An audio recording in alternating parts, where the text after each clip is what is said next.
家主，大事不好了，少主要去退婚。模糊的声音传来，让方叶的眉头微微皱起。下一刻，正在闭关的方叶猛地睁开眼，看着四周这陌生的环境，一脸懵逼。紧接着，一股记忆涌入脑海。片刻后，方叶确信了一个事情，自己穿越了，而且还是穿越到了自己晚上刚看的那本玄幻小说里面。草，看个小说也能穿越？穿越本是好事，奈何方叶这层身份实在是让人难以接受。只因自家儿子乃是前期的无脑反派，众所周知，无脑反派就是三大坑：坑爹妈、坑家族、坑宗门。好巧不巧，自己就是那被坑的爹。现在的剧情刚好是发展到了自己那坑爹儿子要退婚的时候。方叶无奈叹息。原文中，叶家和他方家本是东荒青云城的联姻家族，但近些年来叶家势落，叶家那女子叶轻柔又因为一次外出历险伤了脸，在脸上留下了一道疤痕。这不，双重打击下，自家这坑爹儿子便接受不了，要准备去退婚。而这叶轻柔好巧不巧又是一大气运之女，正是因为今日受到此等侮辱，最后便刻苦修炼，在短短10年的时间便成为了一方女帝。而成为女帝的叶轻柔，第一件事情便是来到当初辱她的方家，对方连正眼都是未曾看一眼，只是随手一巴掌，方家便灰飞烟灭，从此不复存在。操，还真是坑爹啊！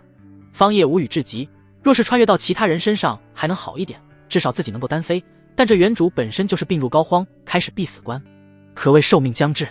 也是因为这一点，原主破关最后失败，结果让他给穿了过来，顶替了原主，自身寿命将至，修为境界低落。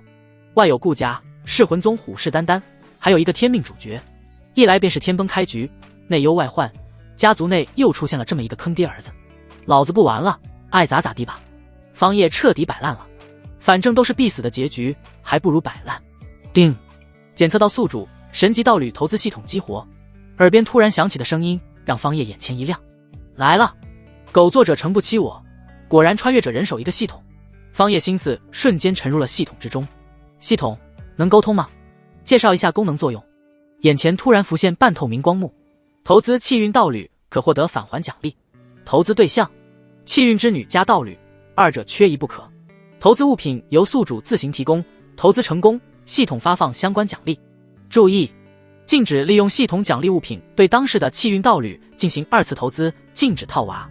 方叶看着系统的功能介绍，算是明白了过来。也就是说，他想要获得系统奖励，就只能对自己的女人进行投资，而且这女人还必须是气运之女。气运之女，这不就是女主吗？麻蛋，果然是反派，要让老子和主角对着干。方叶无语了，和主角作对，这不就是倒立窜稀，死到临头了吗？虽然不差，但方叶还是查看了起来。当前有没有可以投资的对象？投资对象叶轻柔，未来女帝。当前状态血脉封印中。叶轻柔，我尼玛，这不是那逆子正要退婚的对象吗？狗系统，你让我这个当爹的去抢儿子未婚妻当老婆，老子可是接受过9年义务教育的，岂能做出这等龌龊之事？方叶气得想要骂娘了。原本以为选择气运之女作为道侣加以投资，也就只是和主角对着干罢了。主角虽然逆天，但是自己手握系统，也算是一个挂逼。众所周知，主角再怎么逆天，也是斗不过挂逼的。但是现在事情好像没有那么简单，这狗系统竟然让自己去抢自己儿子的未婚妻当老婆。首次投资奖励，寿命加500年，恢复巅峰战力。什么？寿命加500年，还恢复巅峰战力？在看到奖励的时候，方叶心头的郁结顿时烟消云散。好系统，我承认刚才声音有点大，这个任务我接了。东荒青云城内，方家此刻张灯结彩，喜庆气氛浓重，但在议事大厅，众人的脸色却是不怎么好看，甚至可以说是有些阴沉。殿内坐着的乃是叶家家主等人以及方家一众长老，除此之外，大殿中央还站着一名锦衣青年，而这青年不是别人，正是方叶那坑爹的儿子方白。此时方白手持烫金婚书，正冷冷地看着殿内的叶家众人。这婚我退了。哼，叶家如今势落，怎配合我方家门当户对？更不要说你们让我娶的还是一个丑八怪。方白指着坐在叶家家主旁边的那绿裙少女开口，脸上满是嫌弃之色。叶家家主叶振南此刻双拳紧握，强压自己心中的怒火。贤侄退婚一事，姿势体大，这可是你们方家家主的意思？方白嫌弃地翻了翻白眼。别乱认亲戚，谁是你贤侄？放肆！一道厉喝之声陡然传来，吓得方白浑身一激灵。方叶猛地推开议事厅大门，他死死盯着堂前那个锦衣少年，额头青筋暴起，这逆子竟真敢来退婚。如今他境界跌落，本就寿命无多，要靠避死关冲击境界，唯有和叶家联姻，才能够稳住方家不被其他家族势力侵蚀。但凡有点脑子，都不会在这个时候提出退婚。这坑爹的儿子还真的是无脑至极。方白手持烫金婚书，被这声段喝吓得浑身一抖，转头看见是自家老爹，反而梗着脖子道：“爹，你来的正好，我今日就要退了这桩婚事。”逆子！方叶3步并作2步冲上前，直接一巴掌就抽在了方白的脸上，力道大的连自己都踉跄2步。他暗中运转灵力，发现体内经脉果然如原著所述，因早年重伤，只剩凝气9重修为。余光瞥见旁边的绿裙少女，少女左脸爬着狰狞疤痕，此刻却倔强的仰着头，正是书中未来血洗方家的女帝叶轻柔。爹，你打我！方白捂着肿起的右脸，不可置信地看着自己老爹，随后指着叶轻柔，这丑八怪经脉尽断，连炼体1重都不如，我堂堂方家少主！住口！方叶一把夺过婚书，掌心已被冷汗浸透。原著里这混球今日当众撕毁婚书，也是因此，叶轻柔感觉自己受到了莫大的侮辱，正式开始了正道成帝之路。方家主这是何意？叶家家主叶振南阴阳怪气道：“莫不是要反悔不成？我们叶家虽然没落，也容不得你们这般侮辱。谁说我要退婚？”方叶突然朗声大笑，在众人错愕的目光中，将婚书郑重收入怀中。这逆子不懂事，我自会重罚。只不过轻柔姑娘的确是不能够和我这逆子成婚了。这逆子不喜轻柔姑娘，若是让她嫁进来，也定然会吃尽苦头。叶振南，你到底想说什么？方叶，换个我方家之人和轻柔姑娘成婚，你我2家关系依旧如故，且双方也都能得偿所愿。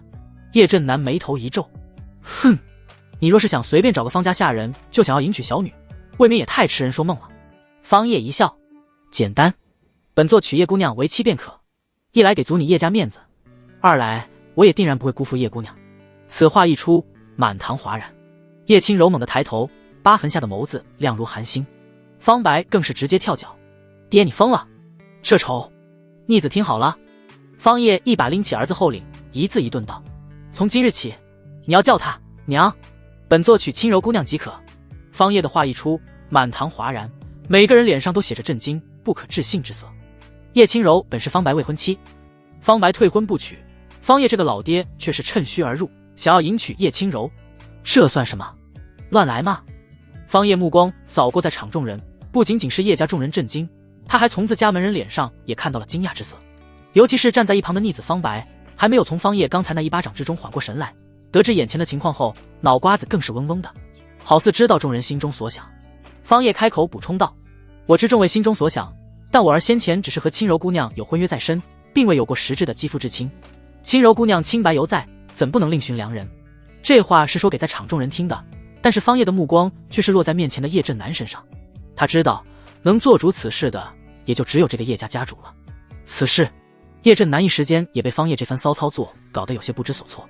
方叶见还差一些火候，当即从纳戒之中取出一瓶灵液，此乃百年中乳，有驻颜美白之效，最重要的是可以帮助轻柔姑娘修复脸上的疤痕。这百年中乳便算是方某的一点小小心意了。听闻此话，在场的众人心头微微一惊。百年中乳，这就算是在青云城之中，那也是难得佳品。最主要的是，这东西能够修复伤痕的效果，这完全就是送到叶轻柔心头上去了。事实上也正是如此，叶轻柔此刻看着方叶手中这瓶百年中乳，心头蠢蠢欲动。她本家人又是黄花大闺女，自身世家也不弱，可以说完全配得上方白这个纨绔子弟。但今日方白当众提出退婚，这简直就是让他颜面扫地。而今方叶出面给出台阶，也算是挽回了他的一点面子。反正嫁谁都是嫁，那方白欺他辱他，叶轻柔心中自然也是憋着一口气。若是嫁给方白的父亲，那日后一想到这里，叶轻柔却是主动开口了：“父亲，我嫁。”丁，恭喜宿主缔结一名气运之女成为道侣。气运之女，叶轻柔，金色气运，投资气运之女将获得金色暴击返利。终于是成功了。听着脑海之中响起系统那空灵的声音，方叶心头也是微微松了一口气。这百年中乳，柔儿就收下吧。方叶将手中装有百年中乳的玉净瓶递了过去，对叶轻柔的称呼已然改变。叶轻柔接过玉净瓶，此刻却是不敢再看方叶的眼睛，只是低头轻声说了句：“谢谢。”他自己都是不知道怎么回事，竟然鬼使神差的主动答应了对方。天啊，自己这是怎么了？真是这100年中汝太过诱人了吗？对方可是和自己父亲一个年纪的人啊，而今却要成为自己夫君了。叶振南此时却是皱眉：方兄，你如今寿命将尽，如何能给柔儿幸福？定，投资100年钟乳1瓶，触发金色暴击返利，获得万年灵液1瓶，物品已自动存入宿主个人仓库，意念驱动即可领取。首次投资，奖励500年寿命，恢复巅峰战力。闻声，方叶心中大喜，哈哈，回来了，一切都回来了，年轻的感觉实在是太好了。方叶转头看向叶振南，笑道：寿元将近，谁说本尊寿元将近？随着方叶话语落下，一道强悍的气息开始从他的体内爆发而出，那是一股独属于真元境的气息，而且此时此刻那气息还在不断的攀升，最后停在了真元境巅峰。500年的寿命增加，让方叶的身体状态瞬间恢复到了年轻时候最鼎盛的时期。原本油尽灯枯的他，此刻彻底改头换面，灰白的头发被一头漆黑如墨的飘逸长发替代，松垮的皮肤再次变得紧凑有光泽。谁年轻时候还不是一个帅哥？此刻的方叶剑眉星目，身材修长，尤其是身上散发出来那一股强大而摄人的气息，让人不敢直视曾经的青云城第一战力天花板。回来了，方兄，你外人皆传方家家主寿元将近，一身修为跌落至凝气境，依靠必死关突破，而今看来这根本就是胡扯。哈哈，今日还真是双喜临门啊，可喜可贺。殿内众强者看到这一幕，脸上的表情十分精彩，有震惊，有惊喜，也有诧异。叶轻柔看着眼前改头换面的男子，一时间也是愣住了。这方家主好像也不赖嘛，至少看起来比那不孝子方白帅气多了，而且身上王霸之气侧漏，震得他小心肝扑通扑通的狂跳。叶振南见状，最终也是摇头叹息一声。也罢，既然柔儿自己决定了，那我便不再多说什么。方兄，叶某只希望你日后能好好对待柔儿。方叶抱拳一笑，道：叶兄客气，日后我定会好好对待柔儿的。毕竟她现在不仅仅只是你的女儿，同样也是方某未过门的妻子。当然了，以后咱们2个还是各论各的，我叫你岳父大人，你叫我方兄。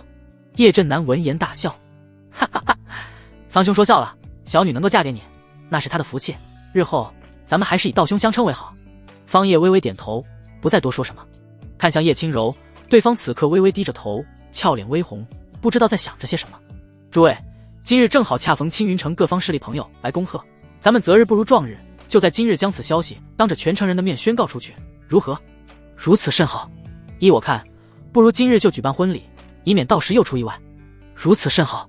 方叶没有直接回应众人，而是直接走到叶轻柔的身边，轻轻地扶起她的手，入感微凉丝滑。叶轻柔自身姿色本就过人，只是脸颊上的伤痕遮掩了她原本的美貌。在原文之中，这位女帝可是精彩艳眼，风华绝代，姿色冠绝古今。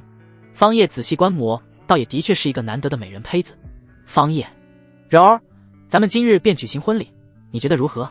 叶轻柔俏脸微红，抿着红唇缓解自己心中的紧张。此时秋波凝转，微微颔首，一切都听夫君的。不，我不同意这门婚事。这时一直没有存在感的逆子方白彻底坐不住了，站出来大声高喊：逆子，这里有你说话的份吗？听到这声音，方叶心头就冒出一阵怒火，反手就是一巴掌抽了过去。这一次是凌空一掌，方白身体在惨叫声之中倒飞了出去，飞出去的时候还在呐喊：爹，我可是你亲生儿子，你不能这样。方叶牵着叶轻柔的玉手走到方白的面前，低头俯视着眼前的坑爹儿子，声若冷霜：逆子，你要是再敢造次，你爹我不介意重新换个儿子小号培养培养。看着自己父亲眼底的寒芒，方白这次是真的怕了，因为他感受到了来自自己老子的冰冷杀意。为了一个女人，他爹竟然想要杀他。方白惊的身体都是一抖。你好自为之。方叶丢下一句话后，便带着叶轻柔离开了家族议事大殿，朝着外面的迎客大殿走去。哎，贤侄，祸从口出啊，你日后可要当心了。叶振南来到方白身边，提醒了一句，随即笑道：对了，你父亲现在乃是我的女婿，按照辈分来说，你应该叫我爷爷或外公，再称呼你为贤侄，倒是有些不合理了，应该称呼你为贤孙了。方白气的脸色一阵发红。你哈哈，叶振南大笑着离开了，算是出了之前方白轻蔑于他的一口恶气。众人随行离开，只留下了受伤的方白一人依靠在大门之上。看着这些人离开的背影，方白眼底恨意增加。在你心中，我这个儿子竟然还没有一个丑八怪女人重要。该死，该死，为什么会这样？都怪叶轻柔这个贱货，也不知道究竟是用了什么妖术，竟然把老头子迷得神魂颠倒。等着吧，你们都给我等着，这口恶气我迟早要出。来到外面的迎客大殿，此时青云城内各方有头有脸的势力人物都来了。青云城4大家族，另外2大家族之中的顾家、王家也都分别派遣有代表前来，就连青云城的城主今日也是亲自到访。其余大大小小的势力皆有代表人物前来道喜恭贺。诸位，承蒙诸位抬爱，给方家面子，前来参加我方家和叶家的联姻典礼。方叶蕴含雄浑凌厉的声音激荡在大殿之中，紧接着方叶牵着叶轻柔的玉手出现在满堂宾客面前。看到方叶出现的瞬间，现场先是一静，随后掀起一阵喧哗之声。因为大部分人前来，除了参加这场方叶2家联姻典礼外，更多的则是带着窥探的目的而来。方家家主方叶寿元将近，这可是大事。这位青云城曾经的战力天花板是否真的陨落，可是牵扯到许多家族利益。而此时看到方叶出现，在场众人内心别提有多震惊了。这是方家家主方叶，不是说他寿元将近必死关了吗？这气息以及身体状态分明是破关成功，重回年轻巅峰了。哼，怎么可能重回巅峰？方叶境界跌落，就算破关成功，也只是恢复一些实力而已。相比较于大部分人的震惊，有一方人马则是显得无比的诧异和疑惑，甚至是内心感到一丝不安。那便是顾家。顾家和方家一直是敌对竞争关系，而今日顾家派遣前来的人不是他人，而是顾家大小姐顾青衣。她不是身中是魂火毒吗？怎么可能恢复到如此地步？顾青衣秋波凝转，盯着方叶的身影，秀眉微微皱起。方叶实力恢复，对他们来说可不算是什么好事，联姻也没有破坏掉，那方白还真是废物。顾青衣越想越是气愤，尤其是看到方叶的目光朝着自己这边望来的时候，心中竟然生出了一股强烈的不安之感。就在这时，站在前方的方叶开口了：诸位，今日方某还有一件大喜事要告知，那便是今日我方叶要迎娶叶家小姐叶轻柔，娶她为妻，正好请在座的诸位做一个见证。哗！此话一出，满堂宾客尽皆哗然。顾青衣听后更是瞪大了眼睛，有些不敢相信自己听到的。什么？这什么情况？叶轻柔不是方家少主方白的未婚妻吗？娶她的现在怎么变成方家家主了？我去，大瓜，老子抢儿子的未婚妻当老婆，老子娶了儿子的老婆，那儿子怎么办？我勒个骚刚，这也太劲爆了一点吧！对于众人的反应，方叶早已经准备好了一套说辞。我知道诸位心中在想什么，在此我要告诉诸位的是，方家、叶家同盟依旧根深蒂固，不会轻易被有些人破坏，而我方家依旧会巍峨如山，不会轻易倒塌。此话一出，众人反应纷纷不同。青云城的大部分人都知道方叶2家的联姻事情，同时也知道方白并不喜欢叶轻柔，反而是喜欢顾家大小姐顾青衣，这多半是方叶为了顾全2家的颜面想出来的办法。而真正有心人就想到了另外一层关系，就比如顾家。顾青衣十分清楚，方叶2家同盟关系完全就是建立在联姻之上，而若是联姻关系不存在，那么同盟也自然就不复存在了。他之前一直在暗中有意无意地挑唆方白去退婚，为的就是破坏掉方叶2家同盟。毕竟方家家主方叶濒死，身后又无同盟家族撑腰，那对于他们而言，方家就是一块肥肉，是待宰的羔羊，吞并方家轻而易举。但他万万没有想到，方叶竟然恢复了实力，而且为了维护方叶2家的关系，想出了此等办法，自己儿子不娶的女人，他这个老子反而是娶上了，真是该死。顾青衣脸色颇为难看，此时站起身来：阿莲，我们走，这场戏已经没有看下去的必要了。身后的丫鬟微微颔首，跟着自家小姐就要准备离开。也就在这个时候，鼻青脸肿的方白从议事殿来到了外面。刚来到这里的时候，他便一眼就认出了那个令他魂牵梦绕、朝思暮想的背影。方白第一时间就冲了过去，拦在了顾青衣的面前。方白擦了一把脸上混着鼻涕的鲜血，一脸激动地望着眼前的女子：青衣，我现在和叶轻柔那个女人已经没有关系了，她已经不是我未婚妻了，我们可以在一起了。说着，方白还转过头冲着大殿前方的方叶大声喊道：爹，你娶叶轻柔，我娶顾青衣，我们父子2个一同在今日成婚。听到方白的话，顾青衣眉头微皱，脸上露出一抹厌恶之色。滚开！方白瞬间愣在原地。方少主，还请你自重，你和谁解除婚约，又和谁成婚，跟我一点关系都没有，我也不想知道，你以后别来纠缠我了。听到这话，方白瞬间如遭雷击，一脸不可置信地看着眼前的女人。为什么？我和叶轻柔那个女人都已经解除婚约了，她现在已经不是我未婚妻，是我后妈。为什么你还是不愿意和我在一起？对，林峰，一定是因为林峰那个家伙，是不是？你等我，我到时候让人先去把林峰杀了，到时候你就是我的了。方白这个舔狗对顾青衣已经舔到了癫狂的地步。顾青衣只是冷眼看着方白，最后冷声开口：就凭你也妄想挑战林峰哥哥的威严，我劝你不要自不量力，到时候给你的家族引来大麻烦。两人争吵的声音很大，主要还是方白这个坑爹儿子的一举一动，此刻都牵连着很多人的心。自己的未婚妻被当爹的抢了过去当老婆，很多人都想看看这个当儿子的会是什么反应。因此大部分人此刻都注意到了方白和顾青衣两人这边的动静。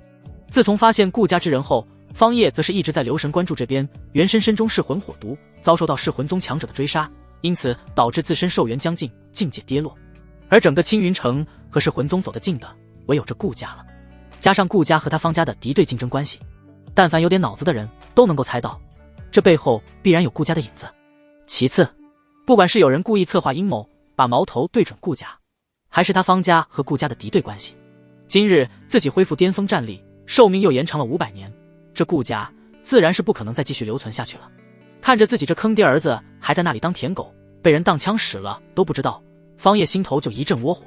原文之中，自家这傻儿子就是受到顾家女人顾青衣的挑唆，让他方家叶家联姻失败，最后导致家族灭亡。逆子，你还要丢脸丢到什么时候？方叶声若雷霆，正想在大殿上空，这一道蕴含磅礴凌厉的声音瞬间震得方白愣在原地。方白此时一把鼻涕一把泪的看着自家老爹，脸上的表情委屈极了。爹，你帮我跟顾家提亲好不好？你现在实力恢复了，顾家一定会给你面子的，到时候就是方家、叶家、顾家3大同盟，称霸青云城。听到方白这话，在场的众人全部都是心头一惊。不会吧？难道这方家真正的目的是这个？青云城4大家族，要是3大家族都结成同盟的话，那岂不是只剩下王家一家独树一帜了？这么说，他们真正的目标是王家。此刻，王家代表长老脸色也是颇为阴沉难看。他王家本是坐山观虎斗，不曾想自己如今成为了盘中餐。方叶听着自己儿子的话，气不打一处来。你这逆子，当真是魔怔了，给本尊滚一边去！方叶直接就是一巴掌抽在方白的脸上，让他倒飞了出去，同时口中厉喝道：来人，把这逆子给我关到后山禁地，没有我的命令不准放出来。是，家主。一群方家护卫上前，直接架走了鼻青脸肿的方白。而方白此刻还在苦苦哀嚎着：不要，爹，不要关我禁闭，这样我就再也见不到青衣了。要是这样的话，我还不如死了算了。方叶微微闭目，深呼吸，原神摊上这样一个无脑反派儿子，真是倒了8辈子血霉了。这大号多半是彻底废了，看情况重新再练一个小号吧。方叶自己对方白这个大号是不抱什么希望了。方家主，顾家道喜了，我就先走了。顾青衣看了一眼方叶，脸上浮现不满之色，但在看到对方那笑呵呵表情的时候，心头还是不由得一颤。眼前这个男人，自己是一点都看不透。走，青衣姑娘，这是要走哪里去啊？方叶嘴角一翘，微微笑道：你顾青衣暗中撺掇我儿子退婚，挑唆我方家和叶家的联姻关系，我还没有问罪呢。更不要说本尊之前身中是魂火毒，还得多谢你顾家呢。这2件事情加在一起，青衣姑娘不觉得应该给方某、给方家一个解释吗？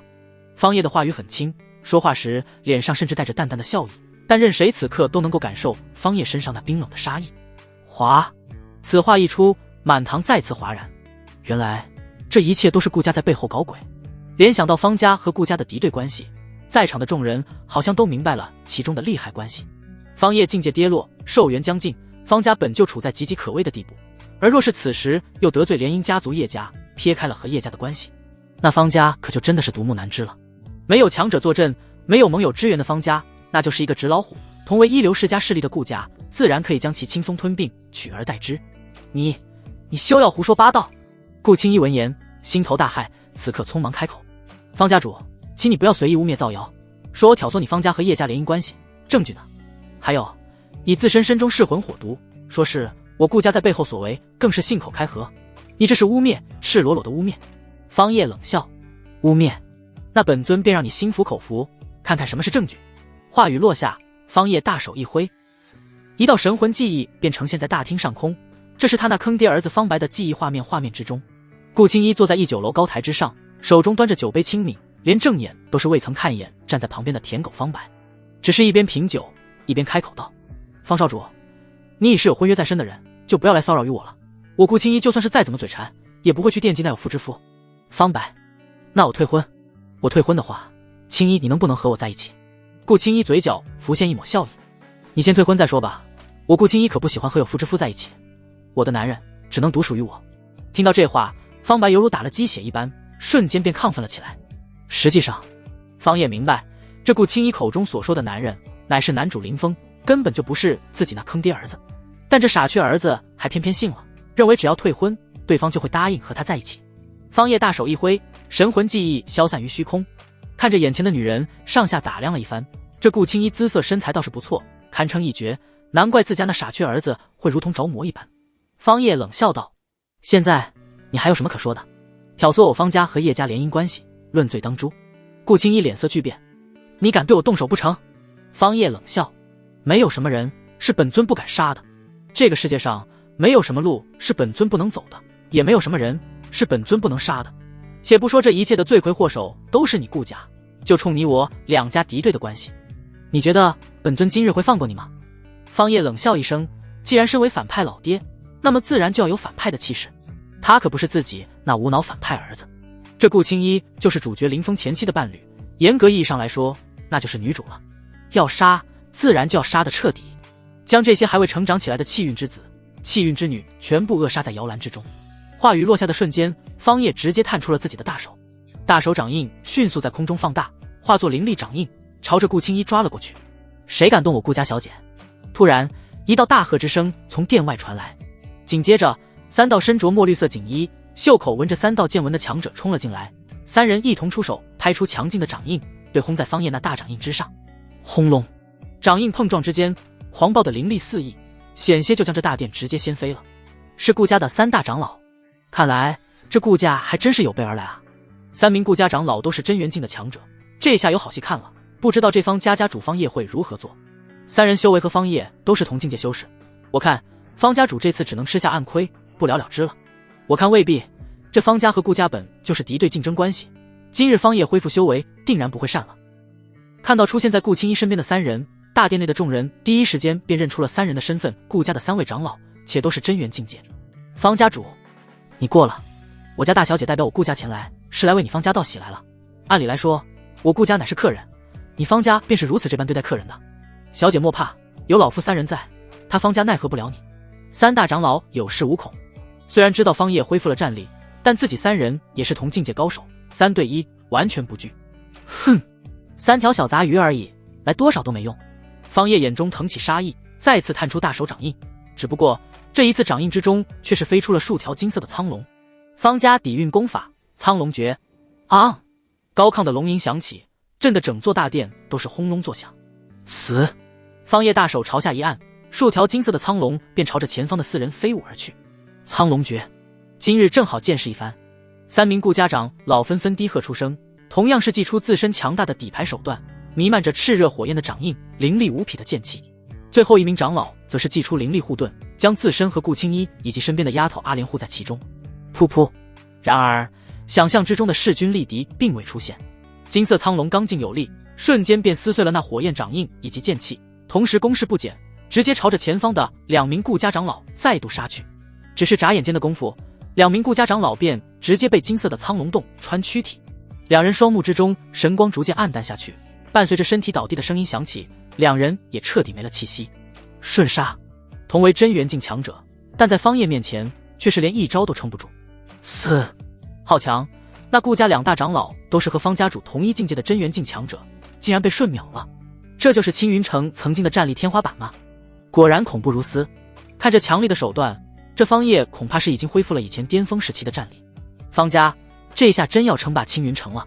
解决掉2名顾家长老后，方叶并未着急动手，而是饶有兴致地看着眼前的顾青衣3人。因为就在他动手灭杀2名长老的瞬间，系统又发布任务了，检测到可投资对象顾青衣，气运子，果然又是一个气运之女。方叶眉头一挑，这前期就跟着主角在一起的女人，果然不会是简单之辈。但方叶没有想到的是，这顾青衣的气运竟然是紫色的。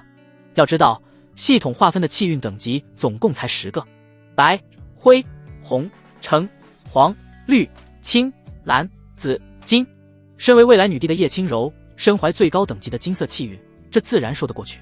但这顾青衣竟然都拥有仅次于金色的紫色气运，不得不说，主角身边的人果然都是可达鸭头上站青蛙，嘎嘎顶呱呱啊！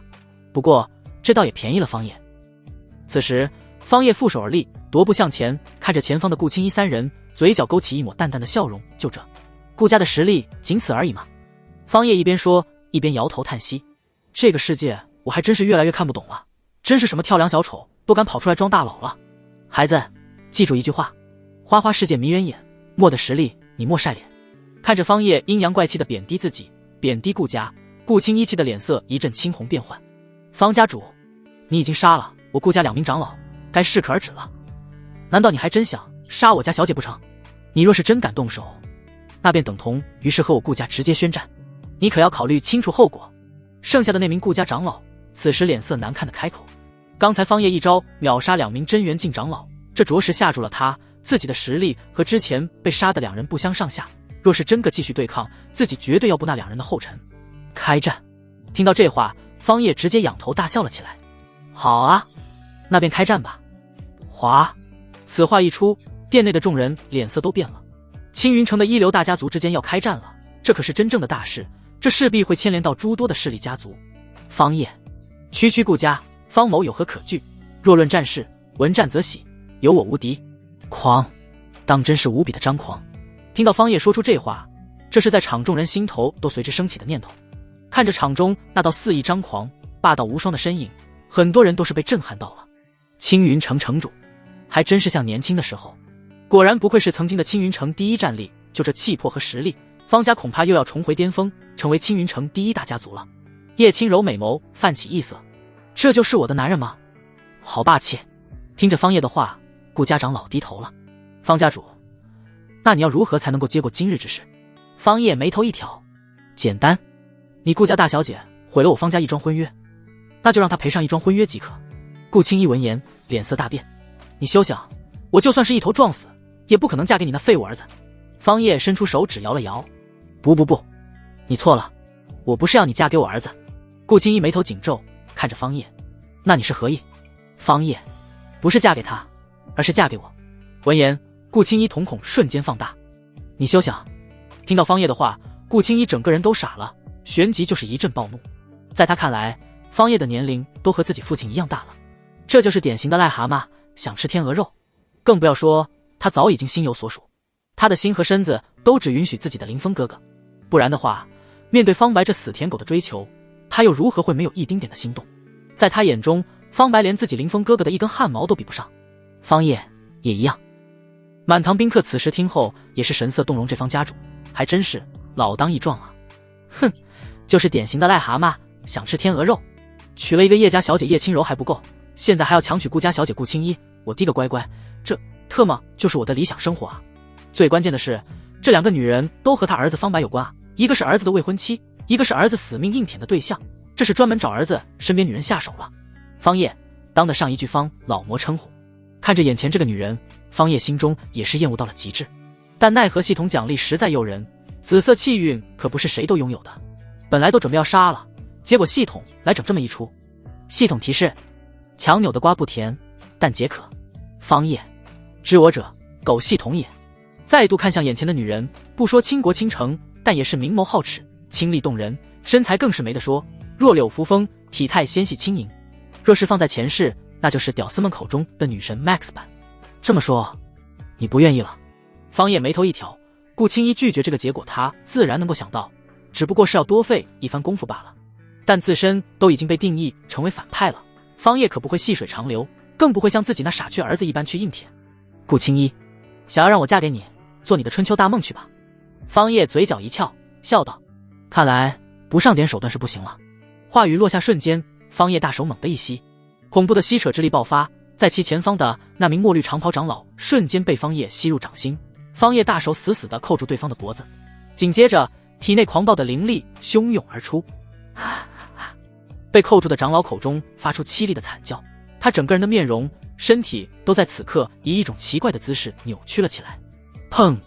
下一秒，方叶猛地发力，真元境的强者竟然被他硬生生的捏爆了，飞溅出去的血肉在片刻间又被一股狂暴的灵力收拢，最后炼化成灰烬，真正的灰飞烟灭，神魂俱灭。这一切都是在瞬息间完成。做完这一切后，方叶摩挲着手指，脸上挂着淡淡的笑容。现在呢？顾家大小姐是否愿意？我这个人行事讲究一个你情我愿，顾家大小姐不愿意的话，我方某自然不会强求。眼睁睁地看着自家护道长老团灭在眼前，顾青衣气的胸口一阵剧烈起伏，那硕大的双峰更是随之而动。顾青衣，你……话语还未说完，身边的丫鬟阿莲又被方叶吸入了掌心之中，大手死死地扣住脖子。方叶，这是下一个顾家大小姐是否愿意嫁入方家，嫁给本尊？手掌的力道缓缓加大，阿莲的脸色很快便涨红起来，又快速朝着死灰色转变而去，一双眼睛也开始翻起来了白眼。阿莲双手死死地抓住方叶的大手，但奈何大手岿然不动，牢固异常。阿莲伸手向后，希望能够得到自家小姐姐的救助。阿莲，小姐，救我！阿莲，混蛋，你放开他，你放开他！顾青衣口中发出咆哮，因卖力的呐喊，脸色都是涨红了。方叶冷眼看着对方，看来这丫鬟在顾家大小姐心中地位不是很重要啊。砰！刚说完，阿莲的身躯便被捏爆，最后又被灵力碾压成灰烬。你该死，我杀了你！顾青衣此刻已经没有了大小姐的样子，状若疯魔，直接扑杀向方叶。哼，不自量力，跪下！方叶一声暴喝，苍龙诀运转，恐怖的威压之力扩散而出，直接作用在顾青衣身上。对方还没有冲到身边，便被恐怖的威压压得直接跪伏在地上。无妨，顾大小姐现在不愿意，本尊也不会强求。我方某做事最讲究原则了，你情我愿，方才能够叫做圆满。方叶负手而立，直接当着满堂宾客的面下达命令：传我命令，集结家族所有凝气期及以上的弟子、长老，随本尊征战顾家。顾家不灭，本尊自取头颅，给诸位当酒碗。哗！此话一出，满堂宾客再次躁动。开始了吗？方家真的要行动了？看这架势，完全不像是假的。天，这方叶刚恢复，便要开启家族大战了吗？顾家同样是身为青云城的一流家族，实力底蕴完全不弱于方家啊！这一战，鹿死谁手尚未可知啊！是啊，方家有叶家同盟，但顾家背后可是站着噬魂宗啊！周边宾客议论纷纷，而眼下顾青衣也是脸上挂冷笑：方叶，你这是自寻灭亡，是吗？方叶嘴角一翘，环顾四周满堂宾客，最后又将目光落在了跪在脚下的顾青衣身上，笑道：你是不是也和他们一样，觉得我方家奈何不了你顾家？顾青衣，我顾家背靠噬魂宗，岂会畏惧于你？方叶点点头，说得好，说得不错。不过你们不会真以为本尊只是恢复到了以前的修为吧？此话一出，在场众人全部都是一愣，包括顾青衣。顾青衣，你什么意思啊？什么意思啊？方叶大笑，身上的气息开始节节攀升起来。这其实是方叶暗中使用了系统获得的返利宝物——万年灵液。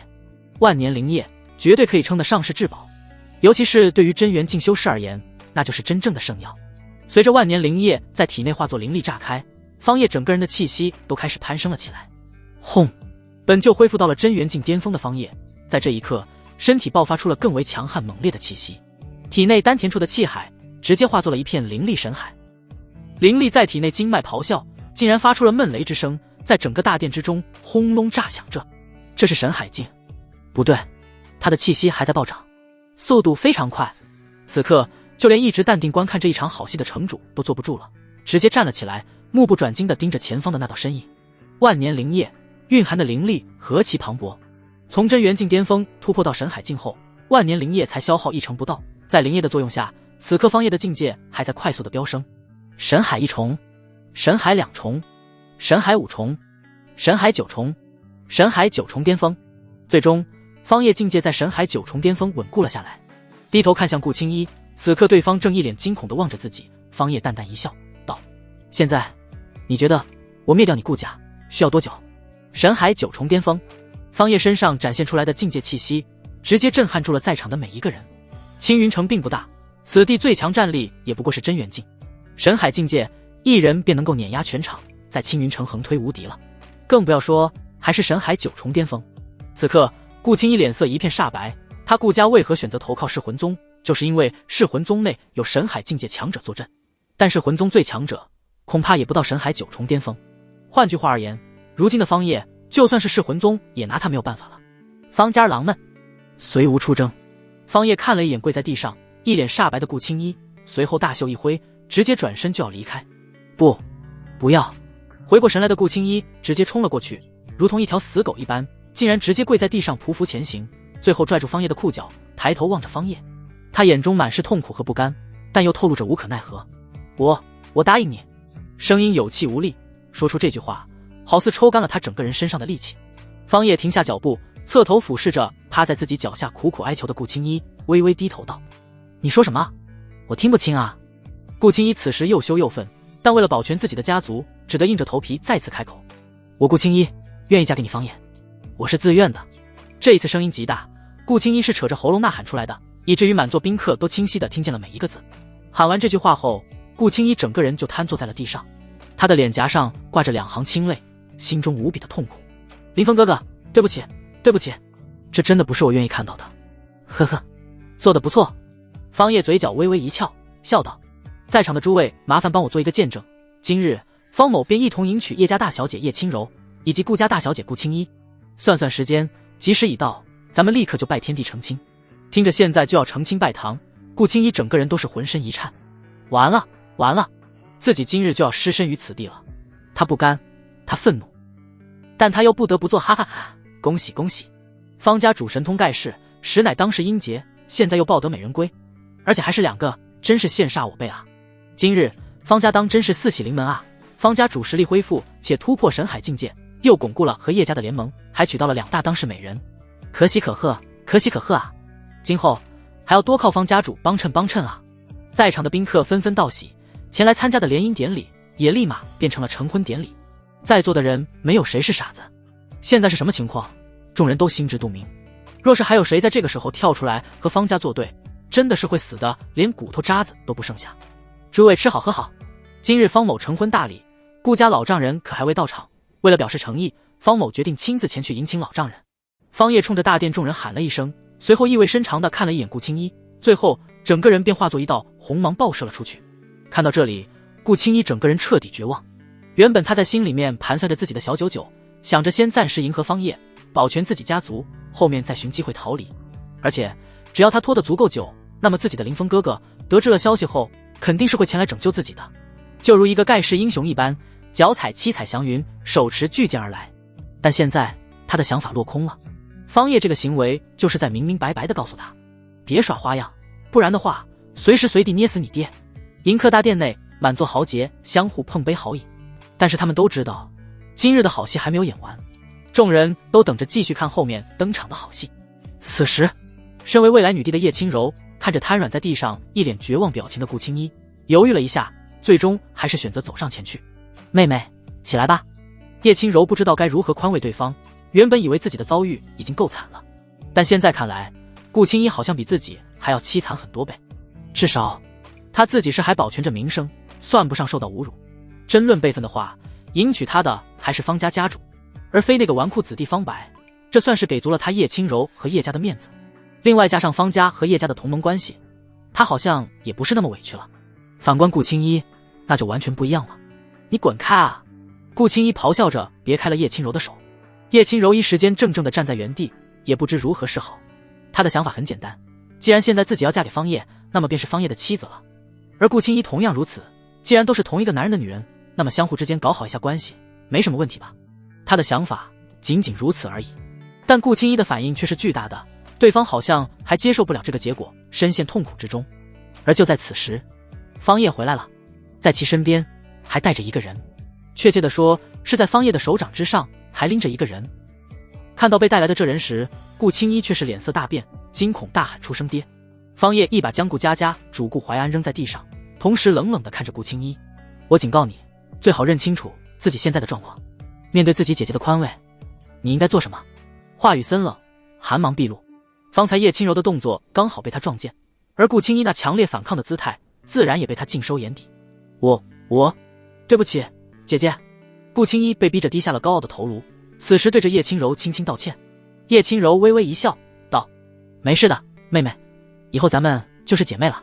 听到这句话，顾青衣心中直犯恶心，但他根本不敢表现出来。在场的众人看到方叶竟然在如此之短的时间内就回来，心头也是被狠狠震撼了一番。连一炷香的时间都是不到。神海境界的强者当真是恐怖如斯，太强了！顾家家主顾怀安如同一条死狗一般被拖了进来，根本不可力敌。一人独自杀向顾家，于万千高手之中直取顾家家主。这青云城怕是再无人能够限制住这方叶了，恐怕就算是城主都不行。众人议论纷纷，而此时方叶心头却是欢喜无比，因为系统奖励来了。叮，恭喜宿主收获紫色气运道侣1名，系统奖励改进苍龙诀为天阶功法。顾青衣对其进行投资可获得紫色暴击返利。方叶来人，方叶送2位新娘前去沐浴更衣。来，诸位豪杰，满饮此杯。方叶一边敬酒，一边将心神沉入系统之中。苍龙诀，天阶极品功法，世界功法，天地玄黄4大等阶，但仍未走到尽头。就方叶丹从原著之中了解到的，在天阶之上还有神级的存在，神级功法、神级神通术法等等。小说后期，这书中主角林峰更是一身的神级神通功法，是逼格满满。天阶极品功法对于现在的我而言已经够用了，至少在这东荒足够我横着走了。方叶暗中运转被系统改进后的苍龙诀，只是稍微一运转，方叶便心头大惊，因为自从他服用了万年灵液突破到神海巅峰之后，境界便稳固了下来。修士修行本就逆天而为，越是往后，纵然是提升一个小境界都无比的困难。但是现在他仅仅只是运转了1周天的苍龙诀功法，就感觉到了自身的境界桎梏有所松动。这就是天阶极品功法的威力吗？果然无愧天阶之名。方叶心头大喜，和在场的众多宾客开始推杯换盏。这一次方叶真算是赢正摸电线，赢妈了。来到青云城城主这桌，方叶举杯相迎。城主大人莅临，真是让我方家蓬荜生辉啊。城主，道兄客气了，如今道兄实力突飞猛进，在这青云城可谓是一手遮天了，还望道兄日后能够给在下一些薄面才是。方叶大笑，好说好说。原著之中对于这位青云城的城主提及的内容极少，只有片面之语，但主角林峰前期所在的每个装逼场面都会有这位城主大人的身影，就好像是为了抬高主角的逼格刻意为之。看起来这城主就如同一个只知道震惊的路人甲，但方叶知道，能够在东荒地界任何一座人类城池之中坐上城主之位，都是手眼通天之辈，这样的人岂会简单？现在对方和自己没有什么矛盾冲突，正是交好的最佳时机。新娘道。就在众人议论交谈之际，一道大喊之声将所有人的目光吸引了过去。2位身穿新娘红装的极品美女被人搀扶着走了上来，两人头戴红巾，身材曼妙动人，此刻就这样静静地坐在首位的2张椅子上面，等待着心上人的采摘。这一刻方叶再也坐不住了。虽说他现在的身份是一个老魔，但他的灵魂可是一个实打实的屌丝青年啊。2个极品大美女如今就在眼前，而且都是自己的老婆，这如何能不心动？方叶轻轻一动，身体便如百灵鸟一般飞起，最后缓缓地落在2位美丽的新娘面前。婚礼仪式现在开始。随着侍郎的一声高喊，叶家家主叶振南一脸欢喜地坐在了首位，而另外一位顾家家主顾怀安则是被人强行压了上来坐着。一拜天地，方叶就站在2个美女中间，左叶右顾，拱手作揖，礼敬天地。2拜高堂，3人又齐齐地转身，对着身后的2人拜了下去。叶振南一脸欢喜，右手不断地抚摸着自己的胡子，一边冲着眼前的3人连连点头。好好好。而顾家家主顾怀安此时却是脸色难看至极。方叶见状，只是一个眼神递了过去，顾怀安顿时就感觉到了有无边的杀意笼罩在自己身上，那感觉让他毛骨悚然，如坐针毡。不想死的话，就给我老实一点。你顾家，我抬手可灭。方叶对这顾家之人可没有丝毫的好感，对方若是不识抬举，他不介意今日就灭掉对方。听着在自己脑海之中响起的声音，顾怀安直直地打了一个冷战，最后从牙缝里面挤出几个字：好好，夫妻对拜。送入洞房。方叶和叶轻柔对拜，没有丝毫的阻塞。而当方叶转头和顾青衣对拜的时候，顾青衣却是直愣愣地站在原地，泪水在他脸颊之上无声的滑落。这一拜之后，她便是属于方叶的女人了，从此以后不再属于林峰。然而他这个迟疑的动作落在方叶眼中，却是彻底激起了方叶心头的怒火。你妈的，给你脸了是吧？顾怀安不配合就算了，这顾青衣也不配合。方叶突然的一声大喝，吓得满场寂静。方叶，来人，给我把人带上来。随着方叶一声令下，方家护卫顿时押着无数的阶下囚走进了大殿，而这些人正是顾家之人。顾怀安见状，心在这一刻都提到了嗓子眼，他一下子就站了起来。方叶，你还想干什么？哼，干什么？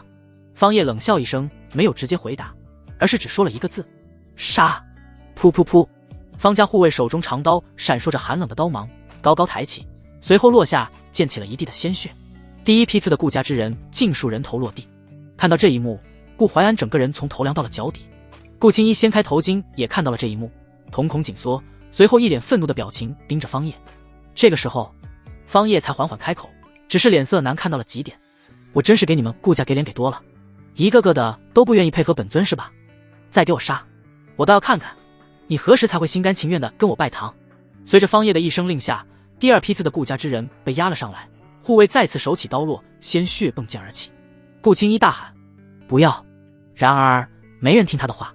紧接着第三批顾家之人被押了上来，方叶冷冷地盯着顾青衣，这是第三批，你拜还是不拜？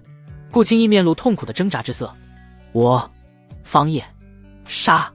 噗噗噗，人头再次落地。顾青衣终于彻底绷不住了，此时嚎啕大哭了起来。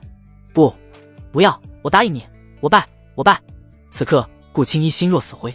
对不起，林峰哥哥，青衣这辈子没办法做你的女人了，下辈子青衣一定会守在你身边。方叶见状冷笑出声，我看你就是老和尚的木鱼，天生欠打的货，现在知道认错认怂了。方叶凑近顾青衣，在他耳边低声开口，骗你的，你现在愿意我也杀。顾青衣闻言瞳孔瞬间紧缩，伸出手向大殿前方的那些护卫嘶声呐喊。不要！没人理会他的呐喊。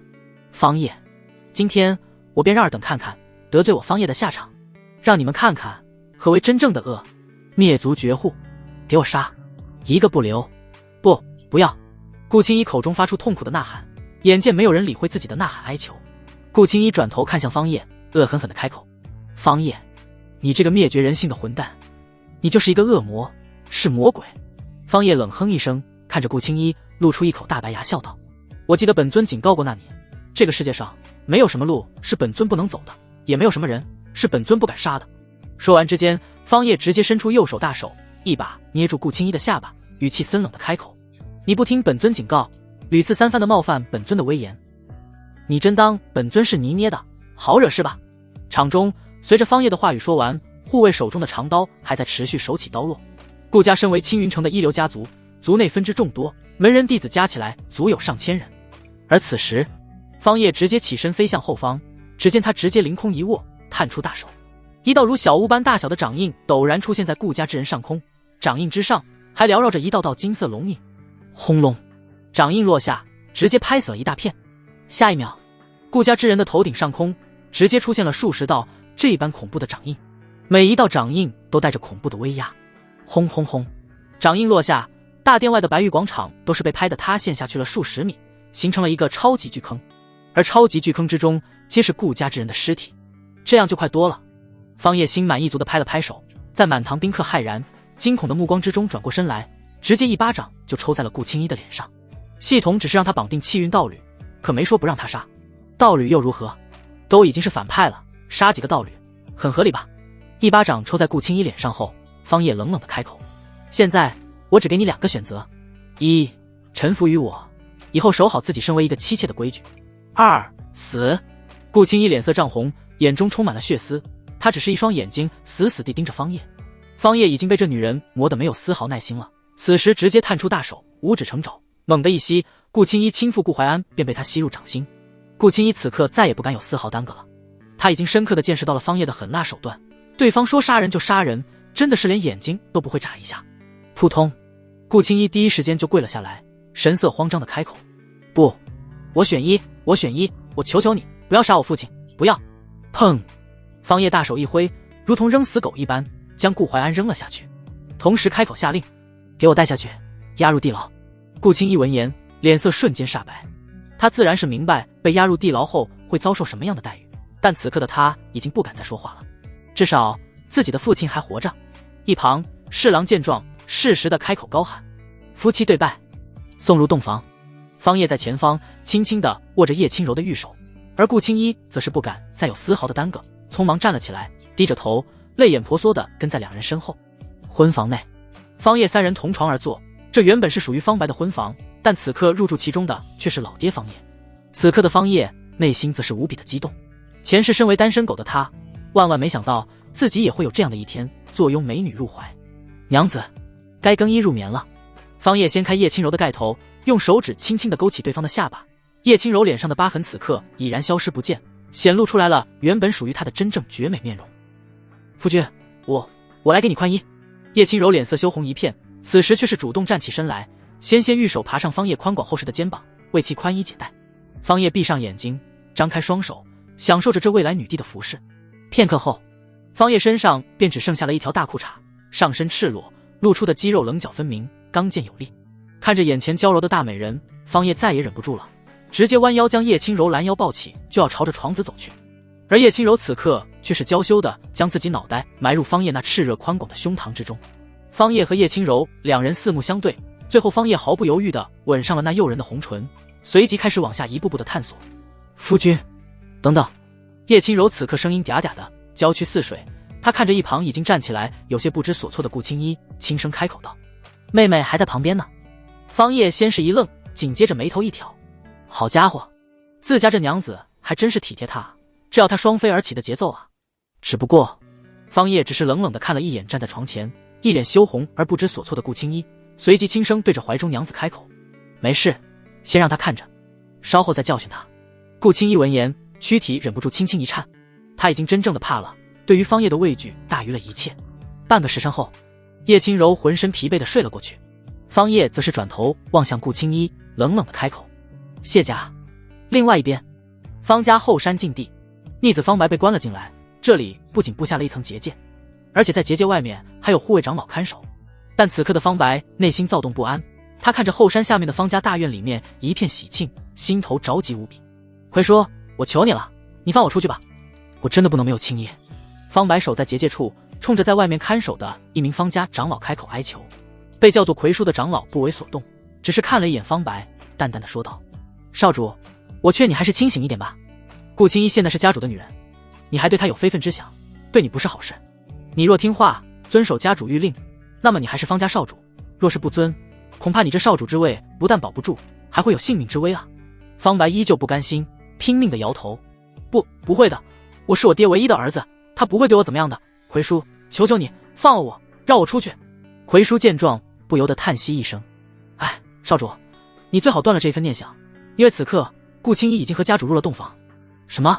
听到这句话，方白如遭雷击，大脑一片空白，脚下步伐虚浮，连连后退，最后一屁股坐在了地上。此刻，方家对于方叶而言，时间是真的宝贵，让他认认真真的体会了一次什么叫做春宵一刻值千金，且双凤戏龙，个中滋味无法用言语来形容。一夜无话，方叶忙碌了整整一夜，可惜若是能够拥有一本无上双修之法，我境界修为将会提升得更加迅猛。方叶喃喃自语，以前的时候他不敢想这么多，但是现在自己身边都已经坐拥两大美女了，而且这还只是开始，拥有一本双修功法倒是的确可以两不误，一边享受当下，一边提升境界，人生简直不要太过完美。次日清晨，方叶早早的变起来了，身旁一左一右两大绝色美人还在熟睡。方叶穿戴好衣服就开始修炼了起来。苍龙诀被系统改良成了天阶极品功法，他还没有真正的尝试过这功法，现在迫切的想要体会一番这天阶极品功法的奥妙之处。功法稍加运转，方叶便瞬间体会到了何为天阶极品功法。当真是逆天，天地灵气如同不要命一般的主动朝着我身体之中汇聚而来，根本不用刻意去吸纳天地之间的灵气。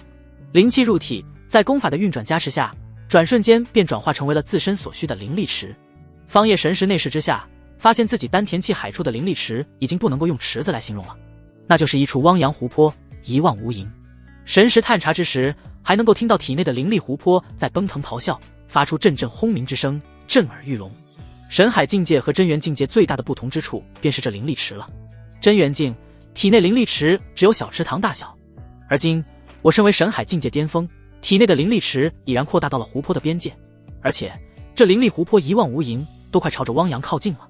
方叶收敛心神，开始全力催动苍龙诀。功法运转之间，天地之间的灵气如同受到牵引，纷纷朝着方叶身体之中汇聚而去。而晋升成为天阶极品功法的苍龙诀，和以前只有地阶下品的苍龙诀相比而言，最大的变化则是方叶运转功法之际，周身有9道金黄色的苍龙虚影护体。功法运转之际，竟然能够生出9道苍龙虚影，自主护体。功法自主护体，当真是逆天之大吉。方叶心头震撼无比。要知道，修士最为薄弱的时刻，便是运转功法提升修为和修复伤势，因为需要全神贯注地收敛心神，这就导致自身无法分出神识防范外界。而若是有人在这个时候偷袭出手，那么修炼之人将会遭受到重击，就算是不死也得重伤，甚至很多人都会因此而走火入魔。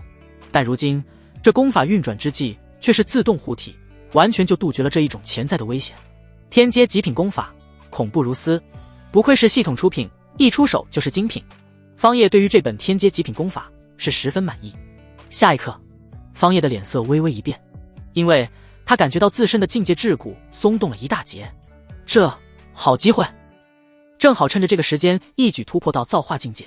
方叶万万没有想到，今日还有额外的惊喜，自己竟然又要突破了。若是让外人知道，恐怕会再次惊掉大牙。无数的天地灵力汇聚到身体经脉之中，原本方叶修炼到如今的年纪，身体骨骼、经脉等都早已经定型，但是在天阶极品功法苍龙诀的改造下，经脉却是硬生生的拓宽了1倍有余。仅仅只是一炷香的时间，方叶身上的气息便发生来了变化，那一股摄人心魄的气息消失不见了。此刻的方叶宛若一个普通人一般，甚至普通到就站在那里都是不会有人注意到他，自身气息彻底隐藏起来，返璞归真。这便是造化境界，突破了，造化一重天。体内的灵力湖泊也再次演变，直接转化成为了一处汪洋大海，体内灵力真正的取之不尽，用之不竭。最重要的是，方叶发现自己境界突破后，寿命直接暴涨到了2502年。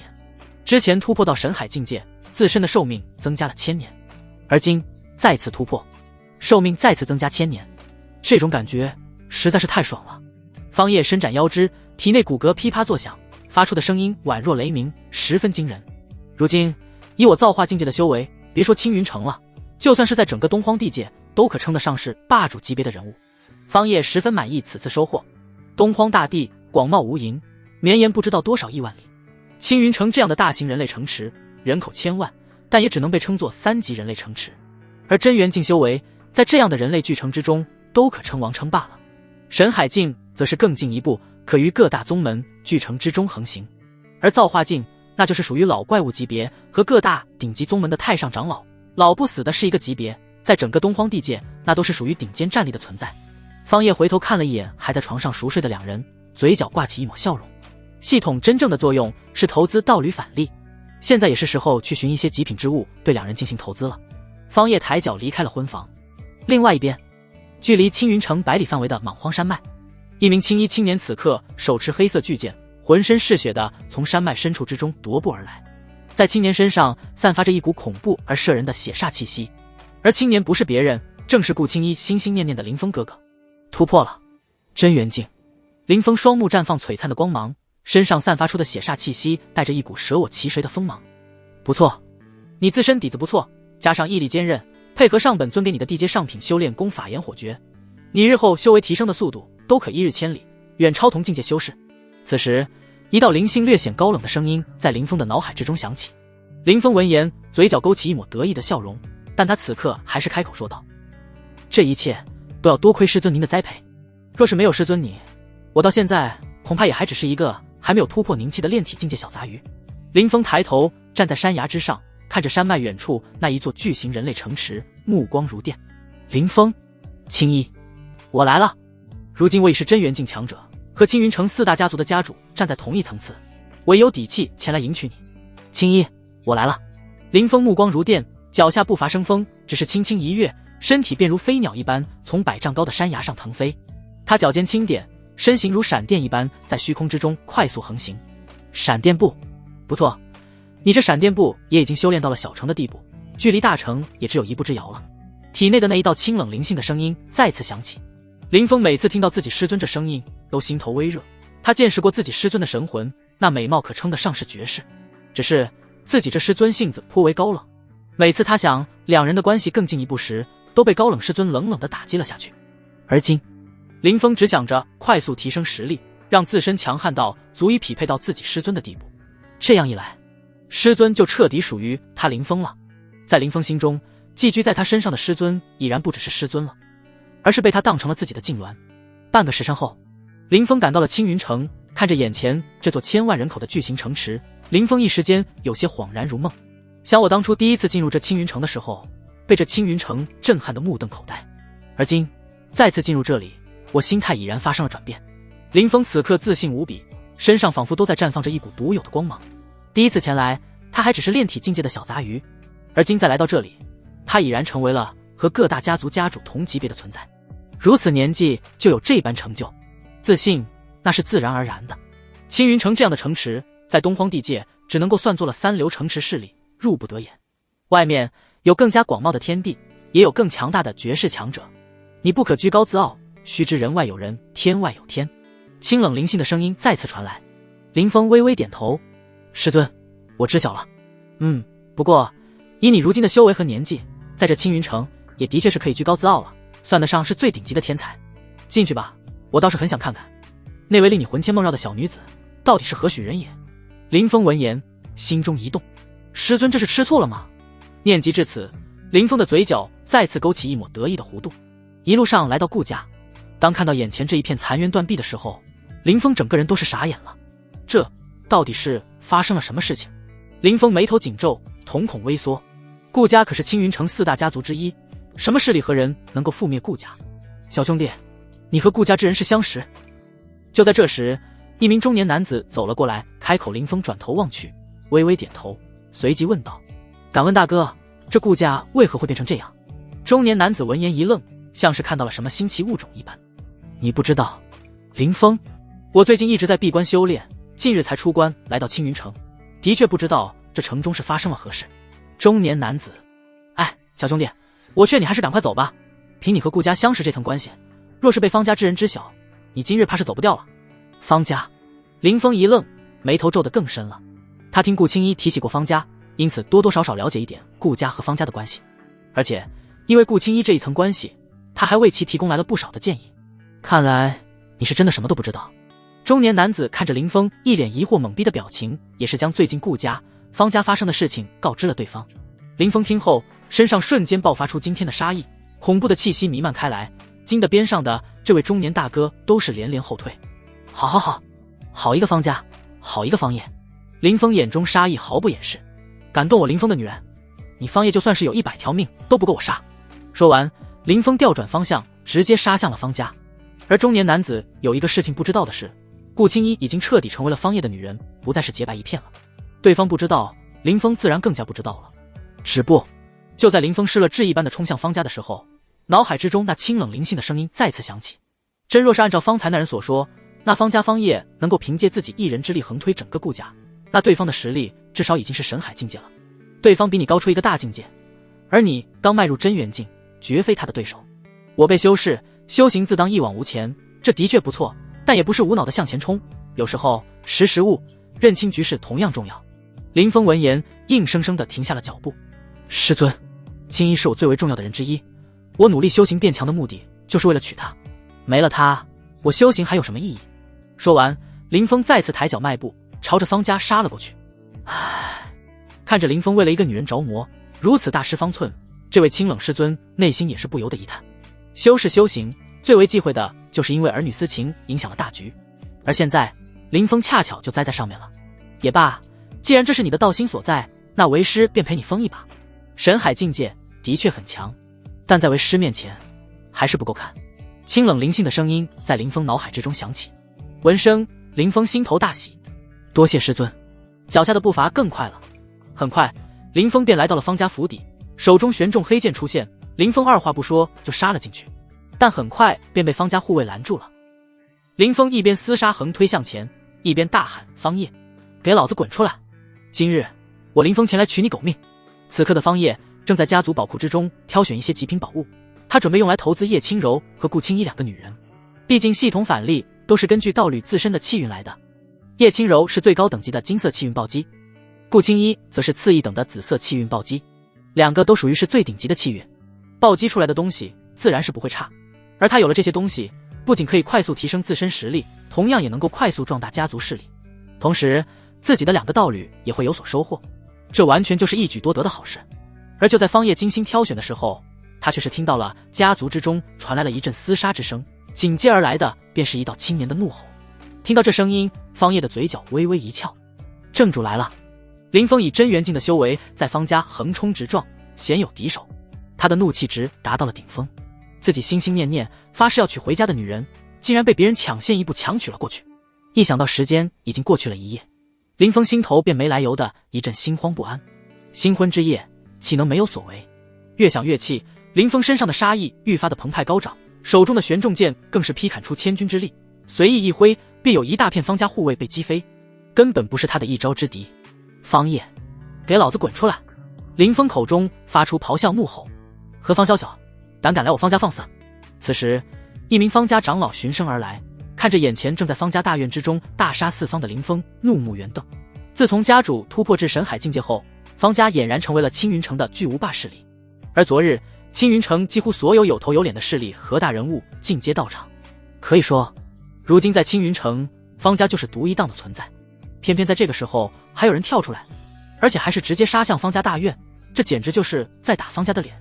死！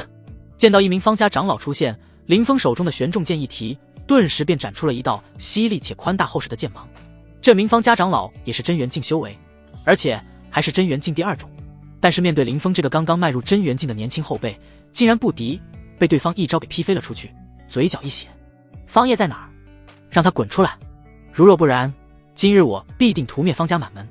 林峰将手中重剑一斜，恶狠狠地开口：呵呵，果然不愧是原著之中的主角，单单以真元境1重初期的修为，便重创了我方家长老，看其样子应当是才突破真元境。此时方叶虽不在场，但是对于这里发生的一切却是感知得清清楚楚。造化境一念覆盖方圆百里，100里范围内任何风吹草动都逃不过造化境强者的感知。有意思。方叶嘴角微微一翘，拿起宝库之中的东西装入纳戒之中，随即便动身前往方叶。还不出来是吧？我看你要躲到什么时候？你每耽误一刻，我便杀你方家一人。我倒要看看你方家有多少人来给我杀。林峰眼见方家家主还未出来，此时直接提剑朝着刚才的方家长老杀了过去。小辈儿敢在我方家放肆，今日你不论是谁都走不掉。方家长老也是硬气，此时拖着负伤的身躯再度和林峰大战在了一起。哼，连我一招都挡不住的手下败将，有何资格说这话？林峰冷哼，手中的攻势却是愈发强烈起来。一招吗？就在这时，一道声音在方家大院上空炸响：人未到，生先至。不是别人，正是方叶。方叶，也罢，我也出一招，看看你这天才能不能接得住。轰！话语落下，就在林峰的头顶虚空陡然凝聚出来了一道金色的掌印，掌印巍峨如山，上面还有金龙虚影咆哮飞舞。不好，速退！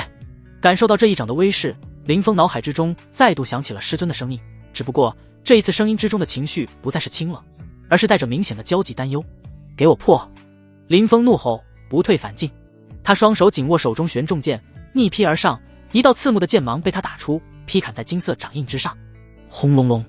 然而这一招足以击败真元境强者的剑芒，落在金色掌印上，却是连一点剑痕都没有留下，甚至都没有让其停留半分。轰！金色的掌印直直地拍落而下。林峰在心中怒吼：师尊，助我！手中那戒在这一瞬间爆发出璀璨的光芒，仅仅只是一瞬的功夫，林峰身上的气息便暴涨了起来。哦，戒指师尊果然是主角标配啊！这一幕自然而然也是被方叶尽收眼底。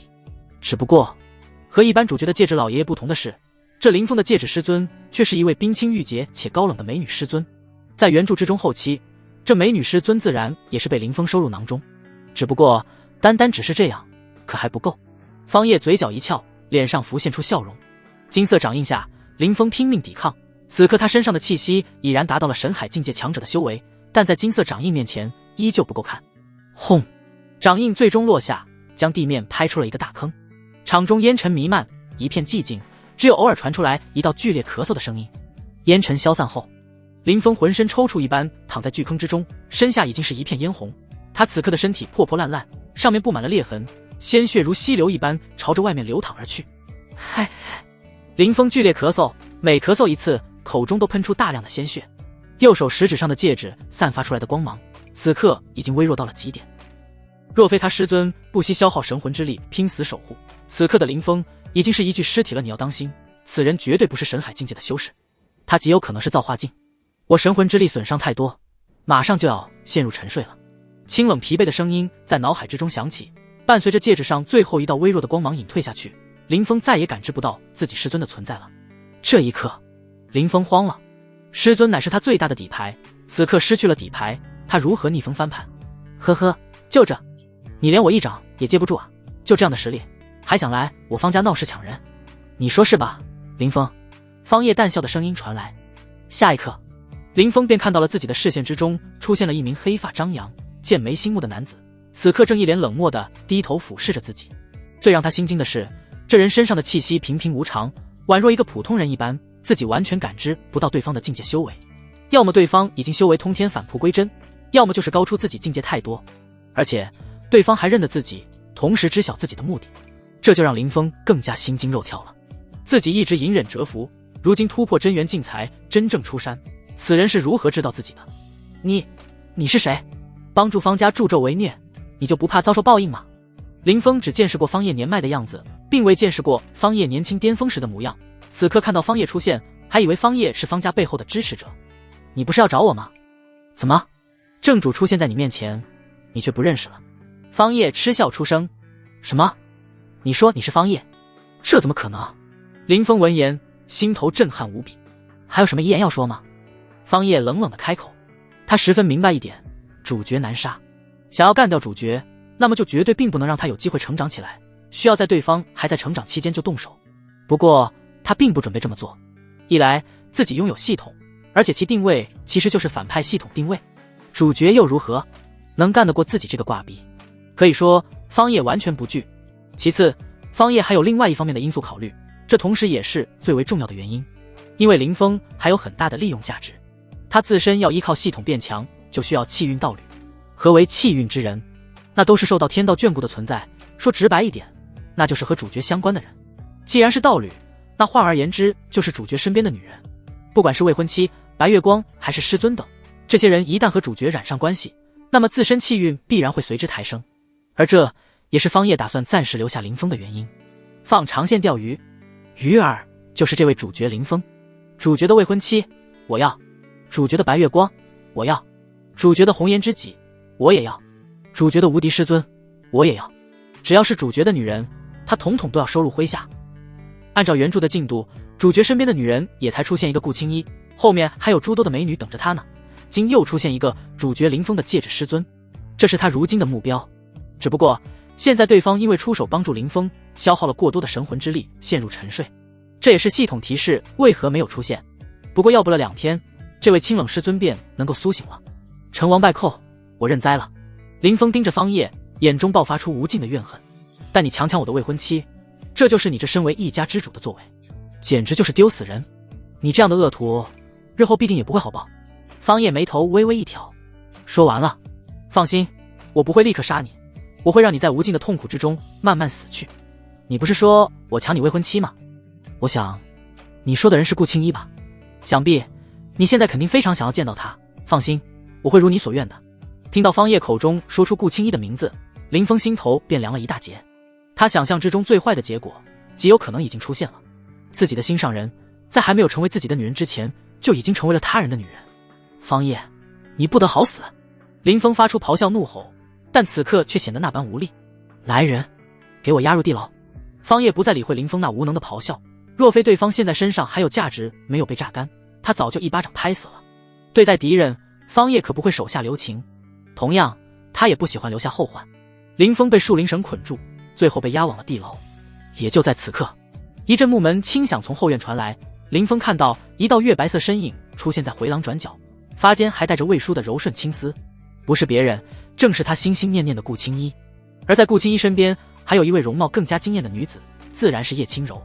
两人苏醒后，发现方叶已经离开了婚房。叶轻柔看着身边神情依旧低落的顾青衣，便宽慰对方要接受现实，说方叶这个人挺好的，什么云云一类的话。奈何顾青衣一时间根本走不出来，于是叶轻柔便想着带顾青衣出来散散心。好巧不巧，就碰上了这一幕。青衣！林峰大声呐喊。听到这熟悉的声音，顾青衣的身体不由得一颤，循声望去，就看到了浑身是血的林峰，此刻正眼泪汪汪地看着自己。峰哥哥！顾青衣心头大惊，脸上瞬间浮现出惊慌担忧之色，脚下步伐匆匆，朝着林峰跑了过去。妹妹，不要去！叶轻柔第一时间拽住了顾青衣。你放开我！顾青衣此刻心里面全是林峰，哪里还能听叶轻柔的话？相公就在边上看着，你难道想要害死你父亲吗？叶轻柔突然的一句话，让顾青衣硬生生的停了下来。此刻看着林峰双目流泪，脸上露出十分痛苦纠结的神色。林峰见顾青衣突然停了下来，也是一愣。原本因为见到顾青衣，林峰脸上还露出高兴之色，但在看到对方停下脚步后，也是傻眼了。青衣，是我啊，林峰！林峰再次大喊，想要让对方靠近。别喊了，她现在是本尊的女人，岂能听你的话？方叶适时的开口出声。什么？林峰自然明白这句话代表着的含义，他疯狂地摇头，一脸希冀地看着顾青衣，道：他说的不是真的，青衣，你告诉我，这不是真的。顾青衣此刻痛苦不已，泪流满面，却是已经不敢再看林峰的眼睛，只是一味的哭诉道歉。对不起，林峰哥哥，对不起，这不是我自己愿意的，对不起。在他心中，自己第一次已经没了，他觉得自己对不起林峰，这初次本来是留给林峰的。轰！听到顾青衣亲口道歉，林峰整个人如遭雷击，大脑此刻一片空白，这模样和当初的逆子方白表现一模一样。此时，方叶走了过来，直接伸出手搂住了顾青衣的柳腰，以胜利者的姿态俯视着林峰。看清楚了，这是我的女人。看着顾青衣丝毫没有反抗的动作，林峰的脸色瞬间变得苍白一片。实际上不是他不想动，而是根本反抗不了。方叶直接在此刻禁锢了他体内的灵力，让他没有任何反抗之力。为什么？为什么？下一刻，林峰双目通红地望着顾青衣，口中发出嘶吼：对不起，顾家已经因为我的任性没了，我不能再置我父亲安危于不顾。顾青衣痛苦地开口。听到这话，林峰眼中闪烁起来一抹亮光。这么说来，你不是自己自愿的，是被他强迫的，是不是？方叶侧过头冷冷地看着顾青衣。你说是我强迫你的吗？闻言，顾青衣娇躯一颤，他知道方叶这是在威胁自己，自己若是说一个不字，说他是被迫的，自己的父亲就会立刻惨死。我是自愿的。顾青衣痛苦地开口。混蛋啊，你放开他，我让你放开他啊！然而明白了这一切的林峰已然知晓顾青衣就是被胁迫的，方叶以顾家、顾怀安为要挟，逼迫顾青衣低头。方叶冷笑，非但没有松手，反而搂得更紧了。此时，方叶一边搂着顾青衣，一边来到林峰面前，低声说道：我就不放开，你能拿我怎么样？哦对了，忘了告诉你，他真的很润。你这个混蛋，我杀了你，我要杀了你！听到这句他真的很润话后，林峰再也无法淡定了，此刻疯狂完全占据了那仅剩不多的一丝理智。啧，看看你自己现在这个样子，状若疯魔，就你这样的人也配和本尊抢女人？方叶毫不吝啬的打击。身为反派，那么就要有一点反派的样子，现在他面前的主角林峰还是太弱小了，方叶的让他快一点成长起来，等到果子成熟之后，他便可以下手了。押入地牢。方叶挥挥手，淡定地搂着顾青衣转身离开。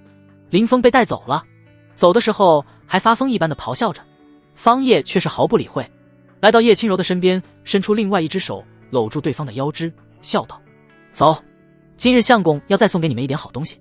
带着两女离开大院，来到一处阁楼。方叶取出了之前从宝库之中挑选出来的2件宝物，一件青色长剑，一件天蚕丝软甲。这2件宝物都是地阶品质，你们2人如今身为我方家的夫人，自然也得有一些保命的东西，你们各自挑挑吧。方叶看向2人开口，这2件宝物是宝库之中品阶最高的了。没办法，方家虽说在这青云城乃是一流势力，是霸主，但是放眼整个东荒还是不入流，家族底蕴就这么多，一次性拿出2件地阶品质的宝物，已然可以称得上是底蕴丰厚了。不过有了系统的反例，到时候方家人手一件天阶杀器也未尝没有可能，而那一天不会太远。现在方叶只能够一点点的积累，我就挑选这一把青色长剑吧，这软甲就留给妹妹了。叶轻柔没有矫情，直接选择了青色长剑。一旁顾青衣还处在愣神之中，一脸的憔悴，神色低迷，显然还没有从刚才的状态之中缓过来。你没有听见我的话吗？方叶眉宇一沉。顾青衣身体轻轻一颤，将软甲收入纳戒之中。谢谢。谢谁？谢谢相公。方叶见状冷哼一声。我不希望以后你再给我表现出这样的表情。我方叶不差女人，多你一个不多，少你一个不少。闻言，顾青衣将脑袋深深的埋下。我知道了，相公。方叶冷哼一声，不再理会顾青衣，因为这个时候系统的返利到账了。恭喜宿主投资地阶品质武器青色长剑一把，获得金色暴击，天阶极品是神剑。恭喜宿主投资地阶品质法宝软甲一件，获得紫色暴击，天阶上品五色法衣一件。方叶心思沉入系统之中，查看起来了获得的2件宝物。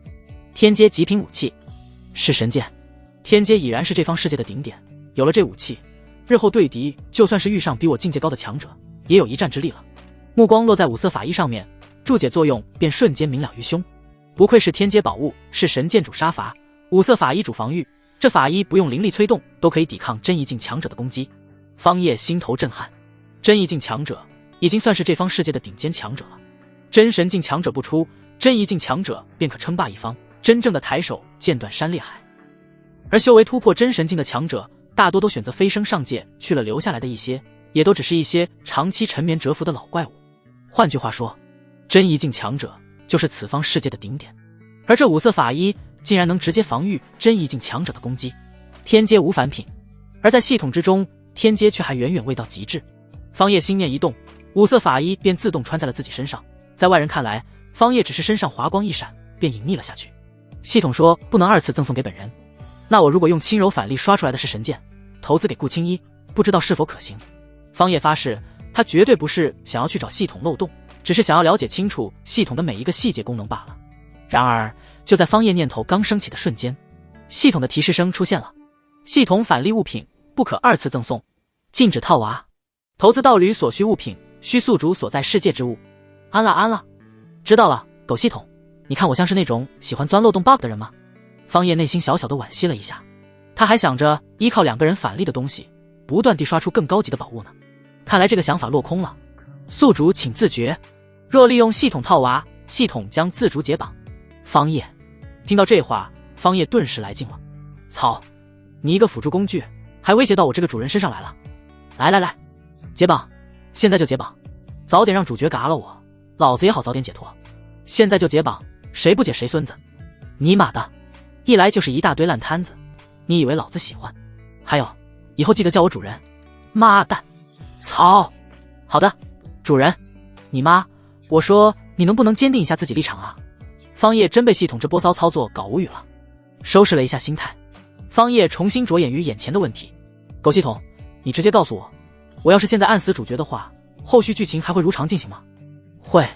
林峰只是目前主角，天命之子皆是天道而定，并非只有一个，若是其中一个消亡，天道便会自动选定下一个天命之子。闻言，方叶明白了过来，也就是说他现在随时都是可以按死主角林峰，只不过林峰死了又会出现另外一个林峰罢了。既然这样的话，那就让他将自身的价值燃烧到最大吧。方叶嘴角微微一翘，林峰现在如此弱小，在他面前就如同一只蚂蚁，随时可以捏死。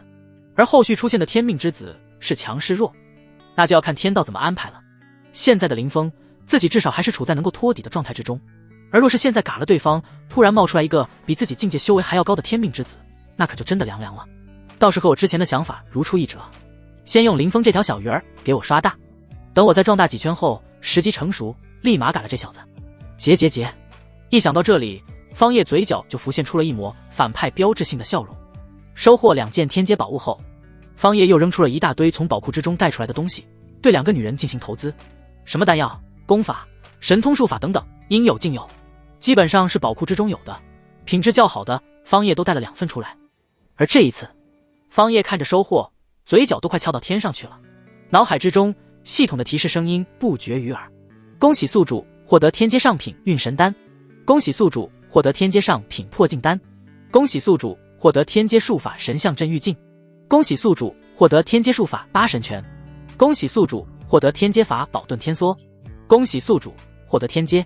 一眼望去，全部都是天阶品质，这一波真的是赢妈了！哈哈，一个字，爽！方叶仰头发出张狂的大笑，一旁2个女人看着方叶莫名其妙的大笑，全部都是一脸懵逼，尤其是顾青衣，方叶的每一个细小动作在她眼中都宛若是凌迟落下的铡刀，让他心头胆战。现在方叶大笑，他甚至联想到了方叶后面将要折磨林峰哥哥的场面。至于同样被押入地牢的老爹，则是被他抛诸脑后了。时间一晃，2天的时间眨眼便过。方家现在如日中天，在青云城成为了真正的霸主，每时每刻都有人在议论方家，议论方叶这个家主。同样，方家势大，这就导致没有什么人再敢来闹事。毕竟不是每个人都是主角，也都像林峰这傻缺一般，情况都没有搞清楚就自投罗网。现在的方家经历了前面2天林峰闹事的事情后，家族大阵随时随地都是处于一种半开半启动的状态，就算是一只蚊子飞进来，裤衩子都得被扒开，看看是公是母。这也就导致方叶在这2天时间内没有任何人来打扰他。2天的时间，方叶都在修炼系统反例给出的神通术法、神象阵御境和8神拳。2天的时间也算是摸到了门槛。唉，这身体的天资太低了，悟性不足，导致修炼速度缓慢。妈蛋，狗系统，你就不能直接灌顶方式反例回来？方叶又在心中把系统给骂了一遍，好在这一次系统没有回应，选择了沉默。同时，2天的时间里面，苍龙诀也是在时刻运转，这就导致方叶现在的境界又突破1小重天，来到了造化境界2重天的修为。看了一眼系统面板，方叶境界造化2重天，寿命2502年，背景身份青云城方家家主，体质血脉普通，气运子，功法苍龙诀天阶极品，神通术法神象阵御境8神拳，法宝宝物是神剑、5色法衣、运神丹、破镜丹、遁天梭。面板终于不再是那么单调了，这体质血脉应该就是本体的天赋悟性这些了，原主普通体质，也无特殊血脉，能够在这个年纪修炼到真元境倒也不错了。不知道后续能不能获得一些可以改变体质血脉的东西，到时候把自身的修炼天赋和悟性提升上来。方叶喃喃自语，总体而言，对于这一次的收获他还算是满意。毕竟身边有2个顶级气运道侣，随便赠送一点什么法宝，系统都能够反例出极佳的法宝出来。看着自身气运那一栏，方叶忍不住嗤笑出声，哼，想不到我一个普通修士，在收拢了2个气运之女后，自身的气运也达到了紫色等阶。看来自身的气运也是可以通过掠夺来获得的。对于我而言，抢到更多主角身边的女人，我自身的气运也就越足。方叶瞄了一眼家族地牢方向，当他察觉到里面的动静后，嘴角也是不由得挂上了一抹笑容。看来2天的时间已经让这位美艳师尊苏醒了，现在又到我上场表演的时候了。方叶嘴角一翘，起身朝着地牢走去。此刻方家地牢内，林峰双手双脚都被镣铐禁锢，这镣铐不是普通的铁链镣铐，上面蕴含着可以禁锢灵力的禁制，这也就导致林峰无法动用灵力。这2天的时间，他是受尽了皮肉上的苦痛，随便过来的一个方家奴役仆从都是能够踩在他的头上拉屎拉尿，动辄就是小皮鞭、小飞棍伺候，言语辱骂、唾沫喷脸，那更是常有的事情。等着吧，你们都给我等着，等我出去的那一刻，我要你们所有人都给我陪葬。林峰咬牙忍受这一份屈辱，他现在只需要等到自己的师尊苏醒，便可以逃离这里。小风，知性清冷的声音突然在林峰脑海之中响起。在林峰神识之海内，一道身着冰晶长裙的绝美女子出现，女子身段婀娜多姿，容貌惊世，最主要的是女子那身上蕴含的那一份独有的气质，知性且清冷，让女子整个人看起来都宛若是一株白色的雪莲，只可远观不可亵玩。师尊，你苏醒了。听到这声音，林峰心头大喜。之前为了替你挡下那一击，我消耗了太多的神魂之力，现在恢复的神魂之力也只够勉强维持我苏醒的状态。清冷的声音传入林峰脑海之中。师尊，那你何时才能够恢复？我现在被禁锢，无法调动体内灵力，根本冲不开这地牢。林峰声音之中带着一丝焦急。我来看看。一缕神魂之力外放，随即便收拢了起来。这镣铐蕴含禁制，能够禁锢修士体内的灵力，按照我现在恢复的速度来看，还需要10天的时间，我便可以破开这禁制了。10天的时间吗？林峰眼中金光流转。好，我等。之前那么多苦难都过来了，再吃10天的苦又算得了什么？看到自己的徒儿这个时候道心突然又坚韧起来，美艳师尊便忍不住开口了。小风，你道心坚韧，但为何偏偏一遇到那女子便变得脆弱不堪？你可知修士修行最为忌讳的便是被儿女情长耽误自己的道心。还有之前动手那人实力之强，远非现在的你可以抗衡。徒儿，听为师一句，放下执念，专心悟道。以你的心性资质，再配合上为师为你指路，这天下你何处去不得？什么女人会得不到？又何必现在苦苦死守这一棵歪脖子树？师尊，不要再说了。林峰眉头皱起，脸上浮现出不悦之色。我之前到现在所做的一切努力，都是为了迎娶青衣，和她成婚。现在你让我突然放弃，这算什么？这不就是否定我之前所做的一切吗？这一刻，林峰和他美艳师尊的观念起了冲突。错了就错了，错了又如何？人生这盘棋局之中，落子无悔才是最顶级的心态。美艳师尊闻言，内心不由得叹息一声：哎，为何你一碰见女人就变成这样？你可知道，你那心心念念的青衣，此刻已经躺在别的男人怀中，她是别人的女人了，已经不再属于你了。都这样了，你难道还要执拗下去吗？一听到这话，林峰顿时就想到了之前方叶对顾青衣所做的一切，伤疤再次被揭开，愤怒瞬间充斥了大脑。一怒之下，林峰竟然直接开口厉喝：够了，给我闭嘴！林峰突然的暴怒让美艳师尊也是不由得愣了一下，反应过来的林峰急忙道歉：对不起师尊，我刚才太过失态了，我没有顶撞您的意思。美艳师尊现在是他最大的底牌，如果自己失去这个底牌，那么自己将真的成为任人宰割的鱼肉。知道了。面对林峰的道歉，美艳师尊这次没有再继续劝阻，只是淡淡的回应了一句：现在师尊不再劝阻自己了。但林峰心里面却是更烦了，因为就在刚才那一刻，他总感觉自己的师尊好像对自己的态度冷漠了些许，但具体又说不上来，就纯粹的是一种直觉。晋升，不要再继续用神念和我沟通了。美艳师尊的声音响起。林峰闻言大惊，以为是师尊因为自己刚才的气话生气了，刚准备开口解释，就听到美艳师尊的话语再次响起：有人来了。林峰急忙收敛神识。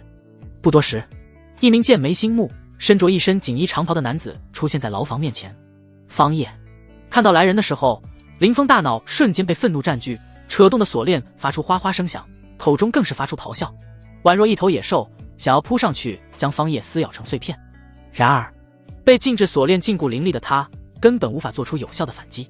方叶淡淡的看了一眼状若疯魔的林峰，笑道：不要动怒，小朋友，我可不是来找你的，而是来找你背后那位前辈。你在说什么？我听不懂你在胡说八道什么。这牢房就我一个人，哪里有什么其他人？听到方叶这话，林峰心头方寸大乱。难道自己的师尊被发现了？不可能啊！自己的师尊一直寄存在自己的纳戒之中，从未显露于世，就算是和自己沟通，也只是神识神念交流。因为自己的师尊现在没有肉身，只是神魂状态。装，继续装。方叶看向林峰，嘴角勾起一抹笑意，目光落在他右手食指那戒上面，淡淡笑道：没事，不急，我有的是时间慢慢陪你玩。看到方叶眼神落在自己手指那戒上之时，林峰彻底慌了神。前辈，出来一叙吧。若非没有你的帮助，这林峰早已经被我一巴掌拍死了。你已然暴露，现在就以神魂状态蛰伏在林峰那戒之中，又何必自欺欺人，继续躲藏下去？随着方叶的话语落下，林峰食指那戒上悠然飘荡起来一缕冰雾，随后一位身姿曼妙的冰晶女子出现在面前。只不过这女子身形虚幻，位于虚空之中，宛若一缕烟雾，随时都会消散的样子。师尊，看到自己的美艳师尊竟然主动出现，林峰慌了。师尊现在实力还未恢复，对方若是在这个时候动手，那后果不堪设想。无妨，既然已经被发现，就没有必要继续隐藏下去了。而且他若是想要对我动手，刚才就不会说那么多了。美艳师尊挥挥手，打消了林峰心中的疑虑。前辈气量和心性果然非同凡响，方叶佩服。方叶毫不吝啬的夸赞：道友有礼了。美艳师尊出现，对着方叶拱手。看着眼前的美艳师尊，方叶的确是眼前一亮。这美艳师尊果然不同凡响，不说惊世的容颜和身材，就单论这清冷知性的气质，就足以让人沉沦其中了。这主角林峰还真是命好啊！身边的妹子一个个都是这般极品，前辈有礼了。方叶冲着对方拱手抱拳，开口道：不知前辈名讳？冰凝。美艳女子开口道出了自己的名字，随即看着方叶直接开口：道友不必拐弯抹角了，你此番前来到底有何目的？不妨直说便是。我师徒二人现在皆是你的阶下囚，生死皆在你的一念之间。闻言，方叶大笑：哈哈哈，冰凝前辈爽快，那我再磨磨唧唧，倒是显得方某小气了。看着眼前的美女神魂，又看了一眼神魂身后的林峰，对方即便是现在这个样子，神魂虚弱不堪，依旧是将自己的爱徒护在身后。看来这冰凝对林峰还算是死心塌地，自己还得多费一番功夫了。方某此次前来是想要为前辈另寻良主。方某不才，举荐自己。前辈若是愿意跟随于我，我保证我会待前辈如初恋，还能够让前辈以最快的速度恢复到神魂圆满状态。我方家身为青云城霸主，我又是方家家主，各种资源可任由前辈选择。而且我还不会如这林峰一般，只会委屈前辈。届时我还会为前辈另寻一具上家肉身，待前辈彻底重生后，前辈可任意离去。一听到方叶的话，林峰顿时就急得跳脚，对方这挖墙脚又挖到自己身上来了。前有白月光顾青衣，现在又想抢自己的师尊，简直是欺人太甚。方叶，你休想！林峰此时是真的急眼了，道友这是想要挑拨我们师徒之间的关系吗？冰凝一眼便识破了方叶的计谋。方叶被识破倒也不慌，反而是大胆的承认，我承认有这么一层因素在里面，但这也只是极小的因素，并不是最主要的原因。我之所以这么做，就只是单纯的想要结识结交前辈罢了。冰凝冷冷拒绝，道友不必费口舌了，我是不会抛弃我徒儿的。前辈忠心，方某佩服。不管前辈愿意与否，这一枚运神丹在下都愿送于前辈，帮助前辈快速恢复。什么？竟然是天阶丹药，而且还是专门修复壮大神魂的运神丹。冰凝一眼便认出了方叶手中丹药，俏脸之上更是浮现出一抹惊诧之色。前辈慧眼，这的确是天阶丹药运神丹。方叶一笑道，这是方某的一点心意，还望前辈能够收下。说实话，方叶直接赠送出这样一枚天阶丹药，他心里面是十分肉疼的。毕竟他现在的天阶丹药也就只有2枚，但舍不得孩子套不着狼。这是离间这师徒2人的第一步，也是最重要最关键的一步。这一步走好了，基础便打下了。日后这师徒2人之间的关系只会越来越差，直到彻底分崩离析。看着方叶手中的这一枚运神丹，冰凝目光灼灼，师尊。身后的林峰满怀期待地看着自己的师尊，希望他不要收下。好，东西我收下了，但我还是明确地告诉你，我是不会放弃我徒儿独自离开的。冰凝开口，直接收下了这一枚天阶丹药运神丹。白给的东西干嘛不要？有了这一枚运神丹，自己不仅可以恢复，而且还能够快速补充神魂之力，让自己神魂圆满。师尊，你……看到这一幕的林峰却是直接傻眼了。在他心中，自己的师尊收下这一枚丹药，就等同于接受了方叶的提议。这一刻，林峰的心跌落到了谷底，心中也升起了一股对自己师尊的怨气。哈哈哈，前辈说什么便是什么。方叶大笑，对着冰凝抱拳。那前辈好生恢复，方某便先行离开了。方叶直接转身离开地牢，都不带一丁点犹豫的。看着方叶消失的背影，冰凝这才开始转过身来看着林峰。当看到林峰一脸的怨气后，冰凝的秀眉也是微微一皱。徒儿，你这是何意？难不成你不满我收下这枚运神丹？师尊行事，徒儿哪敢质疑，师尊又何必多此一举，多费口舌于我？师尊收下丹药兴致勃勃，现在又来关心于我的态度，哼，这不是多此一举吗？林峰一脸的幽怨表情，看得出来他很不高兴。冰凝闻言，脸上也是闪过一抹失落之色。你难道就是这样想为师的吗？为师纵使只剩下最后这一缕神魂之力，也依旧护你在身后。难道你还看不出来为师的态度？为师收下这枚运神丹，难道就一定要离你而去吗？为何不能视为师想着尽快恢复，带你离开此地？这一刻，冰凝内心失望大过一切，自己冒着神魂俱灭的后果也站出来护住林峰，心里所想所忧皆是为了这个徒儿。但这徒儿貌似从未替自己考虑过，运神丹对于他的价值有多大，是个正常修士都能够想到，但林峰想的却是他这个行为背叛了对方。林峰为了一个半途结识的顾青衣都可以奋不顾身，但却不愿为了自己这个帮扶他一路成长至今的师尊有那么丝毫的让步。失望，大大的失望。冰凝心中对于林峰的间隙也裂开了。师尊，你还是尽快吸收这枚运神丹吧，日后也好早点去跟你那新主子。林峰冷言相对，现在的他已经认定了自己的师尊不再属于自己。你……听到这话，冰凝心中对于林峰那仅存的最后一丝幻想也没有了。他不再多言一句，而是盘坐下来，开始专心致志地吸收这一枚运神丹。原本需要10天的时间，冰凝才能够恢复到可以破开锁链镣铐上的禁制，但有了运神丹的帮助，仅仅只是2个时辰，他便轻松破开了镣铐上面的禁制。不过他破开禁制后，并没有第一时间跟林峰说，而是选择继续炼化吸收运神丹。他担心将这一消息告知林峰后，林峰又会无脑冲出去找那个什么顾青衣，到时候又将延误自己恢复的速度。1天1夜后，冰凝将这一枚运神丹的最后一丝药力彻底吸收，而他的神魂身躯在此刻更是显得无比的饱满凝实，粗眼望去，甚至就和拥有肉身一般无二。师尊，你恢复了。看到这一幕的林峰眼前顿时一亮，冰凝只是冷冷的点点头，随后便是咔嚓一声，禁锢在林峰身上的镣铐便应声断裂。做完这一切后，冰凝直接钻入了林峰的纳戒之中，没有再说一句话。看到自己师尊这冷漠如生人的样子，林峰也是一愣，但此刻也来不及多想其他的，先离开这里再说。没了禁制限制，林峰再次感受到了体内汹涌澎湃的灵力。他喜上眉梢，轻而易举的便破开了牢房大门，然后悄无声息的开溜。但让林峰十分奇怪的却是，这一路上竟然没有再碰见一个方家守卫。难不成这又是方叶那老魔的陷阱？林峰皱眉，不管了，先逃离地牢再说。片刻后，林峰冲出了地牢，就在他准备逃离方家大院的时候，却是停下了脚步。他的脸上浮现出犹豫挣扎之色。师尊，你能助我吗？林峰神念一动，跟冰凝开口交流。冰凝，你想做便去做，无需过多询问我的意见。话语很冷，干净利索。现在的他用脚趾头都能够想到林峰想要干什么，必然是又要去找那个什么顾青衣。他也不再劝阻，只是当一个纯粹的工具人。林峰闻言一喜，多谢师尊。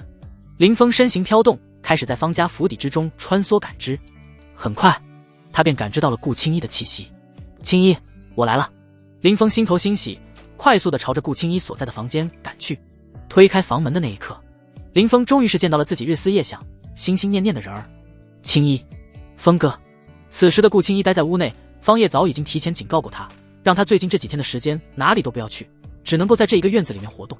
虽然不知道对方想要干什么，但为了林峰哥哥和自己父亲的安危，他只能照做。而此刻顾青衣却是看到了林峰出现在眼前。林峰哥哥，你怎么逃出来的？顾青衣脸上满是对林峰的担忧和关怀。青衣，现在不是说话的时候，走，我带你离开这里。林峰抓起顾青衣的手就要往外走，然而顾青衣却是挣脱开了林峰的手，身子停在了原地。他低着头，眼含泪水，开口道：林峰，你以后别来找我了，你走吧，我现在是方家夫人。轰！听到这话，林峰如遭雷击，大脑一片空白，以至于身形都是不稳，脚下步伐连连后退了好几步。他一脸不可置信地看着眼前女子。你说什么？方家夫人？这四个字如同雷音一般在林峰耳畔炸响。原以为对方是被胁迫，但现在事情好像不是这样。青衣，你告诉我，这不是真的，不是你自己愿意的，只要你说，我现在立刻就带你走。林峰目光真诚地望着眼前的女人，这个女人乃是他前半生为之努力奋斗的根源，他怎么可能这么轻易放弃？不，我是自愿的。顾青衣抬起头，直视林峰的双眼，只是泪水一直在眼眶之中打转，但他还是强忍着没有落下来。心里面，顾青衣则是早已经痛苦懊恼不已，一个劲儿的道歉：对不起，对不起，林峰哥哥，我不能置我父亲性命于不顾，以后你还是不要再来找我了，我担心方叶会误会。顾青衣一咬牙，心一狠，说出了这样一句违心的话。方叶现在实力强大到了何种地步，他这个方叶夫人都是不清楚，但是他清楚的知道，现在的林峰绝非方叶的对手。虽然不知道林峰是如何逃出来的，但是现在既然已经逃出来了，那就赶快离开才是最佳的选择。不然的话，方叶若是到来，林峰恐性命难保。为了自己心爱的男人能够活下去，顾青衣选择当一次爱情的背叛者。只要林峰活着，一切都好。至于林峰怎么看自己，都已经不再重要了。好一个方家夫人，好一个害怕方叶会误会。林峰此刻如同魔怔了一般，站在原地疯狂大笑，只是他的笑声之中带着一股悲戚。在看向眼前的女人之时，林峰的脸色冷了很多。原来这一切都只是我的自作多情罢了。为了你，我拼命的修炼，努力变强，只为成长到足以可以和你门当户对的地步。现在看来，这一切果然是我自己的单相思。放心吧，我不会让你难堪的，方家夫人。最后方家夫人四个字，林峰几乎是咬牙切齿地说出来。林峰哥哥。顾青衣看着眼前心爱之人被自己折磨成这个样子，心无比的痛。他伸出手，张了张嘴，想要再说什么，却是如鲠在喉。因为一把重剑此刻就横在他和他的面前。从今以后，你我画地为界，从此两不相欠。林峰手握重剑，在地上一横，冷冷的开口：日后你我再见面，便是敌人。方家的每一个人，我都不会放过的。这些天在方家，在你们身上受到的耻辱，他日我必定百倍千倍的奉还。说完这句话，林峰转身就离开了房间，随后化作一道残影消失不见。看着林峰离开，顾青衣捂着胸口瘫坐在了地上，泪水从脸颊无声地滑落他的心，好痛。从今天起，他便真正的失去了那个自己心爱的男人。对，就是这样，受到刺激，感受到了耻辱，再继续给我加倍努力变强吧。远处的一处假山石台上，方叶盯着离开的那道身影，嘴角勾起一抹笑容。主角越强，他越是兴奋，因为这样一来，他就能从林峰的身上得到更多的系统奖励。身形一动，方叶便来到了顾青衣所在的院子里面。怎么？看到自己心爱的男人离自己而去，很心痛。方叶冷不丁的声音响起，将顾青衣吓了一大跳。走进房间，方叶坐在桌旁，手指轻轻地敲击了一下桌面。顾青衣擦干眼泪，站起身来，端起茶壶为方叶沏茶。方叶端过茶杯一饮而尽，随后目光落在顾青衣身上，直接大手一伸将对方揽入怀中，同时体内的灵力运转，控制住了顾青衣的手脚。顾青衣开始自己褪去衣衫，冲入方叶的怀中。这一刻，他是惊慌的，但口不能言，手不能自已，只能选择缓缓闭上双眼，默默地接受这一切。远处，一道黑影趴在院墙之后，正目不转睛地看着眼前这一切。这人不是别人，正是先前离开的林峰。林峰离开的时候，越想越不对劲。顾青衣的反常太过突然了，同时他又联想到之前顾青衣所说的话，顾家家主顾怀安，也就是顾青衣的父亲，还在方叶手中。对方这样做，极有可能是受到了威胁，不得不如此。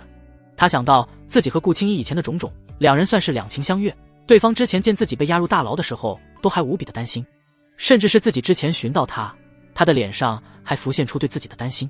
联想到这一切，林峰心中更是确定顾青衣是有苦衷的，于是乎他便转身回来了，只为印证自己心中所想，想要看看这到底是怎么回事。然而刚看到的这一幕却是让林峰血压瞬间飙升。操你妈的，狗男女杂碎！顾青衣、方家、方叶，我林峰与你们不共戴天。林峰彻底死心了，顾青衣自己主动送上去，这还有什么可说的？他又不是方白那种死舔狗，就算对方在自己面前背叛自己，也会想出借口。这一次林峰是真正的死心了，转身就离开了方家大院。离开后，林峰对着天空发出不甘愤怒的咆哮。而顾青衣房间内，方叶一边享受着当下顾青衣的情笼绕住，一边目光望向远处彻底消失不见的身影，嘴角勾起一抹笑意。这一切都在他的预料之中。这一下，这林峰应该算是对顾青衣彻底死心了，甚至可以说得上是恨意十足。毕竟没有哪一个男人能够接受自己的女人背叛自己。林峰啊，林峰，你可要快些成长起来，多去找你的那些红颜知己帮忙才行啊！我都是有些迫不及待了。方叶心中大笑，突然间，方叶倒吸一口冷气，低头看向匍匐在自己面前的顾青衣，眼中闪过一抹惊芒。这女人技巧竟然如此了得，当真是好生生猛。方叶受不了了，此刻彻底释放自己的天性。另外一边，叶轻柔缓缓地推开自己的房间，她感觉到浑身神清气爽。原本自身丹田受损，一直都未曾突破凝气，但是这几天的时间，在自家相公方叶的帮助下，他不仅成功修复好了损伤的丹田，在方家资源的堆砌下，自身也彻底迈入了凝气期。我也要努力修炼变强，争取不拖相公的后腿。这一刻，未来女帝心中有了新的动力。次日，方叶修炼的苍龙诀霸道的掠夺天地灵气，让他的境界又突破了一重天。如今来到了造化三重天，对于神通的修炼也有了一些进步。神象镇狱境算是摸到了门槛，八神拳也是如此。若是一般的功法神通，我早已经习会迈入门槛，但是这神象镇狱境和八神拳修炼至今却是还未真正的入门。苍龙诀之所以能够如此快速，是因为我本身就修行的这一门功法，因此运转之时畅通无阻，但这两门神通却是完全不同。看来天资和悟性对于一个修士而言还是太过重要。方叶收起修炼，开始朝着后山禁地而去。他想要看看自家那傻缺儿子还有没有救，如果能挽回一下的话，他不介意让这逆子继续活下去；如果彻底没救的话，那他也不介意换个小号重新培养。毕竟他可不想身后一直有一个人在给自己捅篓子。这一次好在是主角林峰前期成长状态，谁知道下一次自家这逆子又会招惹到什么人物。来到后山禁地，方叶看着静止后面的方白，对方一脸的颓废之相，仿佛整个人都被抽空了精气神。逆子看着自家这傻缺儿子如此模样，方叶内心不由得一叹，看来真要准备换个小号练练了。为了一个女人竟然能够颓废至此，这原身也真是倒了血霉，遇上这么一个坑爹儿子。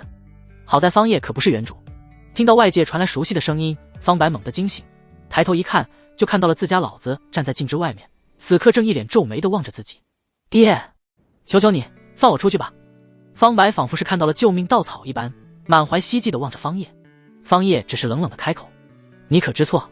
方白，爹，儿子知道错了，真的知道错了，求你放我出去吧。方叶忽然一笑，凑上前去，开口问道：儿啊，爹问你，你出去后想要干什么？当然是找。顾自的话语刚到嘴边，就被方白硬生生地咽了回去，因为他发现自己老爹此时正一脸笑眯眯的表情看着自己，笑容是那么的慈祥，是那么的和蔼可亲，就像小时候他被抱在怀里一样。但是方白却是从那笑容之中看到了一抹异样的东西，杀意，实质性的杀意。这一刻，方白只觉得脊背发寒，菊花一紧，刚到嘴边的话就被他硬生生地咽了回去，然后一脸认真的表情开口：出去后孩儿定当努力修炼，儿女情长呢？你不当舔狗了？方叶反问。修行第一，情感随缘。方白神色坚定地开口：孺子可教。方叶重新站直身子，双手背负身后，看着方白微微点头。爹，那你现在可以放孩儿出去了吗？方白追问。别急，爹还得考验考验你。方叶一笑，冲着身后山下石梯挥挥手喊道：上来吧。随着方叶的话语落下，一名女子迈着款款莲步而来，不是别人，正是顾青衣。当看到顾青衣出现的瞬间，方白的瞳孔微微一缩，心头剧烈跳动，就连呼吸都是紧促了起来。顾青衣来到方叶的面前，双手位于身侧作揖，喊道：相公。方白。方叶点头一笑，搂住顾青衣的柳腰，转头看向被关在禁地内的儿子，笑道：儿啊，喊二姨。看着眼前的青年，顾青衣神色也是一阵变幻。曾几何时，方白还在死命地追求自己，但现在自己转头就成为了对方的小妈，而且还是二妈，这让他感觉到十分的别扭。叫啊！看着方白犹豫不决的样子，方叶的眉头微微一皱。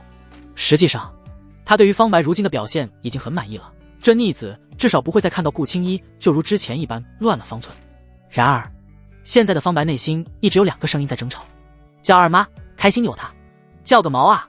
当爹的抢儿子喜欢的女人，怎么当爹的？直接站起来骂他老不死的！顺从老爹，享受荣华富贵，他不香吗？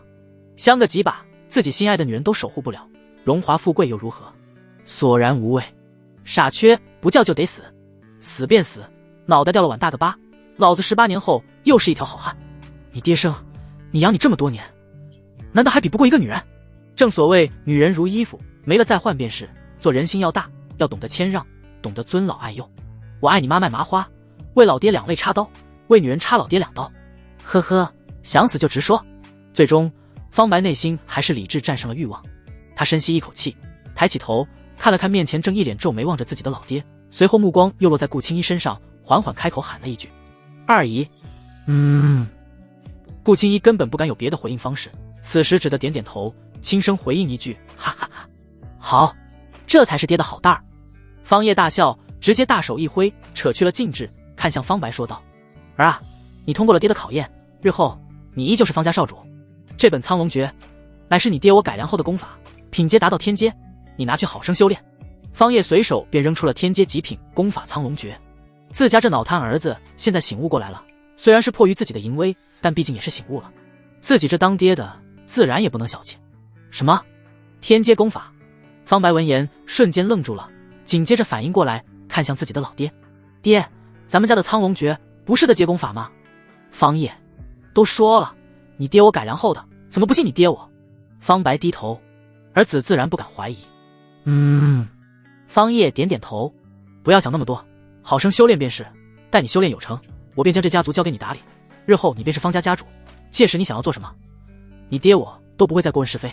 说话间，方叶还可以显露了自身的境界气息，造化境不显山不露水，犹如凡人，而一旦真正显露威势，则如天威。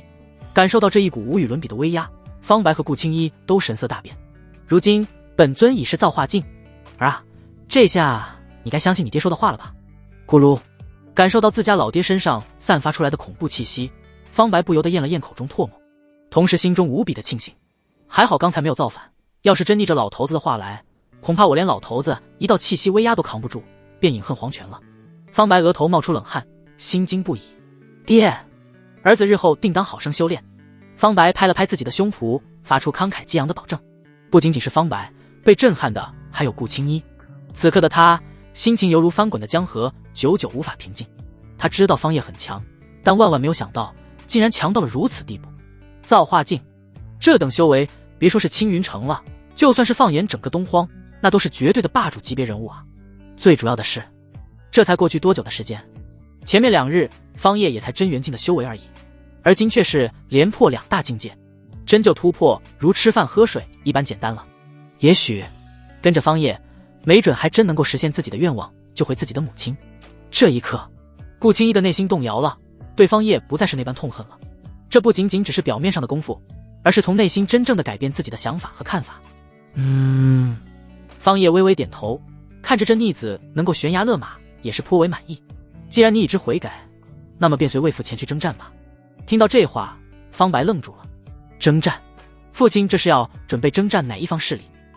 是要准备真正的一统青云城吗？方白双眼冒光，现在的他已然知晓顾青衣和自己再也不可能了，心里面没有了女人的羁绊，他的思绪也清朗了起来，野心也随之蓬勃高涨。自然是之前害你爹差点死去的噬魂宗。方叶冷冷的开口，这宗门之前和顾家勾结在一起，对我出手，我身上的噬魂火毒就是在那个时候留下的，也因为这火毒导致魏父我修为不涨反跌，大限将至。这样的仇家，吾儿，你说要怎么做？方白听后也是瞬间明悟过来，之前方叶遭遇的种种修为大跌，大限将至，他都是知道的。杀！方白只说了这么一个字。好，不愧是我方叶的儿子，有种。方叶大笑，同时下达命令，召集方家真元境强者，随吾征战噬魂宗。这一次，方叶没有要求方家全体出动，只是召集一些真元境界的长老。如今他修为达到造化境，自己一人便足够了。但是和噬魂宗的战斗，正是他为此历练方白的绝佳机会。领命！负责看着这后山静止的长老抱拳，直接转身离去。嗷呜！很快，方家号角吹响，一艘巨型战船横空，上面站着数十人。除了方叶、方白父子2人，还有叶轻柔、顾青衣，剩下的6人则全部都是方家真正的底蕴清一色的真元境强者。我现在实力虽然已足够强大，但我方家强者却是太少，至少要出现数名神海境界强者才行。这样一来，至少日后我不在的时候，方家依旧能够稳住霸主之位，不会被他人觊觎。方叶沉思，准备此次征战过后，便利用系统返利的修炼资源来反哺家族，加速培养家族强者。不仅仅是顶尖战力，还包括后生晚辈。毕竟，只有源源不断的强者天才冒出来，才能够保证一个家族、一方势力的长青。不知道这噬魂宗内有多少修炼资源，也许这一次噬魂宗之行就能够收获满满。战船横空，朝着噬魂宗飞去。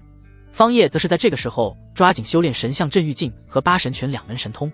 对敌的手段他自然是掌握不少，但真正的顶尖神通却是只有这2门，这可是大杀招，越早掌握越好。半日的时间一晃而过，战船也在这个时候停了下来。一名真元境的方家长老来到方叶面前，家主，噬魂宗到了。方叶缓缓睁开双眼，从修炼状态之中退了出来。他手掌翻转之间，隐约间浮现出一头神象的虚影。神象镇狱境终于算是入门了。方叶感慨不已，自从获得这2门大神通后，他一有时间便进行修炼。好在功夫不负有心人，总算是摸到了门槛，成功入门。方叶起身来到战船甲板前端，居高临下的俯视着下方那屹立在原始山脉之上的宗门，眼中闪过一抹冷意。今日噬魂宗上下一个不留。随着方叶冷冷的开口，他右手直接翻转，拍出一道掌印，掌印迅速放大，从中飞出一头黑色的神象。神象高昂，声震四野，脚踏虚空，朝着前方的噬魂宗奔腾而去。轰隆隆，神象在虚空之中奔腾，宛若是发生大地震一般，竟然震得这一方天地轰隆炸响。来到噬魂宗上空，神象高抬双脚，直接就踏了下去。轰！这一刻，宛若天崩地裂，虚空都是在这一脚之下站立不堪，浮现出了裂痕。噬魂宗整个宗门上下还没有人反应过来，便朝着地面凹陷了下去，几丈有余，直接成为了一片废墟。看到眼前这一幕，战船上的所有人都是目瞪口呆。这就是造化境界强者的一击吗？一击便摧毁来了一个宗门势力，一个不留。放心去厮杀，若是遇到解决不了的强者，我会出手。方叶开口下达了命令。是，家主。杀！6名真元境的长老直接杀了下去。方白紧随其后，喊杀声音大的没边，属于是激动坏了。原本他这段时间就受了不少委屈，憋了一肚子的火，现在正好找个地方发泄。何人胆敢犯我是魂宗，找死吗！一道大喝之声从下方宗门废墟之中传来，紧接着数道身着火红色长袍的修士出现在半空，其中一人身上的气息浩瀚，远超周边其他人。这人不是别人，正是魂宗的宗主，也是这宗门内唯一的一名神海境界强者颜烈。颜烈，许久不见，这么快就忘了本尊了吗？方叶抬脚迈步，在虚空之中踱步而来。是你，方叶，没有想到你竟然还没有死。颜烈见到方叶出现，瞳孔也是微微一缩，这方叶身中噬魂火毒，怎么会不死？而且对方身上的气息隐晦不明，看这样子不仅是没死，反而还是突破了。怎么，本尊没死，很出乎你的意料。方叶冷冷开口，眼中杀意弥漫。此次前来便是了结之前的恩怨，今日过后，噬魂宗将不复存在。大言不惭，你纵然是没死又如何？莫不是你以为恢复了实力，就觉得能够在本宗主面前猖狂了吗？颜烈丝毫不惧，在他看来，方叶的实力就算是突破了，也不过是神海一重天罢了，而自己却是神海二重天。本宗主能够杀你一次，自然就能够杀你2次。不过这一次我改变主意了，你带人回我宗门，我不仅要将你挫骨扬灰，杀到你神魂俱灭，还要对你身后的家族出手，方家上下老小一个不留。颜烈冷声开口，杀我方家全家上下，这次收你们来了。方叶还未开口，方白这个儿子就率先跳了出来，指着颜烈的鼻子就开骂叫嚣：小辈，我与你家大人说话，何时轮得到你这个晚生后辈插嘴？没有教养，我替你爹教育教育你。颜烈双眼微眯，盯着方白，直接探出自己大手，挥出一道火焰掌印，朝着方白抓了过去。他要杀鸡儆猴，当着方叶的面杀他儿子，让他知道噬魂宗可不是随便什么阿猫阿狗都能够来叫嚣。感受到这一掌的威势，方白脸色大变。父亲，救我！他连真元境修为都是不到，如何能够扛得住神海境强者的一掌？在本尊面前还想出手？你当我是空气吗？方叶冷哼，大袖一挥，那弥漫着深蓝色火焰的掌印顿时便消散于虚无。什么？随手一挥便瓦解了我的攻势。颜烈见状，心头一惊。刚才那一击虽然只是自己随意一招，但自己可是神海2重天的境界，方叶的修为如何能够如此轻描淡写的瓦解自己的攻击？很震惊是不是？别急，更震惊的还在后面。方叶淡淡一笑，随着他的话语落下，手掌再次抬起，随后对着眼前的几人凌空一握，全部给我跪下！轰！霎时间，颜烈几人身边就被一股恐怖的力量压制，在这一股力量下，连虚空都是发出嗡鸣之声。扑通，扑通，颜烈在内的几人此刻直接跪在了半空之中。怎么可能？颜烈双手撑住虚空，额头上青筋暴起，拼命的想要站直腰杆。然而不论他如何用力，怎么调动体内灵力，都无法撼动这一股威压丝毫。这一股威压绝不是神海境界强者能拥有的。颜烈拼命的抬起头，双目之中血丝密布，死死的盯着前方的方叶。现在才发现，晚了。方叶嘴角一翘，大手猛地一握，那一股笼罩在颜烈等人身边的压力陡然收缩起来。砰砰砰！最先承受不住这一股压力的，自然是颜烈身边的那些宗门长老。他们都是真元境的修为，自身实力绝对不弱，但是此刻却没有丝毫的反抗之力，身躯承受不住这一股压力，纷纷爆碎，成为一团团的血雾。生死道消，神魂俱灭。你竟然突破到了造化境，这怎么可能？颜烈一脸不甘地望着方叶，他现在的状态也好不到哪里去，浑身布满裂痕，宛若是一个随时都要碎裂的瓷娃娃。说完了你就可以去死了。方叶淡淡开口，随后大手一挥，恐怖的压力再次朝着颜烈席卷而去。不！颜烈口中发出怒吼，眼神之中充满了不甘、惊恐。他自身在呐喊之中缓缓地消失不见，连飞灰都没有留下，被磨灭得干干净净。噬魂宗内神海境界强者以及真元境强者都已覆灭，现在你们可以行动了。我只有一个要求，全宗上下一个活口不留，收刮到的资源上缴，事后我会论功行赏。方叶丢下一句话后，转身回到了战船之上。杀！6名方家长老以及少主方白这一次没有了阻碍，再次朝着下方噬魂宗杀了过去。没有了宗主和宗门长老的阻拦，噬魂宗内的这些弟子又如何是这些真元境强者的对手？唯一能够过招的也就方白了。但是那些方家长老根本不给他们机会，一旦发现方白落于下风，便果断出手，场面出现一面倒的厮杀。方叶坐在战船上，看着下方的场景，神色如常。在修士遍布的修炼世界里面，心软可不会换来丝毫的好处。之所以一个活口不留，那是因为斩草就必须要除根。夫君，我也去。这时叶轻柔突然开口，看着下方作战的方白和方家长老，面露担忧之色，想要分摊压力。方叶闻言，眉头微微一挑。叶轻柔果然不愧是未来的女帝，现在虽然只有凝气期的修为，但已然具备了无惧强者厮杀向前的心性。你只有凝气期修为，还是不要去了，下面这些都是一些小杂鱼而已，交给小白和诸位长老即可。方叶冲着叶轻柔微微一笑，说完，方叶转头看向站在一旁的顾青衣，冷冷地开口道：你下去帮他们。顾青衣。方叶对待叶轻柔和对待他顾青衣的态度完全就是截然相反。哼。顾青衣略作不满地哼了一声，头也不回地杀了下去。相比较叶轻柔而言，顾青衣现在的实力要强上许多，虽然都是凝气期，但前者刚迈入，后者却是凝气后期境界了。方叶让顾青衣下场还有另外一个原因，那就是顾家和噬魂宗原本是依附结盟的关系，现在顾青衣下场和那些噬魂宗的弟子厮杀，那就等于是让他彻底和噬魂宗一刀两断，站在对立面。顾家大小姐的名头和样貌，这宗门内还是有人知道的。这样一来，对方认出顾青衣身份后，自然是会怨恨无比，这就彻底断绝了顾青衣的后路，让他日后不会再萌生其他想法。夫君，你对青衣好像还是不太信任。叶轻柔轻轻开口，若不是他父亲还在我手上，你以为他会这么乖乖听话？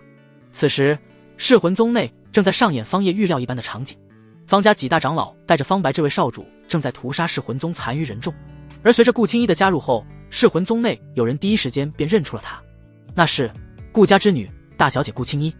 混蛋，他怎么联合方家之人对我们出手？我们被顾家背叛了，该死！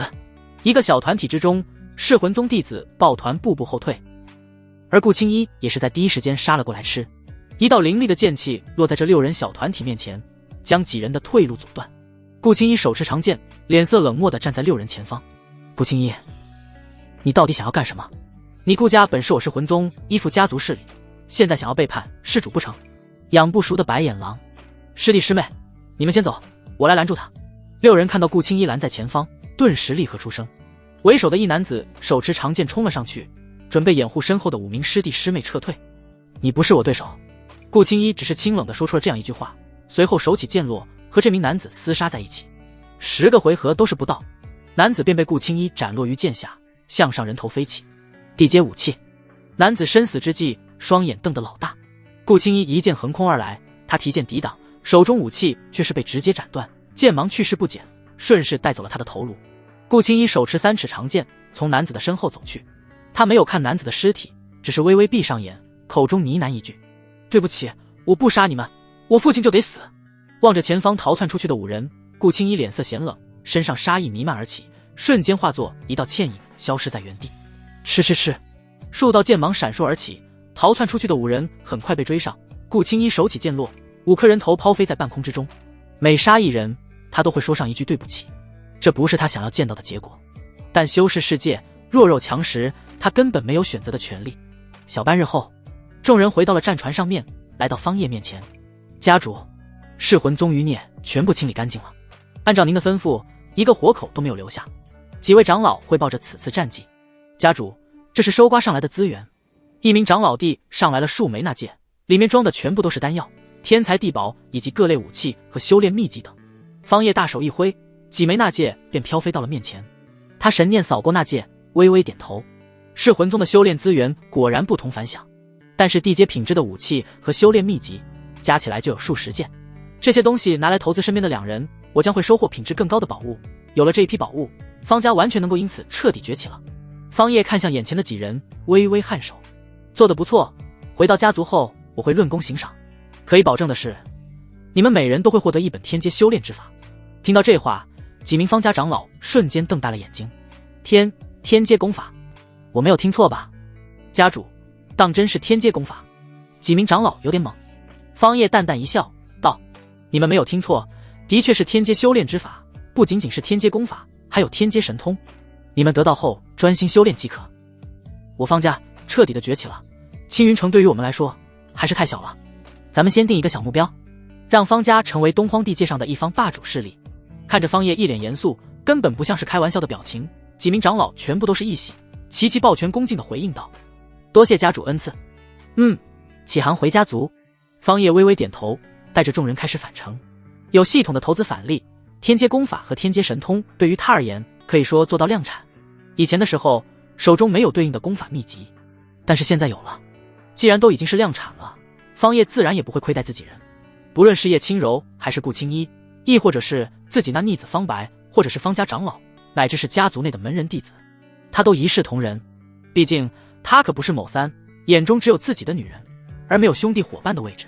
转头看向方白：“无儿，这次做得不错。”方白闻言当即抱拳：“多谢父亲夸赞，这是我应该做的。”说完之后，方白一脸期待的表情看着方叶，那样子就像是一个等待着糖果奖励的小屁孩。方叶淡淡一笑：“放心，到时候论功行赏，也有你的份。”多谢父亲。方白闻言激动坏了，转头看向顾青衣，方叶没有多说什么。对方这次的表现不错，他就不骂了。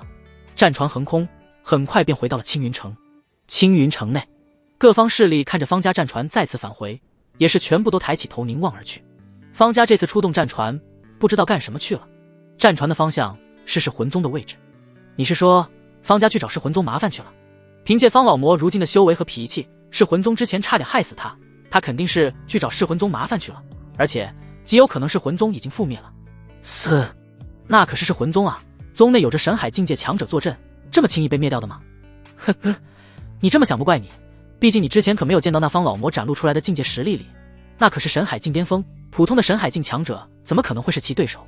实际上，随着方家战船出城的那一刻开始，各方势力都派出了探子前去探查。毕竟方家现在可是青云城真正的霸主势力，一举一动都格外的受人关注。城主府，一名黑衣探子来到城主面前，抱拳开口：“城主，方家此次出行目标的确是噬魂宗，而且噬魂宗已经被灭掉了。”知道了，你下去吧。城主背负双手，抬头看着横亘在天空的那一架战船，不由得叹息出声。方家是真正的崛起了，竟然连噬魂宗都能够灭掉，现在交好倒是一个不错的选择。不仅仅是城主府，其他各大家族势力内的探子也在此刻开始带着消息回来了。一时间，青云城各方势力接阵，随后便是一阵寂静，仿佛一瞬间从一头老虎变成了一只温顺的小猫，都不敢有什么大的动作了，主要是怕方家下一个目标就是自己。噬魂宗都扛不住方家的征讨，自己这些家族势力更加不是对手了。方家家族内，方叶取出之前收刮到的噬魂宗资源纳戒，在他面前站着两人，叶轻柔和顾青衣。这两枚纳戒内有着各类修炼资源、功法、秘籍、丹药、武器等，你们一人一个。方叶不由分说的将纳戒丢给了两人。相公，不是从噬魂宗收刮上来的资源吗？叶轻柔震惊诧异，你给了我和妹妹，那如何奖励给家族众人，还有立功的各位长老和方白？顾青衣看着纳戒，则是愣在了原地。这里面装的修炼资源可不少，甚至可以说是堆积如山。方叶这就直接送给了他们。这男人脑子里面到底在想什么啊？这时方叶的笑声响起：“无妨，给你们的，你们直接拿着用便是，不够了再跟我说。方家众人我自然也不会亏待，不会厚此薄彼。你们二人乃是我方家夫人，自身的实力也是代表着我方家的脸面，你们二人可不要辜负我的心意。”叶轻柔闻言微微颔首：“轻柔定当努力，不给相公丢脸。”方叶闻言一笑，对于叶轻柔这位女帝，他可是十分看好的。转头看向顾青衣：“现在你还觉得本尊是一个恶人吗？”顾青衣一愣，没有回答，只是眉眼微低，不知道在想着什么。好了，该说的我都说完了，你们只需要记住一点，跟着我方叶，绝对不会亏待了你们，各种资源宝物，你们日后要多少有多少。方叶起身一笑：“我要去给家族众人发放资源了。”离开房间，方叶来到了家族议事大殿。投资两个女人的系统返利已经到了，系统叮叮叮的提示声音响得没完没了，方叶脑袋都是快要炸开了。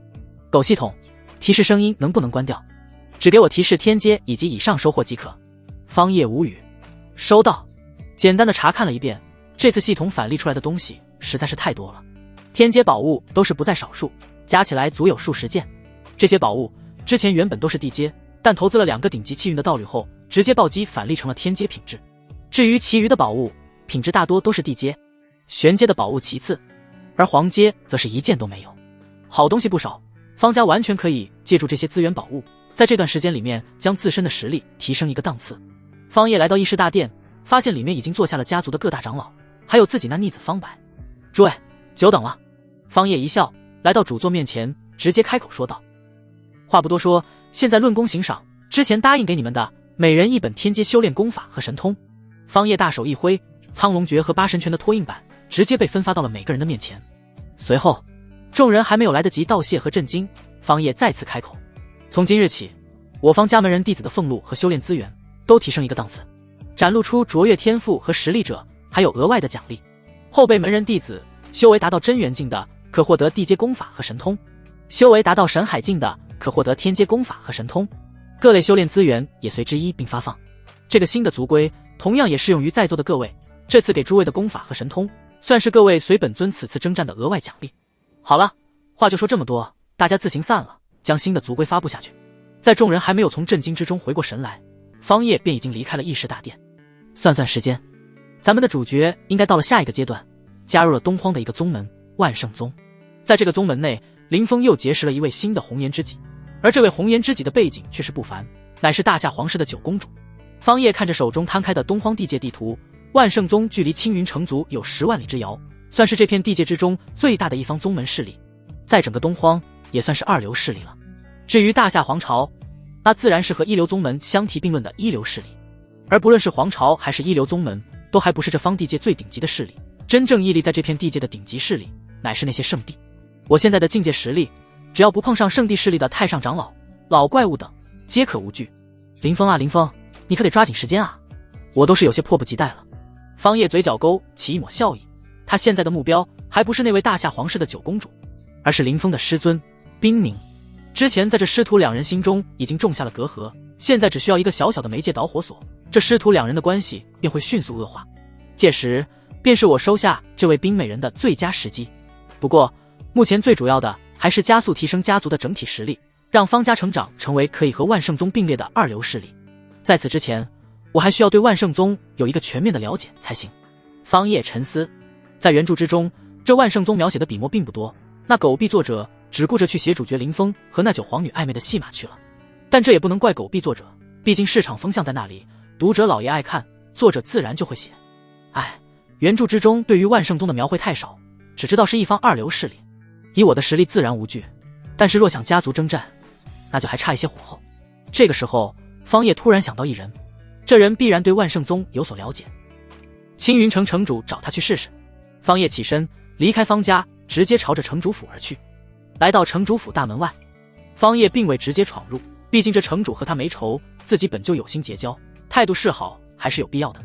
方家主，不知方家来城主府所谓何事？一名护卫看到方叶后，心头也是震惊无比，握着长枪的右手手心都是开始冒汗。毕竟眼前这位是大杀神，之前在方家几乎杀了整个顾家家族之人，那是连眼睛都没有眨一下的。自己这小小的护卫，要是一个大意得罪了对方，岂不是要死的连渣都不剩下？然而方叶接下来的一句话却是让他差点下巴掉在地上。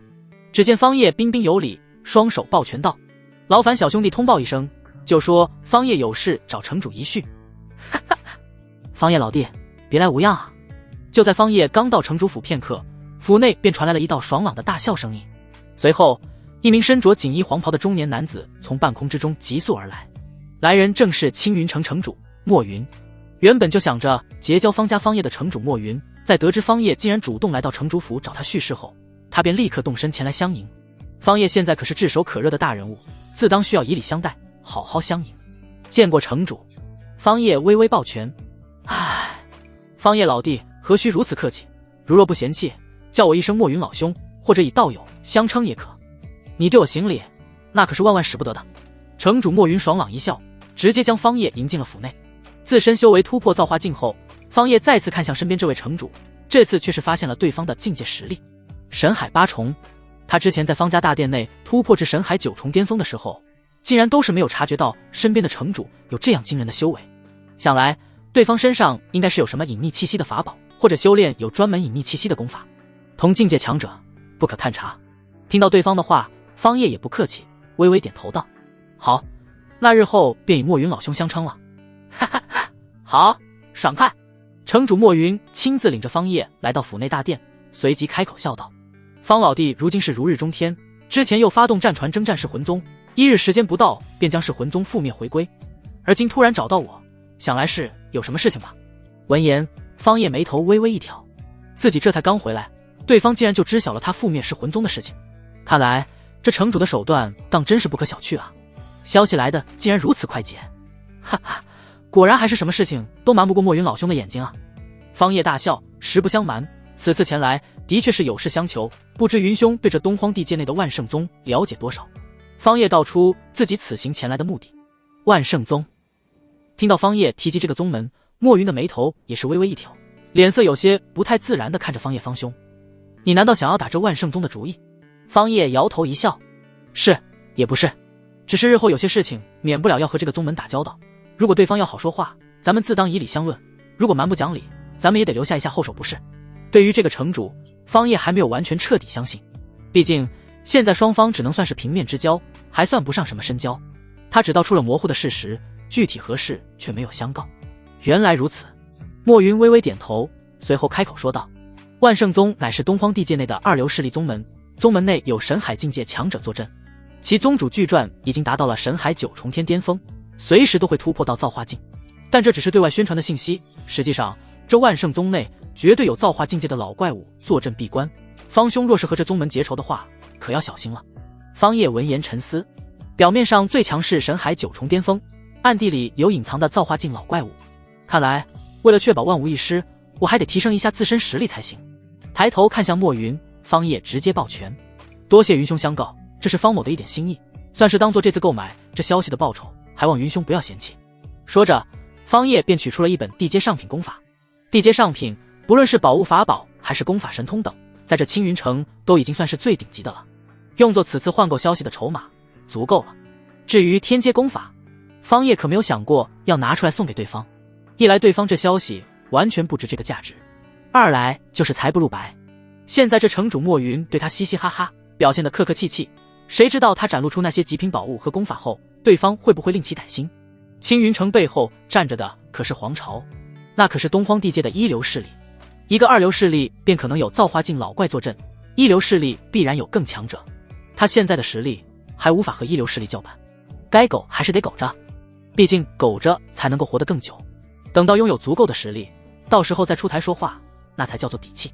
现在就露出底牌，那只能叫送人头和冤大头。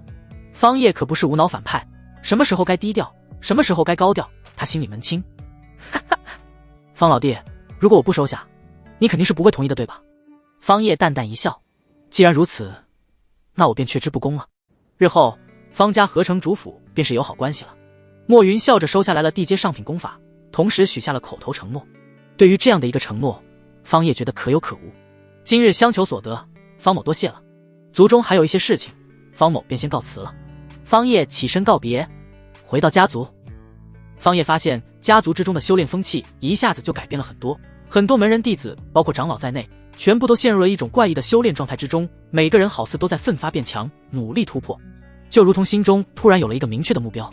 果然，宝物动人心，这才是最好的激励方式，毕竟天阶法宝和功法神通可不是满大街的白菜。看到这一幕，方叶心中了然，他自然是明白这一切的由来，要的就是这一种几乎癫狂的修炼状态。有这样的冲劲，我方家崛起指日可待。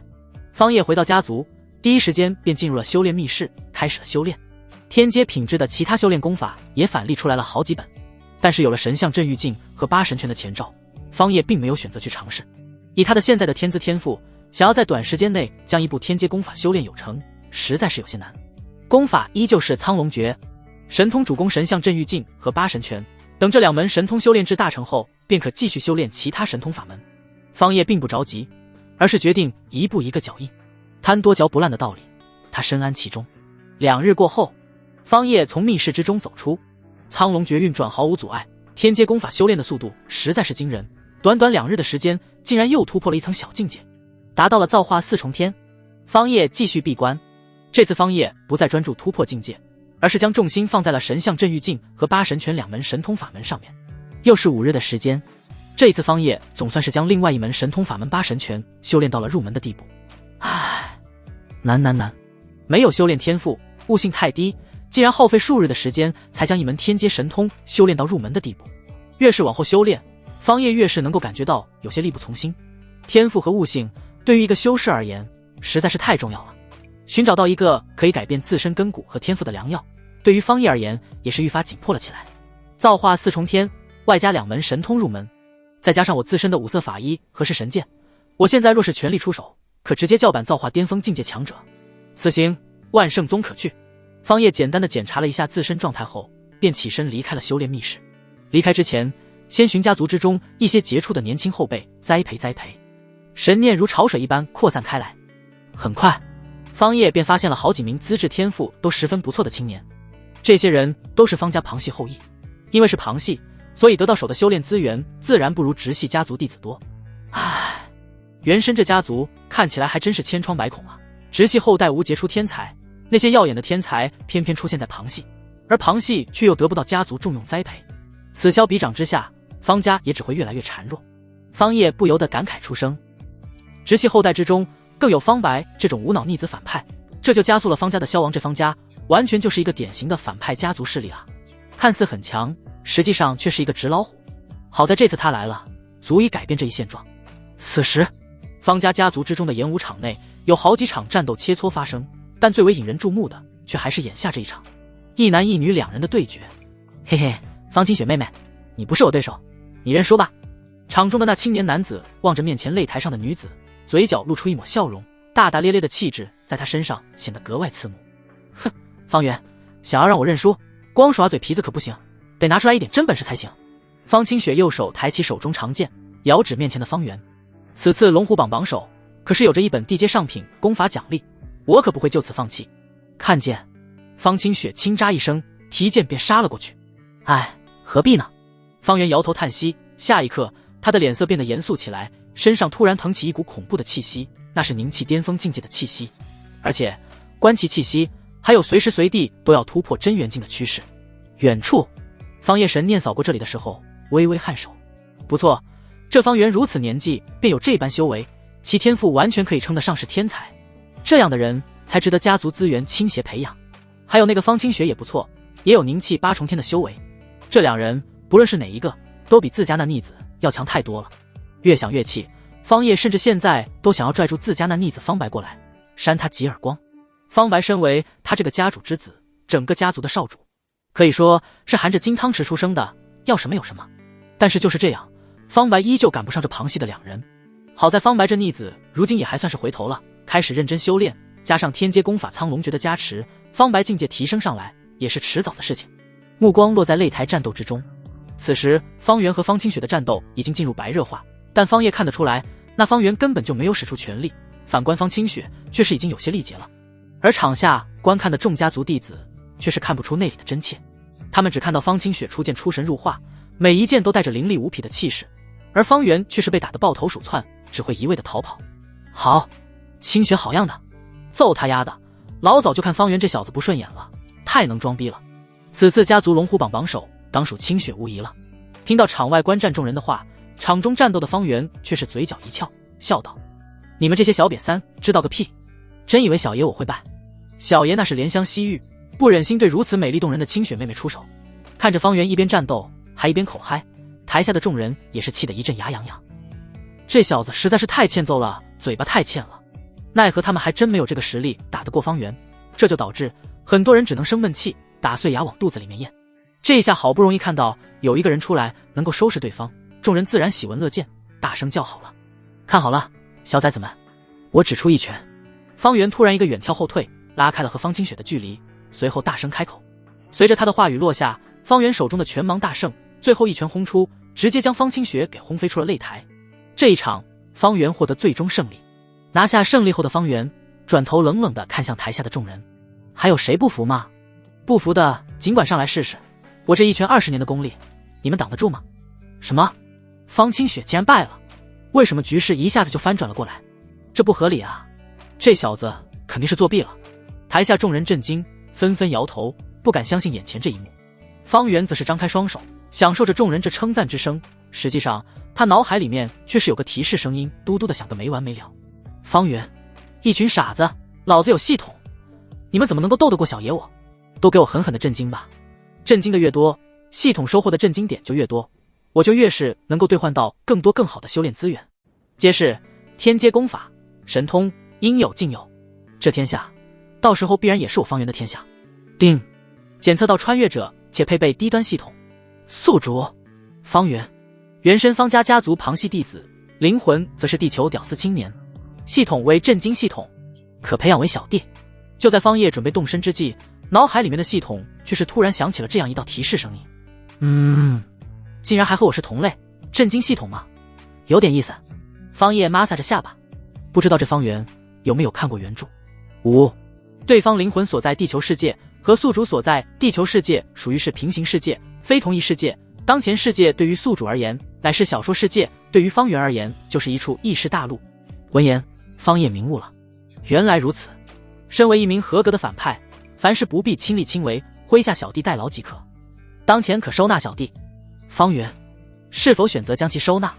成功收纳成为麾下小弟，可奖励宿主大帝根骨天资。看着系统面板跳出来的奖励，方叶心头一阵火热。知我者，当真是狗系统你啊！方叶嘴角都快笑裂开了，这还真是瞌睡来送枕头。他之前还一直在为天资根骨的事情忧虑，没有想到系统这转头就送来了大礼包，简直不要太贴心啊！包贴心的，主人。方叶毫不犹豫的选择是。任务选择成功，对方发誓效忠宿主，即为成功收服成麾下小弟。听到系统提示的这个标准，方叶眉头微微一挑，按照这种要求标准要完成，那岂不是简简单单？下方演武广场上，方圆此刻正笑嘻嘻的从长老那里拿来一本地阶上品功法，随后看向一旁惜败的方清雪，笑着走了过去。方圆没有废话，直接将手中这本地阶上品功法递到了对方面前。方清雪见状一愣，你什么意思啊？那送给你了。方圆嘴角一翘，笑道，你不是说你很需要这本功法吗？那我就送给你了呗。方清雪，你给了我，那你修炼什么？方圆将功法秘籍直接塞到对方怀中，随后双手抱胸笑道，小爷我自有功法修炼，你就别操心了。要是你真觉得过意不去的话，那你不如干脆就成为我的道侣吧，咱们双修，一起修炼也不是不可以的嘛。闻言，方清雪脸色瞬间一变，你的功法我不需要。说着直接将手中功法扔回给了方圆，然后转身离开。喂，开玩笑的啦，你看你这人怎么这么不经斗啊？功法说是送给你的，自然就是送给你的，没有什么其他的附加要求。方圆再次将功法塞给了对方。方清雪一脸疑惑地问道，当真？方圆，小爷真男人，说出去的话一口唾沫一个钉，自然当真。方清雪，好，我收下了。看着方圆的行为，观战的方家弟子全部都是张大了嘴巴，心头感觉到无比的震惊。我天，那可是地阶上品功法啊，说送就给送了。就冲这一点，这方圆看起来好像也不是那么可恶了。这小子脑子秀逗了吧？不是，这真的假的？一群门人弟子震惊了，就连一旁的方家长老都是被震惊到了。方圆心里面则是乐开了花，嘿嘿，都给我狠狠震惊吧，只要凑够了50万的震惊点，我就可以兑换一本天阶功法了。地阶上品功法的确很牛，但和天阶相比还是差了一大截啊。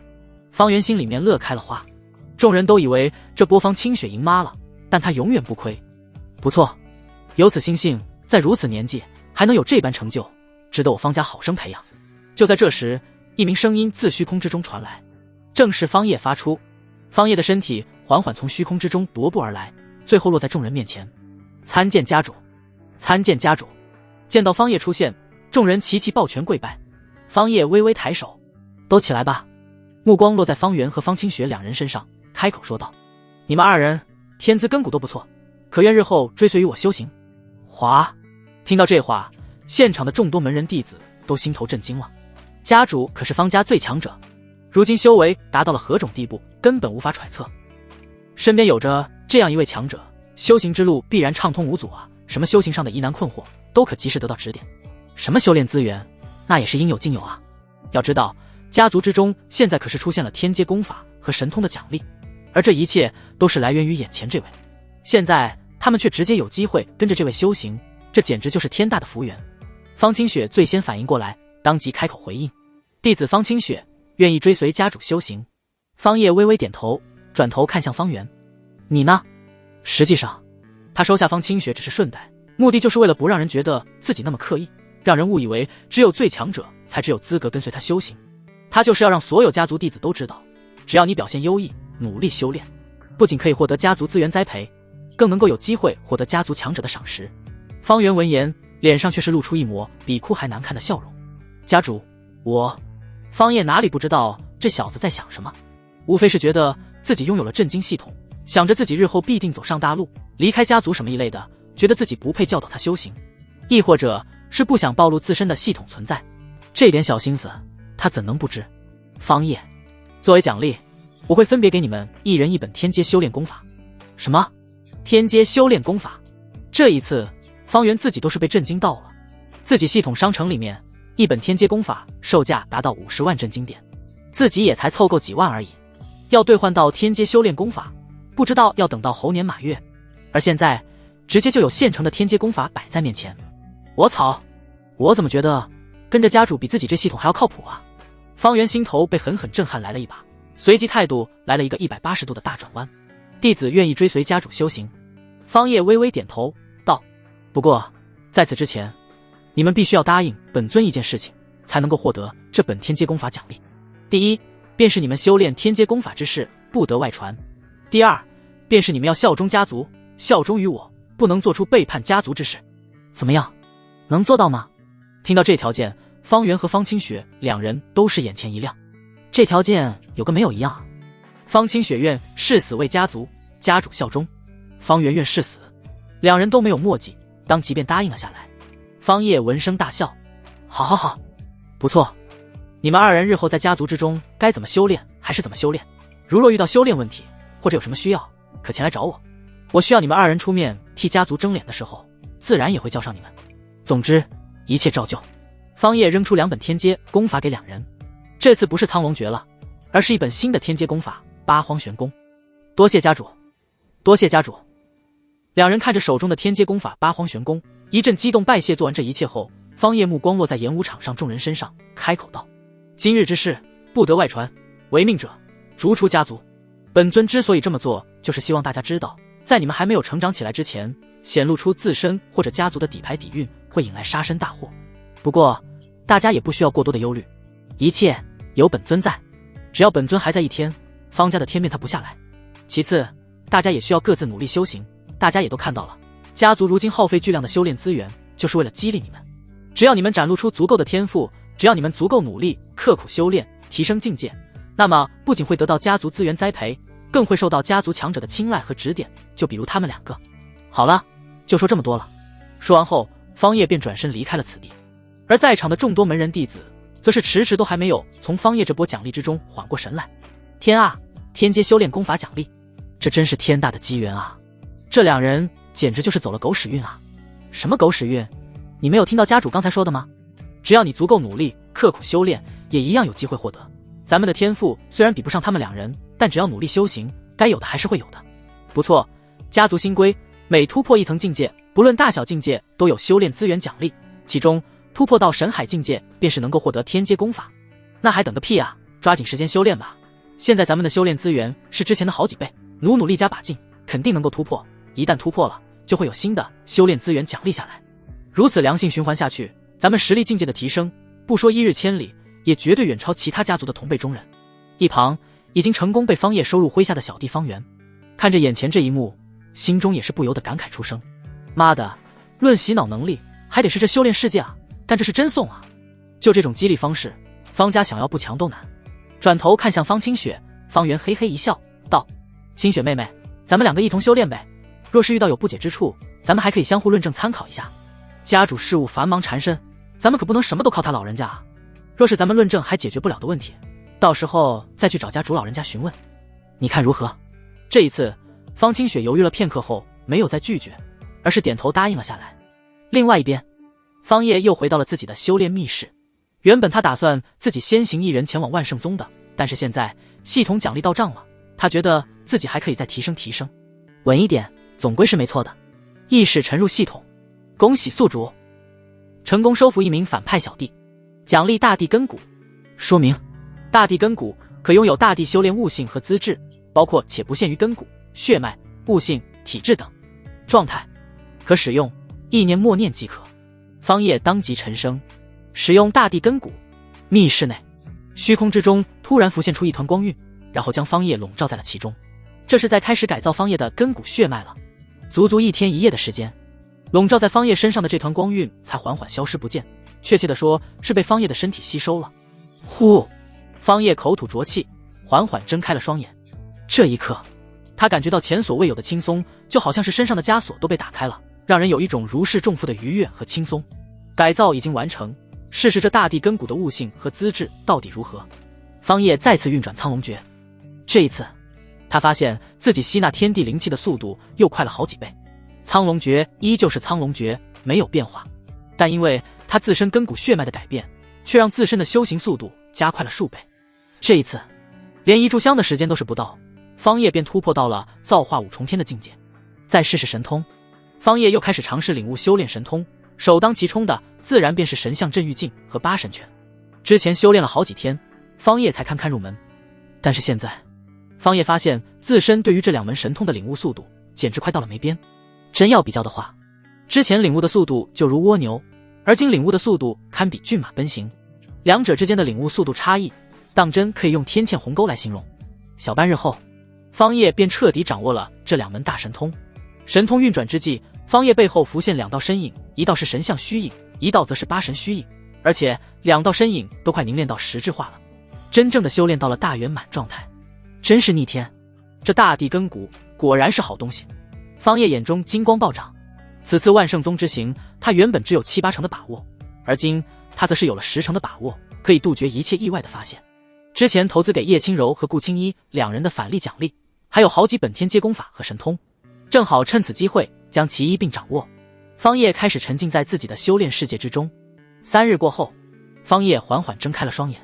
此刻的他意气风发，眼中神采奕奕，这一切都源自于自身实力所带来的底气。境界上，他已经来到了造化境9重天巅峰。天阶功法也修炼了2本，一个苍龙诀，一个八荒玄功。天阶神通则是分别修炼了神象镇狱镜、八神拳、鲲鹏法、真龙拳、麒麟步等。调出系统面板，上面的信息也迎来了巨大的改变。方叶境界造化9重天，寿命2502年，背景身份青云城方家家主，体质血脉大地根骨，气运精，功法苍龙诀天阶极品，八荒玄功，神通术法神象镇狱镜、八神拳、鲲鹏法、真龙拳、麒麟步。法宝宝物是神剑、5色法衣、运神丹、破镜丹、遁天梭。没有想到仅仅只是因为自身具备了大地根骨，一切都随之改变了。就连我自身的气运也是达到了最顶级的金色气运，和未来女帝叶轻柔同处于一个等级了。方叶嘴角微微一翘，露出一抹满意的笑容。对了嘛，这个位才算正，这才是一个反派真正应该拥有的东西。差不多了，是时候启程前往万圣宗了。方叶从密室之中走出，看了一眼地图，确认了万圣宗的方位后，他便直接动身。这一次，方叶独自一人前往，遁天梭祭出，化作一道流光，便消失在天地尽头。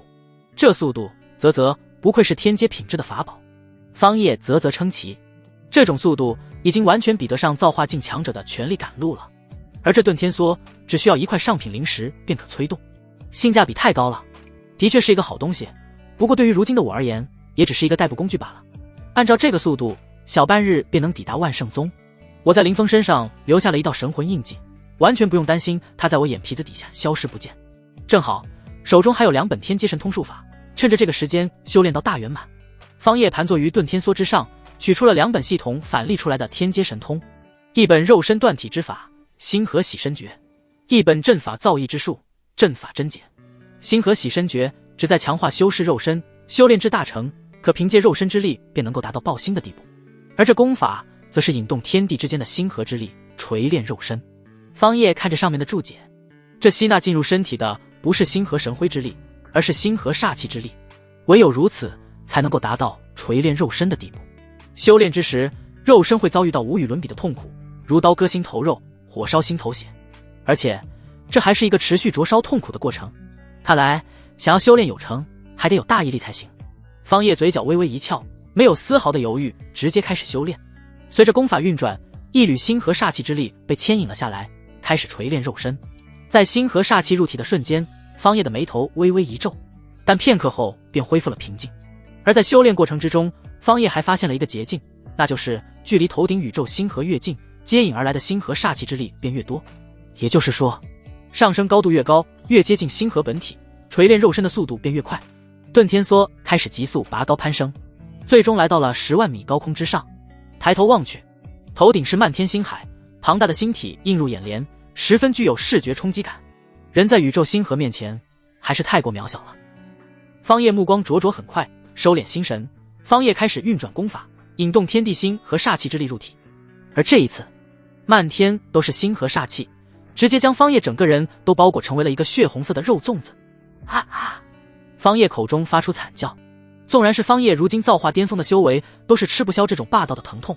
这种痛感太过剧烈，方叶此刻浑身上下都是在冒出鲜血，整个人瞬间化作血红色的泥人。而这种痛苦还在不断的加剧持续，但方叶没有停下来，而是全力运转功法。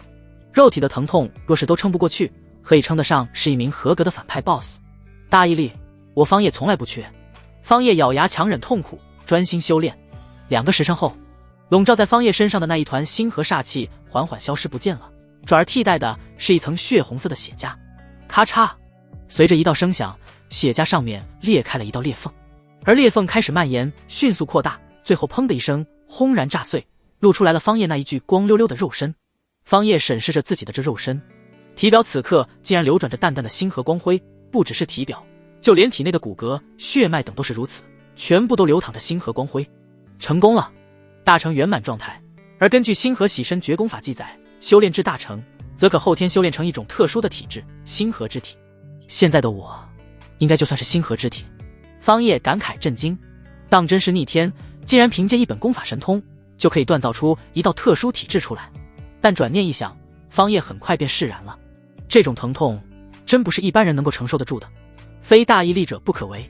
而且，他自身还拥有大地根骨，可以加速修炼有成。外加自身境界达到造化境，可以凭借修为硬冲以减缓这种疼痛。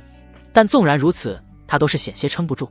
若是换作一般人来修炼，由此可以想到其中需要忍受的苦痛，用地狱来形容都不为过。星河洗身诀完成了，接下来便是领悟阵法真解。方叶降低了遁天梭的高度，看了一眼地图，确认了一下方位后，便继续修炼参悟了起来。阵法真解记录了天地之间阵法最本源核心单位所在，天地间一切阵法根源出处。虽然没有具体的阵法讲解，但却胜过一切阵法。所有阵法可以说都是从这本源单位而衍生出来的，只要了解清楚，参悟透彻了这阵法本源单位，那么日后天地之间的一切阵法皆可信手拈来，皆可破。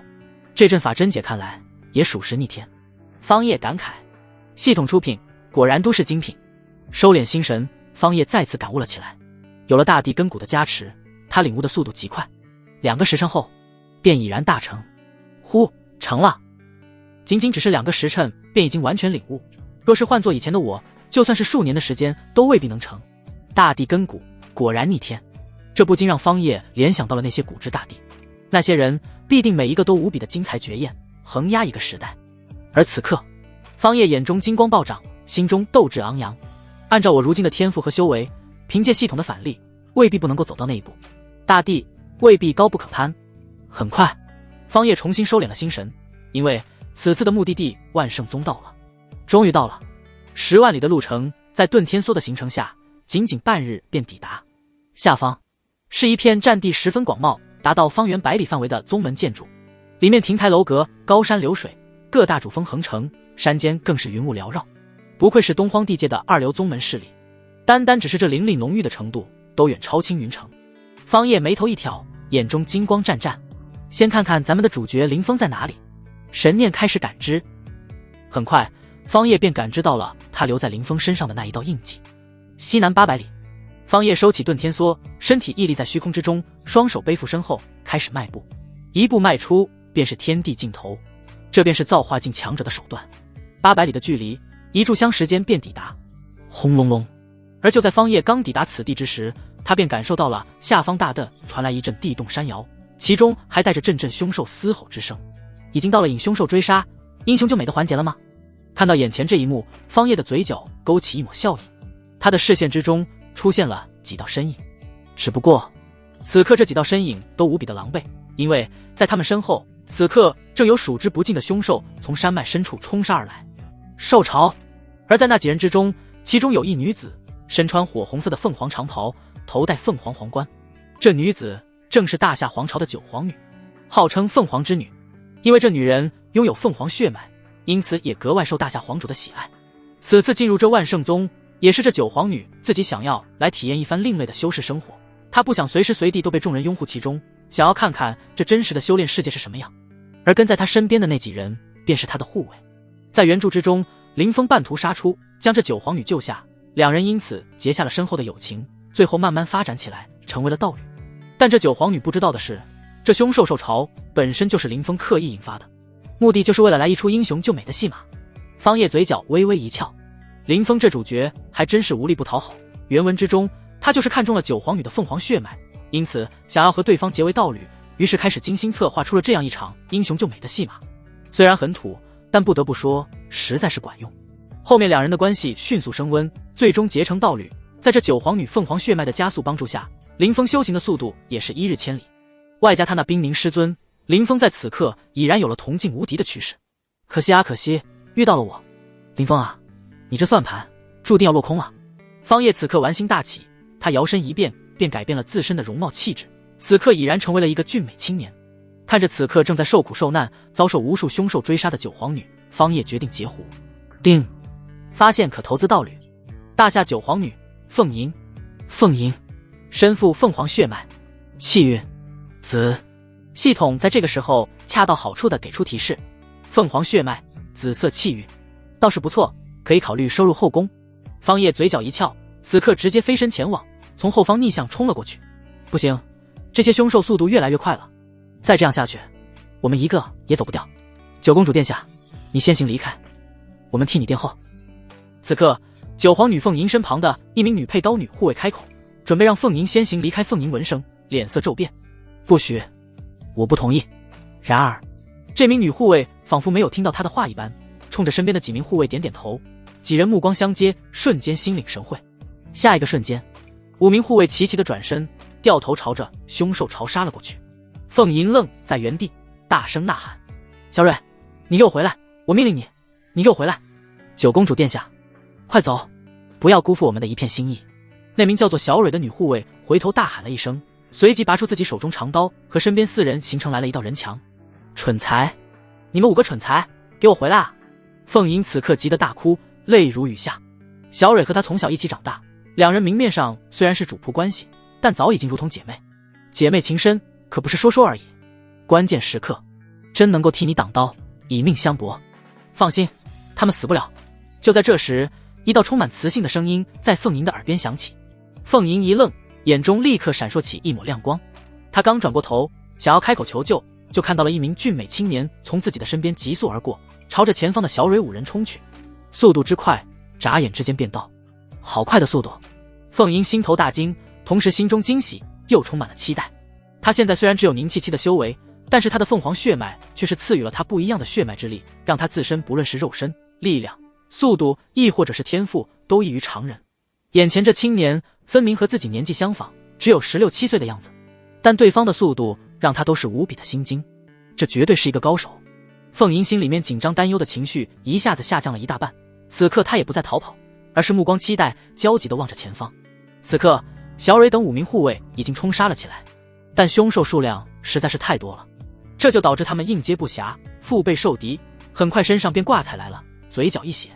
小蕊，大家坚持住，我们一定要撑到足够的时间，替公主殿下争取到足以逃出这山脉的时间。是，是。身边的几名护卫相互之间背靠背，齐齐回应道：吼！就在说话之间，一只长着3颗狮子脑袋，浑身毛发金黄，体型大如小屋的雄狮朝着几人扑杀了过来。不好，是黄金狮子，凶兽之中的异兽。小蕊见状，心头大骇，但他依旧没有选择后退，一来时间已经不够，二来他也不能后退。就在他咬牙准备拼死一搏的时候，一道剑芒劲直划破虚空，瞬间洞穿其头颅。紧接着，一道俊美青年的身影从他的身边的飞过。飞过之时，两人四目相对。下一刻，那俊美青年身形如鬼魅，速度快到了不可思议的地步，整个人如同一道快速移动的流光一般。他手中长剑带着一抹寒冷的剑芒，每次剑芒闪烁而起，就会有一头凶兽倒地而亡。场中此刻只剩下了凶兽的哀嚎声，连半炷香的时间都是不到，眼前的兽巢便已经消失不见，转而替代的则是满地的凶兽尸体。看到这一幕，凤吟、小蕊几人都惊呆了。而此时，那青年正面带笑意，朝着几人缓缓走来。没事吧？俊美青年来到小蕊身边，开口关问道。此刻的小蕊看着眼前俊美青年的模样，整个人已经陷入了呆傻的模样，俏脸之上爬上一抹绯红，那是心动的感觉。方叶见状，暗道不妙，这小妞好像被自己迷住了，但她的目标可是身后那位公主殿下，到时候乱了计划可不好。小女子凤蕊，多谢公子出手搭救。回过神来的护卫凤蕊对着方叶抱拳道谢。无妨，小事而已。方叶挥挥手。小蕊。这时九皇女凤吟跑了过来，一脸焦急地看着侍女凤蕊，你没事吧？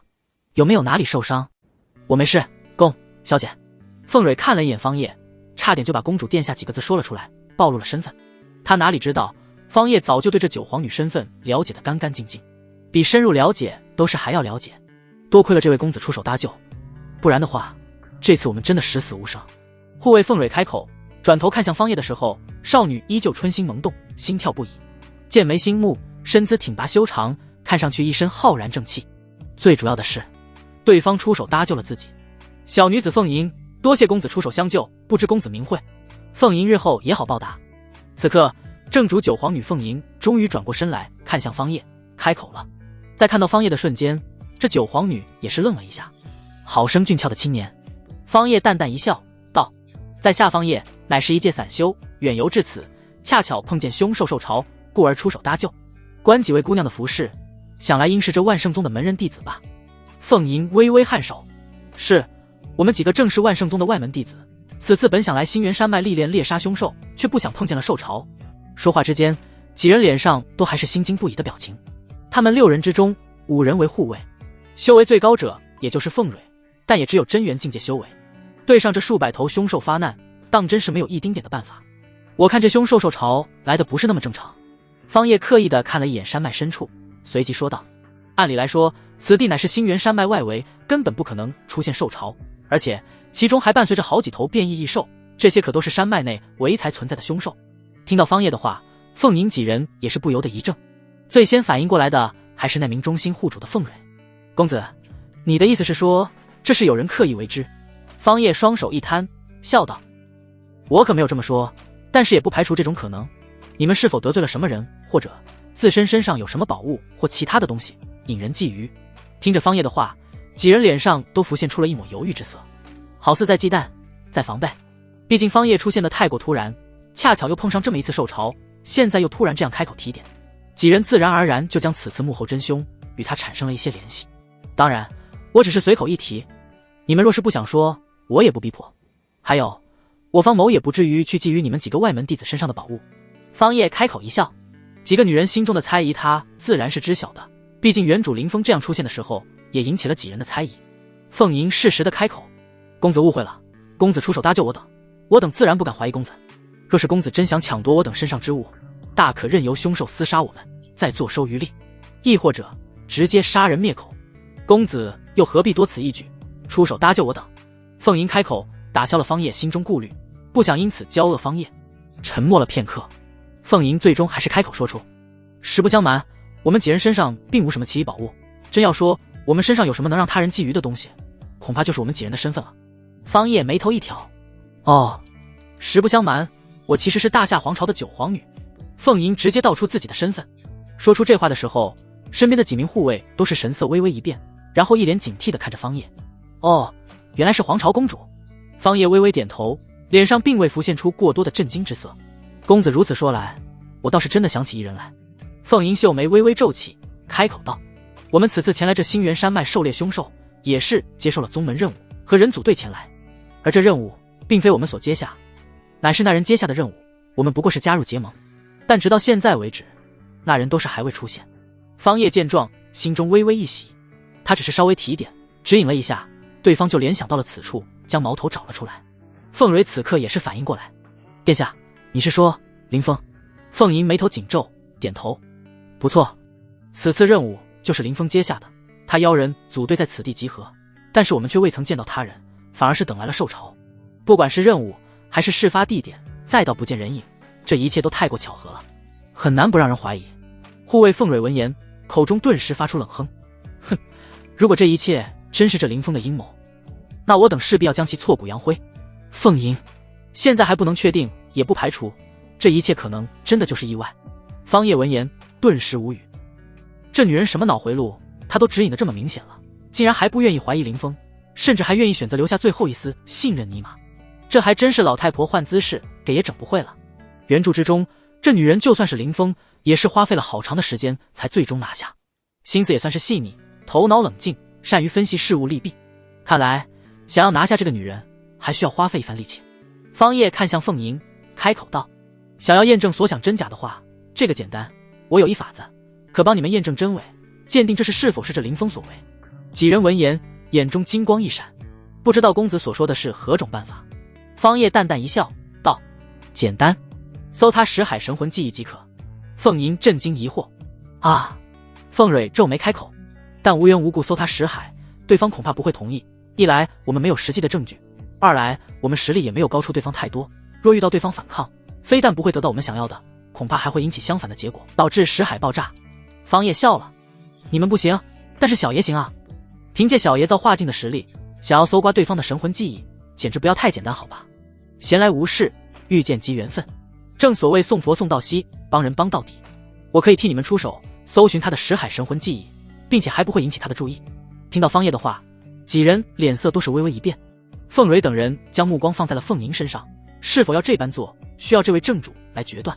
方叶见状，知道还差一点火候，当即开口：“你若是担忧误判了好人，其实大可不必，因为如果真是这人所为，那么此人必定会在不久后出现。”凤吟皱眉，沉吟片刻，但此事若真不关林峰的事情，他也有可能会出现在此地，毕竟任务聚合点就在这里。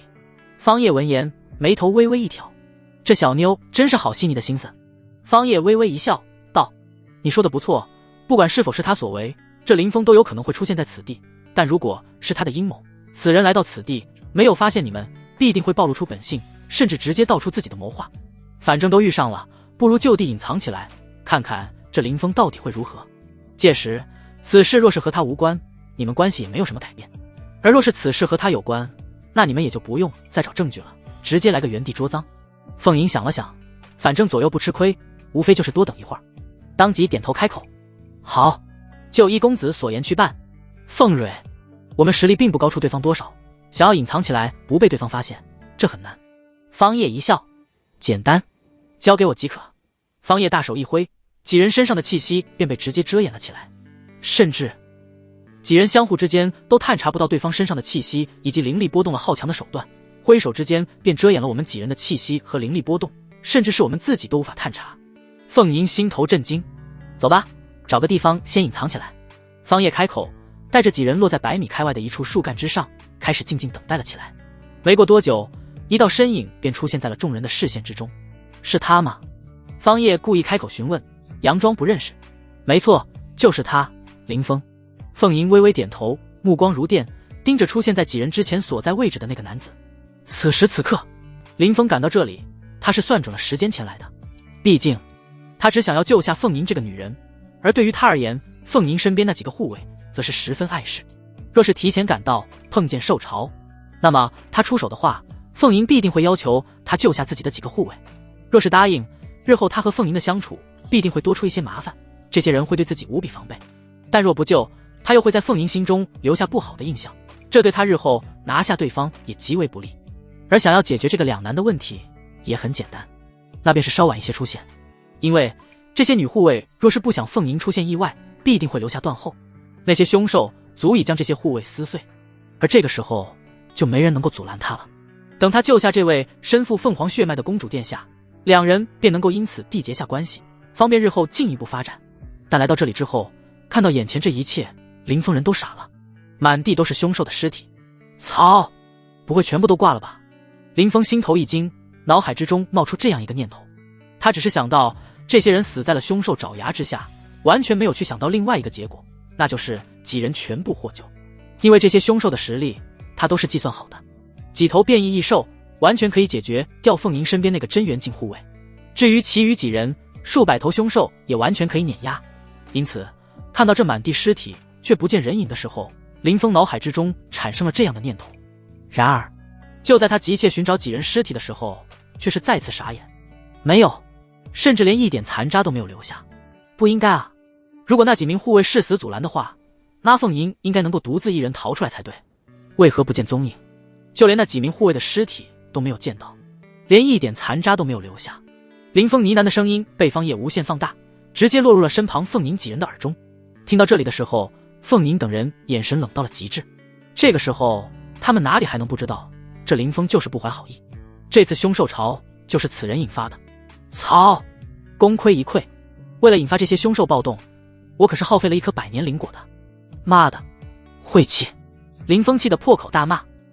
听到这话，凤吟几人的脸色阴沉到了极点，凤蕊的右手都是不自觉地握紧了腰间佩刀。公主殿下，让我去斩了此子。此子狼子野心，当真是可恨至极。方叶见状，嘴角却是勾起一抹笑意。林峰啊林峰，没有想到你自己却是暴露了出来，倒也省得他搜魂的麻烦了。这一下，林峰还想要收拢凤吟这位皇女成为自己的后宫之一，那便是不可能了。如今的两人已然算是仇敌关系了。凤吟此时也是被气得咬牙切齿。小蕊，给我杀了他！凤蕊，是。收到命令的凤蕊当即便提刀冲杀了下去。谁？察觉到动静的林峰第一时间反应过来，当他侧头望去的时候，就看到了凤蕊手持长刀直逼他面门而来。贼子，拿命来！凤蕊娇喝，手中刀气纵横，杀意连绵不绝。是你，你竟然没死！林峰心惊，下意识脱口出这样一句话：我不死就是为了取你狗命。凤蕊手中长刀婉转，力劈而下，但是却被林峰轻松挡下。此刻林峰还想要尝试挽回一下，当即开口：停手，我们之间是不是有什么误会？误会？你自己都已经暴露真实本性，引动凶兽兽潮攻击我们，还说这是误会？你当我们都是没脑子的蠢货吗？凤蕊冷笑，手中刀芒更甚了，双手紧握长刀，举过头顶，娇喝一声：杀神一刀斩！见对方已然识破自己的计谋，林峰索性也不再装了。就凭你也想杀我？既然已经被你们发现，那你们几人也就没有必要活下去了。给我死！林峰怒极，口中暴喝一声，背负身后的玄重剑被他握在手中，直接开始反击。仅仅只是数个回合，凤蕊便被击飞出去，口吐鲜血。林峰讥笑出声：哼，就这点实力也想杀我？大言不惭是吗？阁下实力不错，不如让我来试试可好？这时远处出现几道身影，方叶带着凤吟几人缓缓走出。此刻方叶嘴角带着一抹淡淡的笑容，望着前方那道熟悉的身影。你是何人？看到几名女子之中走出一名男子，林峰眉头微微一皱，他发现自己竟然无法探查眼前这人的境界修为，这给他一种极其不安的感觉。本尊方叶。随着方叶开口，林峰的瞳孔瞬间一缩。你说什么？方叶？你是青云城方家方叶？林峰心头狂跳不止，因为青云城方家主方叶也是如此，身上气息平淡如凡人，他根本探查不出来。眼前这青年虽然和方叶有着不用相貌，但给他的感觉却是如出一辙。此人就是方家主方叶。这时寄存在林峰那界之中的师尊冰凝传来声音。闻言，方叶心脏陡然一紧，握剑的右手下意识地紧了几分，身子开始微微移动，这是准备再次跑路了。别乱动，在他面前妄动，你十死无生。冰凝的声音再次传来，按下了林峰心头想要逃跑的冲动。方叶缓缓踱步而来，看着眼前的青年，嘴角勾起一抹淡淡的笑容。怎么，几日之间咱们林峰大少爷就不认识本尊了？听到方叶这话，在场的凤吟几人脸色皆是微微一变，这两人竟然认识？难道这一切都是两人联合起来的阴谋？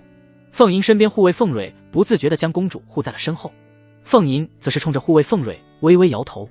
他看出来了方叶和林峰的关系，两人绝非是友人，看起来更像是仇敌。果然是你！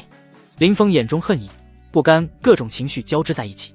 我林峰自问没有哪里得罪过你方家，得罪过你方叶，你抢我道侣在先，如今又追杀我至此，你究竟想要干什么？林峰无奈，只能跟方叶打嘴炮。若非他实力不够，早就一刀劈碎了眼前这人，哪里还会在这里跟对方废话？别急。面对林峰无奈的咆哮，方叶都懒得理会，只是随口说了一句：现在你还没有资格跟我对话，乖乖站在这里，不要乱动。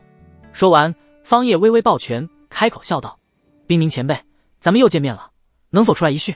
随着方叶话语落下，一缕冰雾缓缓地从林峰那界之中飘荡而起，最后凝练成了一个绝世美人。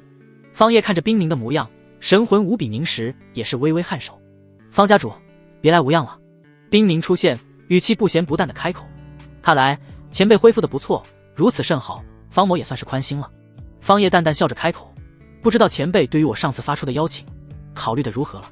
冰凝秀眉微微一皱：“方家主请不要在我身上浪费时间了，我是不会抛弃我徒儿于不顾的。”方叶闻言，心中微微一叹，这冰凝还真是铁板一块啊，果然很难撬动。不过这师徒之间早已经生出间隙，他也不急于这一时。一旁林峰看着两人直接无视自己对话，心中怒火无限上升，脑子里面思绪更是狂舞了起来。为何这方叶能够知道我的行踪，现在又突然和师尊有说有笑？难道是师尊早已经背叛了我，是他故意泄露我的行踪的？我一路潜伏隐藏来到这万圣宗，只有我自己和师尊两人知晓，这方叶又偏偏挑在这个时候出现，打断我的计划，这一切未免也太过巧合了。在林峰心中，他对自己师尊冰凝的猜疑已经上升到了一个无法挽回的高度。方叶前辈忠义，方某佩服。不过方某还是那句话，方某这里的大门永远为前辈敞开，前辈任何时候想来，方某都十分欢迎。说完，方叶目光这才落在林峰身上。现在咱们两个可以对话了。哦，对了，忘记你根本没有资格和本尊对话，此次事件的主人公也不是我，而是他们。接下来你自己处理吧。方叶让开了一个身位，对着身后的凤吟微微点头。凤吟看了一眼方叶，微微颔首，随即目光如电一般落在林峰身上，最后目光又很快落在那一道神魂冰凝身上。他在看到冰凝出现的瞬间，心头也是诧异无比。他没有想到这林峰背后竟然还有这样一尊人物，自己等人想要手刃这恶徒，今日恐怕是难度暴增。外加身边这位方叶公子又和那恶徒林峰师尊相识，这其中牵扯的关系太多，他也不敢保证自己等人若是动手的话，方叶究竟会不会出手？出手的话，是帮对方还是帮自己几人，他都不得而知。真要选的话，他宁愿选择相信方叶会出手帮助那恶徒林峰。毕竟方叶和对方师尊相识，而和自己等人完全就只是一面之缘。想要手刃林峰这恶徒，只有他传信父皇，让父皇派遣高手前来护道才行。不然的话，现在贸然动手，风险系数太高，他完全掌控不了。一个大意，自己和凤蕊等人全部都要陨落于此。林峰，今日之事我们记下了，他日必定让你千百倍偿还。凤蕊，我们走。凤吟丢下一句狠话，转头便带着凤蕊等人离开了。离开之时，凤吟对着方叶再次抱拳，此次多谢公子出手搭救，此番恩情大夏皇朝记下了。这一次凤吟直接搬出了大夏皇朝，一来是为了表明自身身份，以皇朝背景威慑，避免方叶和对方是一伙的对自己等人动手。毕竟大夏皇朝乃东荒一流势力，可不是谁都能够招惹的。杀了他，结仇大夏皇朝，还是就此认下这段关系，和大夏皇朝结下一段友情，只要是个正常人都知道怎么选。二来凤吟也是为了告诫眼前的林峰和那位师尊，敢如此坑杀他们，大夏皇朝绝不会善罢甘休。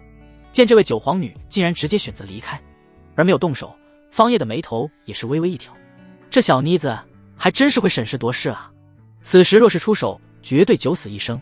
方叶心中再次惊叹，这九皇女能够成为大夏皇主最心爱的皇女，绝对不仅仅是靠自身的凤凰血脉，冷静聪慧的头脑也绝对占据了很大的比重。凤吟殿下客气了，能够教好大夏皇朝这一尊庞然大物，方某自然乐意。方叶为了打消对方心中的顾虑，当即取出一块身份令牌递了过去，这令牌上面蕴含一缕我的神识之力，赠送给殿下了。若是遇到危险，捏碎这块令牌，万里范围内我一刻钟便会赶到，万里范围一刻钟便到。听到方叶说出这句话，在场的几人包括林峰在内，全部都是心头一惊。凤吟心惊，就连我父皇也无法做到在一刻钟的时间内远赴万里之遥。此人的修为到底有多高？还是说他身上身怀空间法宝？林峰听后则是一阵心惊肉跳。如今他为真元境5重天，日行速度也才千里，这方叶一刻钟万里，这得是什么境界修为才能够达到的？这一刻林峰心若死灰，他发现自己和方叶两人的差距好像大得没有边际。自己想要寻方家寻仇，恐难如登天。至于眼前这位冰雾美女冰凝，此时看向方叶的眼神则是泛着异样的光芒。果然，这方叶乃是造化境界，而且恐怕已经是真智化境，不然的话，绝无可能在一刻钟内横穿万里范围。此时，凤吟看着方叶递过来的这块令牌，没有犹豫，选择了接下。方叶这般做，对于他而言就是一个很明显的信号了。是好，对方并不想结仇大夏皇朝。这么看来，这方叶应该和眼前这冰雾女子关系并不是多么牢固。这样一尊实力强劲的强者，自己若是不拉拢交好，倒是会便宜眼前林峰这恶徒。毕竟凤吟也看得出来，方叶对于这位冰雾女子好像很在意。他自己也不知道，这方叶会不会因为这一层关系就对林峰网开一面。他不敢去赌。一番利弊权衡下，凤吟做出了最为适合自己目前处境的选择，接过令牌，双方因此缔结上了一层不算盟友的盟友关系。多谢公子，日后公子若是有时间，可来万圣宗找我做客，凤吟定当尽一番地主之谊。凤吟抱拳。方叶一笑，点头道：行啊，公主殿下可不要是说笑，方某日后说不准还真想去这万圣宗看看。凤吟，公子前来，凤吟定会相迎。今日便先行告辞了。方叶微微颔首。好，公主殿下慢走。凤吟带着人离开了此地，最后快速消失不见，赶回了万圣宗。而回到万圣宗的第一件事情，凤吟便直接下令：小蕊传信父皇，就说他女儿被人欺负了，让他派遣一名造化境的高手前来护道。这林峰敢如此坑害我等，不管他背后站着的是谁，定不能轻饶。凤蕊眼中金光湛湛。是，殿下。另外一边，凤吟等人离开后不久，林峰看向方叶开口了：方叶，你到底想怎么样？啪！回应他的只是方叶无情冷漠的一巴掌。这一巴掌直接将林峰扇飞了出去。本尊的名讳岂是你能够直呼的？方叶冷冷的开口道：不妨告诉你，今日你想走的话可以，但是你得留下一样东西，不管是什么东西，你都得给我留下一件。日后见面也是如此，想要活命，你就得拿对应的东西来换。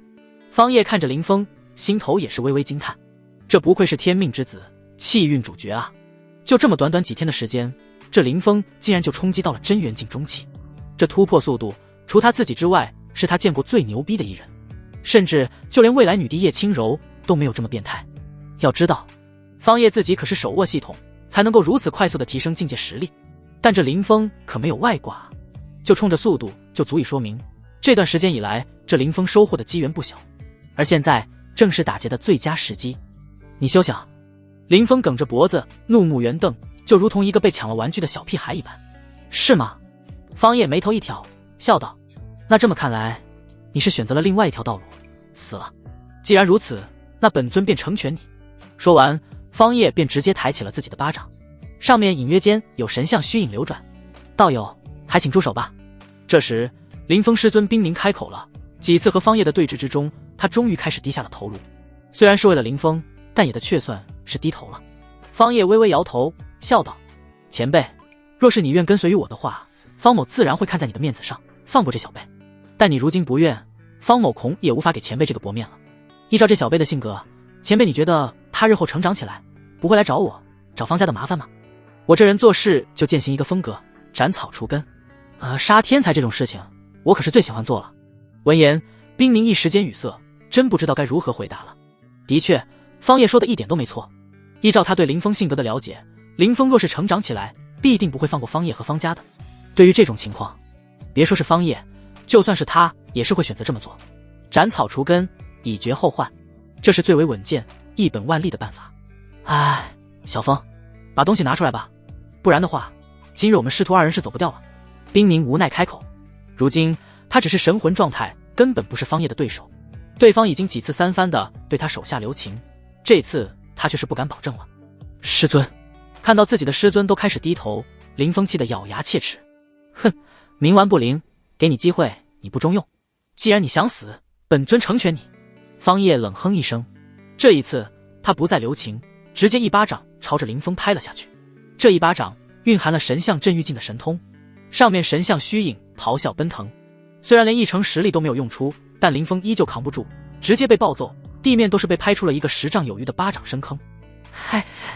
深坑之中，林峰浑身遍布裂痕，口吐鲜血，他恨意狂，但却无能为力。此刻掌心之中出现了一枚干瘪的种子，看向方叶，可写开口给你。方叶抓住这一枚种子，端详了一番，系统提示音却是在这个时候响起。检测到异宝，世界树种子，状态干瘪，缺少生机，未激活，有20%概率可激活。闻声，方叶眼前一亮，没有想到这林峰的气运还真是逆天啊！我都已经踢出了他身边的顾青衣和凤吟2个气运之女，外加挑拨他师徒关系，在这样气运衰减的情况，竟然都还能够有如此逆天的机缘，这天命主角果然不是盖的。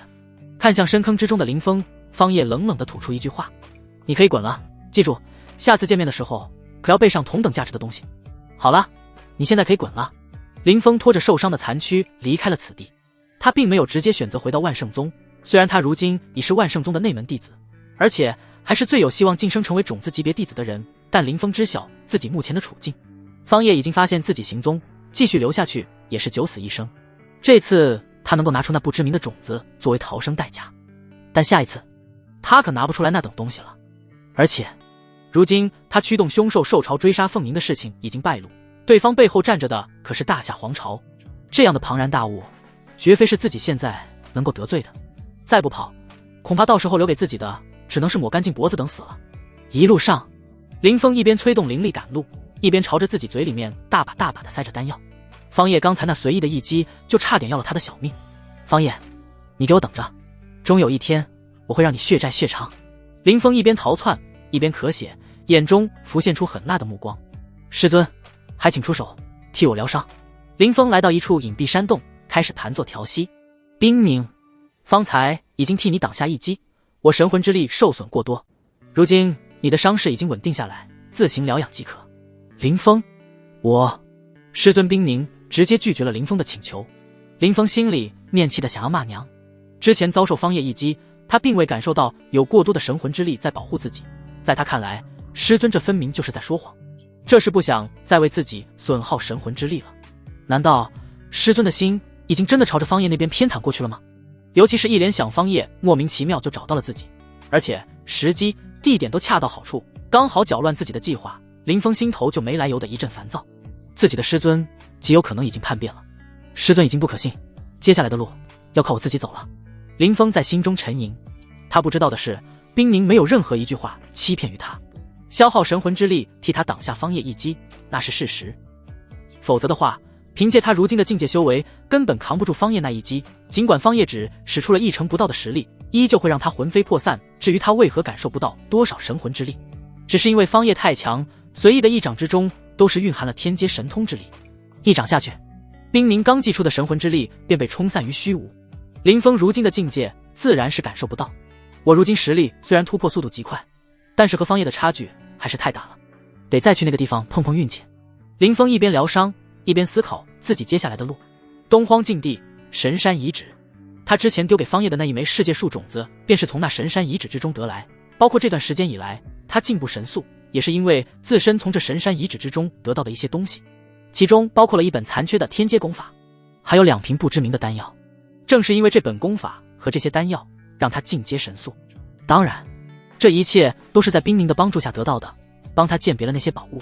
只不过那一枚种子就连冰凝也没有发现有何特殊之处，不知其为世界树种子。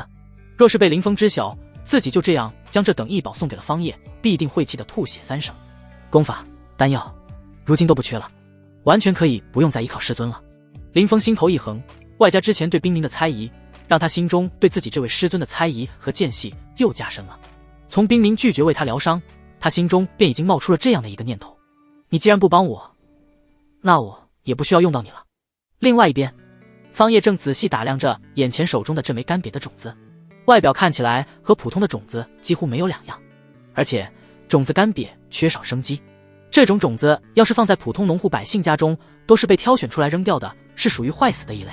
系统说这种子乃是世界树的种子，还有2成概率激活。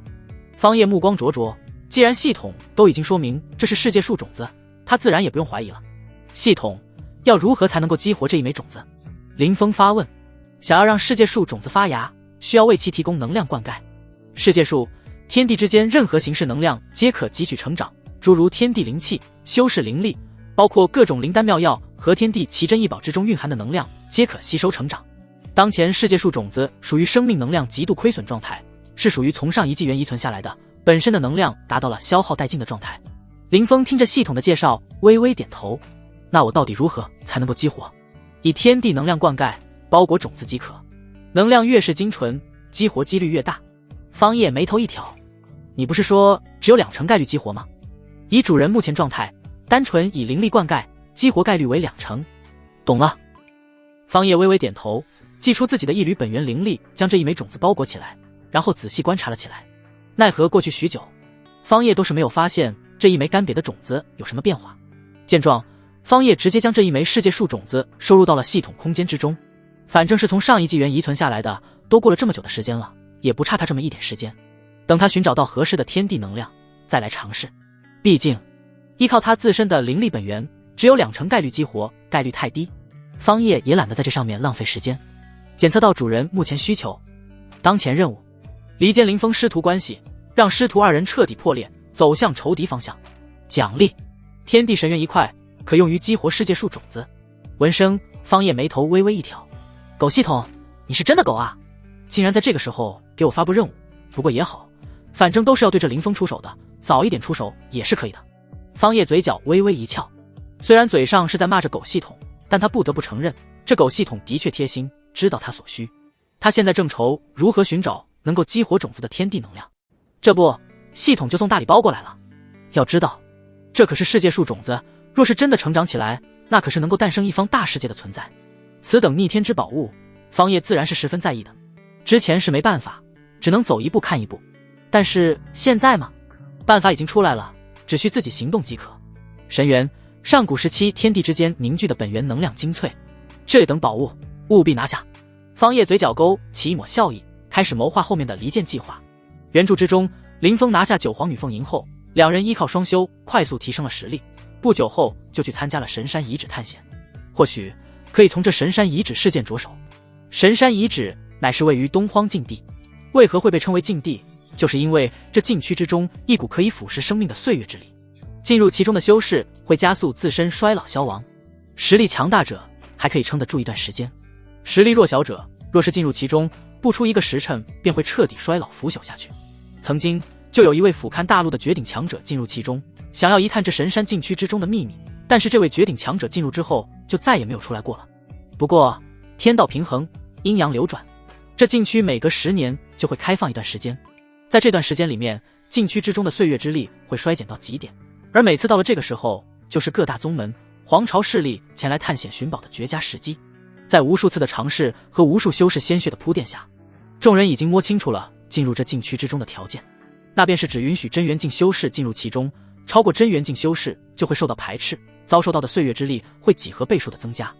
曾经就有超过真元境修士不信邪，那是一名造化境的强者，还携带了数名神海境手下，趁着10年间禁区岁月之力最为微弱的节点强行进入其中，但结果却是惨烈的。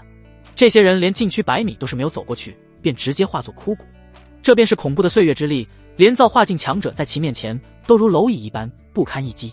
至此以后，东荒各级势力便形成了不成文的规矩，每10年间禁区开启之时，每个势力皆可派遣门人弟子前来进入其中寻找机缘宝物，只要自身境界不超过真元境即可。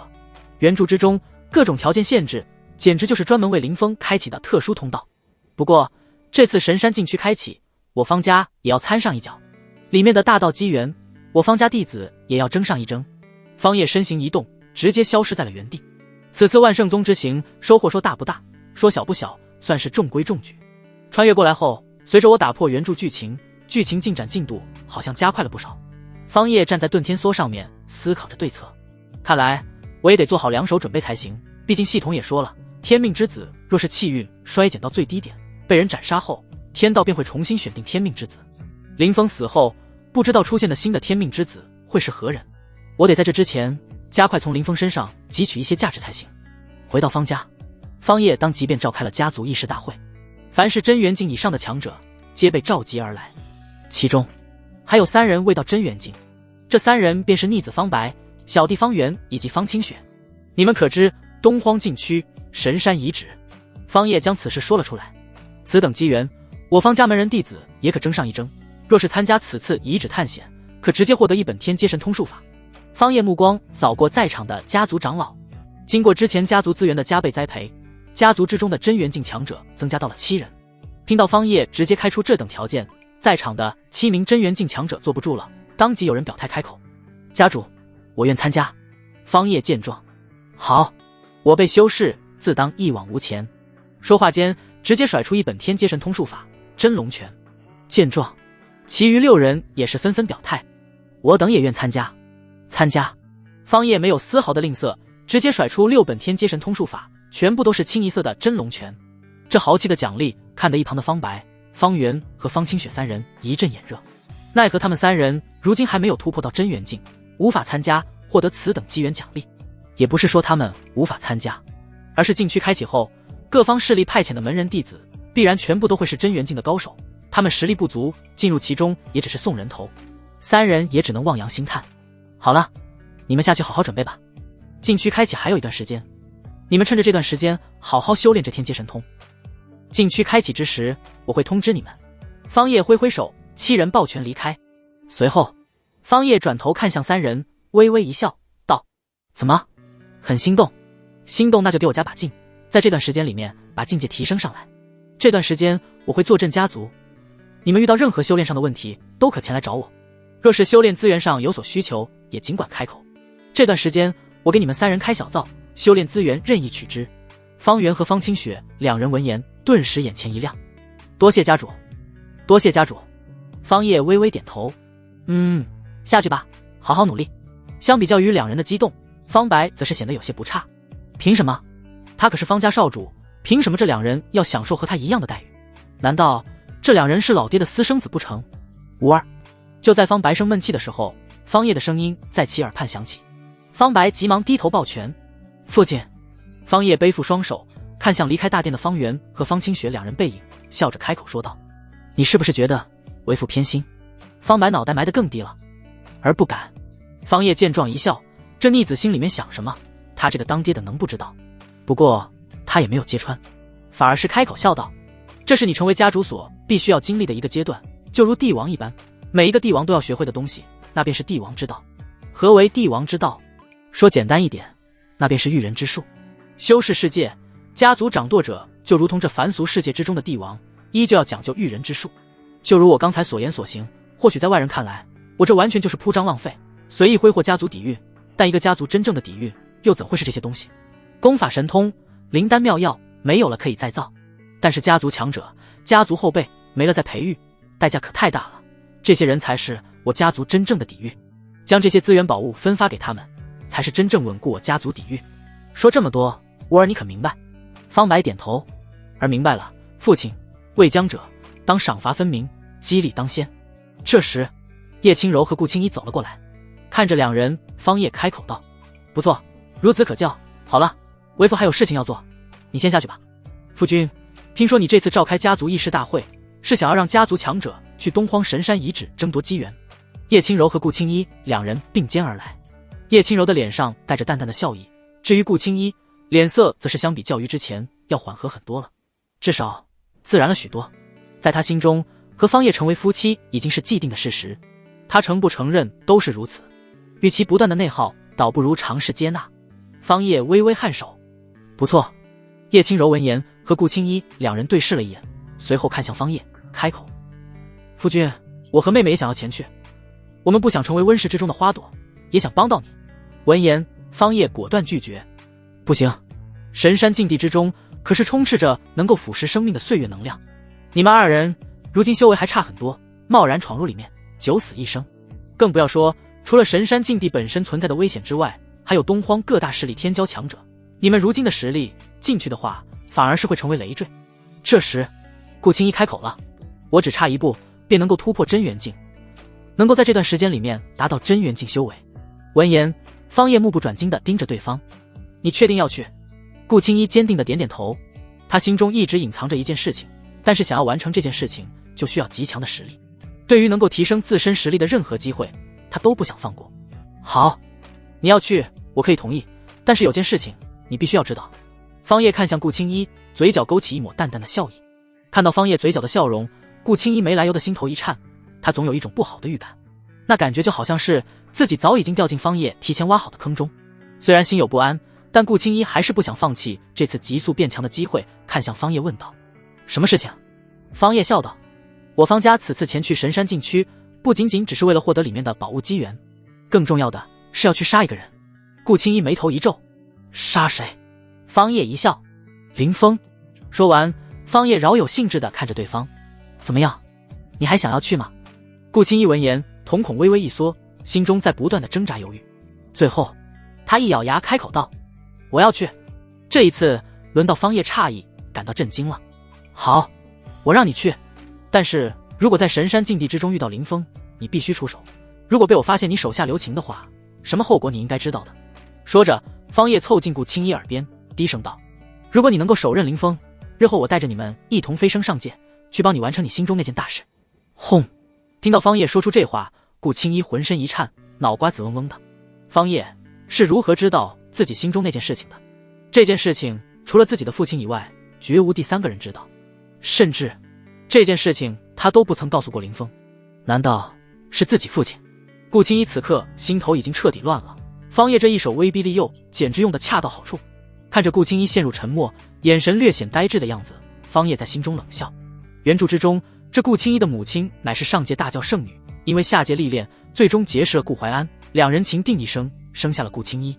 但这事情很快被上界大教发现，为了保护顾家和顾青衣，顾青衣母亲毅然决然主动暴露，最后被镇压在大教之中。这顾青衣内心最深处的愿望，就是希望能够救出自己的母亲。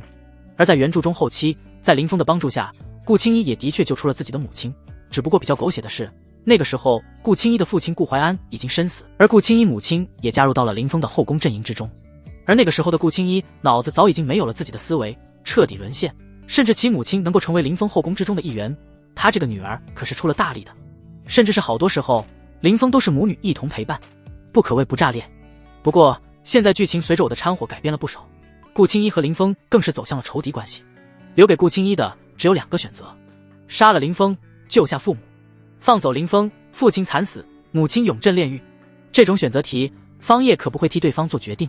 好，沉默的顾青衣再次开口，话语简洁干练，只有这么一个字，但他的眼神此刻却是透露着一股坚毅的目光。见状，方叶嘴角微微一翘，他已经知道了顾青衣会作何选择。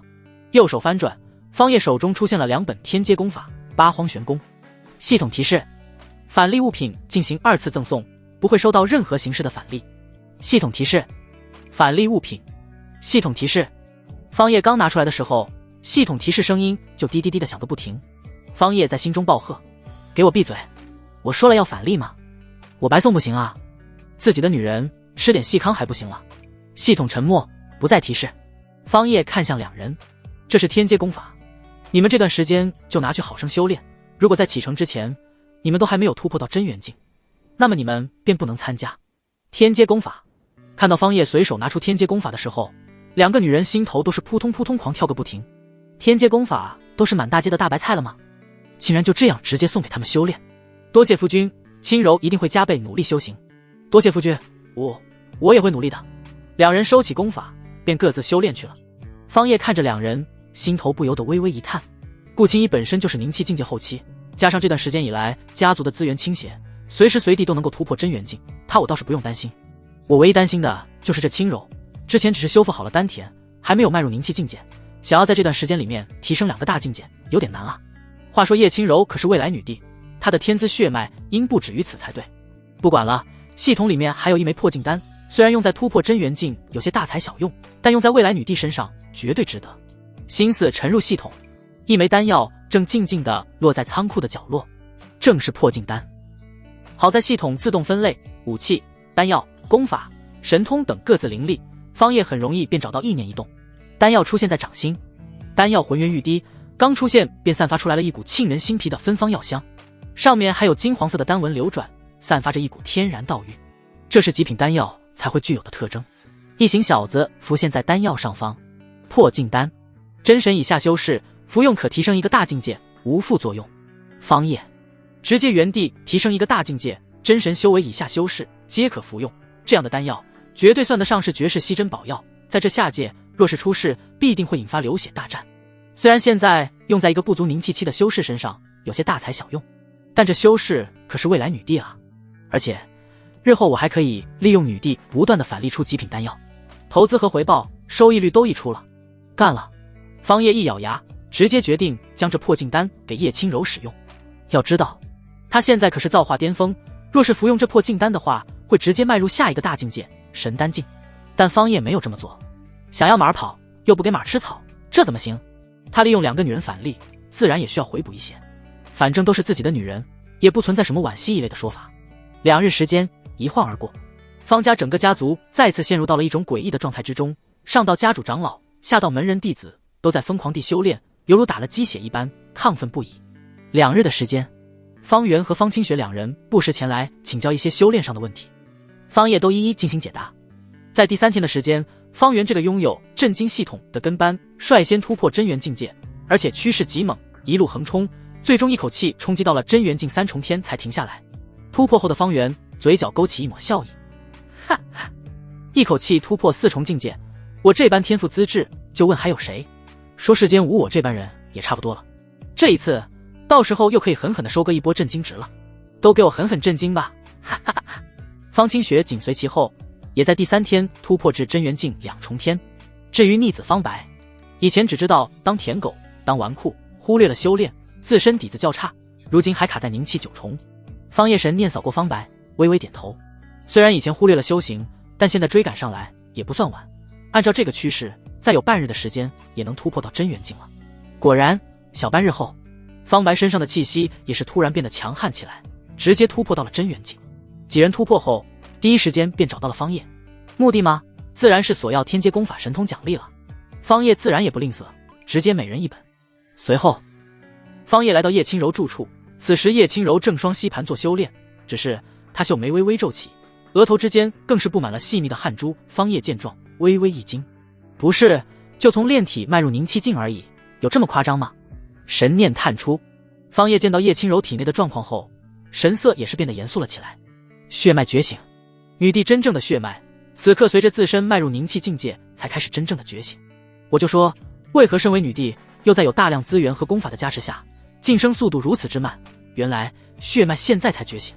在方叶神念观察下，此刻叶轻柔体内正发生着翻天覆地的变化，她的血肉、骨骼、经脉，包括5脏6腑等，都在产生剧烈的变化，从最开始的血红色逐渐朝着银灰色转变，最后又朝着金色转变，之后又朝着紫色转变，最终所有的一切又变回了原本的模样，宛若一切都没有改变。但是方叶神念敏锐地察觉到，此刻的叶轻柔已经完全换了一个人了，或者说她的身体已经完全不再是之前的身体了。混沌体，竟然是能够容纳3000大道的混沌体！方叶心头惊呼，震惊不已。难怪叶轻柔能够成为未来女帝，不仅仅只是和自身毅力有关，还和这无上体质有着密不可分的关系。混沌体能够容纳3000大道，不论是修行什么功法神通，都如吃饭喝水一般简单，一眼便会，根本无需刻意修炼。因为混沌体有着大道主动加持，就这样逆天的体质，方叶都不知道怎么输。在混沌体彻底形成后，叶轻柔的秀眉终于是舒展了开来，她诱人的红唇之中缓缓吐出一口浊气。随后，在方叶震惊的目光之中，叶轻柔自身的境界开始急速攀升，凝气1重，凝气5重，凝气8重，凝气9重巅峰，最终叶轻柔的境界直接停留在了凝气9重巅峰，一口气突破一个大境界，并且冲击到巅峰状态。方叶自身也能够做到，但是他是依靠系统才做到的啊，而眼前的叶轻柔仅靠自身便轻松做到了。此刻方叶心中只有一个词汇：逆天。我怎么感觉我这大地根骨是假的？方叶感慨吐槽。修炼完成的叶轻柔缓缓睁开双眼，便看到了方叶站在自己不远处守候着自己，这让他心头微微一暖。自己只是从炼体突破到凝气境界而已，本身并不存在什么危险，但夫君方叶却是守候在一旁为其护道，这让他十分感动。修炼完成了，方叶笑着走了过来。叶轻柔微微点头一笑：是的，夫君，如今我已经突破到了凝气9重，而且我好像还感觉到肉身也产生了一种奇妙的变化，但具体我又说不上来。方叶闻言一笑，没有点破，都觉醒混沌梯了，当然有奇妙变化了。取出破镜丹递给对方，方叶开口道：这是破镜丹，真神以下都可服用，可以立地突破一个大境界，没有副作用。你如今是凝气9重巅峰，服下吧。看着方叶又拿出如此珍贵的丹药给自己，叶轻柔眼眶微微一红，直接就扑入了方叶的怀中。夫君，你一点都不像是外人说的那样，他们都说你邪恶，是魔头，但是在我心里，夫君你是这个世界上对我最好的人。方叶低头看着怀中的娇柔美人，对方眼眶湿润，明眸闪烁，显得格外的诱人。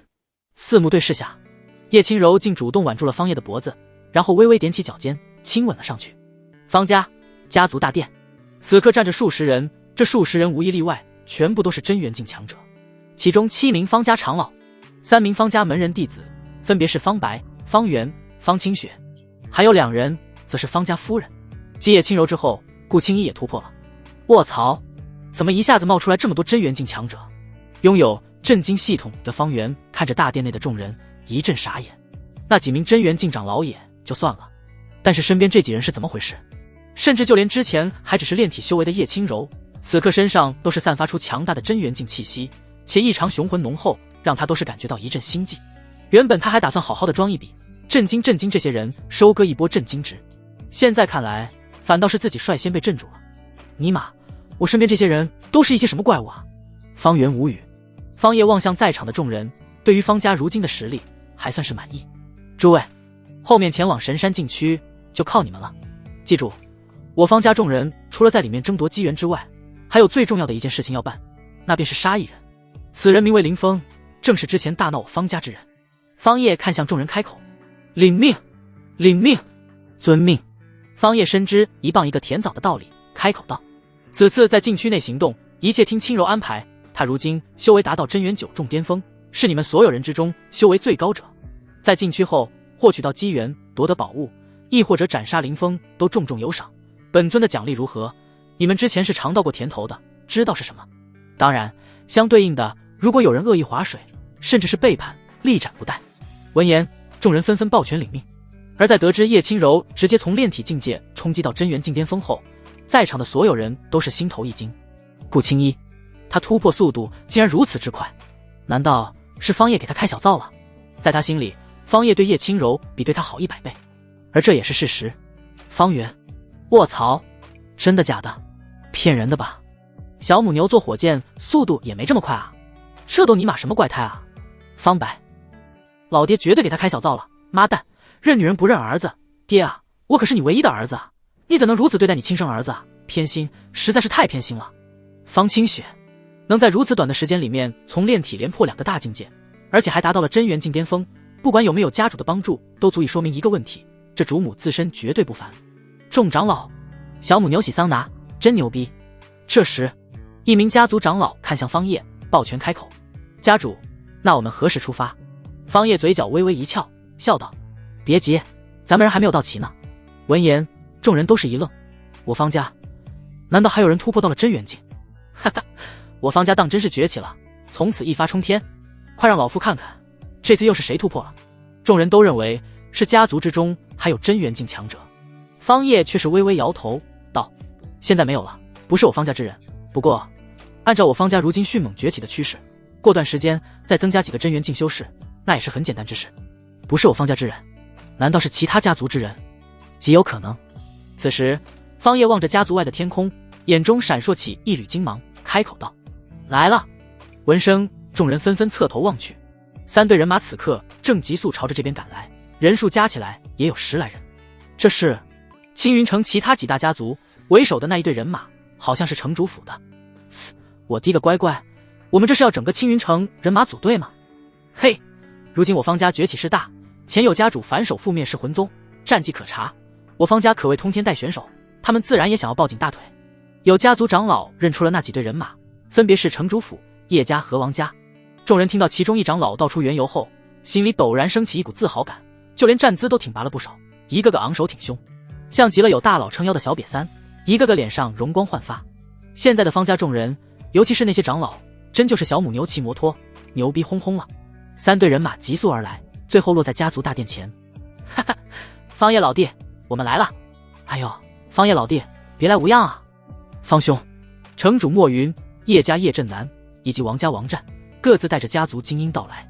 方叶见状，抱拳一笑，道：诸位，寒暄的话咱们就不多说了，此次进入神山禁区，危险重重，大家相互扶持，才能够走得更深更远。事不宜迟，咱们现在就赶过去。诸位，请登战船。说话间，方叶祭出遁天梭，战船迅速放大。众人相互点点头，各自登船。城主、叶家和王家三方势力联袂而来，和方家一起组成同盟，这自然是方叶的主意。在他回来着手准备之时，就拜访了三方势力，说明来意。三方势力一听能够跟着方家进入神山禁区，想都没有多想，便直接答应了下来。神山禁区危险程度，他们自然知晓，但里面巨大的机缘同样动人心。机缘宝物的动心程度，远远胜过了其危险系数在众人心中的程度。毕竟，只要能够带出来一两件，那么背后的势力家族就将起飞，付出的这点代价完全值得。因此，三方势力在得知这个消息后，根本都不带一丁点犹豫的，并且三方势力还表态，愿意以方家为主，进入神山禁区后，一切行动都听从方家之人安排。东荒禁地，神山遗址，我们青云城众人来了。战船横空，直接朝着东荒神山而去。方叶眼眸发光，盯着远处的天际，心中喃喃自语：林峰啊林峰，这次你能否活着出来，且看你是强是弱了。战船之上，众人心头火热，都想着到时候大展身手，大干一场。但唯有一人此刻却满脸愁容，心事重重。这人正是顾青衣。林峰哥哥，对不起。顾青衣缓缓闭上双眼，口中发出一声轻叹，一滴清泪从其眼角滑落。尽管他和林峰已经没有可能了，但念及以前的感情，他心中始终还是抱有一丝期望，希望自己以后不会和林峰对上。但是今日过后，一旦进入神山禁区，就注定了他和林峰站在了对立面。今日过后，你我便黄泉陌路。顾青衣心中下定了决心。他自己不知道的是，在林峰心里，曾经那个顾青衣早已经不在，和他早已经是生死仇敌，对方根本就没有一丁点的后悔和犹豫。东荒神山禁区位于东荒西南方位，距离青运城族有几十万里之遥。不过在遁天梭的帮助下，众人倒也不必耗费灵力，只需要专心调整自身状态即可。按照遁天梭的行进速度，2日的时间便可抵达。在这2天的时间里面，方叶自然也没有颓废光阴。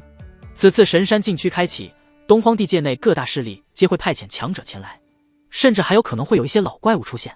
我要坐镇后方，为确保万无一失，再提升一个境界才是最为稳妥的。2天的时间应该够了突破了。方叶坐在雅间之中，开始修炼。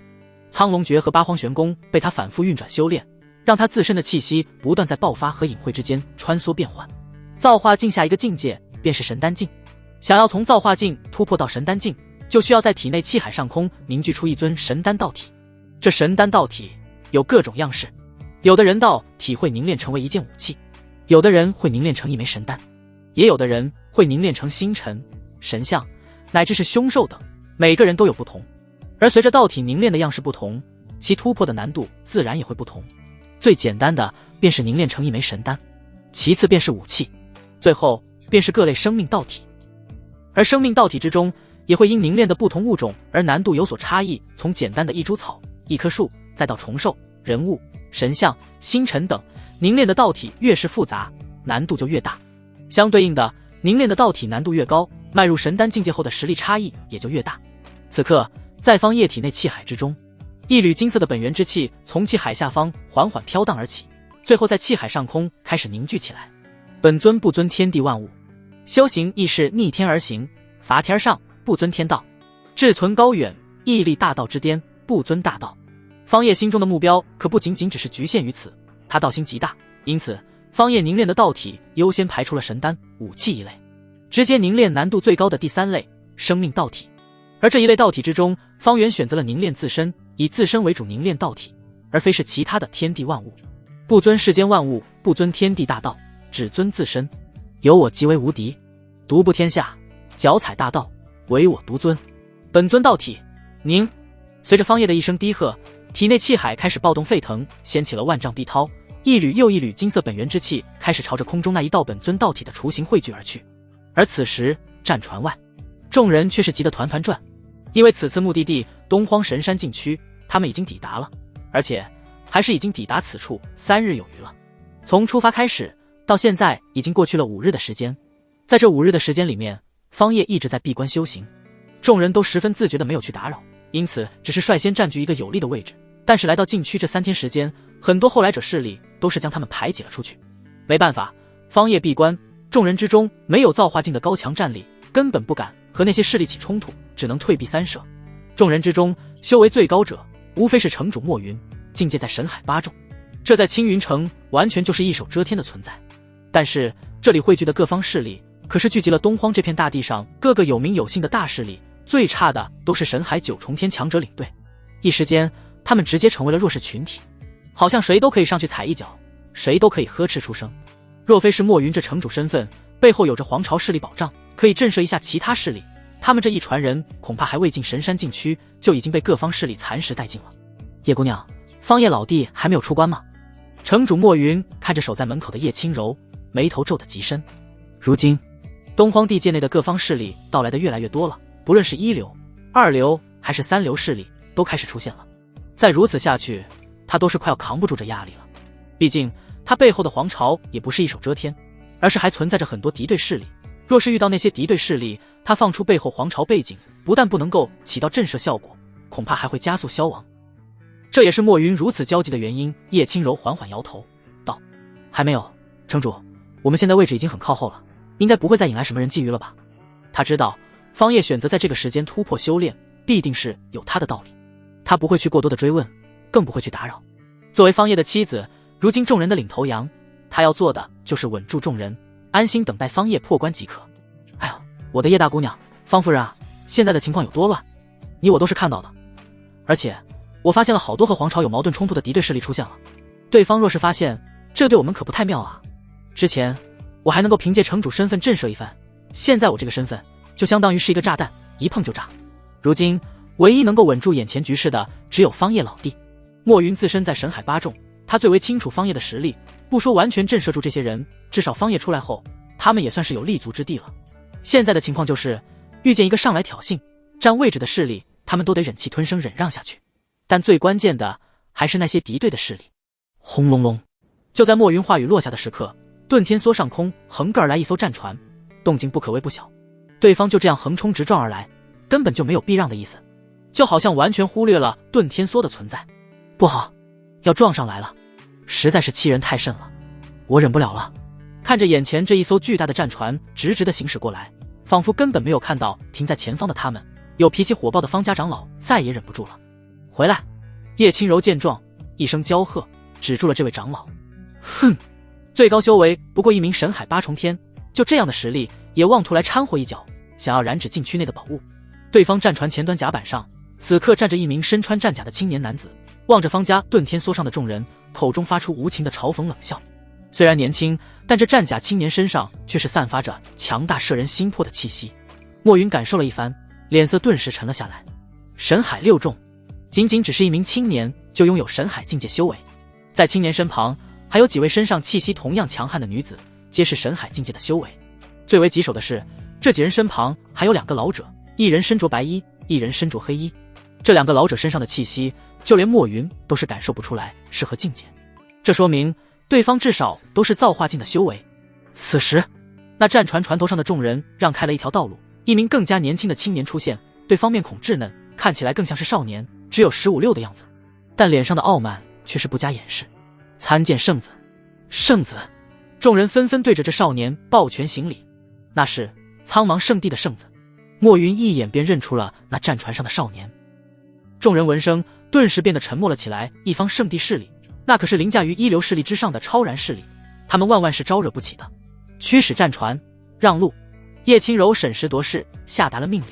众人脸上都浮现出不忿之色，但大家都清楚自己这些人招惹不起，只能忍气吞声。憋屈，实在是憋屈。撞过去！那苍茫圣地的少年圣子见到遁天梭开始让路后，眼中却是划过一抹戏谑的目光，直接开口说出了这样一句话。那目光神态就宛若是高高在上的猎手在戏耍猎物一般。是，圣子。撞过去！那战甲青年点头，脸上也是浮现出一抹笑意，随后一招手下达了命令。那苍茫圣地的战船突然加速，直接朝着遁天梭撞了过来。不好，速退！对方朝着我们加速冲过来了，可恶，他们这是想要直接撞烂我们。遁天梭战船上众人见状也是一惊，纷纷祭出灵力，形成护盾，将遁天梭包裹在其中。见到我们圣地战船，竟然还不主动让路，这便是下场。那战甲青年看着下方遁天梭上的众人，嘴角勾起一抹笑意。在他看来，他已经能够预见到遁天梭被撞烂，船上众人惊慌失措逃跑的场景了。不好，来不及了，要撞上了！加大灵力输出，一定要稳住。就在众人准备迎接撞击的时候，异变陡然升起。赤，一道惊天剑芒突然从遁天梭内冲天而上，直接朝着头顶那战船力劈而去。剑芒一出，虚空寸寸破碎，上面还带着一股狂暴的嗜血气息。是神剑！遁天梭上，众人见状，皆是第一时间回头朝着战船中央的那个房间望去。好大的胆子，敢对我苍茫圣地战船动手，尔等万死难赎其罪！战甲青年暴喝一声，直接拔出腰间佩刀，连续斩出数十道刀芒，想要进行阻拦。身旁的其余几位神海境界的青年也是纷纷出手，各种术法飞舞，朝着前方那一道惊天剑芒冲去。轰隆隆！然而剑芒直接吞噬了一切，将这些人的攻击手段全部粉碎，且去势不减，直逼战船而去。看这架势，仿佛不将战船力劈成两半，誓不罢休。退下，你们不是对手。这时，那身穿一黑一白长袍的2名老者动手了，直接拍出2道巨大的黑白掌印。轰！剑芒和掌印碰撞之间，直接产生了爆炸，恐怖的能量涟漪扩散至四周，震动四野，连虚空都是在轻颤。嗡鸣！不好，技法宝！然而下一秒，剑芒却是直接劈开了掌印，继续朝着战船力劈而下。2名长老见状，当即便祭出法宝。那白衣老者手中浮现出一尊大印，宛若玉玺一般，上面流转着莹莹光辉。山河印，开！白衣老者暴喝一声，手中山河印瞬间放大无数倍，冲上前去轰。这一次，剑芒没有再破开山河印，能量逐渐被消耗殆尽，消散在了虚空。而当白衣老者收回山河印的时候，惊愕地发现山河印上面竟然留下了一道剑痕，而且剑痕极深。见状，2人的脸色皆是一沉。阁下是谁？对我苍茫圣地出手，阁下可要考虑清楚后果。2人齐声大喝。哼，苍茫圣地吗？真是好大的口气，只允许尔等欺压弱小，还不允许他人反击，这是什么狗屁圣地道理？一道冷哼从遁天梭之中传出，紧随而来的还有一道咆哮的黄金巨龙。真龙拳！啊！真龙拳一出，龙吟阵阵，黄金巨龙身躯咆哮而上，直冲而去。大神通，阁下究竟是谁？2位圣地长老见状，脸色再次巨变，说话之间更是迅速出手进行抵抗。这一次不仅仅只是白袍老者祭出了山河印，黑袍老者也是祭出了一口青铜大钟。山河印迅速放大，阻挡在前，青铜大钟破空后直接震荡开来。当，钟声浩荡，在虚空之中化作一道道恐怖的能量涟漪，一同冲向那头黄金巨龙。吼！巨龙咆哮，身躯被钟声阻拦片刻，直接就挣脱了出来，然后冲撞在山河印上。轰！这一次那山河印直接就被撞飞了出去。啪！巨龙去势不减，冲到放大后的青铜大钟近前，一个神龙摆尾，直接将大钟也一并砸飞了出去。而此时巨龙虚影才缓缓消散，但2人手中的法宝此刻上面都已经遍布裂痕，这看得2人心头一沉。这便是圣地的实力吗？不过儿，这时冷漠的声音再度从遁天梭上面响起，同时一道身影从遁天梭上出现，最后朝着虚空迈步而去。方叶出现了。方叶迈步而来，他的身影并不高大，但是此刻落在身后众人目光之中是那般的伟岸。家主，家主你终于破关了！杀！给我全部都杀了！此刻身后的方家众人脸上表情既委屈又激动，之前的遭遇实在是太过憋屈了，随便跳出来一个小瘪三都是能够骑在他们头上拉屎拉尿。而在方叶破关后强势出手的那一刻，众人心头无比的火热。现在的众人就宛若是一个小孩子打架打不过，受尽了委屈后发现自己家长正在身后迅速赶来，激动的心情难以言表。不仅仅只是方家众人，此刻就连青云城内的其他3方势力人马心情都格外的激动澎湃。恶气终于在这一刻要出了，就连一直心怀芥蒂的顾青衣，此刻看到方叶那一道身影的时候，心情都是在剧烈起伏。不管他们之间以前的关系如何，现在的他们是一条船上的，自己等人之前遭受无尽委屈，受尽白眼和嘲讽，现在主心骨到了。阁下究竟是谁？此时那白袍长老盯着方叶，眼中闪过无比忌惮之色。他堂堂造化境修士，竟然看不透眼前这人的修为。你不需要知道本尊是谁，只需要记住一点，本尊是杀你的人。方叶一步迈出，瞬间逼近眼前的圣地战船。遁天梭和这一艘战船相比，就宛若是一个小不点，过于渺小。方叶屹立在战船前方，几乎不可见，但就是这么一道微不足道的小小身影，却是拦住了这一尊庞然大物，令其不敢前进分毫。杀我！我等乃是苍茫圣地的人，你敢杀我？白袍老者冷哼，对于方叶的话不以为意。在他看来，纵然眼前这人比自己等人实力要强，但对方绝对不敢对他们下杀手，因为那意味着和整个苍茫圣地为敌。在这东荒地界，圣地世家便是天，谁敢忤逆，谁敢招惹，若敢触临，必将死无葬身之地。聒噪！方叶连正眼都是没有看对方，直接抬手就是一巴掌，掌印无形，眼前这白袍老者却是直接原地爆炸，连反应的时间都没有，惨叫都没有发出，便直接灰飞烟灭。随手一击，直接击杀一名造化境强者，此等实力直接震惊住了在场诸多势力门派。这人完了，不管他有何底气和实力，敢杀圣地长老，而且还是当着如此之多的势力面前出手，这等于就是在打苍茫圣地的脸，苍茫圣地必将会对此人展开无尽追杀。此人究竟是谁？竟然随手一击便覆灭一名圣地长老，那可是造化境的强者啊！此人不论是胆魄、实力都是超绝，可惜得罪了圣地，通常不会有什么好的下场。在场的很多势力看着眼前这一幕，都面面相觑了起来。万圣宗位置，九皇女风吟看着那一道身影，总感觉有些熟悉，但一时间又想不起来。风吟，这人为何会给我一种如此熟悉的感觉？如此之强的实力，恐怕和父皇是一个级别的强者。除此之外，在场之中还有一双眼睛在暗中盯着方叶，那便是林峰。此刻的林峰混在一处小宗门势力之中，他是半途加入的，之所以加入小宗门，就是为了不引人注意。方叶，又是他，为什么我在哪里都能够遇到他？林峰心头极为气愤，因为在他发现方叶抬手一巴掌就拍死一名造化境修士后，心头愈发的升起一股无力之感。他发现自己和方叶的差距非但没有缩小，然而越来越大了，这让心头极为烦躁。师尊，你能够看出来这方叶如今是什么境界修为吗？林峰神念沟通那界师尊冰凝，以他现在的修为，根本无法窥探方叶的修为境界。冰凝此时看着方叶的身影，目光灼灼，或许跟着此人，没准真的会不一样。这一刻，冰凝的内心动摇了，主要还是因为这段时间以来，他的徒弟林峰对他的态度让他过于心寒，尤其是最近，林峰好像对他处处戒备，只有在需要他的时候才会呼唤他。冰凝将这一切都收入眼底，但他没有再像以前那般去开解林峰，而是仍由对方心里去想。他在等林峰将他们师徒情谊彻底消磨殆尽后，他便恩断义绝。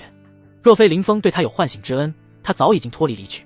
唤醒之恩相当于给了他新的一条命，正是因此，冰凝才会面对方叶2次邀请都谢绝门外。此时看着方叶，冰凝缓缓开口，他应该突破造化境了，达到神丹境，也就是修士口中常说的大能。很多一流势力的教主都是在这个境界。听到自己师尊的话，林峰心头巨震。神丹境界，大能修士，这怎么可能？他怎么可能会在如此之短的时间里面就突破到如此地步？要知道，几个月前他还是身负重伤，从真元境跌落到凝气境界的人啊！林峰怎么也不愿意相信，但他师尊接下来的一句话，就宛若是当头棒喝，直接浇灭了他心中的最后一丝希望。错不了的，那白袍老者乃是造化6重天，若是同为造化境修士，不可能随手一击便斩杀对方，就算是造化境巅峰都不可能。冰凝的声音清冷知性，但落在林峰耳中却宛若来自地狱的魔音。好，杀得好，老爹，把这些人全部给宰了。方白此时发出大笑，心头长长的出了一口恶气。不仅仅是他，遁天梭上的众人都是如此，大声叫好。杀得好，家主威武，把这些圣地的人都给宰了，看他们还如何嚣张。哼，家主一出来，这些人顿时就偃旗息鼓了，完全没有了刚才嚣张的气焰。不错，圣地又如何？说到底，不过也是一群欺软怕硬的家伙罢了。此刻，方叶独自一人面对苍茫圣地一众强者，当真有一股虽千万人吾往矣的无敌气势。而面对方叶，苍茫圣地战船上却无一人再敢叫嚣，只有那名黑袍老者硬着头皮和方叶对峙。然而，方叶都不搭理他，直接越过他，目光竟直落在那名身穿战甲的青年身上。就是你，刚才扬言要覆灭我等，是吗？我。战甲青年望着方叶，目露惊恐，脚下步伐连连后退。方叶根本不废话，探出大手，掌心之中散发出一股恐怖的吸扯之力，将此人瞬间吸纳到手掌，大手直接扣住对方脖子。我们虽不是什么超然势力，但也不是你这种阿猫阿狗能够随意贬低嘲讽的。说话间，方叶大手力度逐渐加大。战甲青年身为神海境的强者修士，本身实力绝对不俗，加之背靠圣地，能够被圣地派遣出来对少年圣子进行保护，足以称得上是天才之流。但就是这样一个人，此刻被方叶握在掌心，扣住脖子，连一丁点的反抗之力都没有，宛若是一只小鸡仔。饶命！青年脸色涨得通红，手脚不断的挣扎，他想要调动体内的灵力抵抗，但他惊恐地发现自己体内灵力被镇压得死死的，宛若一潭死水，毫无波动。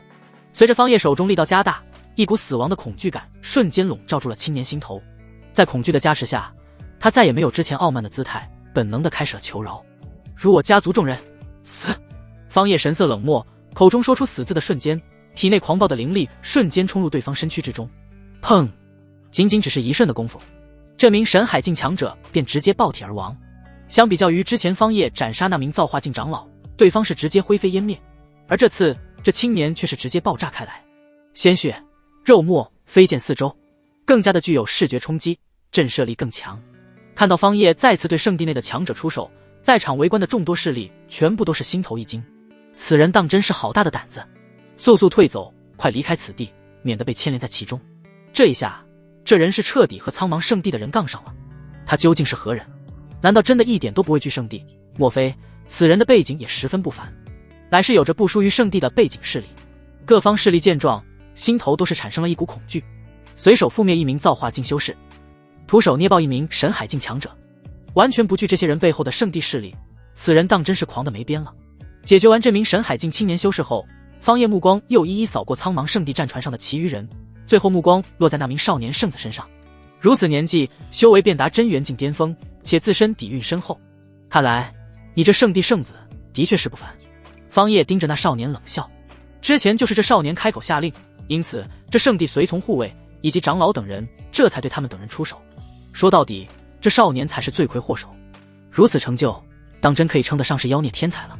不过我这人最喜欢的就是扼杀天才。方叶眼中爆射出一抹金芒。战船上苍茫圣地众人闻言，瞬间心头一惊，所有人瞬间冲上前去，将那少年圣子守护在身后。而剩下的那一名造化境老者，则是沉着脸色拦在最前方。阁下若是要对我圣地圣子出手，可考虑清楚了会是什么后果？势必会遭受到我圣的无尽追杀，不死不休。老者沉声道：阁下现在若是选择停手，之前的事情我们可以既往不咎，我保证圣地绝不会追究此事。面对方叶这强大的实力，老者不得不低头让步，但与其说是让步，不如说是威胁，赤裸裸的威胁。对他们圣地一众强者出手，他们自认实力不足也能够忍下去，但若对圣子出手，那就是挑战圣地的底线，是触碰到了红线，绝对无法善了。呵呵，威胁我？方叶眉头一挑，冷哼出声：你是不是没有搞清楚状况？你们现在乃是我年板上的鱼肉，只有跪地求饶的份，也配威胁本尊？轰！话语落下的瞬间，方叶身体之中爆发出一股恐怖到了极致的气息，这一股气息宛若超级飓风一般，瞬间席卷四面八方，覆盖了这禁区百里范围，直接震慑住了在场的所有势力和强者。一些修为在造化境之下的修士，则是直接承受不住这一股气息威压，被压得趴在地上，口头鲜血。而纵然是那些造化境修士，此刻也是半跪着，在顽强抵抗着这一股威压。神丹境大能，感受到这一股恐怖的气息，圣地老者的脸色瞬间变得一片煞白。为何仅仅只是护到后辈进入禁区，就会出现这等强者？要知道，神丹境大能已经相当于各大一流势力的掌权者、教主、皇主了。这样的大能修士，就算是放在圣地世家之中，那都是属于老怪物级别，是属于真正的底蕴强者。这一刻，圣地老者的心凉了一大截。阁下身为堂堂的大能前辈，如此欺压我等后辈，难道就真的不怕引起各方势力众怒吗？圣地老者一边拼命抵抗方叶的气息威压，一边开口，他还是想要借势让方叶后退。本尊说了，威胁本尊，你们还不配？如我家族子弟，唯有一死，方可谢罪。方叶不再跟此人废话，大手凌空一握，状若山岳一般的掌印陡然出现在圣地战船上空，然后朝着战船抓了下去。这是准备将这一个战船上的所有人全部捏死。见到这一幕，所有人都是忍不住倒吸一口冷气。直面叫板圣地势力，根本不惧丝毫，抬手间就要全部镇杀。这人要不是疯了，要不就是真的有足够的底气和实力。而眼下，方业明显是属于后者，完全不惧圣地势力。诸位道友，还请出手助我们。若是出手搭救，我苍茫圣地必将谢之，日后可受到圣地庇护。那圣地老者率先激活战船守护大阵，和战船上的一众强者一同出手，祭出灵力维持大阵进行防御。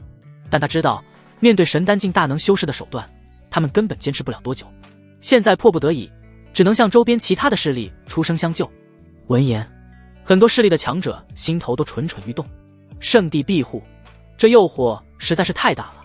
但诱惑虽大，却无人上前，或者说无人敢于上前。面对大能修士出手镇杀，若非同境界强者出手阻拦，没有人会是对方，恐怕连一个照面都不到，便直接化作飞灰了。本尊要杀的人，我看谁敢救。不想现在就死的话，尽管出手试试。方业冷哼一声，不以为意。然而在巨大的诱惑之下，总有人不怕死，想要富贵险中求，想要搏一搏。道友莫怕，我来助你。我也来助道友。神丹大能，我来领教阁下高招。动手的人不少，各方势力之中一次性冲出了数十人，每个人皆是造化境修士，这些人都是一流势力的护道者。哼，活着不好吗？都这么着急来送死，既然都这么想死，那本尊来成全你们。方业冷哼一声，体内直接冲出数道黄金巨龙，朝着那些造化境修士扑杀而去。吼！啊！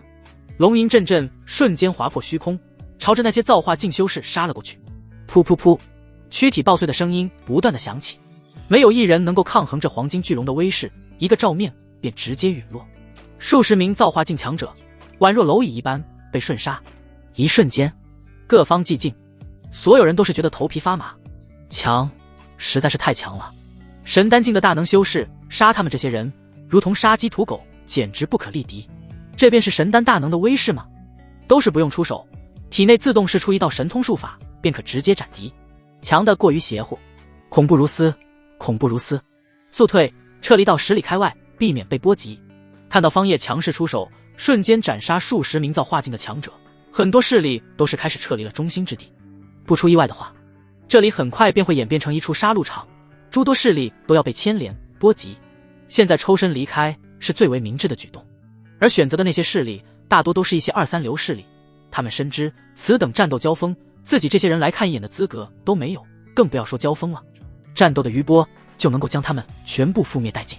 还有人吗？想要上来出手的，尽管来便是，本尊一并接下了。方业的目光扫过四野的各方势力，冷漠的开口。如今还敢留在此地的，都是一些一流势力。面对方业的质问，没有人开口回应，都只是站在旁边冷冷的看着，完全就是一副看戏的态度。他们不愿巴结圣地，也不愿意得罪方业这尊大能修士，两边都不想得罪，袖手旁观自然是最佳的选择。咔嚓！就在此时，那如山岳般的大手印握在了苍茫圣地战船护盾上，仅仅只是一个照面触碰，那护盾就宛若是纸糊的一般，直接碎裂开来。啊！惨叫声音瞬间响起。噗噗噗！最先承受不住这一股威压的，自然便是战船上的其余低境界强者。要说低境界，也无人是低境界，除却那少年圣子外，全部都是神海修士强者。但此刻，这些神海修士口中发出惨叫，躯体上遍布裂痕，纷纷爆碎，化作一团团血雾。只有那名少年圣子站在老者身后，才免于爆体而亡。但尽管如此，这少年圣子还是口吐鲜血，半跪在地上。你敢杀我圣地圣子，势必要遭受我圣地的无尽追杀。不管你是谁，不管你背后站着谁，都要不死不休。老者发出不甘的怒吼咆哮。此刻的他本源尽数祭出，拼命地抵抗着头顶落下的掌印。那掌印宛若是一片天，直接镇压而下，将他和身后的圣子笼罩在其中。掌印若是落下，他们两人都要陨落在这里。而就在情急之下，那圣地长老看向一个方位的时候，眼中却是突然爆射出一抹金光，仿佛看到了曙光。黑岩圣地的道友，还请出手相救。老者冲着方业身后的位置大声地发出呼救之声。方业神念一动，瞬间就洞穿了后方那一群人，全部身穿黑袍，黑袍之上纹刻着一朵黑红色的火焰图案，这正是黑岩圣地的标志。第二个圣地势力出现了，而这群人之中最强者也不过是造化境修为，远不是方业的对手。但方业此刻神情却是颇为凝重，因为他在这群人身后感受到了一股不弱与他自身的强者气息。那人并未显露身形，而是选择隐匿在虚空之中。哼，你若安分，自然最好。若是敢出面，我不介意杀一个神丹境的大能修士。方叶心中冷哼，他手握诸多天阶大神通，自身又有天阶武器加持，更有几乎无敌的防御。可以说，只要他身在某个境界，就堪称同境界无敌，谁来都救不了你们。方叶暴喝一声，大手瞬间紧握。唉，道友，还请住手吧。就在这时，一道苍老的叹息声音响起，一股无形的能量扩散而出，阻挡住了方叶的大掌印。呼呼！看到终于有人出手，并且成功拦住了方叶的神通掌印，那苍茫圣地的长老心中终于长松了一口气。你要阻我？方叶冷哼一声，侧过头凝视着身后的虚空某个节点。这时，那处虚空节点直接划破了一道口子，然后一道黑袍身影从中迈步走出。那是一名老者，白发苍苍，就连胡须都是根根雪白，浑身上下都充斥着一股年迈腐朽的气息。这是生命潜能被榨干后无法突破，获得寿命延续，生命走到尽头的征兆。和其他的黑岩圣地众人一样，在这老者的胸口依然雕刻着一朵黑红色的火焰图案印记。对方乃是黑岩圣地的强者，且和方叶乃是同境界的神丹大能。道友，得饶人处且饶人。这老者开口道，你已经杀了苍茫圣地的其他人，没有必要赶尽杀绝。这少年圣子更是苍茫圣地精心培育的天才，你若是动手杀了他，就等于是彻底和苍茫圣地宣战了。方叶闻言冷哼一声，此事就不劳你费心了。我再问你，你是不是要阻我？同为圣地势力，对方出口对我等呼救，我自然不会袖手旁观。老者淡淡的开口，神色淡若如常。好一个圣地同气连枝，你就不怕得罪我？当心我等下连你们一起宰了。方叶嘴角勾起一抹邪魅的笑容，眼中腾起无边的杀意。相比较于方叶这个没有名头的无名强者，老者选择帮助圣地，出手对付他，这是最佳的利益选择。老朽本就时日无多，阁下若是执意出手，老朽也愿意奉陪，大不了赔上这一条老命，和阁下好好的玩玩。老者言语轻描淡写，但态度明显，威胁的韵味十足。方叶舔了舔有些干涩的嘴唇，眼底深处腾起一股战意。本尊要杀的人，谁敢阻拦，我便杀谁。方叶歪头看向对方，不信你可以试试。话语落下的瞬间，方叶悍然出手，右手接连挥出数拳，神象镇狱境、八神拳、真龙拳三道大神通被他接连祭出，而目标正是眼前的苍茫圣地老者和那少年圣子。三大神通齐出，直逼而去。那黑岩圣地老怪物见状，脸色微微一变，当即出手，掌心拍出一朵黑红色的火焰莲花。那莲花并不大，只有脸盆大小，但是所过之处却是炙烤的，连虚空都是痉挛变形了起来。那火焰莲花径直朝着三道神通化成的凶兽虚影奔袭而去，想要进行阻拦。哼，来得好！方叶出手祭出三道神通后，便第一时间转身过来应对老者。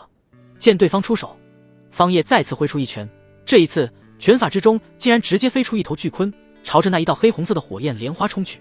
又是一门大神通鲲鹏法。轰！两门大神通碰撞，直接产生了恐怖的能量爆炸。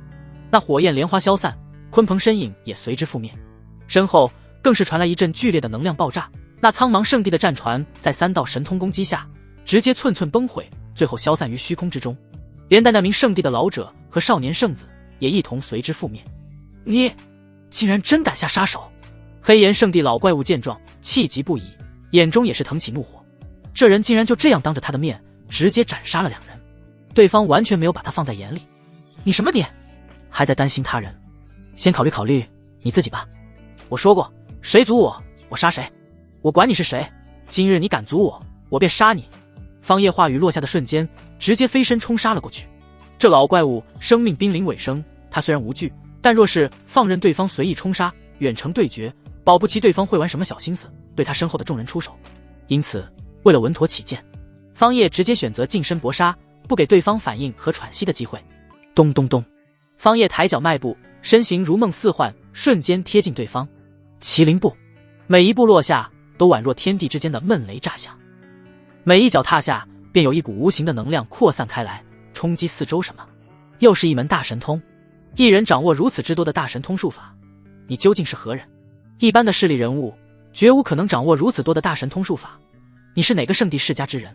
看到方叶瞬间靠近自己，这黑岩圣地老怪物心头大惊，慌忙出手抵抗的同时，还对方叶发出质问：你话太密了，你只需要知道一个结果即可，今日你必死。方叶冷哼一声，双手左右开弓，大开大合之间，每一拳每一掌都是一门大神通术法，加之他自身经过星河煞气洗礼的肉身，拳力更是惊人。仅仅只是几个回合下来，那老怪物便捂着胸口不断咳血，脚下步伐连连后退，每一步落下，脚印都在虚空之中踏出一道磅礴的能量涟漪。此人根本不是方叶的对手。哼，就这点实力也配出来帮人叫场？你若是只有这般，今日便是你的死期。方叶冷哼一声，抬手间甩出了数十枚极品灵石，分散于四周虚空。嗡嗡，下一秒，不同方位的虚空浮现出一个个节点，一道道能量从中冲出，最后相互交织在一起，直接形成了一方牢笼，将这黑岩圣地老怪物和他身后的圣地众人一同困于其中。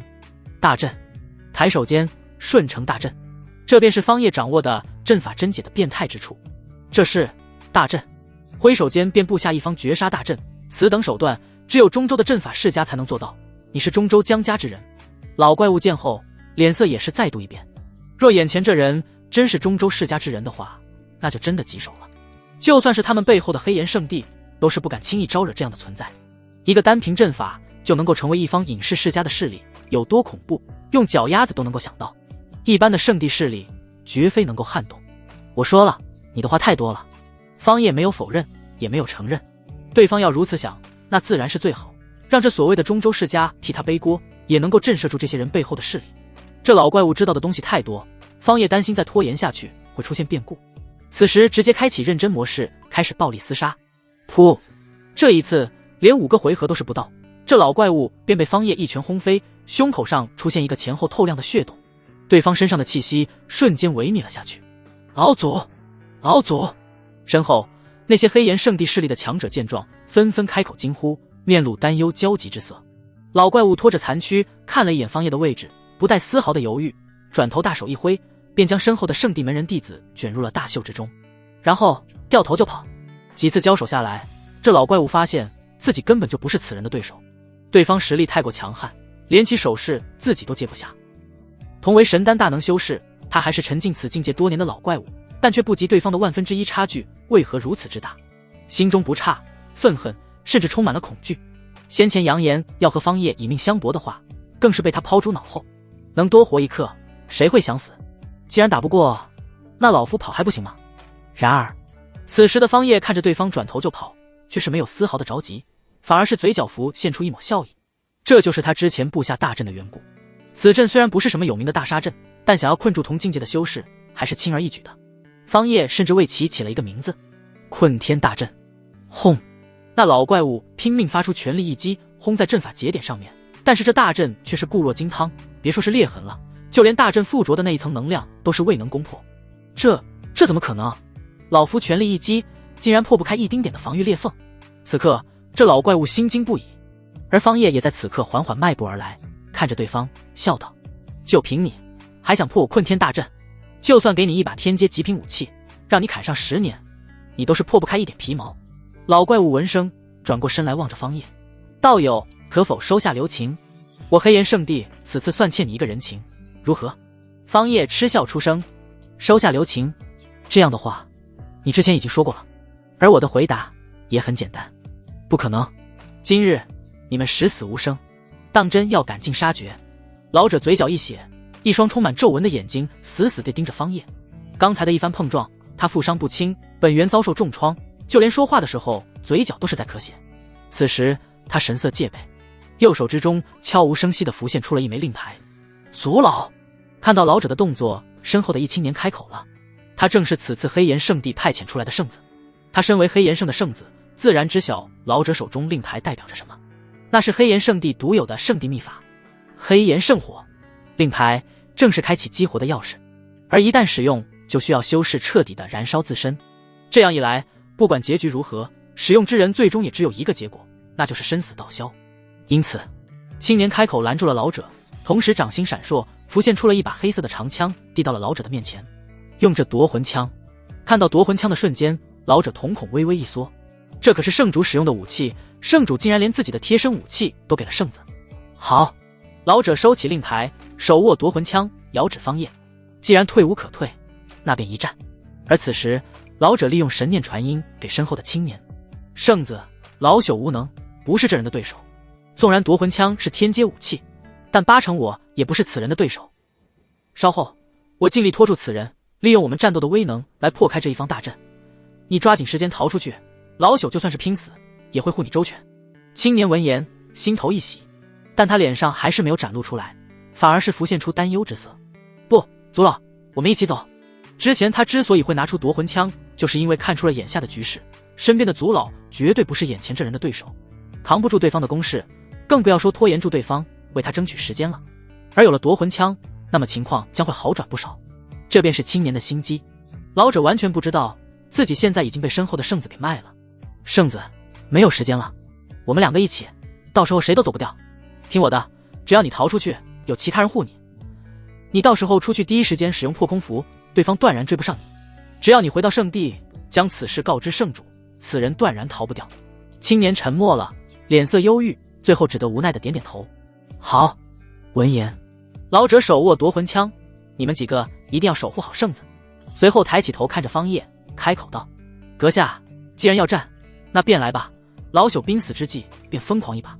方叶嘴角一翘，浮现出一抹笑意，就这样静静地看着对方的表演。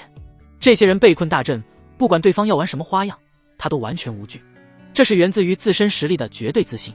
突然间这么自信，要拼死一战，是不是想着为身后的几人争取一线生机？方叶冷笑，老者瞳孔一缩，没有想到自己的目的就这么轻易的被对方发现了。不过发现也无妨，无需废话，战吧。老者沉声开口，随后左手陡然浮现那块令牌，用力将其捏爆。哈哈！这一刻，老者口中发出痛苦的咆哮声音，他的身躯之上开始燃烧起来熊熊烈焰，那是一股黑红色的诡异火焰，将老者整个人都是包裹了起来。而在这一瞬间，老者身上萎靡的气息消失不见，转而替代的是一股无比狂暴的气息，而且对方身上的气息还在不断的拔升高涨。仅仅只是1-2个呼吸的时间，对方身上的气息便突破到了神丹5重的地步。方叶见状，眉头微微一挑，但他并未阻拦。当真是惊人的秘法，竟然能够硬生生的拔升好几个小境界的实力。方叶略感心惊，拥有此等术法，几乎都可在同境界之中横着走了，难怪这黑岩势力能够发展成为一方圣地。杀！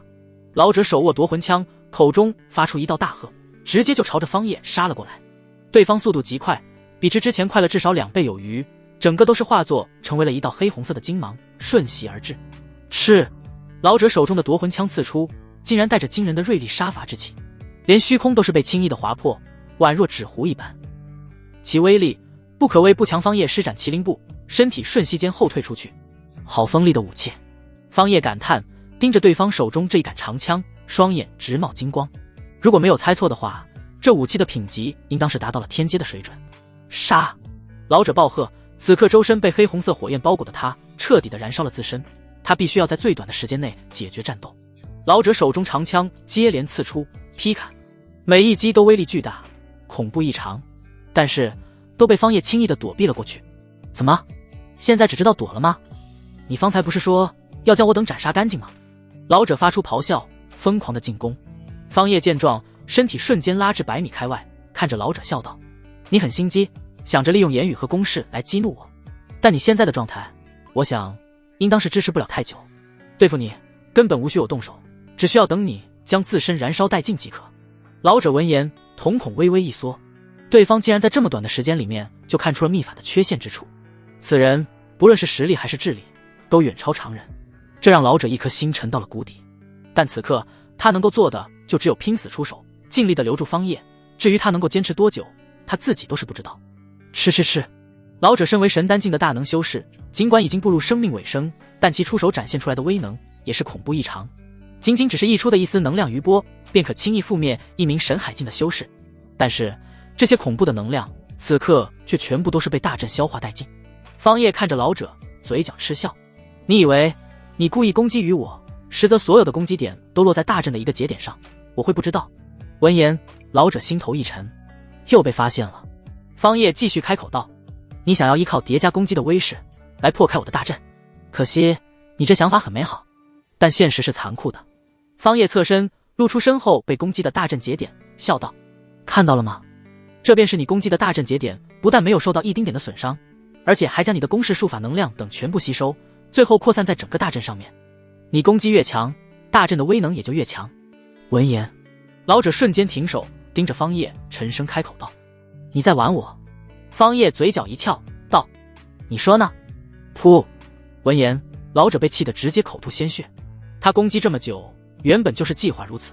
之前本计划利用和方叶对战，牵引其产生的能量来攻击大阵的同一个节点，好将其破开。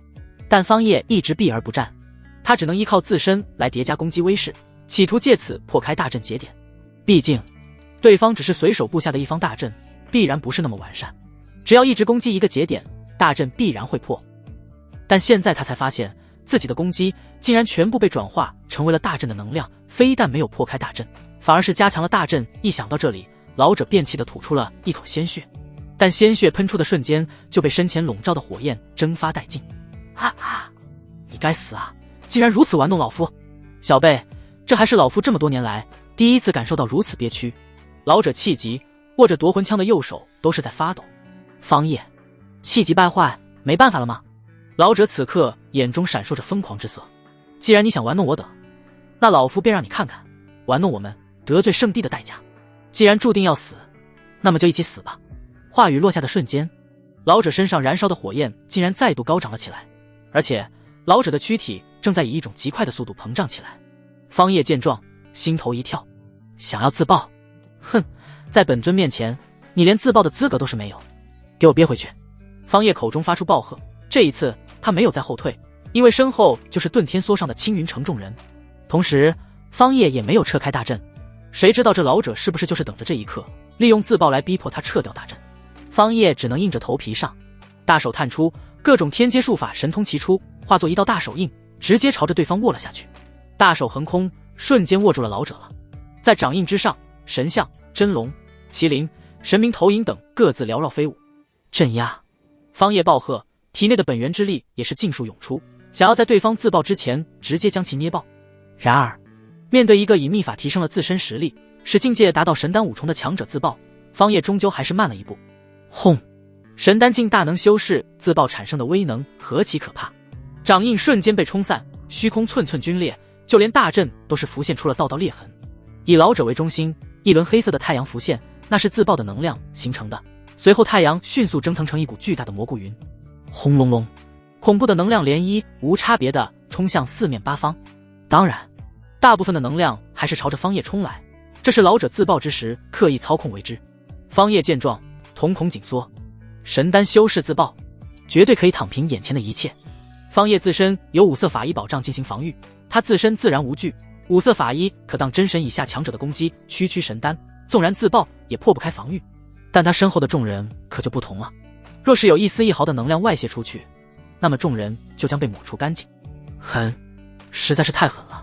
方叶心头一沉，自己之前还是玩得太上头了，早该将对方直接就地镇杀的。神像镇狱镜、八神拳、真龙拳、鲲鹏法，方叶接连祭出数道神通，想要借此抵抗消耗冲击而来的能量，但只能起到不大的效果。他如今身在神丹境，自身本源只是神丹修士拥有的本源之力，祭出的神通威能也有限，面对神丹五重强者的自爆，无法完全阻拦阵法。起，方叶抬手又扔出了上千枚灵石，直接组成了数十道防御大阵，开启了防御。轰隆隆，这一次起到了效果，大阵有效地抵御住了对方自爆产生的能量冲击，但依旧不够。咔嚓，第一道大阵被冲破，紧接着是第二道、第三道，但如此下来，自爆产生的能量也被削减到了极点，最终能量在冲破第五道防御大阵的时候便彻底湮灭殆尽。呼，差点就在阴沟里面翻船了。看来以后对敌还是得再果断一点才行，抬手就是必杀才是最为稳妥的办法。见状，方叶长长的松了一口气，看向场中，老者已经灰飞烟灭了，只留下了一杆黑色的长枪，正是天阶武器夺魂枪。方叶抬手一吸，夺魂枪便被他握在了手中，神念一扫，便感知到了上面的一道神魂印记。只是这印记并不强悍，方叶抬手轻轻一抹，便将这上面的神魂印记抹除掉了。后方，黑炎圣的圣子身体一颤，他感受不到自己和夺魂枪之间的联系了。抬头看向前方，就看到方叶此刻正在伸手抚摸打量着夺魂枪，这让他和身边黑炎圣地的众人心都是沉到了谷底。族老自爆，竟然都伤不了此人分毫，怎么办？我们岂不是必死无疑了？众人心头凝重无比。方叶抚摸着手中的夺魂枪，脸上浮现出一抹笑意。好枪！在其身后，遁天梭上的众人见状，也是心头火热。方叶简直强得超乎想象。家族长老，家主威武，连神丹境大能修士的自爆都是无法伤其分毫。家主到底强到了何等地步？方白，爹啊，你简直就是二杂最粗的大腿啊！方云，我滴个乖乖，这还是人吗？家主这变态的有些不正常啊！修士自爆竟然都是无法伤害到一丁点，你妹！我都被震惊到掉了一地大牙了。方清雪，这就是我方家的家主，我的师尊。就连叶轻柔和顾青衣这两个方叶的女人，此刻都是震惊不已，更不要说战船上青云城其他势力众人了。此刻所有人心情都是翻江倒海，被震撼到说不出话来了。这武器不错，轻柔。接着，方叶抬手便将这一杆天阶武器扔给了后方的叶轻柔。叶轻柔一愣，给自己。就在他还在愣神之际，夺魂枪已经缓缓飘到了他的近前。周边众人见状，更是眼神火热。这可是天阶武器啊！但无人敢上前去抢，望向叶轻柔的眼神都是充满了各种羡慕嫉妒。此时，就连顾青衣心头都是产生了严重的不平衡。凭什么？她和叶轻柔都是方叶的女人，凭什么不是自己得到这一件天阶武器？但纵有不甘心，她也只能咽进肚子里面。此刻，叶轻柔伸出手，缓缓握住了夺魂枪。握上的瞬间，她便感受到了一股极其霸道凌厉的锐利杀伐之气。叮！恭喜宿主投资天阶武器夺魂枪一件，获得金色暴击反力神器破道枪一件。在叶轻柔接手的瞬间，方叶脑海之中便响起了系统的提示声音，竟然暴击出了神器。方叶见状，瞳孔之中爆射出一道金芒。有了这神器，那自己日后的战力又会提升一大截。只不过，此刻还不是检验这一把神器威能的时候。方叶看向眼前还存活下来的黑岩圣地众人，眼神一冷。黑岩圣地众人见状，心头一惊，心中纷纷升起一股不好的预感。前辈，在他们还没有来得及开口求饶，一股无形的能量便覆灭而来，将他们尽数抹除。做完这一切后，方叶这才撤掉困天大阵。而此刻，周边所有势力全部都是噤若寒蝉，甚至连正眼都不敢看一眼方叶这边。咕噜，太强了，太过恐怖了！两大圣地苍茫圣地、黑岩圣地，来人竟然全部都被覆灭了，而且还都是被一人覆灭。天塌了！有此人坐镇此地，依照对方的强势手段，我等恐无缘那些宝物了。很多势力此刻都是打起了退堂鼓了。毕竟方叶展现出来的强悍战力实在是过于骇人听闻了。方叶敏锐地察觉到了这点，此刻飞升到高空，道音轰隆作响。诸位道友不必担忧，只要和我没有过节的，本尊自不会断等动手。而等门下的弟子在禁区之中获得的宝物机缘，本尊也不会强取豪夺。那些东西就留给后辈们去争吧。之所以对这两大圣地势力动手，无非就是他们欺人太甚。方叶开口解释，不是他想要解释，而是必须要留住这些人在这里，不然的话，他覆灭两大圣地势力的事情，恐怕很快就会传回到那两大圣地势力门派之中。尽管他已经杀掉了两大圣地的所有人，但还是有一些人早就离去，这消息恐怕也会传入圣地之中。但若是放任这些人离去，消息恐怕只会扩散得更快。现在能拖一阵便拖一阵。听到方叶的话，原本很多打算离去的势力，此刻眼中又重新燃起了希望。多谢前辈，前辈大义。说来，这的确也不能够怪到这位前辈，毕竟的确是两大圣地势力有错在先，对方仗着自己是圣地势力便为所欲为，根本不把我们这些人放在眼中。不错，天下苦圣地久矣，前辈此次出手也算是帮我等出了一口恶气。各方势力纷纷出声高呼。方叶对于这些话自然是听听就罢了，根本没有真正的放在心上，这些人无非是不想得罪自己，给自己戴高帽罢了。如今方叶内心则是在思考另外一件事情，此次神山禁区探险到底还要不要继续。他覆灭两大圣地来人，而且这两大圣地之中都有圣子级别人物，对方背后的圣地肯定会有所察觉，发现之后必然会在第一时间派遣强者前来探查，自己这些人暴露是迟早的事情。毕竟今日人多眼杂，东荒各界有名有姓的势力差不多有6-7成都来到了这里，只要寻一人一方势力询问探查，便能够追查到他们。更不要说这些圣地保不齐就有什么可以追踪溯源的手段。对于方叶而言，选择离去是最佳的选择，先行蛰伏起来，让自身成长到足以和圣地对抗之时再出山门。但这样一来，他便又成为了缩头乌龟，而且也失去了此次目标斩杀林峰。太过顾忌，反而会耽误大事。两大圣地势力就算察觉，再到派人前来，也需要数日的时间。而且派遣前来之人，只要不是圣主和圣地内老祖级别人物，我都无惧。方叶衡量了一番利弊，觉得此次神山禁区之行可以继续下去，转身回到遁天梭上。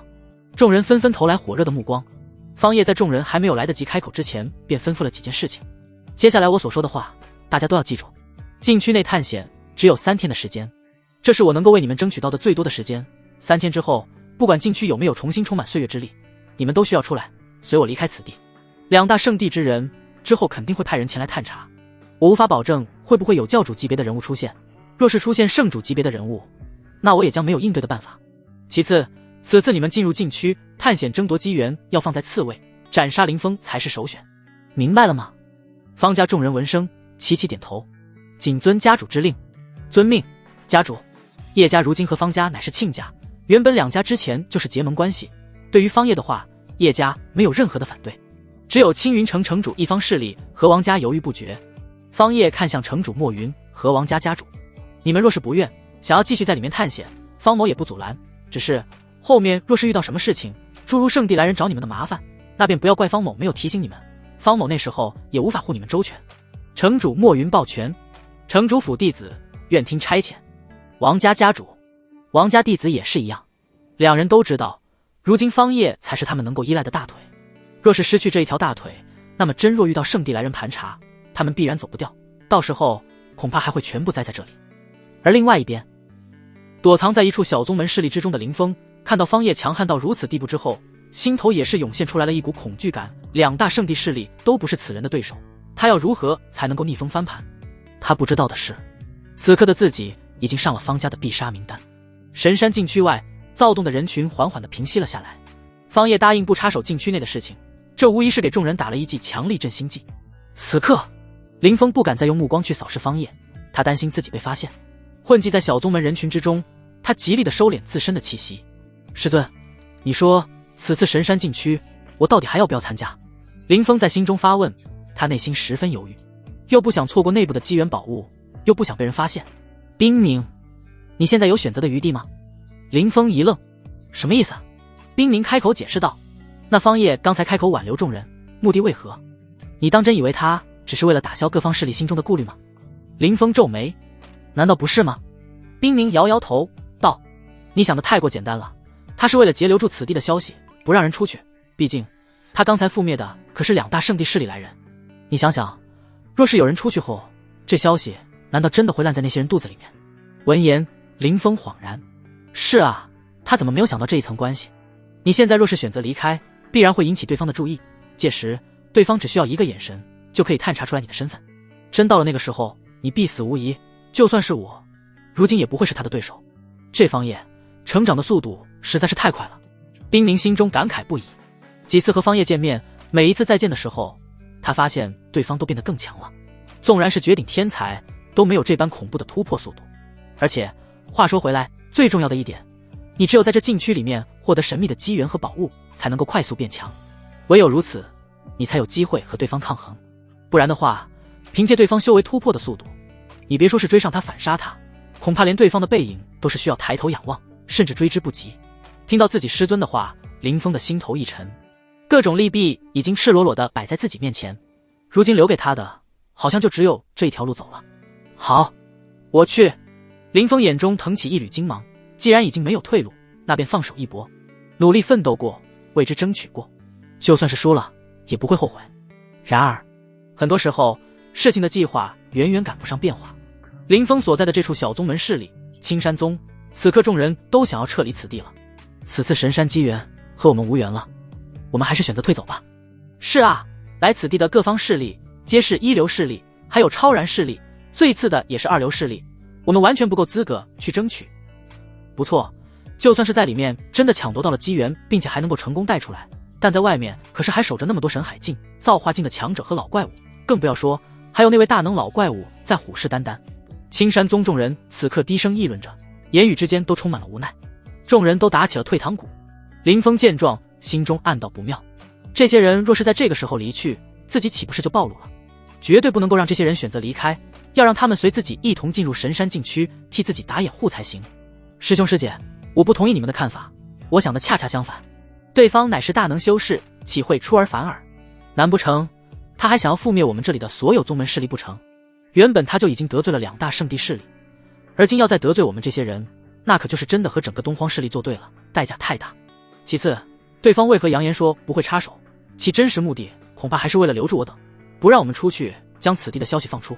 林峰开口了，将自己师尊之前对他说的话讲了出来。听到他的话，众人心头都是一惊，好像真的是如此。他们若是离开，保不准现在就会生死道消，被对方一巴掌拍死。这一刻，众人都感觉到了一股无力感，好像自己走与不走都是自己无法做主的。可恨啊！难道真的要在这里？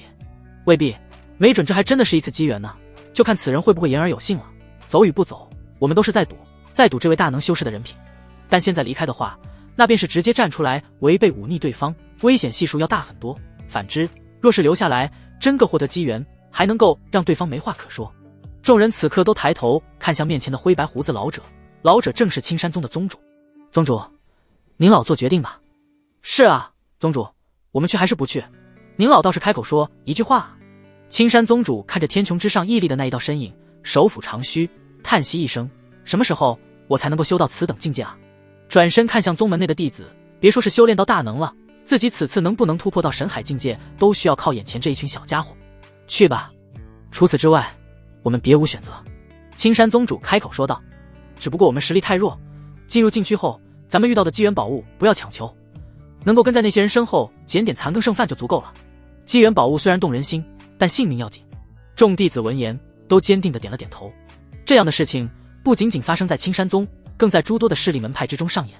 谁都不是傻子，眼前的局势看得比谁都明白，因此这就造成了一个结果，没有人选择离开。方叶回到了遁天梭上，他表面上神色无波，实则神念早已经扫过在场诸多势力门派，更是在暗中悄无声息地布下了一方大阵，目的嘛，自然就是为了防止此地的众多势力选择逃离，同样的也是为了防止外面的人重新进入这里。方叶这是提前打下了铺垫，若是圣地势力来人，他可以第一时间感知到。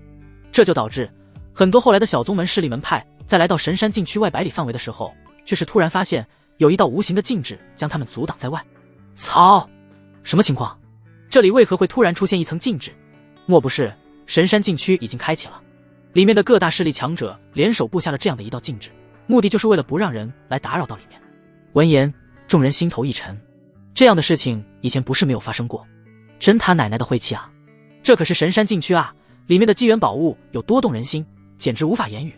唉，这禁制我们根本破不开。算了，此次机缘和我等无缘，走吧。而在这些人之中，有一处战船势力格外吸引人眼球。战船之上屹立着一道旗帜，上面刻画着一头白虎图案，东荒一流宗门势力白虎门。此时战船上，一个雍容华贵的女人用手揪着一个中年男子的耳朵，大声地开口骂道：你这个混球，都说了让你早点出发，不要再弄人家了，你非得要，现在好了吧，进不去了。你既然这么想要，那你给老娘等着，回不去之后不把老娘伺候舒服了，老娘直接给你剁了。中年男子口中哎呦哎呦地喊着疼。娘子轻点啊，让我来看看这禁制能否破开。美妇人闻言这才松手，冷哼出声：那你还不快点？嘿嘿，娘子莫急。中年男子飞身来到禁制面前，飞离了战船的他此刻再也没有之前面对美妇人的那般软弱了，反而是有一股意气风发和傲慢。让本尊来看看究竟是何人敢在此处布下禁制。中年男子掐动法诀，口中真言，一道道晦涩难懂玄奥无比的符文从他口中飘荡而起，最后冲向眼前的禁制之中。符文很快便融入了禁制之中，然后快速游走了起来。中年男子嘴角一翘，脸上浮现出喜色，他操控着符文在里面游走，寻找禁制的节点，想要将其破开。轰！就在这时，一道无形的恐怖能量激荡而起，瞬间便将其符文冲击溃散。与此同时，一道神念传入他的脑海，如神墨之音一般在他脑海之中炸响。滚！中年男子脸色巨变，脚下步伐踩在虚空之上，连连后退。仅仅只是一道神念之音，便将他这名造化境的强者震伤，嘴角一血。稳住身形的中年男子脸色巨变，急忙对着前方的禁制抱拳开口：前辈恕罪，晚辈这就离开。说完，中年男子如丧家之犬一般掉头就走，快速逃离了此地。怎么了？战船上，美妇人看到中年男人负伤归来，脸上也是浮现出担忧之色。娘子，速退！这里有老怪物坐镇，那禁制便是那些老怪物部下，对方仅仅只是传出一道神念，便震伤了我。此次神山禁区，我们是进不去了。美妇人闻言也知道事情的轻重缓急，此刻她没有再责怪自己的男人，而是郑重的点点头。你先安心疗伤，回去的路程我来守着。娘子费心了。美妇人转身看向战船上的众多门人弟子，开口道：启程返航回去，此次神山禁区我们不参加了。众门人弟子虽然不解，但也都没有发问，而是完全按照美妇人的要求调转船头离开了此地。小半日后，守在神山禁区外的方叶正在沉淀自身，感悟各类术法神通。这时方叶忽然睁开了双眼，望向神山之中，岁月之力散开了，他感应到禁区内的岁月之力衰弱到了最低点，几乎相当于无。方叶起身来到战船前端，视线之中各方势力先后有感，此刻全部都是躁动了起来。更有甚者，靠近禁区的第一批势力之中，已经有很多人率先动身，朝着禁区内部冲了过去，都在想着第一时间进入其中，获得机缘宝物。家主，我们是否也要现在进去？身后方家众人见状，眼神火热，都想要在这个时候冲进去，但没有方叶的命令，众人还是按兵不动。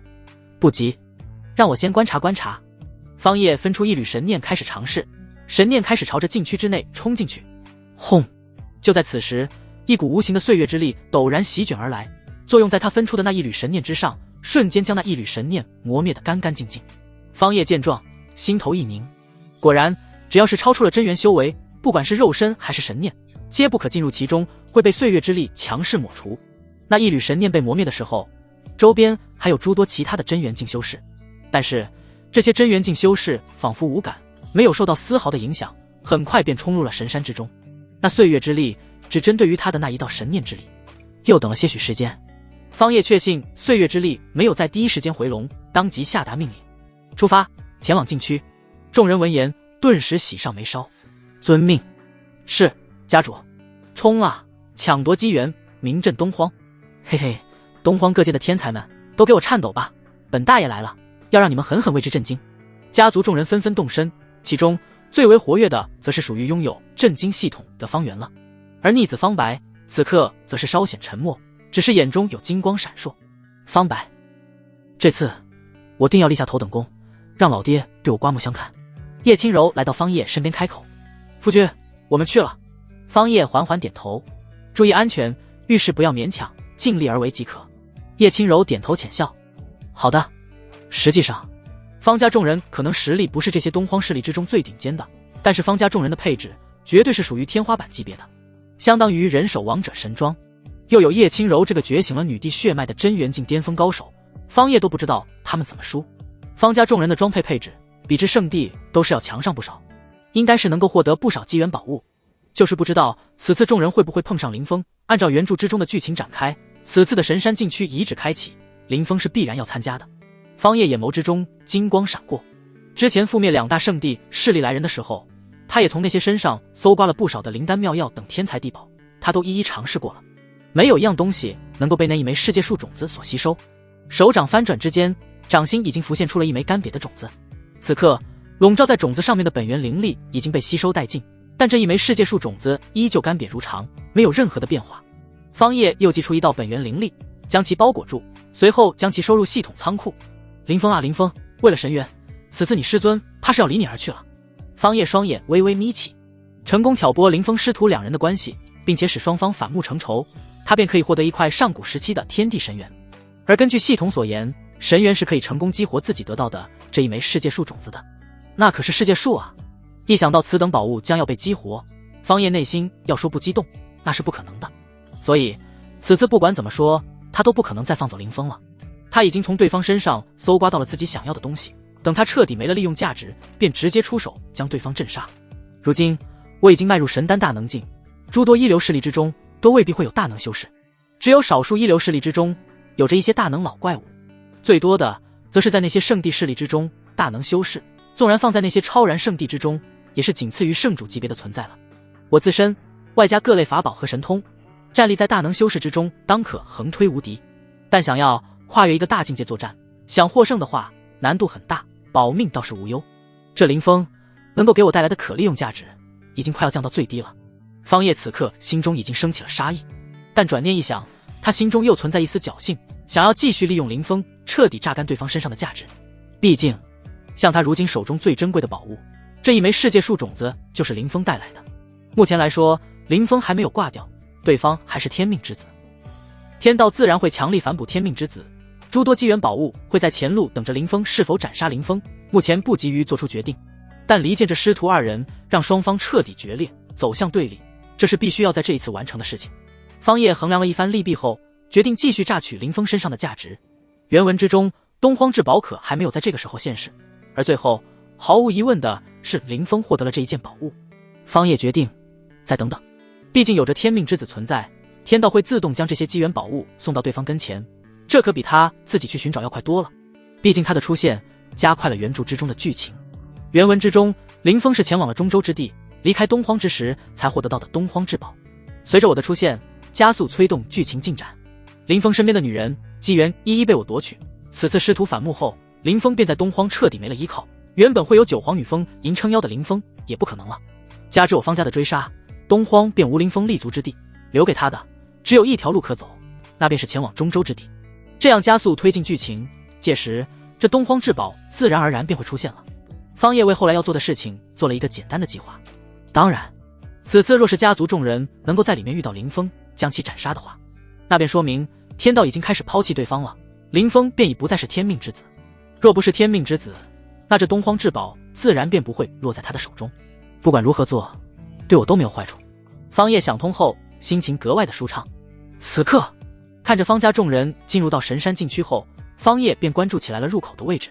按照他之前的尝试来看，不论是肉身、神念，只要超出真元境的实力都会被排除，会被里面的岁月之力磨灭掉。神魂之体亦会是如此。而那林峰的师尊冰凝就是神魂状态，而且对方的实力早已经超出了真元境。方叶之前在出手救下九皇女风吟的时候，就暗中感知了冰凝的神魂状态。神魂大圆满，其实力相当于神海巅峰，距离造化境也只有一步之遥。那么如此看来，这冰凝断然是不可能跟随着林峰进入其中。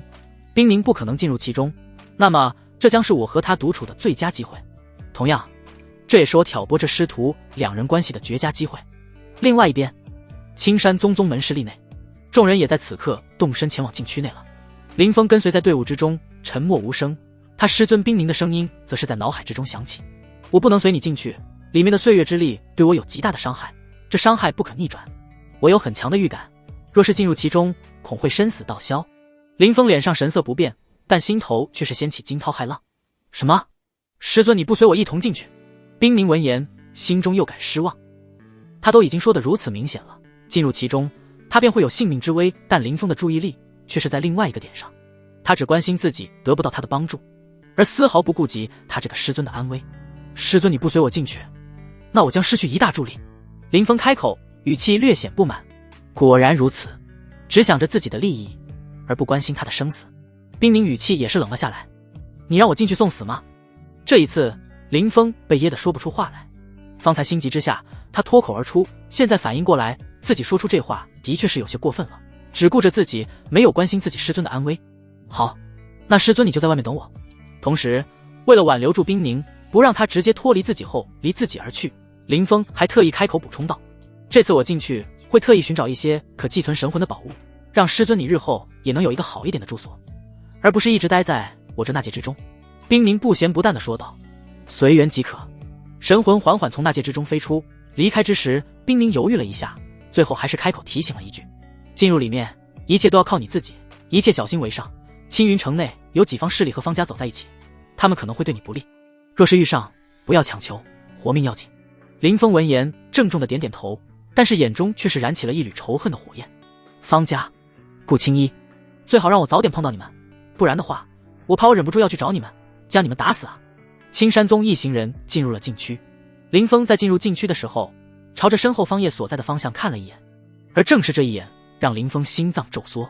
方叶竟然正在盯着他，而且嘴角还挂着一抹淡淡的笑，那笑容之中充满了戏谑的味道。林峰转头就进入了神山禁区，但此刻内心却是无法平静。是错觉吗？为何我感觉到对方好像已经察觉到了我？林峰自认自己隐藏得很好，没有暴露一丝一毫自身的气息。按理来说，方叶是不可能察觉到自己才对。他哪里知道，从冰凝神魂脱离那界的那一个瞬间，方叶便已经察觉到了他，根本不是他自身的问题导致。果然，林峰进去了，冰凝却是留了下来。方叶看着盘旋在虚空隐秘之处的那一道神魂，嘴角勾起一抹笑意。前辈，可来一叙。隐藏在虚空之中，很容易被有心人发现。方叶传音了过去，对着前方某一个虚空开口。冰凝闻声一怔，自己被发现了。循声望去，他便看到了方叶此刻正一脸笑容地望着自己所在的位置。果然是他。看到方叶的瞬间，冰凝内心微微一叹。他现在神魂圆满，但也只是相当于一名神海修士的实力。方叶已经迈入神丹境，自身的确是无法逃脱对方的探查。既来之，则安之。冰凝也不扭捏，直接来到了方叶所在的遁天梭上，然后缓缓凝聚出来自己的神魂之体。方叶道友。冰凝对着方叶微微拱手。方叶一笑道：前辈不必如此客气。冰凝却是摇摇头，开口道：不，方道友还是称呼我为冰凝吧。如今方道友的实力远在冰凝之上，前辈这个称呼实在是愧不敢当。好，那我便称呼你为冰凝了。方叶也不墨迹，转头看向禁区入口位置，开口笑道：冰凝，你觉得此次你那乖徒儿能否力压一众天骄，最终获得大机缘？冰凝皱眉，沉默不语。东荒地界之中，大部分的势力都来了，各路天骄俊杰不少，想要在这样的一群天骄妖孽之中杀出重围很难，更不要说林峰本身的资质也只是上等，算不上绝佳。以前之所以能够处处转危为安，化险为夷，只是因为自己在其身旁为林峰提供建议和指点方法，但这一次林峰只能靠自己，结果显而易见。冰凝微微摇头道：很难。方叶淡然一笑道：我倒是和你有不同的看法，我觉得此次林峰倒是有很大机会获得大机缘。闻言，冰凝一愣，为何？方叶嘴角一翘，摇摇头说道：前辈到时候看结果便知。开玩笑，人家现在还是天命之子呢，有着天道在背后运作，谁能够干得过天道？东荒各地界的天骄人物是不少，但是无人有着可与天道一战的实力。方叶话锋一转，巧妙地接过这个话题，看向冰凝，笑道：冰凝，你可还记得我之前遇到林峰时所说的话？什么话？冰凝微微皱眉。方叶，若是再见他，林峰想要活命，就得拿等价的东西来换。冰凝瞳孔一缩，你是想要利用他，榨取他身上的价值？非也。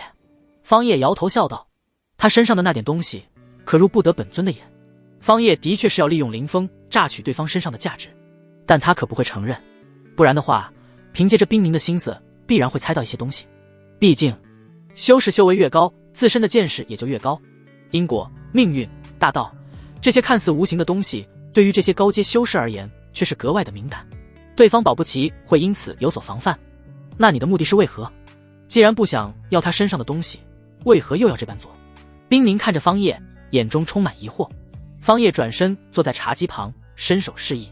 在冰凝落座后，方叶端起沏好的茶水一饮而尽，随后说道：因为这一次不是他给我什么东西，而是我要什么东西，条件可不是他提的。冰凝秀眉一皱，心中已经猜到了什么，但还是开口问道：你想要什么？自然是前辈您了。方叶一笑道：之前对你发出的邀请，现在依旧作数，只要你想，随时可来我方叶这里，我这里的大门永远为你敞开。方道友，你多次对我发出邀请，冰凝的确是很感激你这份心意。冰凝摇头苦笑道：但林峰于我有唤醒之恩，是他唤醒了我，这等同于生命再造之恩，我是不会选择离开我徒儿的。这次恐怕又要让你失望了。对于这个答案，方叶早有预料。方叶，这次未必。方叶，前辈忘记了我刚才说的话，林峰想要再活命，可得要拿出一样东西来。闻言，冰凝瞬间反应过来，一脸不可置信的表情望着方叶：你要用我来进行交换？狠，实在是太狠了。方叶外表俊朗，脸上更是时时带着淡淡的笑容，但是说出来的话却是让他毛骨悚然。对于人心的把控，方叶简直堪比魔鬼。方叶点点头道：不错，我倒是很想要看看，如果你们两人之间只能活一人，他会作何选择？冰凝沉默了，心情格外的沉重，最后还是开口说道：我相信我的徒儿。是吗？方叶看着对方笑道：说出这话，恐怕连自己都是无法说服吧。冰凝一阵无言，他根本就无力反驳。的确，从这段时间他和林峰的关系来看，两人的确是越走越远了。让林峰放弃自己的性命来救他，这几乎不可能。不如我们来打一个赌如何？方叶淡淡一笑道：如果林峰到时候选择牺牲自己，让前辈活下来，那么我可放任你们师徒二人直接离去，日后也不再追究。但如果林峰选择牺牲前辈，保全自己的话，前辈可愿离他而去，跟随于我？这已经是方叶的最后一步了。如果对方连林峰舍弃他，保全自身都能够忍受，还要选择继续跟随林峰的话，那这样没脑子的冰宁他也不需要。别人都已经拿刀架在你脖子上了，你还要替对方考虑？这样的人不是脑瘫就是弱智，比自己那舔狗逆子都还要逆天。就这样的人，自己要来有何用？冰宁沉默了片刻，好似内心在做着什么挣扎，最后抬起头，那知性清冷的声音重新响起：好，我答应。如果林峰真的要选择牺牲自己，那他们这段师徒情谊就真的走到尽头了。而此时已经进入禁区遗址之中的林峰突然感觉一阵心悸，就好像有什么大事要发生在自己身上一样。奇怪，我为何会突然心悸？多少年没有出现过这样的心悸感了，上一次还是在家族逐我出门，并且派遣杀手来追杀我。林峰根本就没有想到方叶这一个层面来，而是抬起头凝望着前方的那一处迷雾。难道是这迷雾之中有什么大恐怖？不管里面有什么，留给我的选择已经不多了。各个宫殿道场都已经被各方大势力天骄占据，这一片被迷雾笼罩的山路是仅剩不多的选择。一想到方叶那恐怖的实力，林峰便心头一横，眼中闪烁起来一抹狠辣之色。拼了，大不了就是一死。林峰一咬牙，便直接冲进了迷雾之中。身旁青山宗众人见后全部都是一惊：小师弟回来，你要干什么？然而面对众人的呼喊，林峰却是头也不回地冲了进去，很快身影便彻底被迷雾笼罩。怎么办？唉，这林峰小师弟实在是太冒失了。这里迷雾笼罩，各方势力皆是绕道而行，只要脑子正常都知道这里面有大恐怖。大恐怖通常伴随着大机缘，没准小师弟运气逆天，真能够获得大机缘。唉，我们现在也没有什么其他的办法，先围绕着迷雾周边探寻吧。我们轮流在这里等上2天的时间，如果2天之后他还没有出来，我们便离开。而就在青山宗众人焦急讨论的时候，一道清冷的声音却是突然响起：你们刚才说的那人叫林峰。闻声众人一阵心惊，瞬间拔剑戒备了起来。谁？青云城势力方家。那道清冷的声音再次传来，随后青山宗众人便看到一名手持夺魂枪的女子领着一大群人朝着他们缓缓走来。女子不是别人，正是叶青柔。是他们，那个大能修士所在的势力。看到叶青柔等人，尤其是看到对方手中的天阶武器夺魂枪的时候，青山宗众人全部都是心头一凝。叶青柔脸色平静，看不出来喜怒，此时手握夺魂枪，看向眼前的青山宗等人，再次开口发问：刚才你们可是在议论林峰？你认识林峰小师弟？青山宗有人看着叶青柔，小声的开口：小师弟。叶青柔眉头一挑：这么说来，你们和这林峰是一起的了？众人还以为林峰和眼前的叶青柔等人是旧相识，当即连连点头陪笑。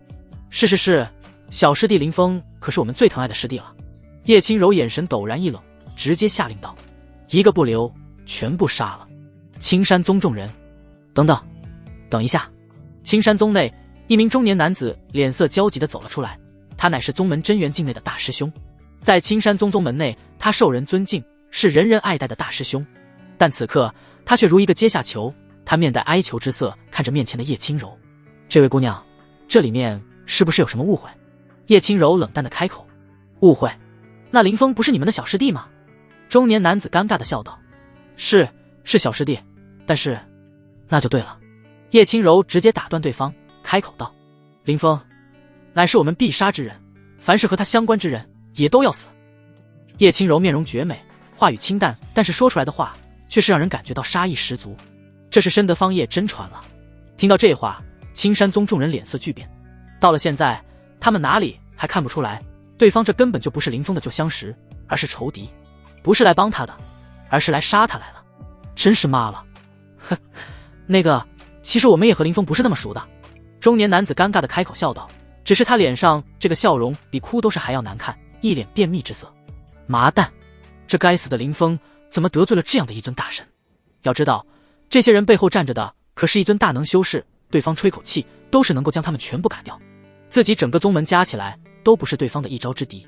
现在的青山宗众人就是寡妇睡觉，上头没人，因此说话都是没有任何的底气，只能低头哈腰。不熟。叶轻柔眉头一挑。中年男子见状，如同看到了一丝曙光，连连点头道：是真的，这林峰才加入我青山宗不久，因此我们对他之前的事情基本不了解。姑娘，您看能否放我们离开？叶轻柔闻言秀眉皱起。这时身后的方家长老站了出来：夫人，不可放他们离开，这些人说的话不可信，若是放他们离开，到时候他们去给林峰报信，林峰若是躲了起来，我们再想找到，那可就难上加难了。叶轻柔闻言点点头，有道理。中年男子见状，瞳孔瞬间一缩：不是哥们，不带这样玩的，你是真的宁可错杀1000，也不愿意放走一个啊？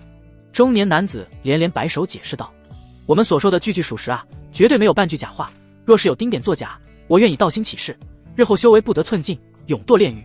修士起誓可不像是凡人发誓，这是会受到天道影响作证的，若是真的有违誓言，日后下场必然会实现。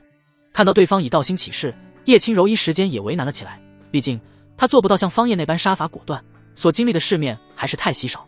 抬头看向对方，叶轻柔开口道：可以，但是为了验证你们所言，你们不能走，需要在这里和我们一起等着那林峰从里面出来。如果到时候你们插手死，若是安然不动，可活。中年男子见状连连点头：好，我们一定不动，一定乖乖的。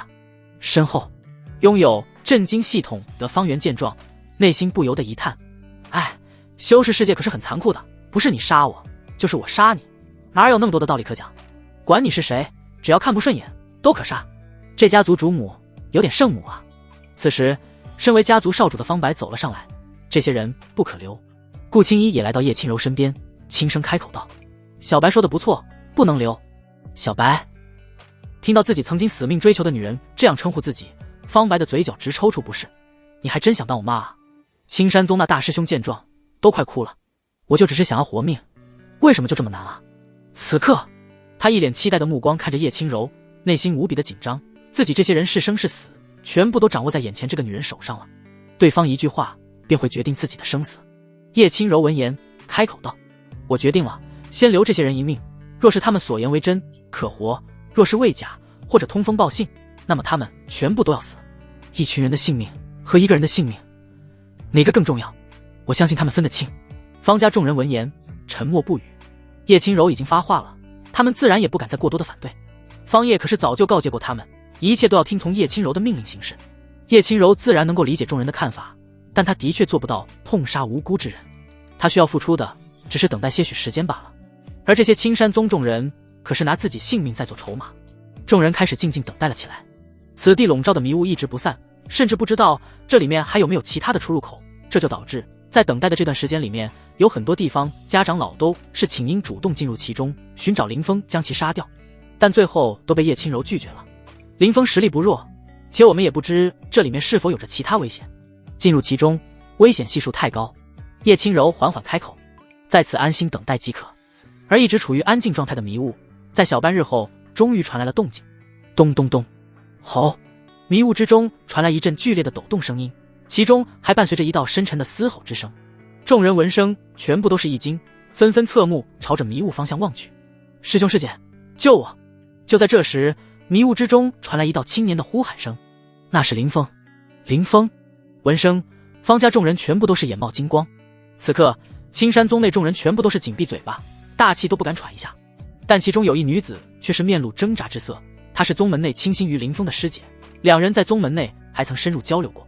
之前是林峰不在，为了保命，她选择隐忍，但是现在林峰就要出来了，而且对方声音之中带着一股焦急情绪，加之刚才响起的兽吼声，还有地面不断传来的抖动，便能够猜测出来，对方在里面必然是遇到了凶兽追杀，内有危机，外面更有一群人等着杀他，这不论怎么看都是死局。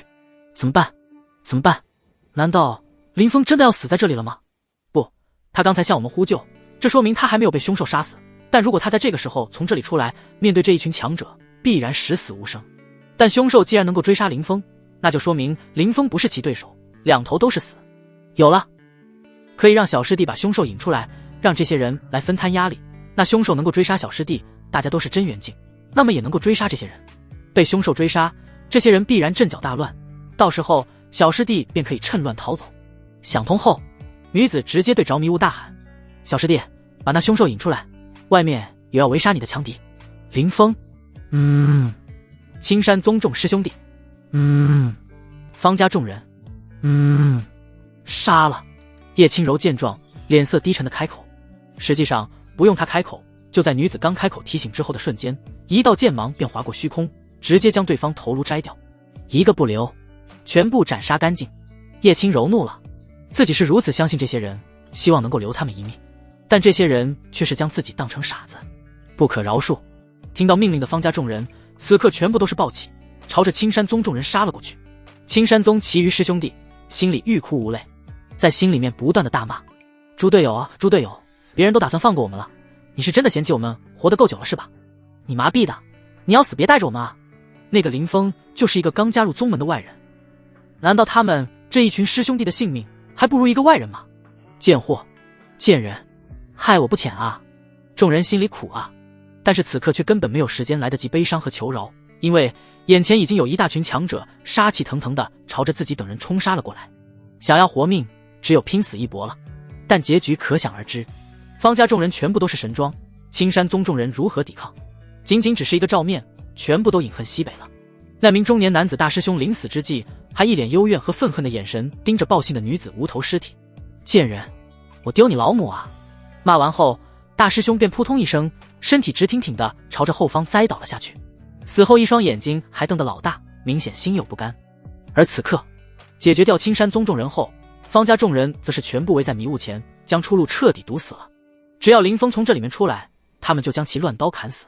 然而那地面的抖动声音和凶兽咆哮声却是在这个时候越来越远了。众人闻声心头一沉，大家都知道是怎么回事。那林峰得知了外面有强敌，于是乎直接打道回府了。他宁愿选择面对迷雾之中的凶兽，也不愿意直接出来面对他们。可恶，那林峰又深入迷雾之中了，距离我们越来越远了。主母，我们现在怎么办？既然已经知道林峰在这迷雾之中，那便好办多了，至少省去了我们去寻找的时间。大家围着迷雾寻找，看看是否还有其他的出入口。留下3人在此地守着，其他人分开寻找。叶轻柔盯着迷雾，心情沉到了极点。这一次完全就是因为他的仁慈，放走了杀掉林峰这个大好机会。叶轻柔下达命令，让众人分开寻找迷雾的出入口。青衣，你和我一起，我们2人就在这里守着。叶轻柔看向顾青衣，开口说了一句。顾青衣一愣，但最终还是点了点头。如今他对于林峰心中的那份感情已经随着时间的推移缓缓降到了最低，因为他和林峰已然不可能了，这个事实他不得不接受。而今她是方叶的女人，而方叶和林峰是仇敌关系，这也就导致2人若是相遇，不是你死就是我亡。姐姐可是不信我。顾青衣看向叶轻柔，她能够猜测出来叶轻柔无非是看他和林峰之前的关系不放心，于是才让自己和他待在一起。按照叶轻柔的想法，就算是他到时候倒戈，以叶轻柔的实力和身上的天阶武器，亦可一人力敌他和林峰2人。实际上叶轻柔的确是有这样的心思和想法。妹妹说的哪里话，只是夫君特意告诫过我们，一旦遇到林峰，我们必杀之。之所以让妹妹和我待在一起，只是因为担心妹妹到时候下不去手，反被林峰那贼子伤了。跟在姐姐我身边，我也可保护好妹妹你呢。叶轻柔望着顾青衣，露出一抹浅浅的笑容。顾青衣闻言一阵无语，她要信了对方的话，那才叫有鬼呢。顾青衣，姐姐无需担心，妹妹我一人也可应对。而且你我现在都是方叶的女人，不管承不承认，这都是既定的事实。如果真的让我遇到林峰，我定然不会手下留情。而且姐姐让我出去寻找，也可多一人多一分力，若是真存在其他的迷雾出入口，也可早点发现。姐姐你说呢？2姐妹此刻明争暗斗，都在相互较量，但这一场较量赢家注定是叶轻柔，不因为其他，就因为方叶站在叶轻柔背后。叶轻柔缓缓摇头道，妹妹就不用耗费这个心思了，寻找其他出入口的事情就交给家族其他人足够了，我们姐妹2人就守在此处。有了之前被人欺骗的经历，叶轻柔是不可能再轻易相信他人了，就算这个人是和他一起侍奉自己男人的女人，一样也不信。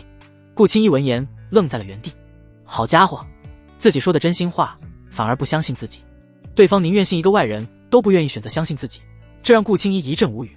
但面对叶轻柔强硬的态度，他也没有办法不再坚持。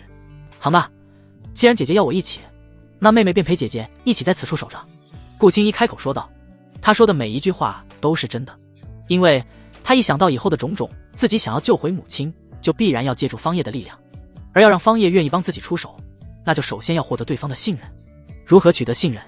答案很明显了，解决好眼下这件事情，处理好他和林峰之间的恩怨情仇，双方之间彻底做一个了断，那便是他拿出来的最好的信任筹码。两人都不再说话，而是安安静静地守在这里，戒备四周。与此同时，外界，方叶和冰宁待在遁天梭上，在两人面前，此刻正显示着一道影像画面，那是流影法宝烙印出来的禁区内景象。这样的手段在诸多势力之中都有，目的就是各方势力为了观察自家门人弟子的情况。而此刻方叶面前的投影画面内显示的正是叶轻柔和顾青衣两人。方叶看着里面的两人，心思涌动。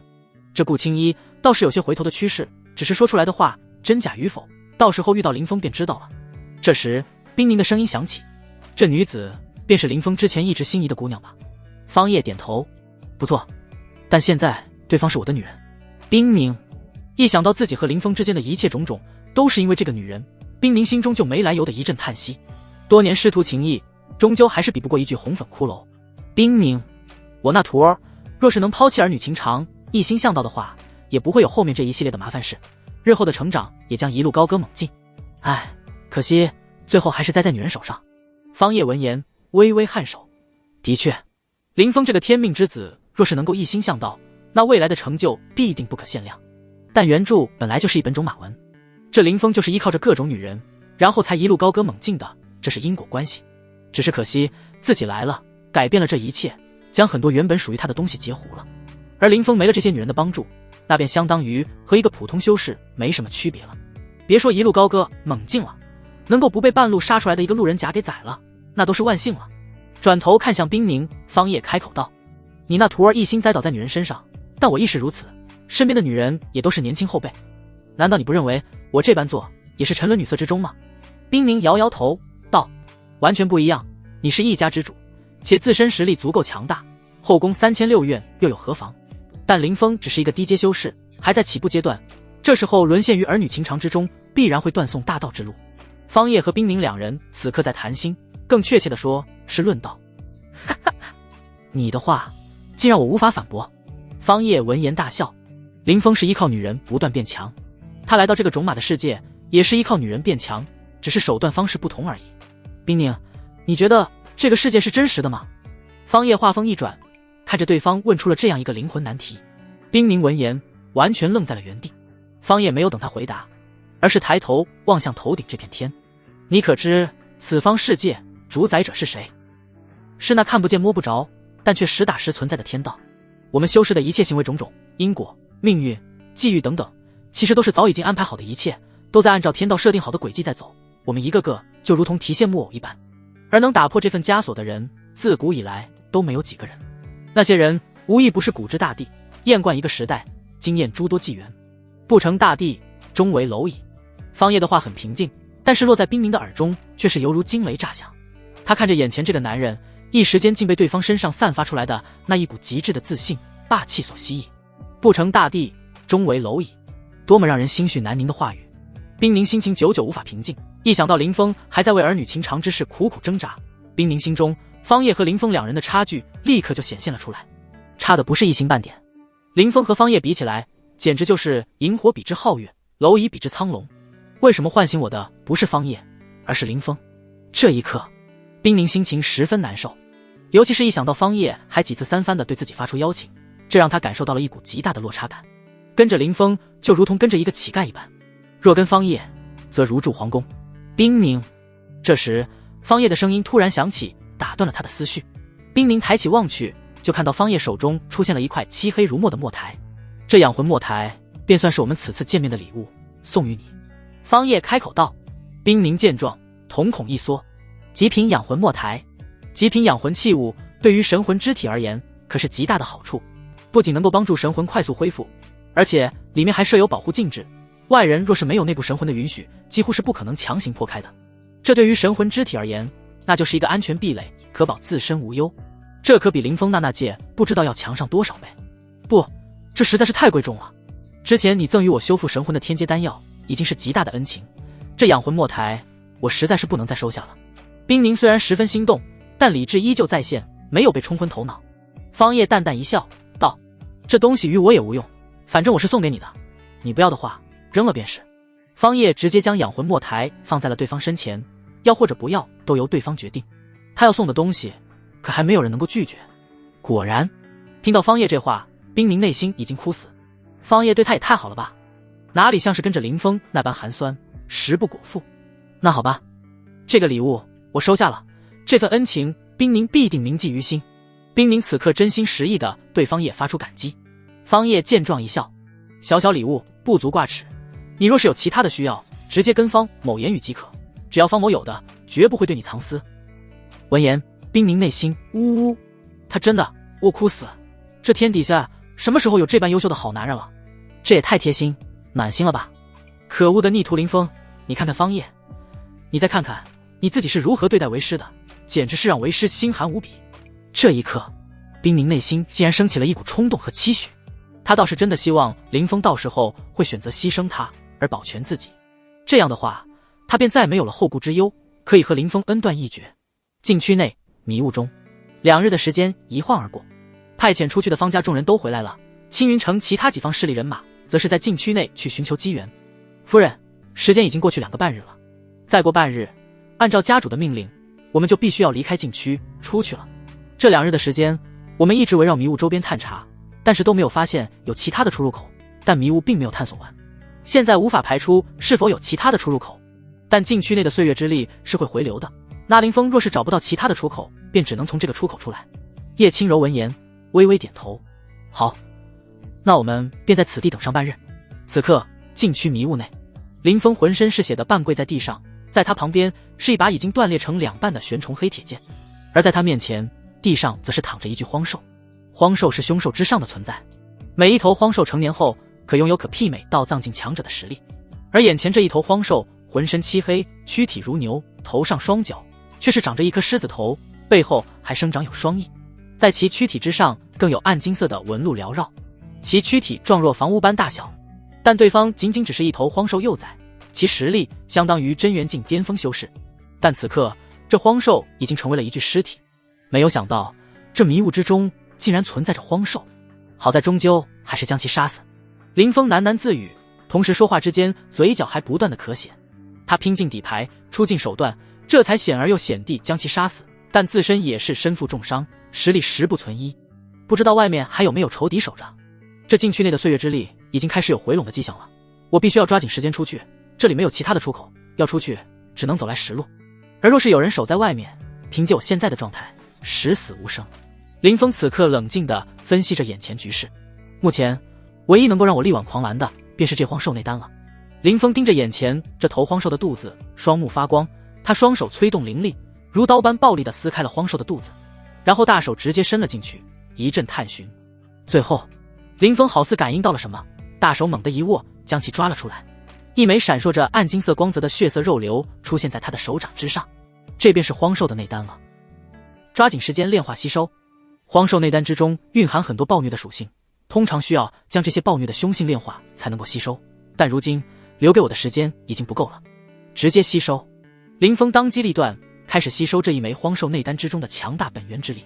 随着一丝一缕的内丹本源之力涌入躯体之中，林峰身上的伤势以肉眼可见的速度恢复了起来，但与此同时，那一股暴虐的凶性也被他所吸收，他的双目渐渐被一片赤红所替代，身上也缭绕着一股血红色的暴虐气息。啊啊！林峰口中发出痛苦的咆哮声。荒兽内丹之中的暴虐属性被他一并吸收，这个过程十分的痛苦，那些暴虐的本源之力在他躯体之中乱窜，撕扯着他的经脉，割裂着他的皮肤，就连骨骼内脏都是有各种不同程度的损伤。噗！林峰突然喷出一口鲜血，大口大口地喘着粗气，但他身上的气息并没有低迷下去，相反还越来越高涨，最后变得越来越狂暴。轰！一个时辰后，林峰身上的气息攀升到了巅峰，一股血红色的暴虐气息围绕着他的躯体蒸腾而起，竟然直接形成了一股小型龙卷风。真元巅峰，这荒兽内丹果然是至宝，仅仅只是幼崽的一枚内丹，便让我直接冲击到了真元境巅峰，有此实力足够了。林峰望着迷雾出口方位，眼中腾起一股凌厉的杀意，这让他身上的暴虐气息更甚了。我倒要看看究竟是何人敢在出口截杀我。犯我者必杀之！杀！林峰大步流星地朝着迷雾出口冲了过去。轰隆隆！就在这时，守在迷雾外的叶轻柔等人都是感受到了迷雾之中传来的动静，地面再次震动了起来。但是这次地面震动的频率变少了，好似只有一个人的脚步。戒备！一旦发现林峰出来，立斩！叶轻柔开口，神色严肃，他站在最前面，手中握着夺魂枪，严阵以待。轰！就在这瞬间，迷雾之中一道血红色的拳芒就这样突兀地冲杀了出来。叶轻柔脸色一变，直接提起手中夺魂枪横扫过去，一道枪芒激射而出，最后将其击溃。而此刻，叶轻柔握枪的右手却是轻微抖动，上面有一道暴虐的凶性气息缭绕在手臂之上。哼！叶轻柔冷哼一声，右手一震，那一道凶性气息便被震散。轰！而就在这瞬间，一道身影直直地冲了出来，那身影周身缭绕血红色的暴虐气息，眼神冷漠地扫视着在场的众人。在看到此人样貌的时候，众人全部都是眼冒金光。林峰！众人没有被林峰身上的气息所震慑住，相反的是，每个人都眼冒金光，看着林峰如同看到了一道巨大的宝藏一般。方家众人，顾青衣，果然是你们，今日你们一个都走不掉。杀！让方家众人没有想到的是，林峰见到他们后，非但没有丝毫的畏惧，也没有逃跑，反而是直接朝着他们主动杀了过来。对方身上战意高昂，杀意澎湃，就如同见到了生死仇敌一般。哼！张狂，让我来会会你。少主方白冷哼一声，主动迎了上去。死！林峰眼中腾起一股杀意，失去了玄虫黑铁剑塔，战力却是更强了。此刻见方白这个小小的低阶真元修士冲杀上来，直接就是一巴掌抡了过去。砰！仅仅只是一掌，方白的身子便倒飞了出去，口吐鲜血，根本不是一招之敌。操！在我们面前还如此嚣张，看小爷我来收了你！此刻拥有震惊系统的方圆出手了，他同样没有使用武器，以拳对拳，直接硬轰。轰！两个拳头对碰的瞬间，直接爆发出来一股惊人的气浪。但是方圆在这一拳下，脚下步伐也是连连后退，嘴角有鲜血溢出，依旧不是其对手。叶轻柔盯着林峰，秀眉微微皱起。大家不要一个个上，一起上。他已经突破到了真元境巅峰，且身上带着一股暴虐的气息，要小心。话语落下的瞬间，叶轻柔持枪主动杀了上去。现场众人之中，他是唯一一个和林峰境界相同，修为达到了真元境巅峰的存在。他必须作为主力出场才行，不然的话，若是让其他人冲锋陷阵，那么很有可能会有死亡。这么多人围攻一人，若是还出现有人死亡，那简直就是大笑话，是对他们这一群真元境修士的侮辱。哈哈，来来来，一起上吧，我林峰又有何惧？今日不是你们死，就是我死，战个痛快！面对众人围攻，林峰依旧战意高昂，此刻口中更是发出张狂的大笑之声。这一刻，他的身上真正的显露出来了主角应有的气势。是，就在众人围攻林峰的时候，一道剑芒却是刁钻的朝着他的太阳穴刺来。林峰心头升起一股强烈的不安，直接身子一侧，但长剑还是贴着他的脸颊刺了过去，在脸上留下一道剑痕。林峰掉头便看到了刺出这一剑的人，不是别人，正是他之前一直为之努力奋斗的女人顾青衣。但此刻双方之间却是拔剑相向，已然彻底成为了生死仇敌。看着顾青衣丝毫不顾及往日情分，直接对自己痛下杀手，此刻林峰心中的怒火燃烧到了极点。他一双眼睛死死地盯着顾青衣，口中发出嘶哑的咆哮声音：贱人，我先杀了你！林峰彻底疯狂了，此刻他被暴虐的凶性支配了理智，对于身边其他人的攻击不管不顾，直接朝着顾青衣冲杀了过来。纵然那些攻击伤害落在他的身上，让他浑身流血，但一点都没有阻拦住他冲杀过去的速度。只是眨眼间，林峰便冲杀到了顾青衣的面前，然后大手直接抓住了顾青衣的脖子，将对方拎了起来。林峰双目赤红一片，身上的杀意沸腾到了极点。就在他准备动手扭断顾青衣脖子的瞬间，一道蕴含着锐利锋芒的枪芒劈砍而来。放开他！叶轻柔持枪杀来，直接对着林峰那抓住顾青衣的手臂力劈而下，速度之快，瞬息而至。噗嗤，长枪落下，竟然直接将林峰的手臂斩断。最主要还是因为林峰失去了理智，原本吸收了荒兽内丹的本源之力，自身就带有暴虐杀戮的强烈欲望。在看到顾青衣对自己痛下杀手的时候，他更是暴怒无比。一瞬间，愤怒、暴虐、杀戮等等各种负面情绪便充斥在大脑之中，将理智彻底冲出，这才有刚才他不管其他攻击要直取顾青衣的行为。同时，这也给了叶轻柔机会。趁此一击，直接斩断对方的一条手臂。被斩断一条手臂后的林峰，因剧烈的疼痛，瞬间就恢复了理智。他没有再继续恋战，直接反手一掌拍在叶轻柔的长枪上，然后趁机借力，掉头就朝着另外一个方向杀了出去。拦住他！今日不能再把他放走了。追！今日是最后期限，绝不能放走他。随着叶轻柔一声令下，方家众人直接就追杀了下去。这就形成了一个怪异的现象：林峰一人在前方拼命逃窜，方家众人在后方拼命追杀。来这神山禁区之中的东荒各界势力，目的都是为了争夺宝物机缘，但这好像不适用于眼前这一群人，对方好像就是专门来杀人的。我去，什么情况？一大群强者追杀一人，难道那人身怀异宝？极有可能，不然的话，这些人怎么会宁愿拼死追杀，也不愿意去探寻各地的宝物机缘？怎么说？跟上去，趁机捡漏。走着！一些人蠢蠢欲动，尤其是看到只剩下一条手臂的林峰，眼冒金光。这些人都觉得方家众人之所以如此追杀林峰，必然是对方身上有着重宝，然后被方家众人发现了，然后方家众人想要抢夺霸占，林峰不肯，最后双方大战在一起。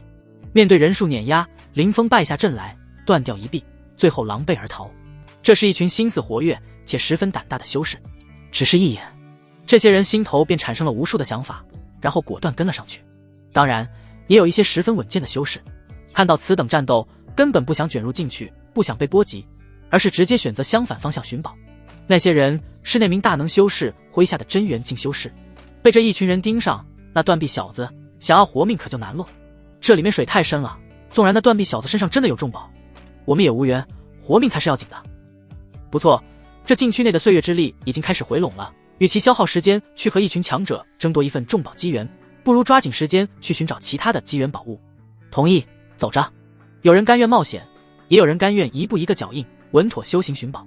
而随着加入追杀队伍的人越来越多，这就形成了一个更加诡异的现象：不论哪一方势力，竟然都联合到了一起，加入到了追杀大军之中，而逃跑之人却是只有一个。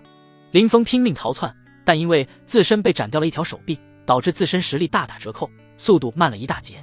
为了不被后方方家众人追上，他只得不断的消耗本源，加快逃遁的速度。这就导致林峰自身虚弱的速度也是越来越快。这样下去根本不行。林峰并没有第一时间选择逃出禁区，而是在禁区神山之中不断的绕行，因为他现在被方家众人发现了，失去了青山宗弟子这个身份，一旦跑出去的话，迎接他的将是更加恐怖的存在。而这位存在不是别人，正是方叶。怎么办？继续这样逃下去，我的本源之力撑不了多久了，被这些人追上也是一个死。但若是出去被方叶发现，我依旧逃不掉。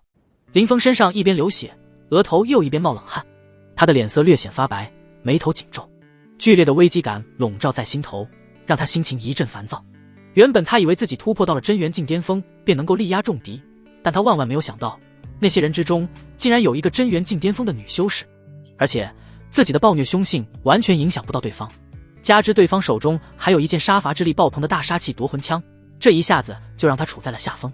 恰巧碰上顾青衣，让他失去理智，仅仅只是那么一瞬间，对方便抓住了机会斩掉他一条手臂。叶轻柔的果断、沉着冷静让他感到十分棘手。对了，那方叶不是说过，只要我拿出对等的宝物，他便会放我离开。林峰突然想起这件事情来，顿时眼前一亮。他从自己那戒之中取出一块巴掌大小的石头，这石头晶莹剔透，呈琥珀之色，这是他在迷雾之中寻到的。这看似普通的一块石头，内部却是蕴含着极其精纯浓郁的天地能量，这让林峰感觉到不简单，便收集了不少。他不知道的是，这个东西正是方叶一直在寻找的东西——神元，产自上古时期天地能量精粹结晶。而这样的石头，林峰收集了一大堆。方叶若是知道的话，必定会气得吐血，内心感慨：不愧是天命之子，在路边捡个垃圾都是能够捡到神元。就这么办，出去！想明白后，林峰直接朝着禁区出口冲了过去。此刻，禁区外界顿天缩上，方叶正目不转睛地看着面前发生的这一幕。尤其是当林峰从自己那戒之中取出一块神元之石的时候，他瞳孔都是微微一缩。这神元之石内部蕴含的神元虽然不够纯粹精炼，但那依旧是属于稀世宝物。他做梦都想要获得的东西，在天命之子林峰这里，竟然直接就在路边捡到了。你妹的，老子现在好歹也算是一个大反派了吧？难道就不能来点逆天机缘？和主角相比，这差距实在是有些让人唏嘘啊。方叶一阵无语，别人家的反派那不是权倾天下，就是一方道祖，亦或者是黑暗源头什么的，手头的宝物机缘那是丝毫不亚于天命主角的。但是看看自己，这完全就不是一个级别。自己若不是有系统相助，按照这林峰的成长速度，现在自己恐怕已经是对方的剑下亡魂了。这些东西都得拿过来。方叶盯着投影之中逃窜的林峰身影，嘴角勾起一抹淡淡的笑容。林峰啊林峰，还真的得要谢谢你啊，谢谢你替我寻找到这么些宝物机缘，这些神缘之时他志在必得。轰！就在这时，还在禁区之中的林峰还未逃窜出来，却是再次遇到了大麻烦。一道刀芒从他面前力劈而下，刀芒恐怖异常，粗壮如小山，一刀斩落而下，连虚空都是险些被崩开，上面蕴含着一股极致的霸道杀伐之气。林峰心头大惊，匆忙转身，这才险而又险地躲避过去。与此同时，一道男子的身影出现在他的前方，那男子身后就是禁区出口，他就那样手持一把开山刀，静静地守在那里。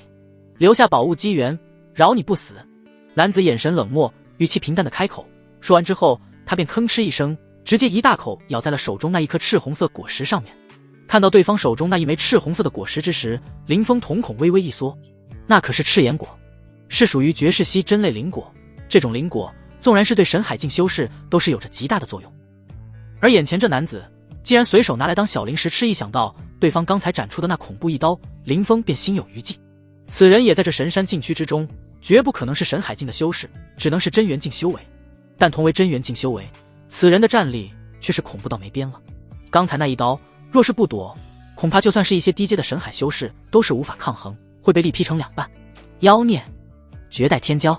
此刻林峰脑海之中只剩下了这样的一个念头来评价眼前的男子。你是谁？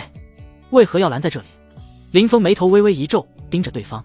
这人衣着朴素，身上少有那些大势力、大家族之中的修士存在的华贵之气，反而浑身上下都透露着一股莽荒气息，像是从莽荒大山深处走出来的。我名石天，专门在此打劫，现在这条路是我的了，想要从这里过去就得交买路钱，你拿出宝物来交换，我便让你过去。石天嘿嘿一笑，脸上浮现出天真无邪的笑容。林峰闻言顿时陷入了一阵沉默。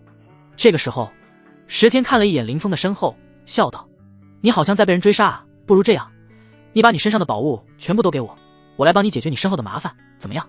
林峰闻言眼中金光闪烁，这石天战力非凡，完全称得上是同境界无敌手。如果有这人帮助自己，那自己便能够让此人帮忙拖住方家众人。但我没有办法将身上的所有宝物全部拿出来，我也不可能全部拿出来。待会出去之后，我还需要防范一手方叶方老魔的存在。林峰抬起头看着石天，通过这出口需要多大的代价？石天闻言面露喜色，我闻到了你身上有神石的气味，3块神石放你离开，你若给我10块神石，我便帮你拦住那些人，如何？林峰取出1块神元之石，看着石天，你说的是这个石头？石天见到神元的瞬间，顿时眼眸金光，连连点头道：对，没错，就是这个，这就是神石。林峰喃喃自语道：原来这叫做神石吗？石天挠头笑道：嘿嘿，具体叫什么我不知道，我只知道族长爷爷都是这么叫的。林峰见状当即甩出3块神元之石，就不麻烦道兄了，这是3块神石，还请道兄让路。石天接过神元之石，直接侧过身子让开了道路，看着林峰开口：行了，你走吧。林峰闻言点点头，身体直接化作一道残影冲出了禁区。林峰休走！身后传来方家众人的呐喊声。石天手握开山刀站在原地，脸上露出一抹笑容：嘿嘿，又来客人了。抬手便是一刀斩出，恐怖的刀芒横亘100丈，如天渊一般朝着方家众人落下。众人见状一阵心惊肉跳，速速躲开。前方缓缓传来石天的声音：打劫，想要从此的过去，交出宝物。轰隆隆，恐怖的刀气如星辉落下，直接将下方大地劈砍出一道深深的沟壑。大家都无碍吧？叶轻柔一双眼睛死死地盯着眼前那持刀少年，却是对身后家族众人开口关问：没事，我没事，夫人，大家都无碍，无人受伤。这时身后的众人都跟了上来，站在叶轻柔的身边，盯着眼前那名持刀少年。夫人，怎么办？此人的实力太过逆天了，方才那一刀的威力都堪比神海境修士了。不可能，神海境修士怎么可能进得来？闻言，其余长老第一时间开口否认。叶轻柔盯着眼前的少年，开口道：“他不是神海境，只是真元境修为，但其战力已经堪比神海境修士了。”闻言，众人心头陡然一惊，以真元境修为堪比神海境战力，如此逆天妖孽，竟然还只是一个少年，怎么办？这人拦在出口位置，我们想要过去，必然要经过他。现在他出手阻拦，那林峰估计早就跑没影了。有人开口，语气之中略显惋惜：“你们难道忘了，我爹可还在外面？林峰跑不掉。”少主方白此时开口道，看着眼前的那名少年，方白说道：“现在我们要出去，只有2个选择，要么杀出去，要么拿出一些宝物低头认输。”听到这话，一旁的震惊哥方圆却是不乐意了。方圆，认输？小爷的字典里面可没有这2个字，大不了就干一场。方清雪也认同，微微点头。我们这么多人，完全无惧于他。叶轻柔听着众人的意见，此时也是微微点头。他手握夺魂枪，直接来到最前方，看着眼前的少年，没有过多的言语，只有2个字脱口而出：“让开！”石天手持开山刀，看着站在面前的叶轻柔，笑道：“嘿嘿，女胖子，你就不用交过路费了，待会把你绑回去，给我当媳妇。族长爷爷可是告诉过我，他说外面的女胖子都长得5大3粗的，一点都不好看，但我觉得女人屁股大才好生娃。”闻言，叶轻柔的脸色陡然一冷：“找死！”他不再废话，手中夺魂枪直接刺出，一道蕴含了未来女帝愤怒一击的枪芒激射而出，速度快到极致，直接划破虚空，如一道流光闪过，刹那杀至石天身前。见状，石天心头一惊，急忙提起手中长刀阻挡。当，枪芒撞击在长刀刀身之上，竟然发出了一阵剧烈的嗡鸣之声。巨大的力量让石天都是连连后退，握刀的右手都在发抖。好强！石天心惊不已，一个女子竟然有如此恐怖的实力，比他都是不遑多让了。低头看着自己手中的开山刀，上面竟然已经浮现出了一道裂痕。你那武器？石天一双眼睛直勾勾地盯着叶轻柔手中的夺魂枪，眼中是毫不掩饰的贪婪之色。好宝贝，我要了！话语落下的瞬间，叶轻柔却是已经持枪杀到近前。未来女帝对战绝代天骄，双方大打出手，底牌尽出，各种术法神通不断的碰撞对轰，让禁区出口这里直接就形成了一片真空地带，无人敢靠近。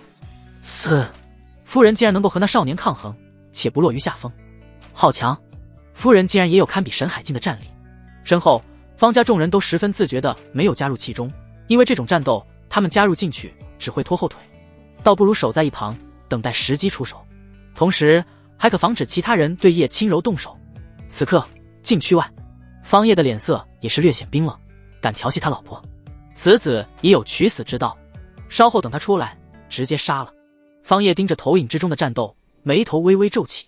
对于众人的安危，他倒是不怎么担心。满配神装加上人数优势以及未来女帝的潜力和战力，如果这样都拿不下一个少年，那干脆直接找块豆腐撞死算了。让方叶诧异和疑惑的是禁区内的那名少年身份。那少年石天。石天不是林峰进入中州之后才出现的人物吗？难道说是因为我的出现暗中改动了天道原本计划好的轨迹，多次抢夺了林峰的机缘？天道有感，于是开始强力反哺林峰。狗系统出来解释解释。正解，原本天道轨迹被改变，就如琴弦被波动产生的音差，天道为了平衡，于是会将原本安排给林峰的既定机缘提前。若是机缘消耗殆尽，主角林峰还未走到那一步，天道便会将其遗弃，也就是修士口中所说的气运归零。方叶闻言眉头一皱，这么说来，那我现在还不能杀他了。我若是强行出手会怎样？天道干预，天道不会直接出手，但会安排其他原本属于林峰的机缘出现，譬如突然出现一名实力极强之人要救下林峰，因此最稳妥的办法便是将林峰身上的机缘尽数掠夺，让他气运归零。届时天道自会抛弃，重新选择天命之子，而那个时候主人便可动手将其斩杀。方叶听后心头不由得一阵烦躁无语。你妹的，老母猪戴胸罩啊，一套又一套。他最烦的就是这种明明可以直接斩草除根永绝后患，但偏偏暗中有一股力量在强行干扰，而这一股力量还是属于天道。虽然郁闷无语，但方叶也只能按照这个步骤一步一步来。现在的他可还没有实力跟天道叫板。算了，既然已经来了，那便走下去，我倒要看看这林峰身后还有多少机缘际遇，反正到时候都会便宜我。方叶自我安慰着这么想一想后，方叶心里面倒是宽慰了不少。毕竟越是到后面，机缘也就越大。那可都是大机缘啊！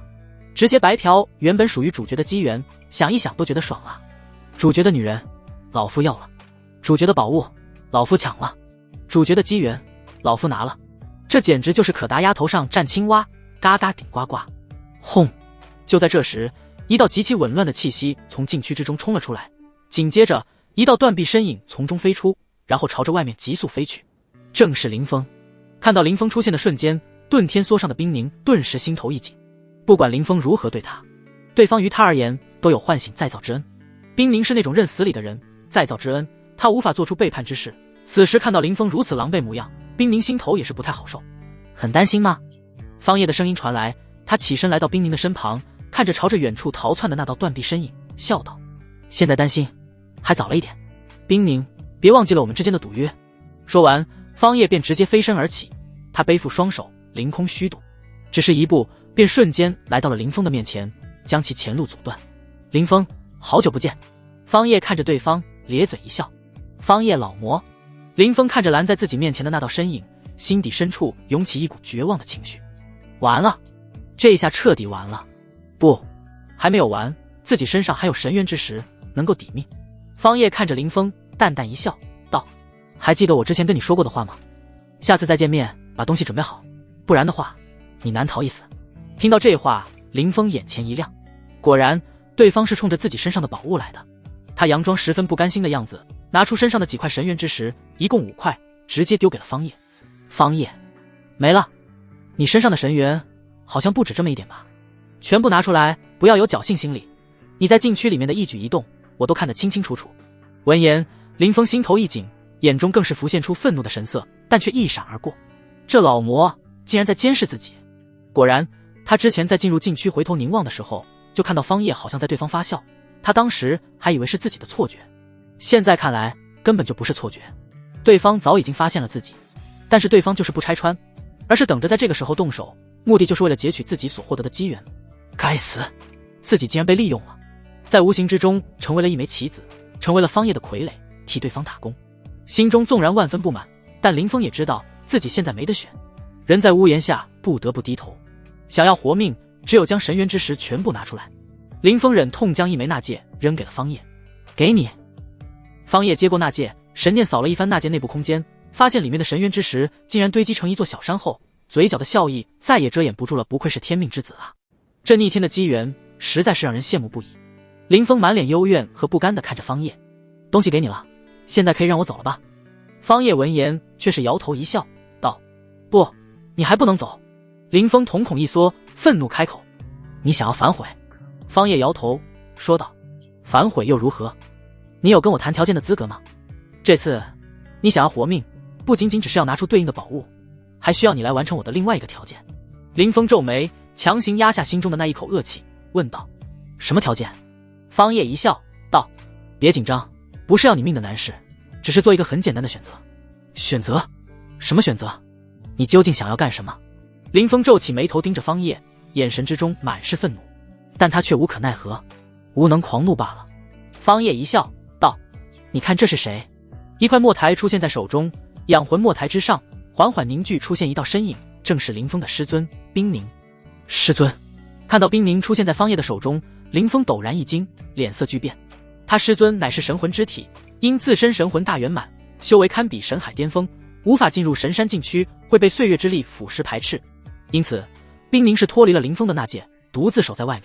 但让林峰万万没有想到的是，自己的师尊竟然被发现了，而且看现在这个样子，好像还是被方叶挟持了。小风，你走后我便被发现了。冰凝开口，叹息一声，面露无奈之色，道出了实情。林峰闻言，脸色沉到了极点。果然如此，自己的师尊虽然是神魂大圆满状态，但毕竟没有肉身，神魂修为有限，而方叶已经迈入大能境界，自己师尊想要躲过对方的探查很难。今日你和你的师尊只能活一人，选择权在你手上，你决定吧。方叶脚踩虚空，屹立在上，居高临下的俯视着林峰。什么？闻言，林峰脸色陡然一变，他盯着方叶，恶狠狠地开口：我已经将在里面获得的全部机缘宝物都给了你，你之前答应过的，只要有对等的宝物就放过我。方叶一笑，耸了耸肩道：我反悔了，不行啊，你堂堂大能修士，竟然出尔反尔，戏耍我一个低阶修士，你脸都不要了！林峰口中发出咆哮，这一刻他是极端愤怒的，但他这个样子落在方叶眼中也只是无能狂怒罢了。怎么很难抉择？方叶脸色一冷，开口道：我时间有限，不想跟你废话，既然你无法做出选择，那么我便让你师尊做出选择，如何？又或者你们一同做出抉择？方叶屈指一弹，一道本源之力弹出，直接将林峰禁锢其中。与此同时，方叶冷冷开口道：你只有3息的时间考虑，做出选择。3息之后，你若是没有做出抉择，这禁锢你的本源之力便会暴动，将你撕成碎肉。闻言，林峰脸色巨变，心脏骤然一紧。这一次是真的到了生死存亡危机的关头。而方叶刚说完，便开始了计时。1息，怎么办？怎么办？林峰此时急得满头大汗，他下意识地抬起头看向了养魂墨台上被禁锢的冰凝，希望对方能够给他答案。就如同以前的时候，每次遇到问题，他都是下意识地询问冰凝，而冰凝也都是会给出最优解。现在林峰焦急的没有办法，再次下意识地抬起头，将目光对准了冰凝。但此刻冰凝却是一脸无奈地看着他，这让林峰心头一沉。是啊，现在的他和自己的师尊冰凝，两人都是林峰的阶下囚了。方叶2息，林峰此刻心情就如同热锅上的蚂蚁，他的脑子急速转动了起来。对了，这方老魔之前不是一直对师尊发出邀请吗？如果我选择让师尊活下来，我自己必然会被对方一巴掌拍死。但如果我选择让自己活下来，按照方叶老魔对师尊的态度，他未必不会放过师尊。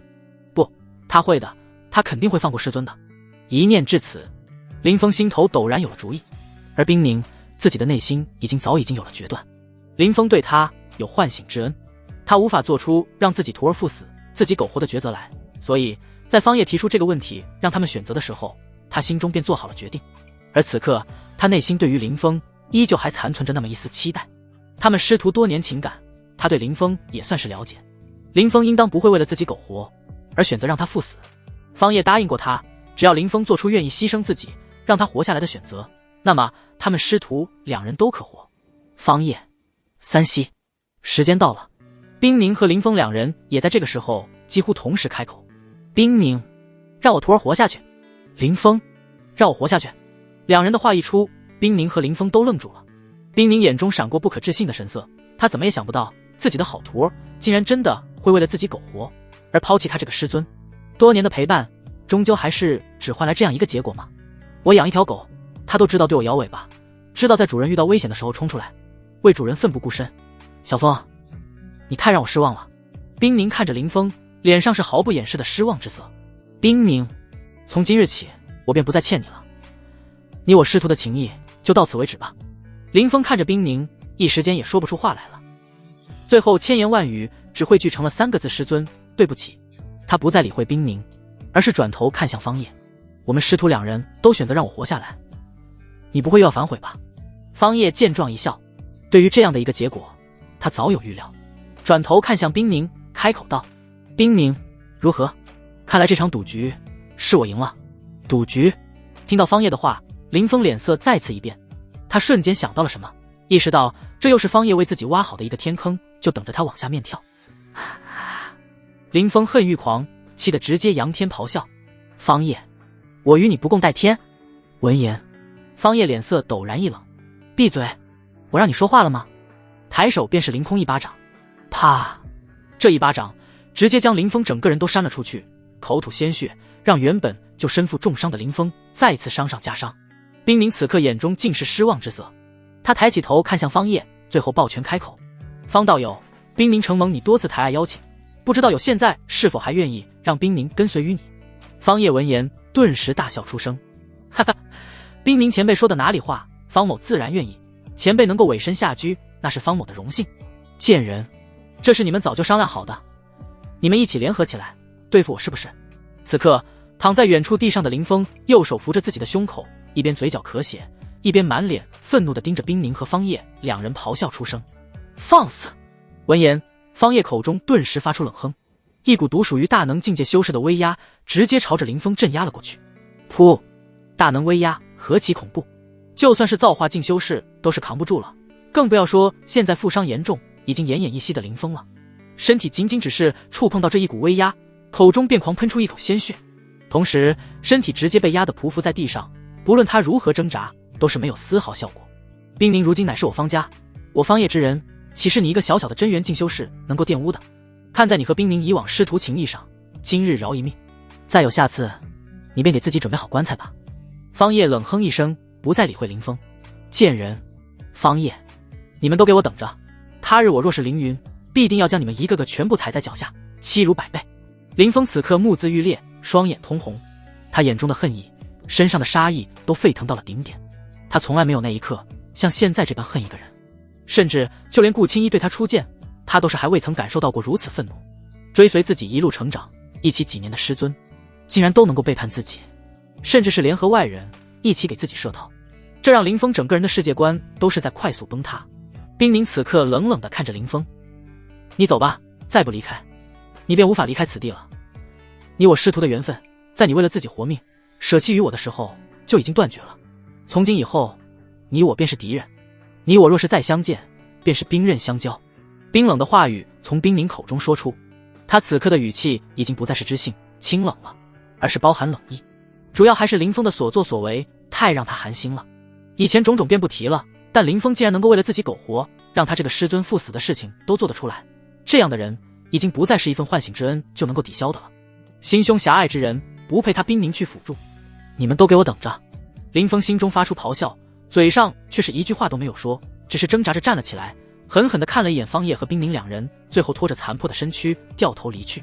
我林峰以天道起誓，和你们不死不休，若是不能手刃你们这些人，那我便自刎归天。林峰的身形落寞，他拖着残破的身躯踉跄前行，每走一步，脚下便浮现出一道血色脚印，身上的气息更是低迷到了极点。但他身上的恨意和杀意，却是怎么也无法消散。林峰离开了，最后只留下了方叶和冰凝两人。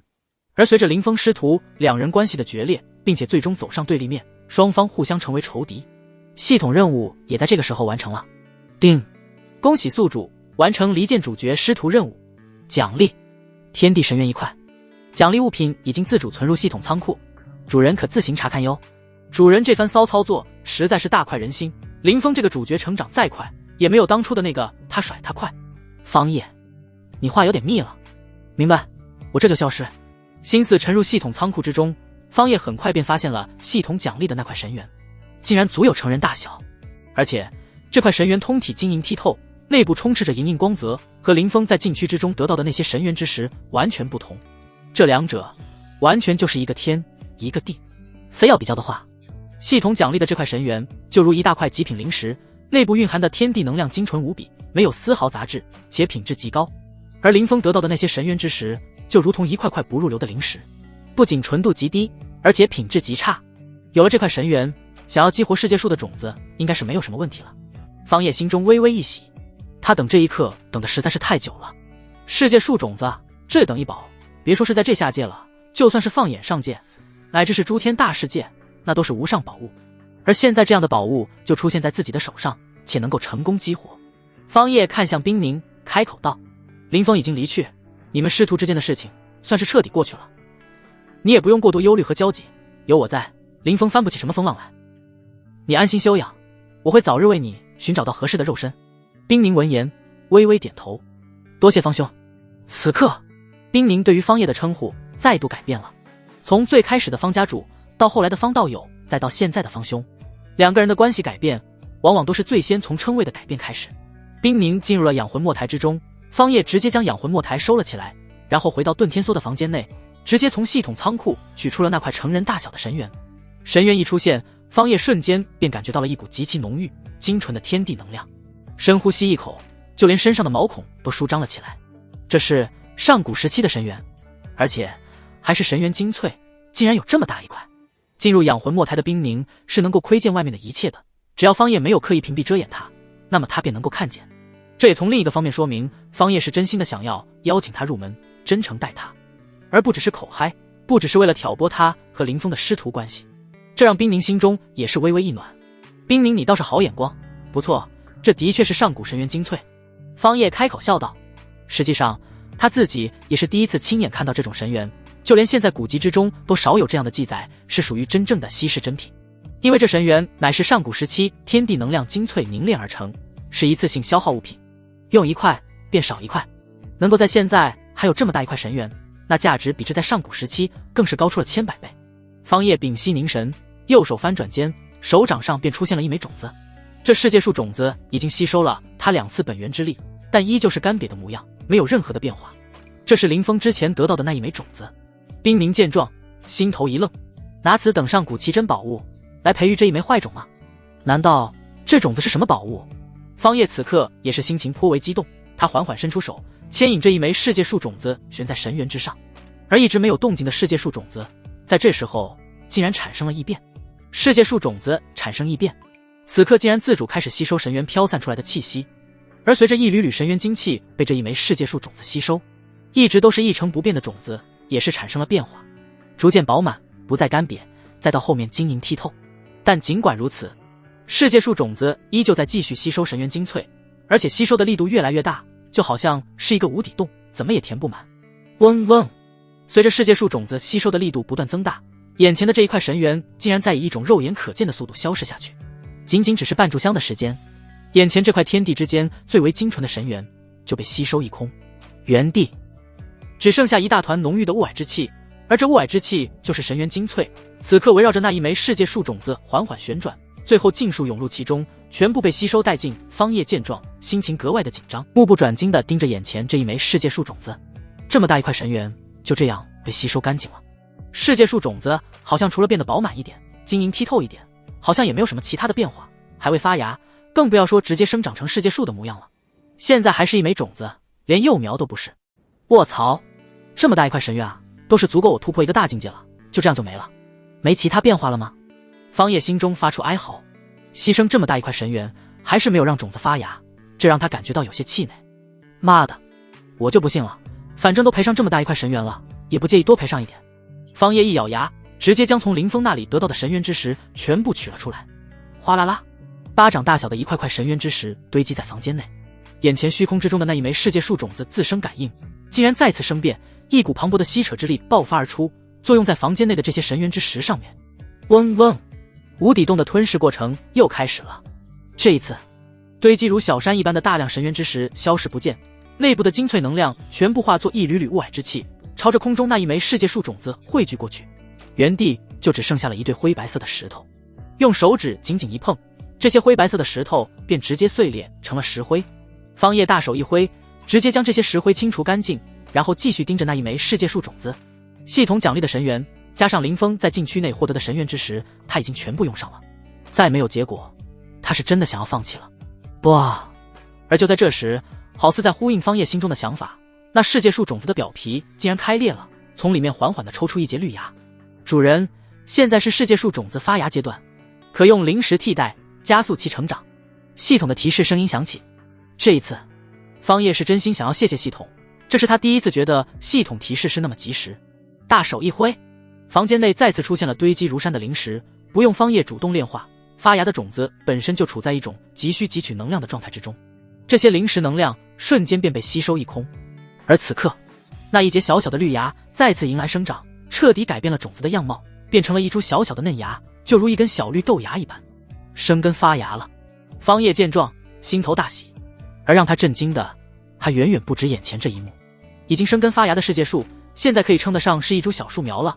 小树苗形成的瞬间，根须便直接扎入了虚空之中。那虚空在世界树树苗的根须面前，就如水面一般，轻轻一碰就碎，裂开了裂痕。方叶看得仔细，这些根须不断地朝着四周虚空蔓延出去，然后从里面抽取出来了一道道能量，最终被树苗吸收。这一个过程足足持续了2炷香的时间，小树苗这才缓缓停下来，不再继续吸收。系统的提示声音更是适时的响起，世界树幼苗在汲取虚空能量，补充自身所需。虚空能量和天地能量对等，同样也能够被世界树所吸收。而此时，吸收完虚空能量的世界树幼苗，此刻已经生长到了拳头大小，上面更是长出了一片嫩叶。至此，世界树算是彻底成型，稳定下来。嗡，在世界树幼苗成型的瞬间，这一株只有拳头大小的幼苗轻轻摇曳身躯，竟然就散发出来了一股精纯的生命能量，而这一股能量却是直接反哺到了方叶的身上，好似在特意感谢这一股能量，这是生命之能，在这一股生命能量进入自己身体之中的时候，方叶感觉到自己浑身上下都是无比的轻松，体内的细胞都是在欢呼雀跃，而他自身的境界竟然也自然而然的就迈入到了神丹2重。感受到这一变化的方叶忍不住倒吸一口冷气。至宝，真正的世界至宝啊！仅仅只是一株小幼苗，摇曳身躯震荡出来的一股生命能量，便直接让自己突破一层小境界。逆天，属实是逆天之大吉。有了此等重宝，我成就大地果位将又进了一步。方叶心情颇为激动，这林峰的气运当真是逆天，此等重宝都是能够得到。不过原著之中，这世界树种子前期并未发力，只是在林峰后期的时候才发现这种子其实是至宝，也是在后期的时候，林峰用各种稀珍天材地宝才激活，让其发芽生长。现在到了我手上，进度竟然提前了这么多。按照这个程度下去，我怕不是要成为真正的终极大反派了。方叶一想到这，嘴角就不由得勾起一抹笑意。他这次是真的要好好感谢林峰了。为了表示感谢，我就继续让你苟活起来，将你身上的价值榨干。一个林峰便已经如此了，如果到时候林峰气运归零，天道重新换上一个天命之子，那又会将有何等的际遇？一念至此，方叶内心又变得激动了起来。但凡是天命之子，那机缘际遇都是逆天的，这些东西可都是好东西啊，他必须要弄到手。世界树幼苗稳定了下来，方叶轻轻一挥手，便将其收进了系统空间，在系统空间内自成一方世界空间，这是专门为世界树幼苗开辟的。这甚至连方叶自己都是不知道，系统已提前为其做好了准备。同时，方叶又扔进去了一大堆的灵石，以供世界树幼苗吸收。感知到灵石能量，幼苗瞬间将其吸收殆尽。看着堆积如山的灵石又被一扫而空，方叶心头也是不由得一叹。看来想要让这世界树幼苗成长起来，还任重而道远啊，以后可有的忙了。做完这一切后，方叶起身离开了房间，来到遁天梭前端，右手凌空一画，禁区内的景象便再次呈现在面前。此刻在禁区出口位置，方家众人守护在四周，场中叶轻柔和石天已经战斗到了白热化的阶段。后方感知到岁月之力逐渐回笼，家中的其余势力此刻也缓缓地朝着出口位置靠了过来。在看到眼前这一场战斗的时候，众人全部都是心头一惊。那些人是那个大能修士麾下的修士，这些人难道是专门守在出口位置打劫我等一众修士不成？极有可能。后方众多修士见到方家众人围困四周虚空，还以为是方家一众修士在此地拦路打劫，一想到对方身后站着的一名大能修士就守在外面，众人的心头便是一沉。怎么办？这些人拦在此地，我们根本出不去，身后的岁月之力越来越浓郁了，估计再有2个时辰就会彻底将此地淹没。难道我们要死在这里吗？哼，他们想要一家独大，我们这么多人，难道还害怕畏惧于他们吗？不错，我等一起出手，杀出去。诸位道友，可愿联手对敌？说什么废话，直接杀过去便是，大家都是真元境修为，谁又比谁差到哪里去？想要劫掠我等，就先看看他们有没有那个实力。杀！有人率先动手，直接朝着守在外围的方家众人杀了过去。不好，来人了！敌袭！大家戒备！方家众人见状，第一时间调转方向，迎向众人。方白，若有来犯，杀无赦。方圆，嘿嘿，小爷可是一直手痒得很啊，来到这里面什么时候都没做，机缘没得到，架没打成，现在倒是终于可以好好干一架了。震惊歌方圆看向杀来的众人，兴奋地冲了过去。轰隆隆，噼里啪啦，战斗一阵猛冲，去得快，回来得更快。震惊歌方圆刚冲出去，身体便如断线的风筝一般，直接倒飞了回来，速度比去得更快。一边倒飞出去，方圆嘴角还一边咳血，最后还是在方清雪的搀扶下，这才稳住身体。方圆，麻蛋，这群人不讲武德，竟然一群人围殴小爷一个人。操，比人多是吧？大家跟我一起上，干死他们！抬头看向眼前那黑压压一大片气势汹汹的众修士，方家众人，方清雪，来人太多了，我们这些人根本挡不住。顾青衣此刻看着眼前众多的修士，眉头也是微微皱起。这是真元境修士组成的大军洪流，我们这些人根本无法抵挡。方白此刻却是一步超前踏出，神色内里，开口道：不能退，我们若是退了，轻柔小妈必当受到波及，若是逃跑，更会被大军洪流冲刷碾压，反而会受到更加严重的伤势。顾青衣，我没说我们要退，我很好奇，为何这些人突然在这个时候全部都撤离了出来？难道是内部的岁月之力开始反噬了？方清雪，极有可能。顾青衣，那这些人为何偏偏只针对我等？闻言，众人一愣，有方家长老第一时间反应过来，惊呼开口道：难道他们是将我等当成了那少年一般的人，认为我们守在此处就是为了堵截他们抢夺宝贝，所以这些人身上才会有这么浓郁的杀意？受伤的方圆听后忍不住大骂一句：操，你不早说，害我受这么严重的伤！妈的，我就说为什么一大群人朝着我冲杀动手，你妹的大意了啊！方清雪，那我们现在怎么办？要让开吗？方白，不能让，关键时刻还是家族长老考虑周全，此刻站了出来，开口说道：这些人之所以如此愤怒，充满杀意，无非是因为内部岁月之力回流，再继续待下去只有死路一条，而对我们动手只是认为我们是半路抢劫之人，说明缘由即可。这名长老说完后便直接飞身上前：速速滚开，让开道路，否则死！前方冲杀而来的修士口中发出咆哮，这名方家长老第一时间开口，以本源之力催动，声音轰隆作响：诸位道友，这其中其实是一个误会，我等并非在此拦路，而是因为出口被后面那位少年挡住，他拦截于此，要我们每人交出宝物，我等不愿，因此便和其动手战斗了起来，我们这些人便守在一旁。方家长老三言两语便道明了其中的关系缘由，并且还将众人的矛头和怒火转移了出去。你放屁！然而想象之中的信任并没有出现，那人直接开口大骂道：你们身后站着的乃是一名大能修士，谁敢和你们作对？那不是找死吗？定然是你们在此处拦截，想要搜刮抢夺众修士的宝物机缘，那少年便是看不过尔等，不愿交出宝物，因此和你们的人打了起来。此话一出，方家众人全部都是傻眼了。不是，这怎么又反转过来了啊？说真话，反而是没人愿意相信了。这个世界到底是怎么了？但转念一想，众人也就释怀了。是啊，他们身后站着的可是方叶那等大能修士，谁敢惹啊？相比较他们的说辞，眼前那些势力的修士显然更加倾向于后者。顾青衣，哼，爱信不信，你们若是不信，我们便放开，让你们过去。你们看看那少年是否会放你们过去。同时还要提醒你们一句，身后战斗的两人虽然身在真元境，但都拥有禁忌领域，可越大境界作战，拥有堪比神海修士的战力。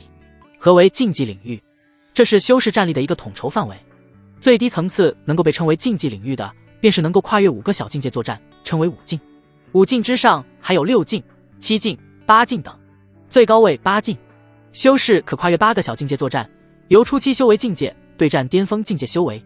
但在8境之上还有一个领域，这个领域已经超越了禁忌领域的范畴，而拥有这样领域的修士通常都是绝代妖孽和天骄，能够轻易做到横压同辈，纵横无敌。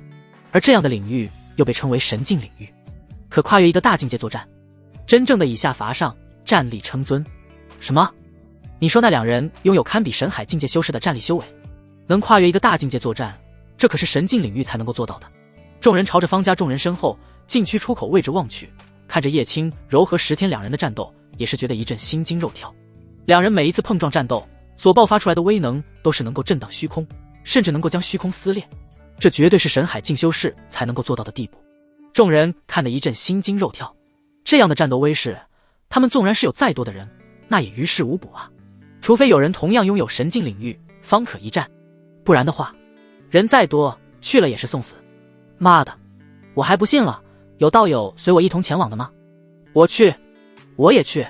一批不信邪的修士直接冲了过去，而方家众人见人数不是太多，只有少数的5、6人，也是主动的让开了道路。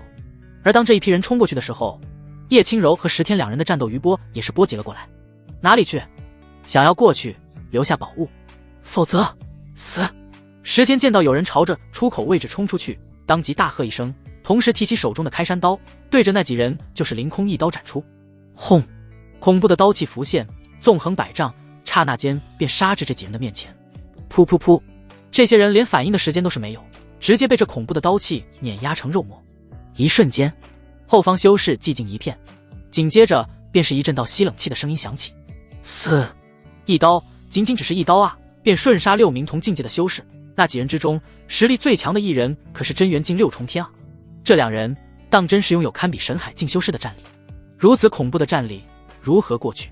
而此时，眼见6人直接被石天一刀劈杀成肉末，在场的众人也终于相信了方家众人的言语，拦截在此地的还真是那名少年。顾青衣冷静地观察着眼前的局势，见时机成熟，当即一步迈出，看向众人开口说道：“诸位，那少年才是真正的打劫之人。”这下诸位应当是相信了。我知道禁区内的岁月之力开始反噬回流，所以大家才会如此着急想要出去。此刻不仅仅只是诸位想要出去，我们也是一样。但前路有强敌拦路，我们无法过去。我们虽然有一人牵制住了此人，但是大家也都看到了，我们若是想要趁机溜出去，那人也不会给我们这个机会。未经之计，只有一个办法，那便是我们一同联手将此人除掉。如此一来，大家便皆可出去了。那人实力恐怖，但我们也有人可应对。若是再加上我等众人一同出手，他就算是再强，我们一人一口唾沫也能够将其淹死。方白，不错。方圆，妈的，干了。路人甲，拼了，反正继续留下来也是一死，不如放手一搏。路人乙，对，拼了。众人，对，拼了，杀出去。杀！轰隆隆，真元进修士的组成的大军洪流在顾青衣的带动下直接再次启动。只不过这次目标不再是方家众人了，而是眼前拦路的10天。顾青衣见状，急忙对叶轻柔进行传音：“姐姐速速推开，让这些修士过来冲杀。”闻声，叶轻柔第一时间便撤离了出来。成百上千名真元进修士组成的大军洪流叠加在一起进行冲击，纵然是拥有神境领域的修士，见了也会头皮发麻，不得不退。然而前方的那10天脑子却是一根筋，在见到这么大一群修士冲杀过来的时候，竟然不退反进。他右手持刀凌空暴喝，想要不交钱过去，没门，统统给我留下。10天右手持刀变成双手持刀，此刻直接接连劈砍出数道恐怖的刀气，噗噗噗，刀气纵横，直接斩杀而下，但是却只是劈砍出来了一条小道缝隙。而这一支真元境大军洪流很快又重新汇合在一起，继续冲杀。轰隆隆，霎时间真元境修士大军直接冲杀到了10天的面前。身后方家众人见状，全部都是眼前一亮，而众人看向顾青衣这个女人的眼神也是变了。这个方家二夫人真是好深的算计啊！他们一直拿不下的10天，说服不了的众修士，竟然被对方3言2语就给拿下了。此刻叶轻柔看着前方出口的修士大军，那里已经有大批的修士冲了出去。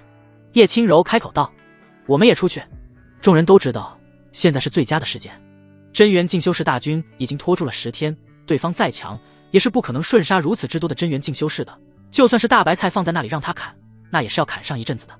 更不要说这些修士不是大白菜了，能够进入这里参与争夺机缘的修士，又有几人是简单之辈，皆是各自家族宗门的精英修士。噗！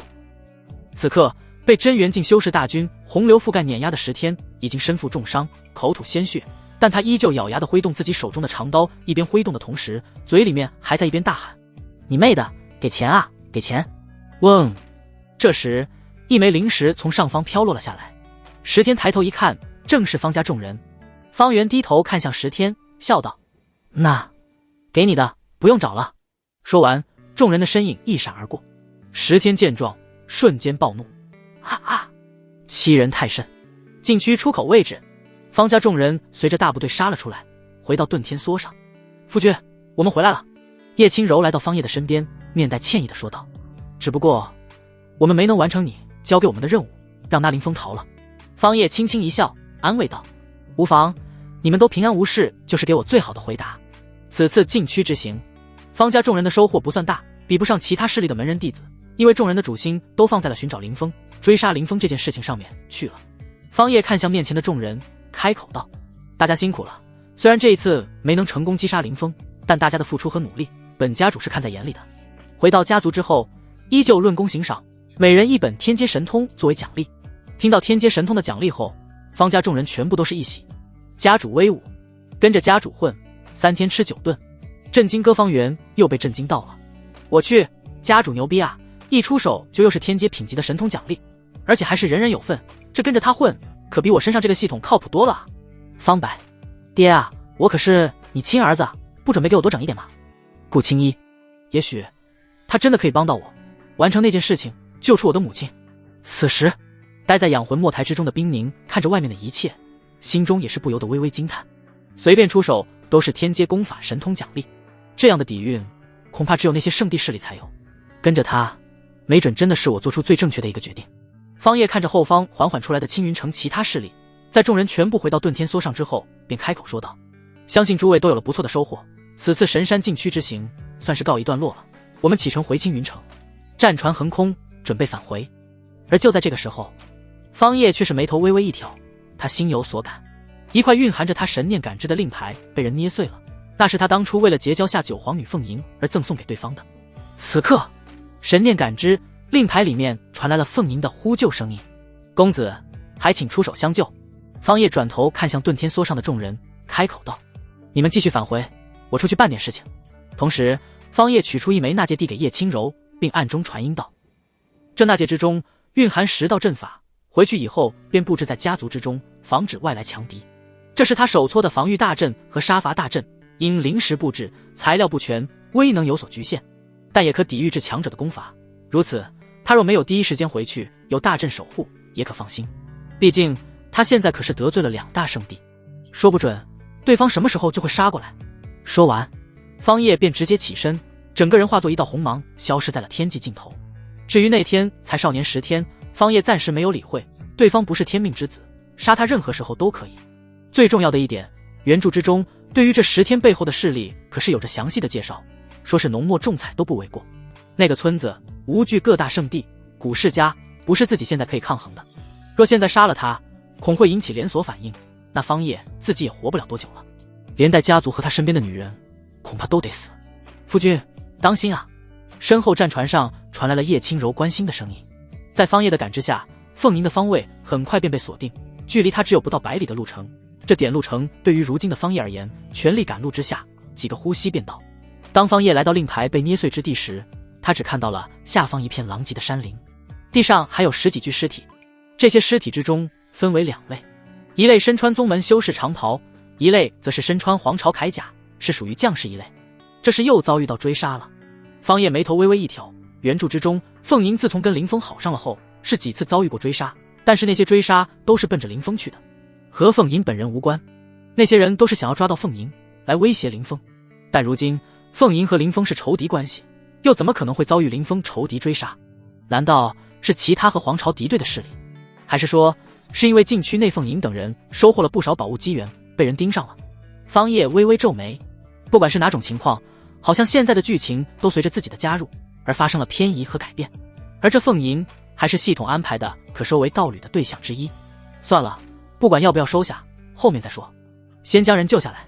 摇身一变，方叶便改变了容貌，变成了一个英俊的青年样貌。稍加感知后，他便感应到了凤吟等人的方位。此刻对方身边跟着数名金甲护卫，而在后方则是一大群宗门强者在对其进行追杀。嘿嘿，几位小娘子别跑了，乖乖成为我和欢宗的炉鼎吧。身后那追杀的宗门强者之中，为首之人口中发出桀桀的笑声。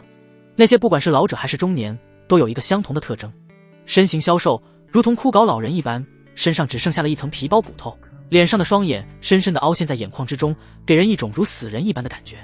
最重要的是，这些人身上都散发着一股紊乱的阴阳之气，阴阳在这些人身上颠倒了过来，公主先走。身后的几名金甲护卫眼见后方和欢宗修士追杀上来，立即掉头迎了上去。嘿嘿，找死！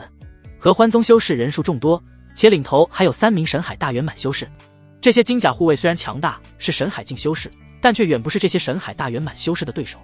只是简单的几个回合下来，这几名金甲护卫便被那一群和欢宗修士击杀而亡。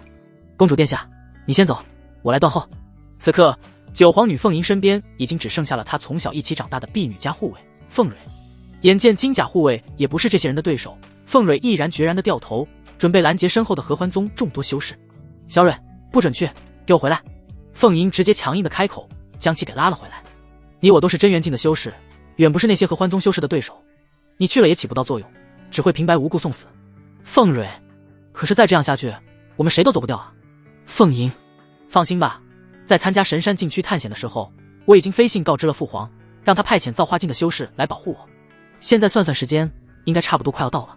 而且，你还记得之前救下我们的那方叶公子吗？我方才也捏碎了他给我们的令牌，他说过万里范围内一炷香的时间便到，相信他要不了一会儿就能够赶到。我们只需要拼命逃跑，坚持住一炷香的时间就够了。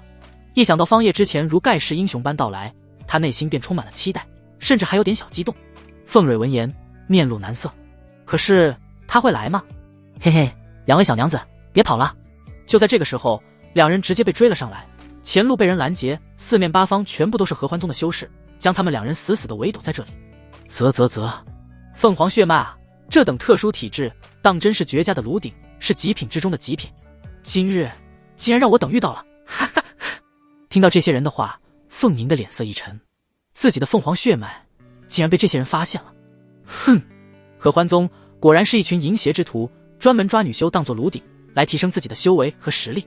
凤吟盯着场中的几人，脸色低沉的开口：这些人都掌握着一种秘法，一种可以窥探他人体质的秘法。一些拥有特殊体质的人，在他们眼中就如同黑暗之中一颗颗耀眼刺目的明星，体质越是强大，越是变态，在这些人眼中就愈发的刺目明亮。而凤吟的凤凰血脉便是极为稀少的特殊体质凤凰体，这在这些合欢宗修士眼中简直不要太刺目显眼。嘿嘿，不愧是大夏皇朝的皇女啊，眼界就是高，竟然知晓我等的存在。我还以为在这东荒地界，我等鲜有人知呢。为首的那名干瘪老者开口，他的声音沙哑干涩，说出来的话就如同指甲抓在金属铁片上一般，让人听得浑身直冒鸡皮疙瘩。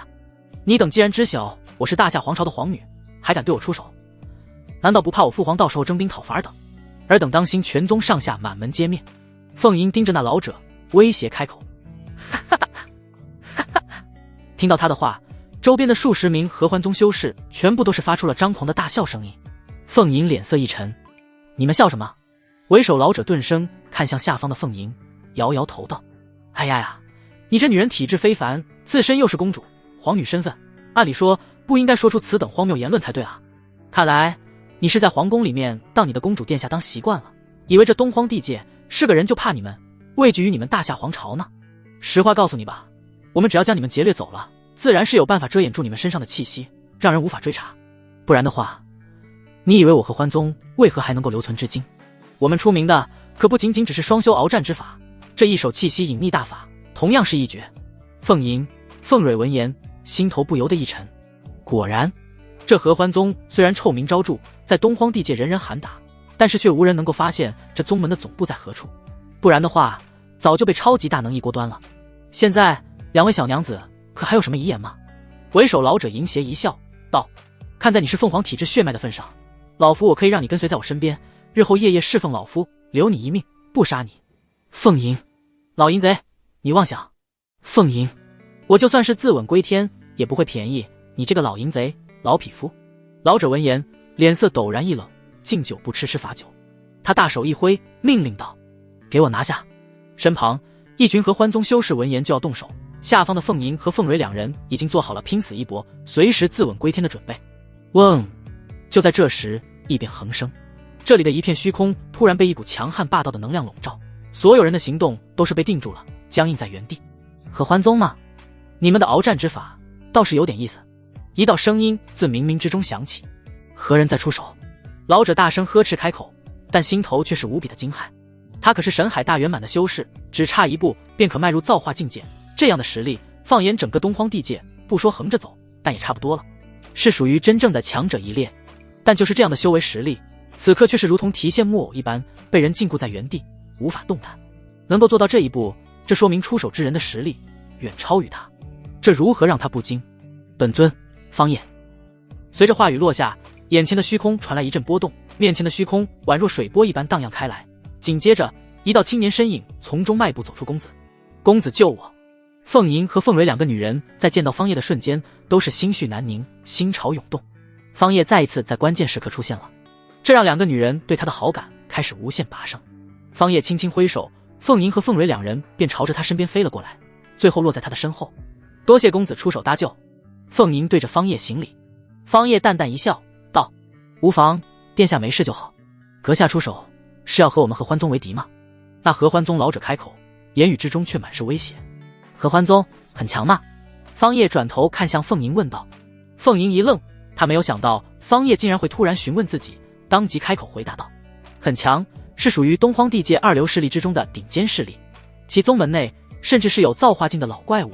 方叶闻言点头道：哦，原来这么垃圾啊。凤吟闻言嘴角微微抽搐。凤吟，老者，凤蕊，天，他好霸气，那可是造化境啊，竟然被他说成是垃圾。方叶在了解完合欢宗的实力如何后，转头望向那老者，开口笑道：“你说，你们这么垃圾，哪里来的底气跟我说这种话的啊？啊，梁静茹吗？”方叶一声冷哼，右手凌空一握，噗噗噗，场中除却老者外，所有的合欢宗修士全部爆体而亡，连一丁点的反抗之力都是没有。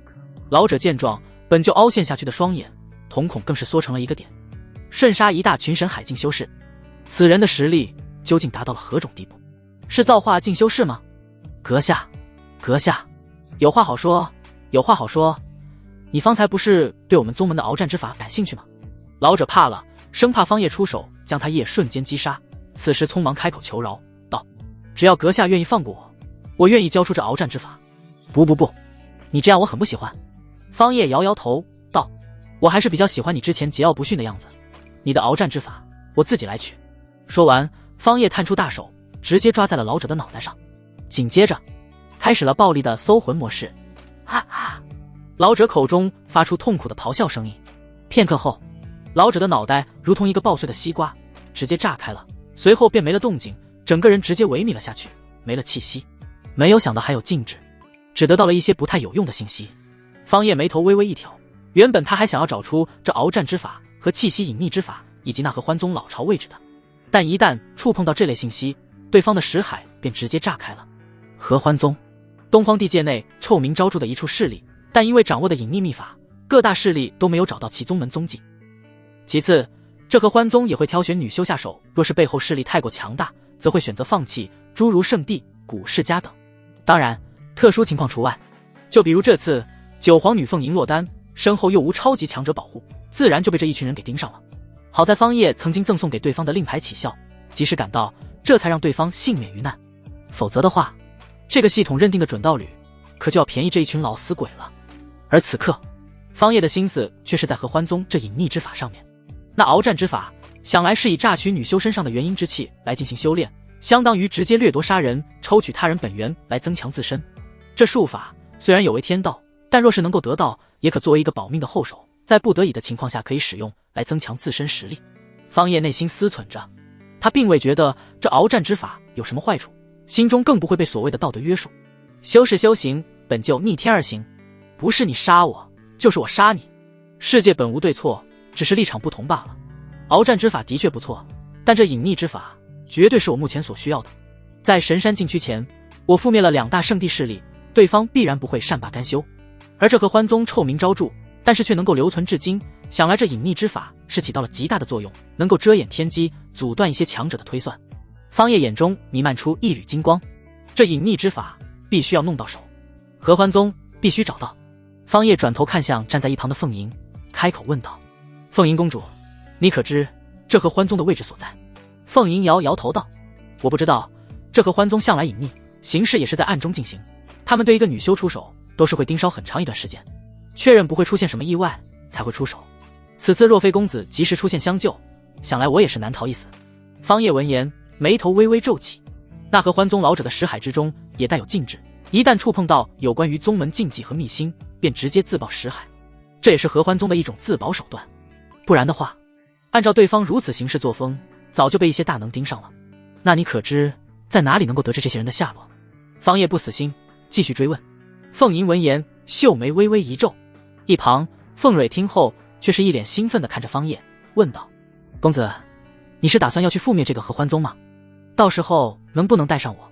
我一定要狠狠地手刃那些老淫贼。”方叶，方叶，那你知道如何寻找吗？方叶内心一阵无语，他想的是那阿静和凤璎的关系。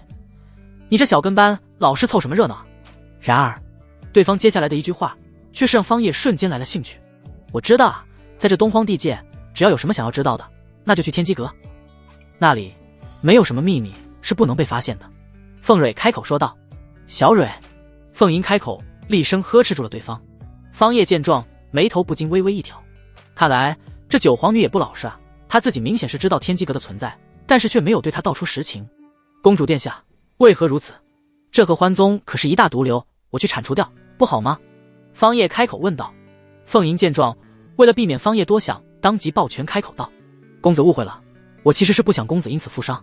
那天机阁虽说是号称能够推演天地之间的一切天机，但是里面的规矩却是怪得很。不是合适的人，不是合适的时间，任你花费再多的代价，对方都不会替你推演天机。若是强行硬来，反而还会适得其反。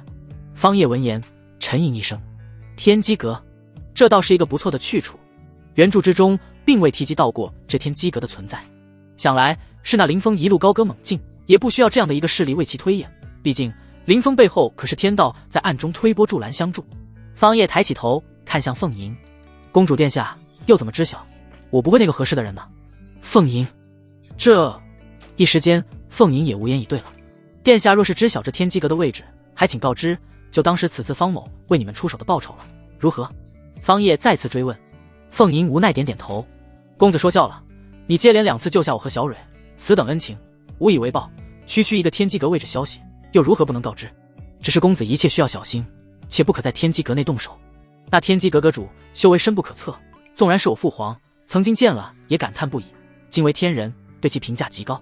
方叶闻言微微颔首，我明白，天机阁敢以天机这样的名字命名，足以可见对方的不凡。能推演天机，又如何不知道趋吉避凶？他前世作为一个阅读了10几年小说的老书虫，对这点道还是了解的。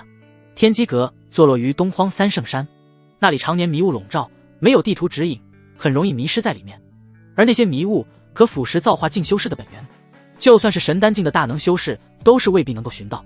凤吟从身上取出一幅地图，递给了方叶，说道：“这是三圣山的地图，公子若是前往，一切小心为上。”好，多谢。方叶没有客气，接过了地图，随即查看了起来。地图之上是整个东荒地界，上面标注的三圣山位置，则是位于他现在的西南方位，距离此地500万里之遥。500万里的路程，我全力赶路的话，2天的时间可抵达。若是有虚空坐标进行大阵传送的话，那便方便多了。这个时候，一旁的凤吟开口了：“三圣山距离此地数百万里之遥，普通人穷尽一生都是无法抵达，纵然是修士飞行，也需要半个多月的时间。不过，我皇朝内就设有前往三圣山的传送阵，公子若是不嫌弃的话，可利用传送阵前往。”方叶闻言，瞬间眼前一亮：“如此甚好，那我便叨扰了。”公子客气了。凤吟轻轻开口，随即祭出一艘战船，战船迅速放大。凤吟看向方叶：“公子，请。”方叶微微一笑，道：“殿下不必如此客气，若是当我是朋友的话，便称呼我方叶即可。”凤吟闻言一愣，心头却是微微一喜：“公子既然不嫌弃，那我便如此称呼了。方叶大哥，你也可直接叫我凤吟。”方叶微微点头。登上战船后，方叶鼻尖微微翕动，他闻到了一股淡淡的清香。这一股清香充斥在整个战船之上，且这一艘战船上面各种花瓣、红金丝绸装扮，尽显娟秀之气。这看起来倒不像是一艘战船，说是花轿倒是挺合适的。看不出来这凤吟还有如此一面。不过女孩子嘛，喜欢点装饰打扮倒也正常。方叶内心吐槽道。凤吟和凤蕊2人也登上了战船，看向方叶道：“公子，那我们便出发了，回皇朝。”方叶闻言点点头。只见凤吟取出一块极品灵石，放在战船能量槽之上，随后双手掐动法诀，战船竟然直接冲出一道蓝色的光柱。这蓝色光柱从战船中央直冲天际。这一瞬间，方叶便感知到了一股阵法能量。这战船竟然是一座小型传送阵。方叶微微一惊，掌握阵法真解的他，对于阵法能量格外的敏感，第一时间便发现了问题所在。可移动的传送阵对标位置便是大夏皇朝，看来这九皇女凤吟还真的如同原著所说，深受大夏皇主的喜爱，竟然为其准备下了这样一座可移动的传送阵。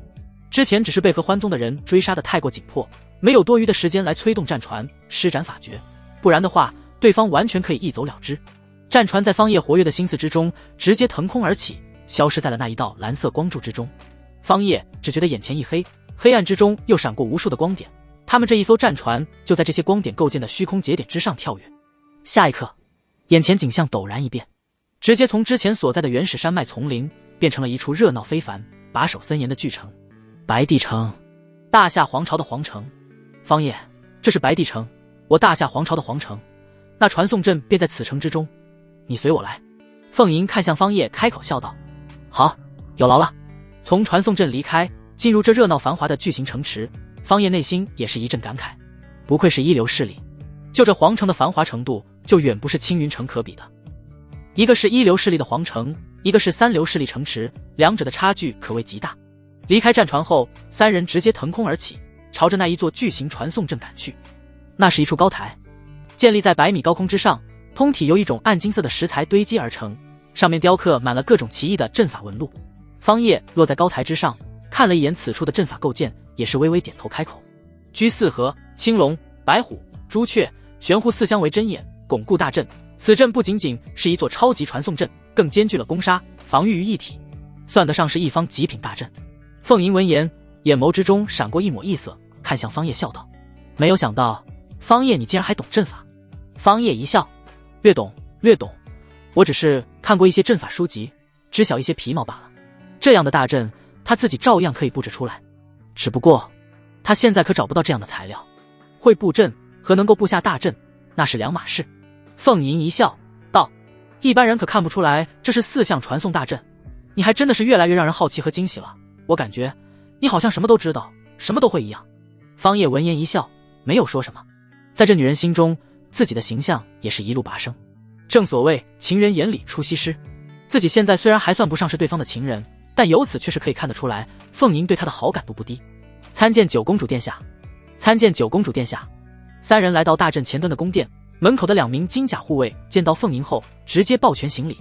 金甲护卫，这和之前我见到的那几具身穿金甲的尸体一样，都是神海境界修士。连看守大阵的护卫竟然都是神海境界的修士，这一流势力大夏皇朝的底蕴当真可谓是深厚无比。方叶内心感叹，他想要让方家晋升到这样的地步，恐怕还需要一段时间。现在的方家已经脱离了3流势力的范畴，如果要按照他自身的实力来计算，自然可以称得上是1流势力。但顶尖战力有了，中端战力却是称不得1流势力，只能勉强算是一个刚挤入2流势力门槛罢了。我来用传送阵，你们将传送阵开启。凤吟看向2名金甲护卫，开口说道。他的话语很是随口，虽是命令，但却没有一丁点居高临下俯视2人的意思，反而更像是和自己的邻家大哥哥说话一般。开启传送阵。殿下这是要去哪里？2名金甲护卫开口道。没有皇主的命令，我们不能私自开启传送阵的。殿下，你这是知道的，就不要为难下属了。凤吟见状，脸色瞬间不悦，两边腮帮子气鼓鼓的，他直接从身上掏出一块金色的令牌。那见令牌如见父皇。2名护卫见状瞬间大惊，直接半跪行礼。参见皇主。哼，现在可以开启了吧？凤吟傲娇地转过头去。可以了，可以了。2名金甲护卫连连陪笑，问道：那殿下那要去哪里？凤吟：三圣山。好。2名金甲护卫确认了定标后，当即便开启了传送阵。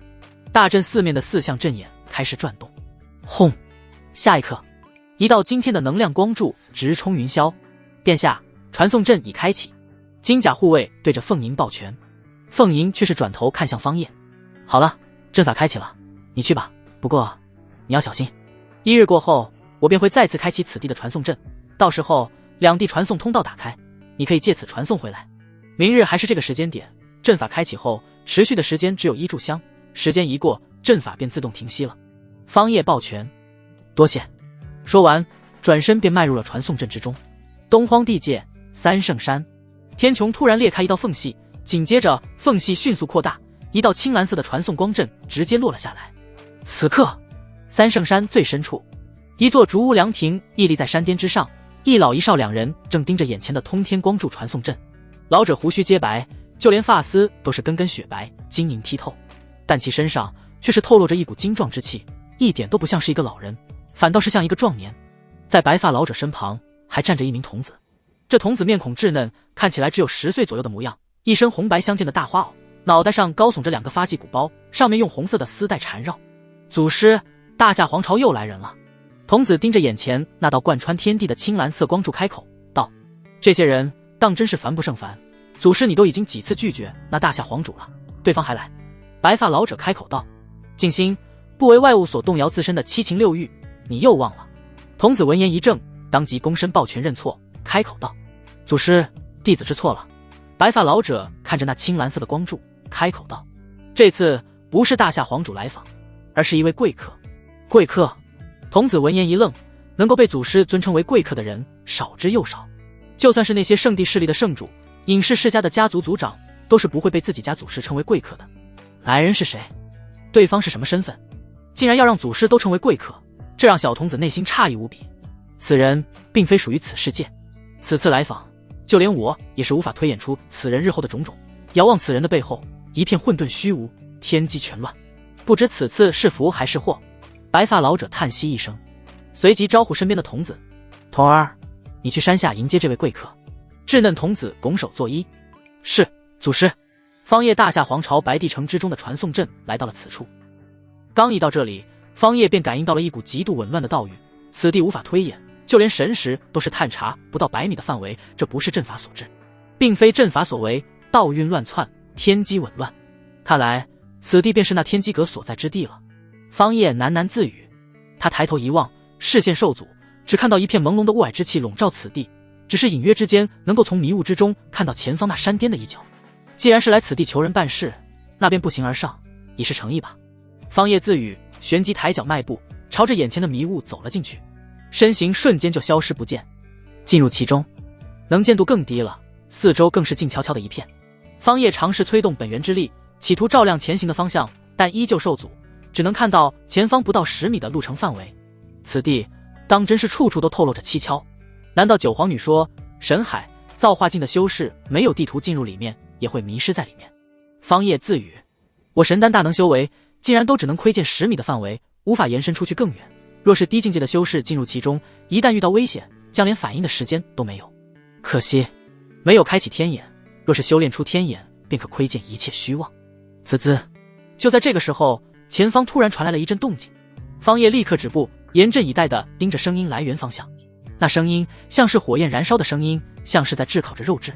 渐渐的，一阵朦胧的火光映入方叶的眼帘，方叶看得清楚，那竟然是一个只有10岁左右的孩童，对方脸上的稚嫩之气都是还未完全消散。在这孩童的手中，此刻正举着一个火把，刚才那滋滋的声音便是这火把上面燃烧的火焰发出来的。只是让方叶诧异的是，这火焰竟然是青色的。在这样的环境之中，突然冒出来的一簇青色火焰，看起来倒是更像鬼火。而且周边那些阻碍神识探查，甚至就连本源之力都阻挡下来的雾霭，在这青色火焰的炙烤下，竟然被驱散了。这火焰绝非凡火，这不禁让方叶下意识的就想到了异火，那些天地之间各种强大的火焰，这些火焰都诞生了意识，且能够被修士所利用修炼。拥有异火修炼，修炼速度可远超常人，就算是天才都未必比得上有这等天才地宝的异火相助。请问阁下可是方叶方修士？那稚嫩童子抬起头，目光落在了方叶的身上。我是。方叶点点头。我家祖师有请，方修士乃是贵客，请随我来吧。童子高举着火把，说完这一句后，便在前方领路了起来。这一刻，方叶也是不禁微微一愣，竟然如此顺利。此地出现的童子，这让他联想到了天机阁，对方想来是天机阁的童子无疑了。而且对方开口便直接叫出了自己的名字。要知道现在的自己还是改变容貌的状态，看来天机阁的阁主早已经推演到我会到访，此次有缘来访，没有被阻拦，倒是有些出乎我的意料。此刻方叶内心对于这天机阁愈发的好奇了起来，对方能够推演到这一切，想来也是知晓自己前来的目的。跟随着这位小童子一路前行，在对方手中那青色火焰的照耀下，方叶这才看清楚雾霭周边的环境。这里竟然是一片竹林，而且这些竹子全部都是金色的，上面还有雷光电弧缭绕。金雷竹，这里竟然生长着如此一大片。方叶震惊了。要知道金雷竹可是专门克制阴邪之物的，具有极强的压制效果，那是天克关系链，随便一根金雷竹流落在外，都会掀起一阵腥风血雨。没有想到在此地竟然生长着如此巨大一片，而随着不断深入，方叶心中却是愈发的震惊了起来。金雷竹之后，他竟然又发现了无辜的金甲蛊虫，那些蛊虫身躯之上都覆盖着一层淡淡的金色光辉，那其实是一层金甲，学名噬金虫。噬金虫拥有着世间最为坚硬的牙齿，能够啃食世间的一切，就算是天阶品质的武器都会被啃咬断裂。而在这里，噬金虫却是一大群，在此地筑巢，看起数量至少有几10万只。难怪说这三圣山里面危机重重，若非在合适的时间，适合的人进入其中，强行闯入都会遭遇不测。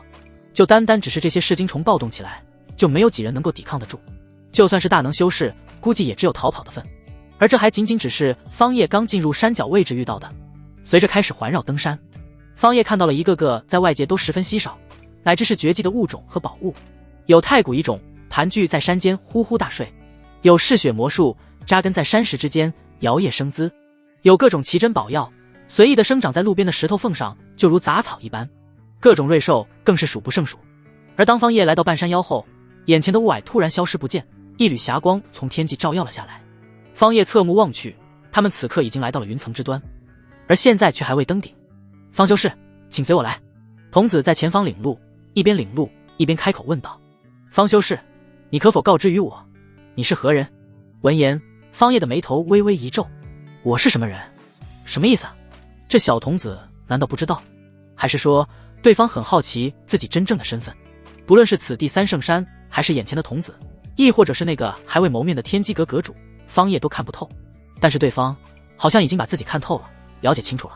这种感觉让方叶很不舒服，但为了表明自己此次前来没有恶意，方叶还是选择开口回应：小仙童，我乃东荒地界青云城方家的家主方叶。青云城。小童子闻言神色微微一愣，紧接着秀眉一皱，青云城只是一个小势力地界，这样地界的人为何会被祖师称为贵客？还说对方不是这个世界的人。方叶如此回应他，这让他略感不满。方修士既然不愿如实相告，那我也便不再多问了。小童子不再说话，而是继续带路。方叶听到对方这句话，则是陷入了沉思之中。什么意思？这小童子难道看出来了什么？我表明的乃是原身的身份，对方好像已经看出来了，这不禁让方叶心头一紧。难道自己穿越者的身份被人发现了？这天机阁如此恐怖的吗？在方叶的疑惑之中，小童子已经带着他来到了山巅。只是来到这里后，方叶看着眼前这一切，有些傻眼了。此处的确是有一种会当凌绝顶的感觉，山巅已在云层之上，跳眼凝望而去，四野尽是厚重的白色云层。但是此地的布置却是十分简陋，一处竹屋，一间凉亭，除此之外，就是凉亭之中还有一个石桌，石桌边上有3根凳子，除此别无他物。如此简陋之地，竟然被无数修士推崇尊敬，看来大道至简，说的便是如此了。方叶抬头望向坐在石桌边上的那名老者，一步向前，抱拳开口：在下青云城方家家主方叶，前来拜访。方修士无需多礼，你从极远之地而来，实乃贵客，请坐。白发老者对着方叶挥手一笑。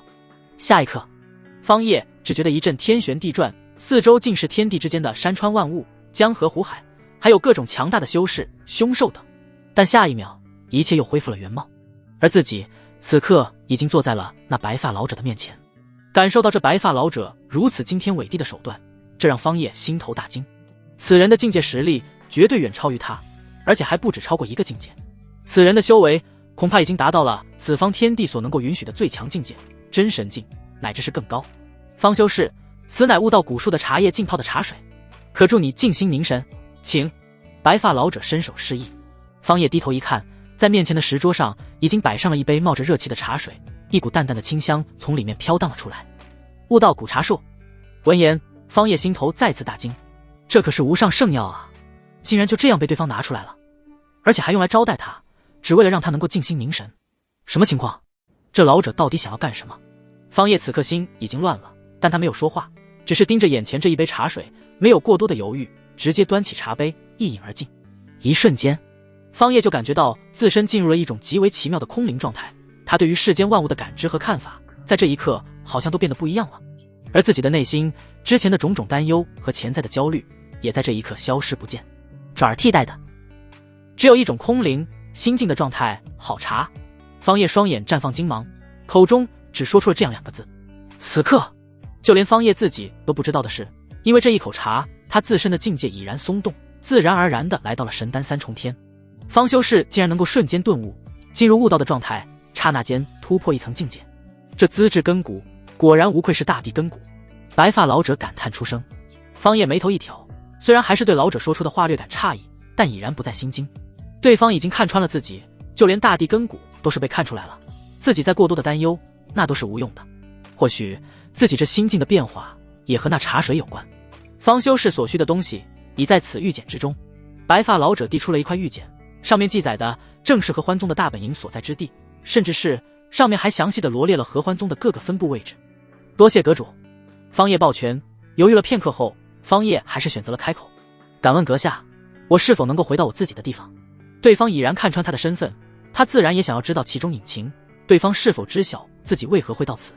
其中种种看似玄妙，但方叶相信一切都是有迹可循，只是现在的自己段位太低，还无法接触到这一层面的信息。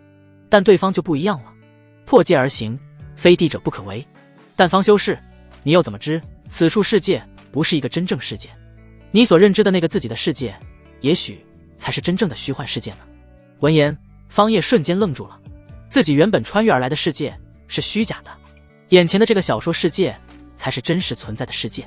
方叶瞬间傻眼了，他此刻心里面是无比的肯定，自己原本所在的世界就是真实的，眼下这个世界只是一个小说世界。毕竟系统都已经注解说明了，这个世界对于自己而言就是一个小说世界。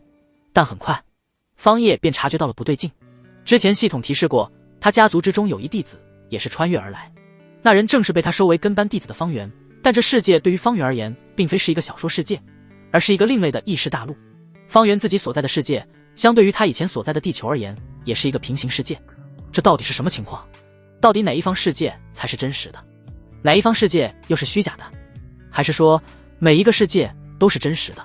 方叶此刻的内心闪过了诸多的念头，他现在想要跟系统沟通交流，但是眼前这老者实在是深不可测，他完全看不透，如果自己心思跟系统沟通，对方是否会察觉？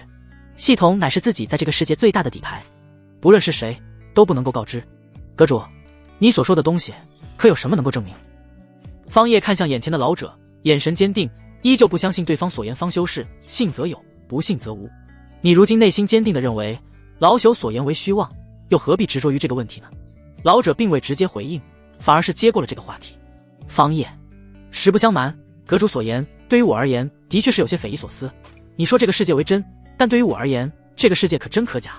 见方叶依旧不肯放弃，老者便开口提示了一句：方修士既然如此执着于这个问题，那方修士可曾记得前世种种？既然是带记忆而来，那么必定是会记得。方修士自己的生辰几何，身边的亲人朋友都有哪些？方叶闻言顿时笑了，我自己的生日我当然记得了。是。下一刻，方叶心头大骇，因为他忽然发现自己竟然想不起来自己的生日是多久了，甚至就连自己的父母都是愈发的模糊，一片朦胧，好像根本不存在一般，乃至是自己是如何穿越到这个世界，他都是快要忘记了。现在的他只记得原著小说里面的一些情节内容，但是也不全了。什么情况？我前世的记忆在缓缓消退。方叶惊了，甚至是感觉到了一股恐惧之感在心中蔓延。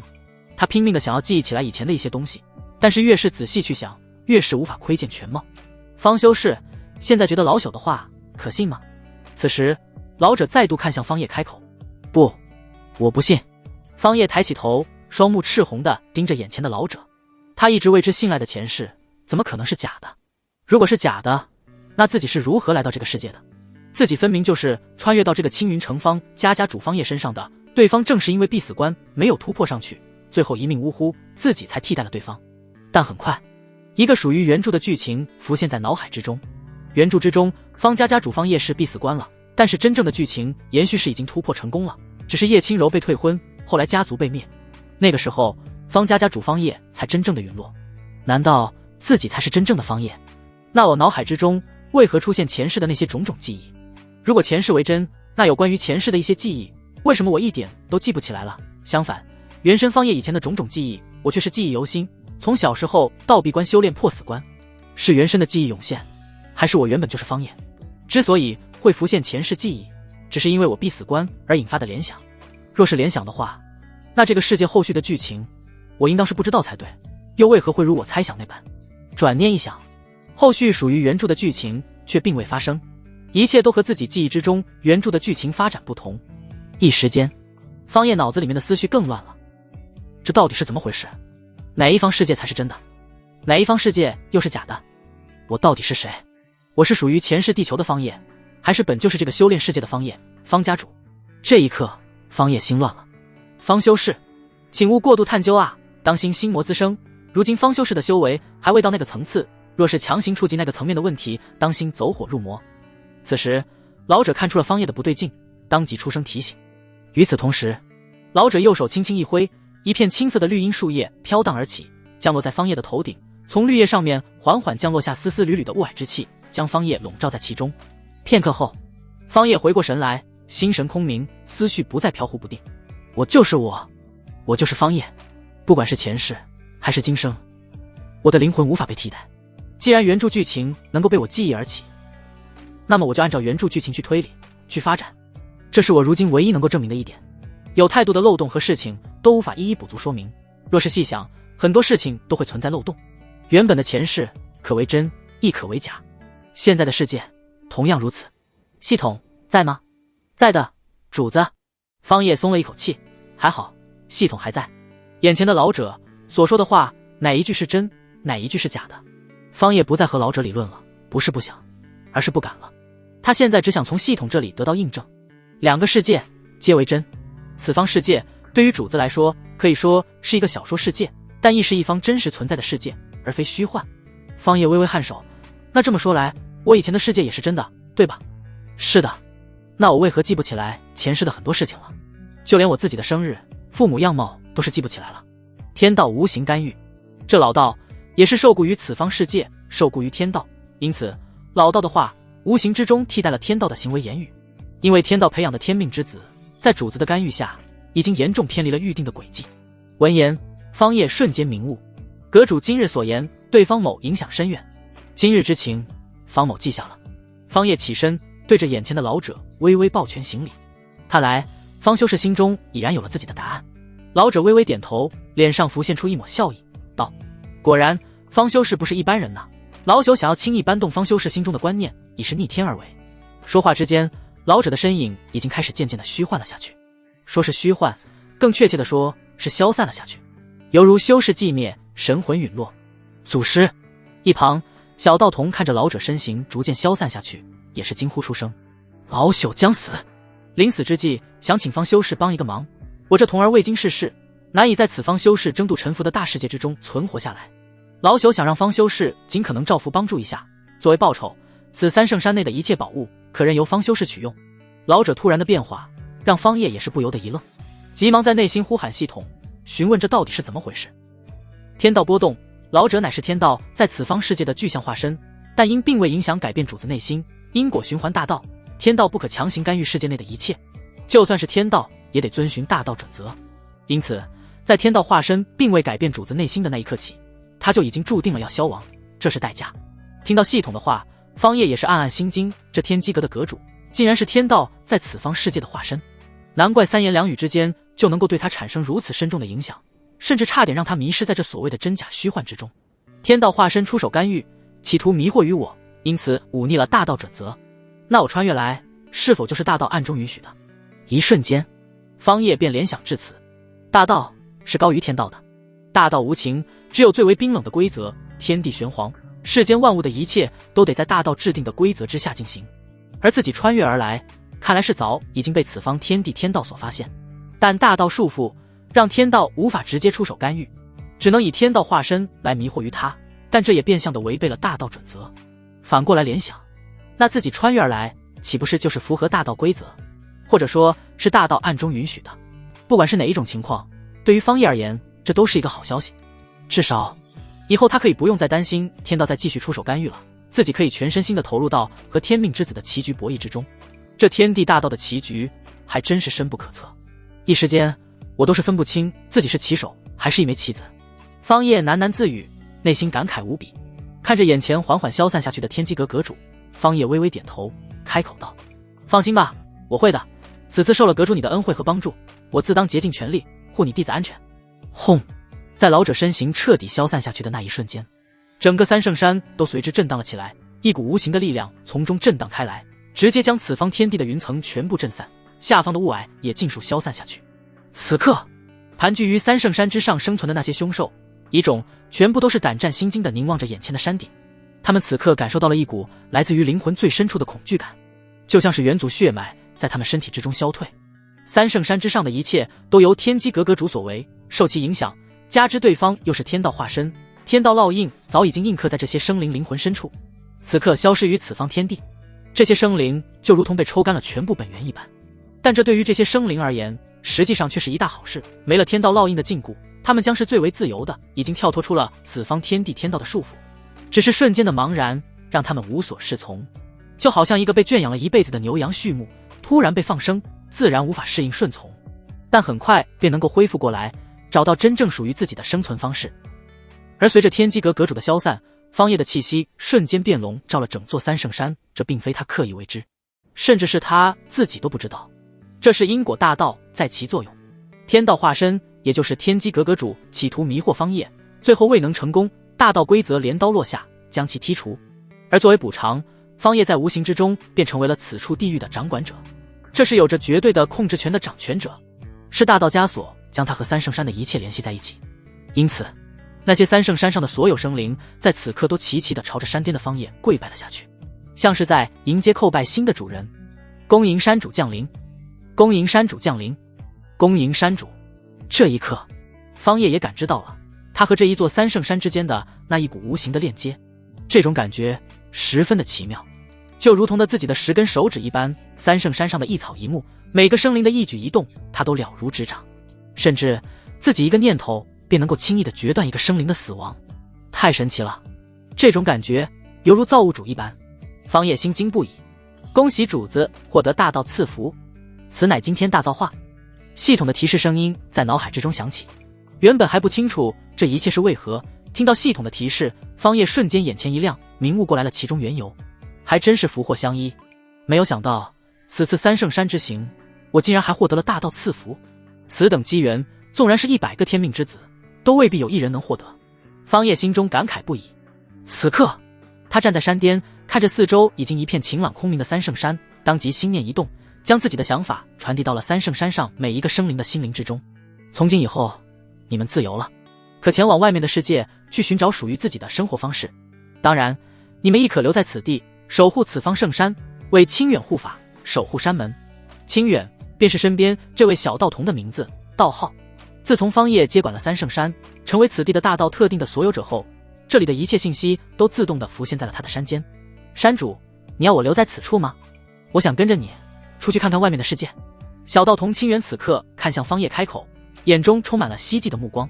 随着方叶的命令下达，三圣山内的生灵犹如收到了天道特赦令，有诸多强大的凶兽太古一种腾空而起，有浑身青色鳞片的真龙，也有背生双翼的金鹏，更有浑身上下都透露着五色时光的孔雀王，粗眼望去至少有30多头。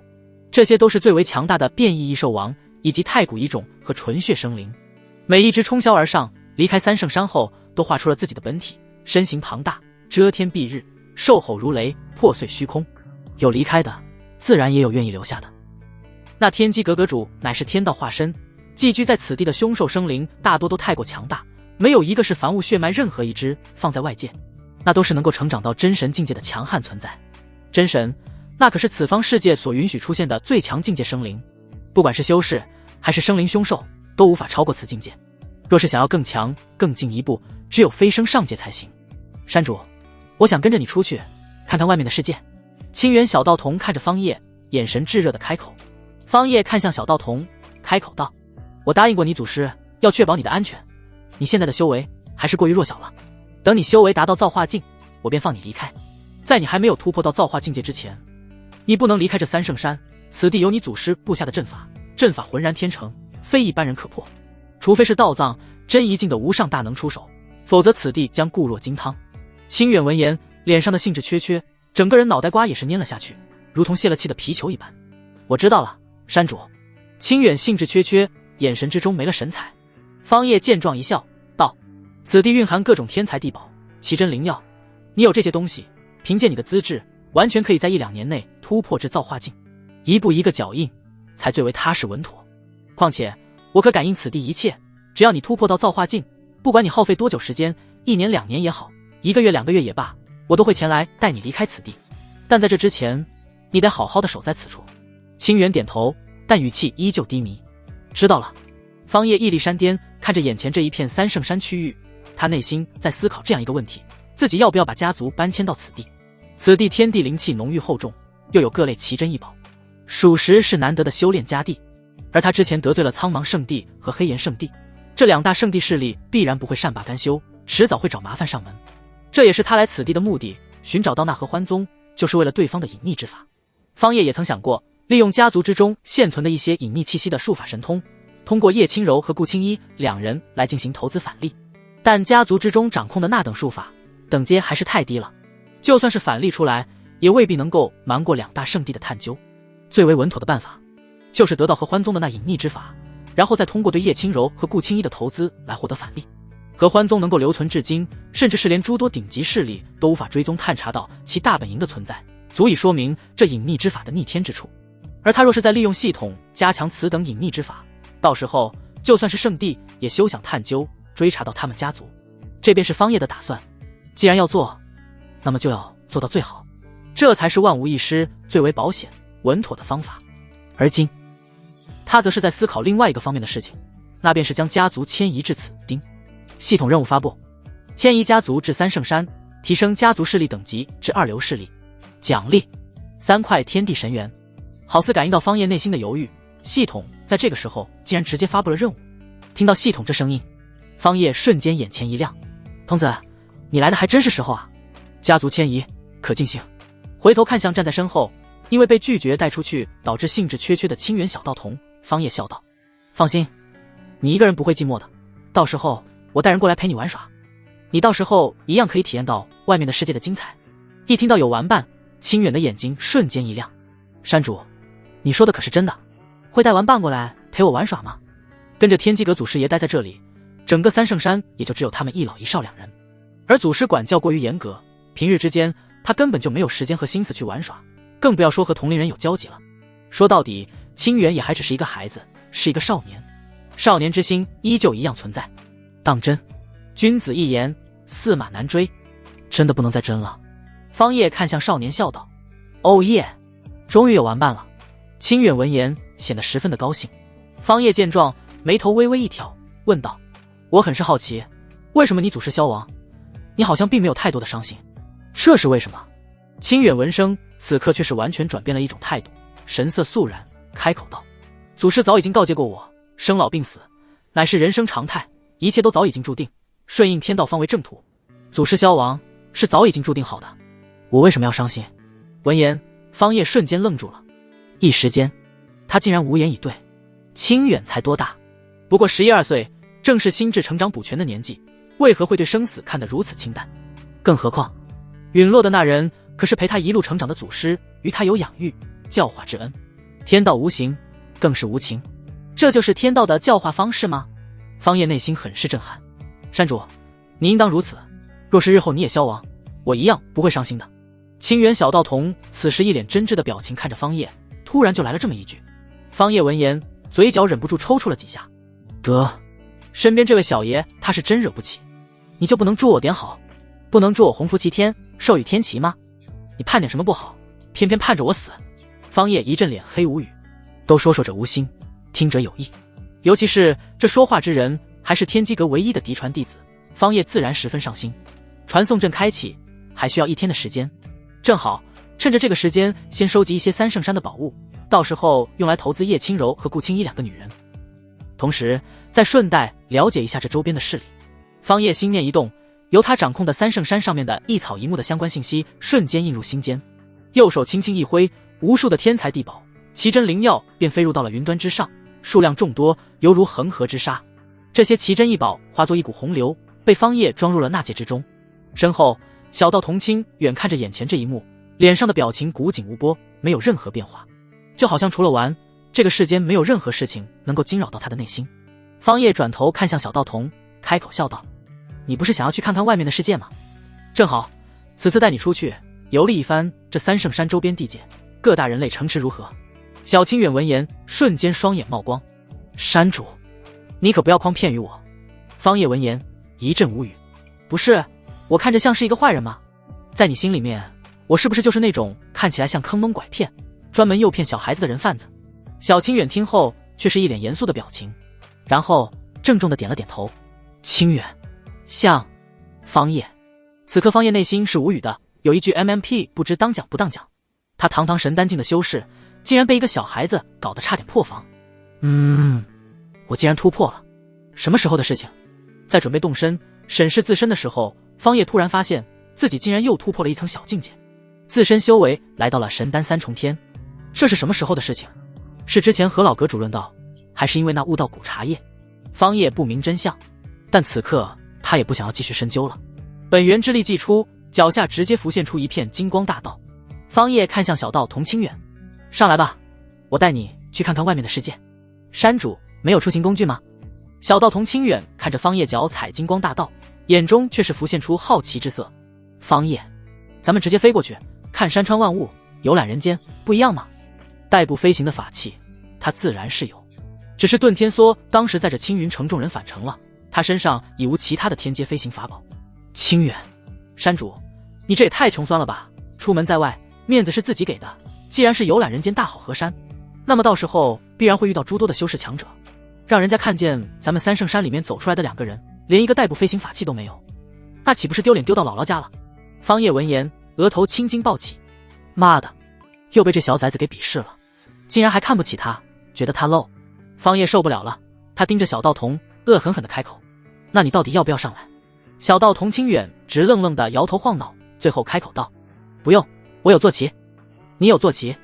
闻言，方叶愣住了。“是啊，我和祖师都有坐骑呢，我的坐骑是青牛。”清远点点头回应，同时他双手做喇叭状，对着山下发出大喊：“小青青，出门了！”小青青，方叶听着这蹩脚的称呼，嘴角不由得一扯。某，而随着小道童清远的一声大喊，三圣山脚下却是响起了一道惊天牛吼之声，这声音震动天际，无远弗届，仿佛是自远古踏足而来。仅仅只是这一道吼声，方叶便感知到了这青牛的实力。造化巅峰，咚咚咚！紧接着，一头如小屋般粗壮的青牛自山下踏云而来，最后停在小道童清远的面前，还亲昵地用牛角蹭了蹭对方。小道童被青牛蹭得一阵咯咯直笑。方叶看着眼前这一头青牛，对方头上的双角上面镌刻着一道道奇异的纹路，上面竟然散发着一阵大道道韵。这青牛绝对是异兽之王，而且还是最顶级的存在。方叶震惊了，造化巅峰境界的异兽之王当坐骑，这小道童的待遇这么好的吗？一时间，方叶内心都是有些期待了起来。你的坐骑都是这异兽之王青牛，那你祖师的坐骑又是何物？小道童标配坐骑都是异兽之王，那祖师的标配岂不是更高？清远，祖师的坐骑也是青牛。方叶，你就不能一次性说完吗？清远，山主你也没问我啊！方叶气得一阵咬牙切齿，他发誓，他现在心中有一种想要虐待儿童的冲动。眼前这小崽子实在是太能气人了，偏偏他还不能动手打。方叶，我自己挑选一头坐骑，他现在可是山主，对这三圣山有着绝对的掌控权，自己想要什么坐骑，心念一动不就成了？自己犯不着跟一个小屁孩置气。虽然心中是这么想的，但方叶的念头却不老实。他快速扫过如今还留在三圣山上的各类异兽、太古异种，最后目光落在一头黄金座山雕身上，其身如金，目光如炬，身上散发出来的兽王威压，也让方叶瞬间感知到对方的实力。同样是造化巅峰，就你了，座山雕！方叶目光如炬，直接10分钟2的大喊一声：“出来吧，黄金小鸟！”若是方家众人在此，一定会惊掉一地大牙。家主竟然还有如此孩子气的一面。鸡，感应到方叶的召唤，那一头座山雕直接破空而上，直接化作一道黄金闪电，瞬息而至，落在方叶的面前。好惊人的速度！方叶感知到对方的速度，心头也是微微一惊。这等速度都是快赶上他这个神丹修士全力赶路的速度了。果然，天生的异兽，尤其是异兽之王，的确是有其独到之处。山主，你怎么能这样呢？然而，面对方叶召唤出黄金座山雕，一旁的小道童清远却是不乐意了。方叶傻眼了，怎么了？只能你有坐骑，我这个山主还不能有了？清远开口道：“小金她可是怀有身孕，万一在路上要生了怎么办？你这是压榨，是强迫劳动。”方叶内心：我压榨你 MMP， 你给我把嘴闭上！再说话，我直接让你在此地面壁100年！方叶是真的被气到无语了。闻言，小道童瞬间紧闭嘴巴，两人乘坐坐骑，化作2道流光，消失在了三圣山。看着青牛脚下快速掠过的山川湖海，小道童清远兴致满满。苍龙城，此地乃是距离三圣山最近的一座大型人族城池，按照势力等级划分，属于2流级别的势力，人口总数上亿，内部神海强者乃是中流砥柱，造化修士可称霸一方。苍龙城倒是一个不错的地方，只是城内势力繁多，过于冗杂，真要沉淀，家族迁移还是需要三圣山那样的地方。周边其他地域分布的皆是一些三流势力门派，这苍龙城便是其中最大的一处势力。半日过后，方叶带着小道童清远落脚在了苍龙城，周边其他地界他们也都去了。方叶对于这一处苍龙城地界算是有了一个大概的了解。城中势力最强者乃是造化境，但造化境修士一般不会出面，且此境界修士强者不多，造化境不出，神海境称尊，各大家族强者大多也都是神海境修士，唯有此地的城主那名老者倒是一名造化境强者。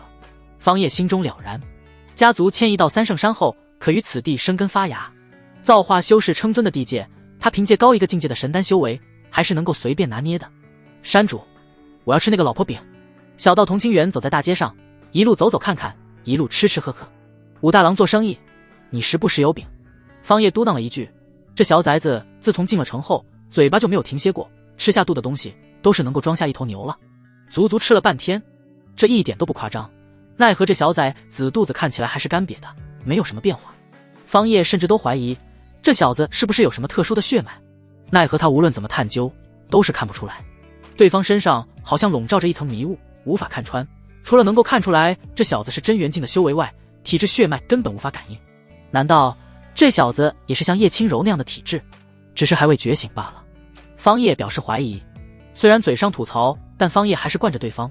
这进城之后花在这小子身上的零食都是有上千块上品零食了，那可是上品零食啊，换算成下品零食那都是上千万了，就凭一张嘴硬是吃遍了全城。山主，那醉满楼里面的美食可是一绝，我们去尝尝吧。小道童清远手里面拿着2个人头大小的烧饼，一边大口啃着，一边指着街道中央最为豪华的那座酒楼开口。你山主身上没钱了。方叶吐槽道。他对这片地界的势力分布了解的也差不多了，是时候可以启程回去了。没事，山主，我有，我请你吃啊。小道童拍拍胸脯笑道，你有钱，那你为什么要用我的？你是山主啊，我是山主就应该给你钱花啊，不是吗？以前我跟祖师出来，祖师都不用花钱的，都是大家请我们吃，你没有祖师的能耐，那只能你花钱了。方叶 MMP， 他觉得自己答应老阁主照顾这小子，就是请了一个祖宗供着。算了，反正也只有这么一天的时间。方叶领着小道童清远迈入了酒楼，选了高楼一个靠窗的位置，从此地可以看到整个苍龙城的繁华和宏大，颇有一种古代长安城的气魄，甚至有过之而无不及。方叶正欣赏着这修士城池独有的人文风景，忽然眉头一挑，他嘴角勾起一抹邪魅的笑容，看来有老鼠闻着味道跟了进来。神丹修士的神识感知何其敏锐，那些人怎么可能逃得过方叶的感知？在酒楼内外都有很多道目光不自觉地盯着他们，虽然这些人隐藏得极好，但依旧没有躲过方叶神识的探查。确认无误，那是三圣山天机阁的小道童清远。三圣山突然大变样，如今这小道童又出现在苍龙城，这其中必定有什么隐情。那小道童跟着的男人气息很是隐晦，我无法感知到对方的修为。不急，等家族强者赶来，不怕他们跑掉。方叶坐在桌边，手中端着茶杯，一边望着街道上的美景，一边品着茶水，听到这些人的交谈，嘴角也是微微勾起一抹笑意。对面小道童清远则是依旧在大快朵颐，那吃相完全就是一个翻版的超级赛亚人。来了。方叶看着下方街道上迅速赶来的大队人马，眉头也是微微一挑，看来人数量好像还不止一方势力，有5队人马，每一队人马之中都有神海境修士压阵，刚好苍龙城内就有着5大霸主势力。方叶嘴角一翘，心中喃喃自语，我还没有去找你们，你们倒是率先找上门来了，正好看看你们要玩什么花样。咚咚咚，一阵急速上楼的脚步声音响起，那些原本在客栈酒楼之中负责监视方叶和清远2人的斥候，此刻也是回到了各自的队伍之中。5队人马瞬间涌进了此地楼层，一时间这一楼层之中其他用膳的修士作鸟兽散，快速的逃离了这里，唯有方叶和清远2人一动不动。阁下是谁？和三圣山天机阁是什么关系？清远仙童为何会和你在一起？此时有人忍不住了，向前一步，看着方叶开口询问出声。方叶斜了一眼此人，神海五重。方叶，在问别人之前，是不是首先要做个自我介绍？你妈没有教你什么叫做礼貌吗？砰！方叶手中茶杯触碰到木桌，发出一道清脆的声响，一股威压自方叶身上扩散而出，直接笼罩在此人的身上。扑通！此人连反应的机会都没有，便直接被这一股威压压得跪了下去。哗！见状，身后众人全部都是第一时间拔出腰间长刀，严阵以待，每个人眼中都充满了戒备之色。你究竟是何人？那跪下去的神海强者拼命地抬起头，盯着方叶开口。方叶眉宇一沉，看来你还是不太懂礼貌。轰！这一次威压加强了10倍有余，而且笼罩了在场每一个人。噗噗噗！所有人都承受不住这一股威压，皆是口吐鲜血。与此同时，在场的众人都感受到了一股刺骨的寒意笼罩在心头，那是杀意。此人对他们动了杀意。这一刻，众人面露惊骇之色，终于怕了。这个世界到底是怎么了？怎么都是一群跳梁小丑跑出来作妖，以为自己有点实力就可以大呼小叫，对他人指手画脚了。方叶摇头感慨出声，前有逆子方白如此，后有主角林峰如此，现在又跑出来这一群修士也是如此，没有搞明白眼前局势，自以为胜券在握，率先摆出一副高高在上的姿势，对他人颐指气使。方叶眼神冰冷，盯着眼前众强者。现在轮到我来问你们，说错一个字，死一人。话语很冷，杀意毕露。方叶，你们是谁？身后的势力是哪一方势力？阁下，我们乃是苍龙城5大家族势力来人，你确定要和我们5大家族为敌吗？其中一人略显不满的开口。赤！一道寒芒闪过，此人的人头高高抛飞而起，与此同时，一道神魂也被拘禁了出来，被直接碾碎。方叶，威胁于我，一样的死！神海5众强者瞬间被杀。看到这一幕，众人都觉得脊背发寒，通体发凉。眼前之人面容随和，杀人却是果断狠辣，轻描淡写间就杀了一个神海境界的强者。接下来第二个问题，你们来此地是找我还是找他？所为何事？此时，另外一方家族势力的神海境强者开口，如实回应道：我等察觉到三圣山的变化，笼罩三圣山的迷雾消失不见，想要弄清楚三圣山发生了什么事情，但外面依旧有大阵阻隔，阻拦了我们进入探查。而刚好家族斥候发现三圣山小道童清远在城中出现，因此我们便赶了过来。不曾想前辈在此地，我们并无恶意，只是想要弄清楚事情缘由。三圣山乃是天机阁所在之地，天机阁的一举一动都牵扯到了大事件，因此我们都想要提前弄清楚。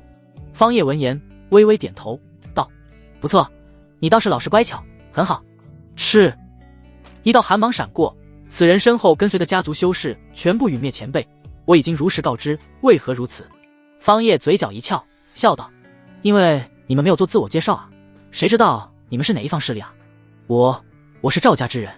方叶挥挥手，知道了。第3个问题，换你们来回答。方叶抬起手指着第3方势力，你们是不是想要将他绑回你们家族去？那人闻言，眼神顿时变得闪躲了起来。前辈，我们并无此意，我们只是想要邀请。对方话语还未说完，就被方叶打断。哼，贪心不足蛇吞象，该杀！方叶一挥手，这一家族势力来人全灭。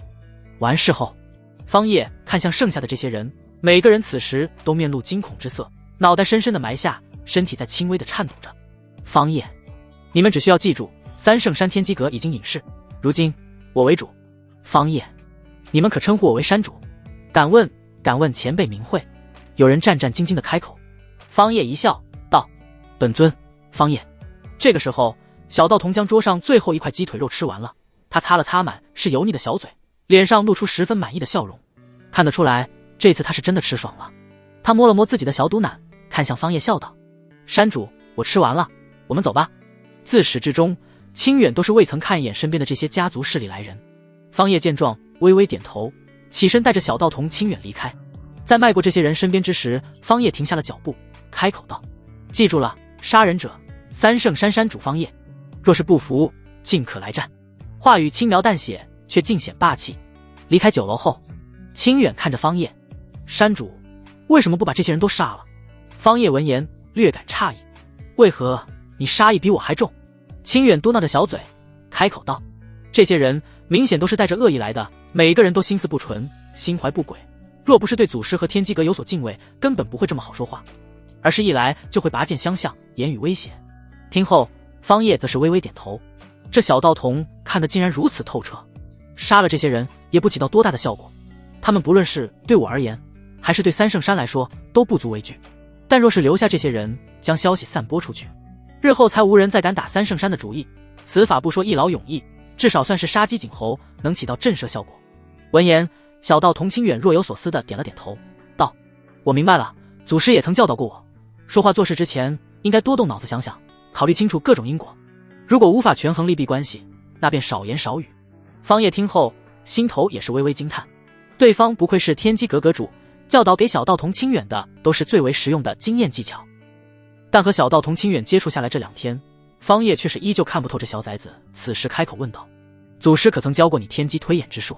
如果小道童清远掌握此等逆天之术，那对于他而言将又会是一大助力。”然而清远小脑袋却是摇晃的跟一个拨浪鼓似的，祖师未曾教导过我此等术法，甚至就连最普通的神通术法都未曾教过我，祖师只给了我一本静心录，让我每日研读，然后就是每日和我讲道说法。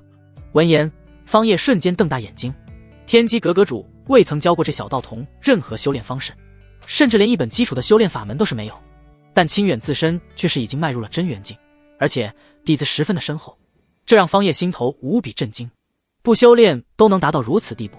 看向清远，方叶开口：“静心录，给我看看。”清远从身上摸出一本书籍递了过来，方叶接在手中看了一眼，当看到书皮封面上的3个字后，直接傻眼了：“冰心诀，心若冰清，天塌不惊。”看着手中的冰心诀，方叶被气得不由得破口大骂 NMB， 转头将秘籍还给小道童清远。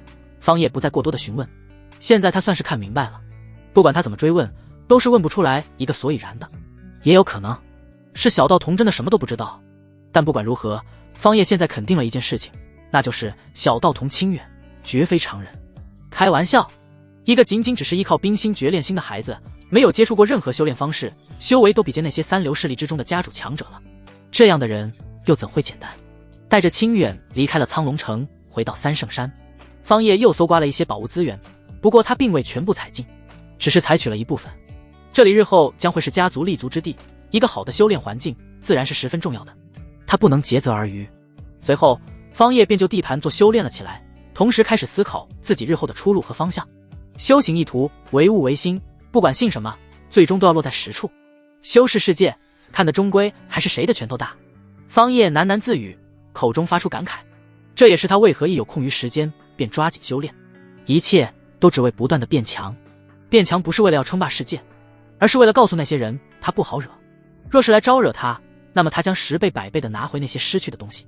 如今我修为已经来到神丹3重，在大能修士之中也算是一名强者了，配合上各类天阶功法和神通以及神器，同境界无敌也差不多了。方叶修炼了一夜，自身的境界已经彻底稳固下来，对于这样的一个修炼效果，他还是很满意的。自己现在有大地根骨在身上，不论是天资、悟性都属于最顶尖的存在，修炼速度绝对是首屈一指的。加之各类天阶功法的加持，一晚上的时间能够稳固一个境界，已然惊为天人了。若是换作普通修士，单是稳固这个境界便要花费数月的时间，毕竟这可不是修士初期学徒阶段，而是大能修士。在此等境界，每前进一步都需要耗费大量的时间和各类天材地宝。现在系统之中挂着2个任务，一个是将9皇女凤吟收入后宫，一个是迁移家族获得神元奖励。这2个任务可同时进行。同时主角林峰这小子，我也有段时间没有照顾他了，想来这段时间他也是收获了不小的机缘宝物。方叶喃喃自语道：“阿 T。”与此同时，远在千万里之外的一处古遗迹之中，一名青年男子正小心谨慎地行走在大阵之中，突然一个喷嚏就打了出来。这青年不是别人，正是林峰。林峰揉了揉自己的鼻子，那难道真是奇怪，何人在念叨于我？轰！就在他分神的刹那，脚下步伐挪动，触碰到了大阵机关，一股恐怖的能量直接从脚下大地冲出。好在林峰反应极快，及时躲避过去，不然的话，若是被这能量光柱擦中身体，必死无疑。眼前深蓝色的能量光柱从地底激射而出，冲天而上。这一道能量光柱足有宫殿大小，十分粗壮。别说他现在这一个小小的真元境修士，就算是大能修士来了，被击中也是十死无生。好险！此地各处都蕴藏着大杀机，若是没有此地的阵法地图指引，根本没有机会闯进来。而且就算是有地图，但凡踏错一步也是9死1生。方才他便是分心踏错了一步，结果就触发了大阵。然而此等9死1生的险境却是并未拦住林峰的步伐。他目光坚毅，眺望着大阵内深处的遗址，道：虽然此地九死一生，乃是真元进修士的禁区之地，但里面蕴含的大机缘也足以让人心动。若是能够得到内部的机缘，我可迈入神海境界，拉近和方老魔的距离，亦可有足够的自保之力。一想到方叶那如山一般的差距，林峰心头就十分凝重。如今留给他的已经没有其他的路可以选了，唯有向死而生，拼死一搏，方才有一线生机。呼！林峰长吐一口浊气，重新收敛心神，再次拿起手中的地图，开始仔细核对了起来。一夜无话。三圣山这边，方叶也是一点都没有空闲下来，除了修炼天阶功法外，就是修炼天阶神通，要不就是研究各类秘术、禁术。日后和两大圣地必然有交锋的一天，早做准备才是上策。圣地底蕴有多深厚，他不知道，但他知道绝非是普通势力可比的。自己在白帝城见到的大夏皇朝势力都尤为心惊，而这还只是一流势力，和圣地势力等还差了一个等阶。由此可知，圣地的底蕴有多强。他多了解，多研习修炼，便能够多多的积攒一些经验。天下术法神通，殊途同归，万法同源。若是能够从中窥见一丝端倪，就足够我学习好一阵子了。方叶内心感慨，可惜的是，此等无上机缘，可遇不可求。此乃天道感悟，大道感悟。别说是神丹境的大能修士难以触碰到，就算是真神境的无上强者，也未必能触摸到这个领域。轰！就在这时，三圣山前方的虚空突然裂开，紧接着一道庞大的传送阵自其中浮现。凤吟开启传送阵了。方叶见状，眼眸之中闪过一道金芒。差不多了，是时候前往合欢宗了。就在方叶准备动身之际，身后却是出现一人，正是小道童清远。清远看着前方的传送阵，开口道：山主要离开了吗？方叶微微点头：是，我要离去了，不过要不了多久就会回来，而且还是带着一大群人回来。在这段时间里面，你需要给我好好的守住三圣山，不可让外人前来打扰此地的清静。清远微微点头：放心吧，山主，此地的守护大阵乃是祖师亲自布下，绝非一般人可破。想到那老阁主祖师，方叶也是心头一松。对方的通天手段的确是让人惊叹和折服，有此等大阵守护，倒也不用担心太多。转头看向传送阵，方叶起身，直接凌空迈步而去。大夏皇朝，黄都，白帝城，超级传送阵再次开启，这一次直接吸引了皇城内大多数人的注意。因为每一次超级传送阵的开启，所需要耗费的代价都极大，如今却是接连2次开启，而且间隔时间只有1天。皇城内众修士都以为是有什么大事要发生了。虽然只有1天的时间，但事情发酵的速度却是极快，这就导致大夏皇主也是得知了此事。事实上，超级传送阵第1次开启的时候，他便已经感知到了，只是在发现开启之人乃是自己最为疼爱的凤凰血脉拥有者九皇女的时候，他便没有去深究追问，尤其是在感知到那使用传送阵男子的修为之时，他便谨慎了起来。神丹境大能修士，此等人物和他都是同一境界修为，若是交好的话，那么此人对于皇朝而言将会是一大助力，而若是为敌，那么皇朝也很难办，必定会损伤惨重。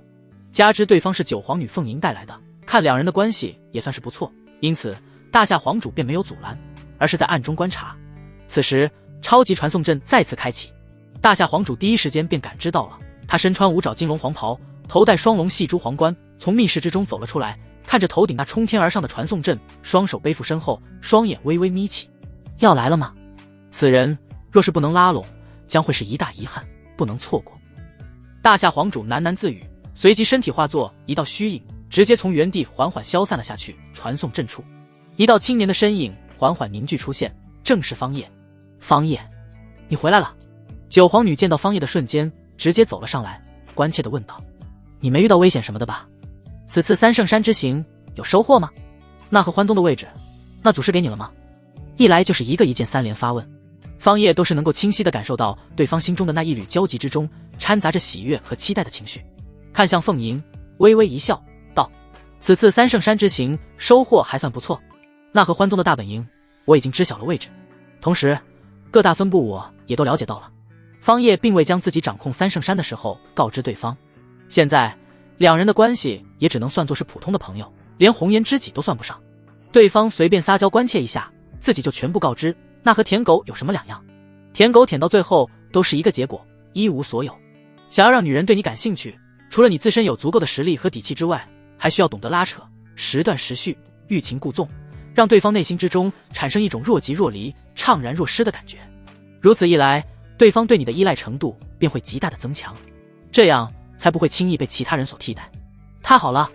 凤吟闻言，兴奋地握紧了小粉拳，同时开口说道：“那和欢宗为祸东荒地界，不是1天2天的时间了，这一次定要一举将其覆灭，一点后患都不能留下。”方叶闻言，微微颔首，却并未多说什么。和欢宗修士秉性如何，和他无关，他也不想知道。他之所以要对这和欢宗动手，只是因为对方宗门内掌握的无上隐匿之法，以及那鏖战之术。放心吧，我若出手，必定不会留下后患，会斩草除根。方叶开口说道，这是他一向的行事准则，要杀就要杀得干干净净，杀得彻彻底底，留下火种影子，那并不是他的风格。此次多谢凤吟你提供的超级传送阵，不然的话，我也不会这么快回来。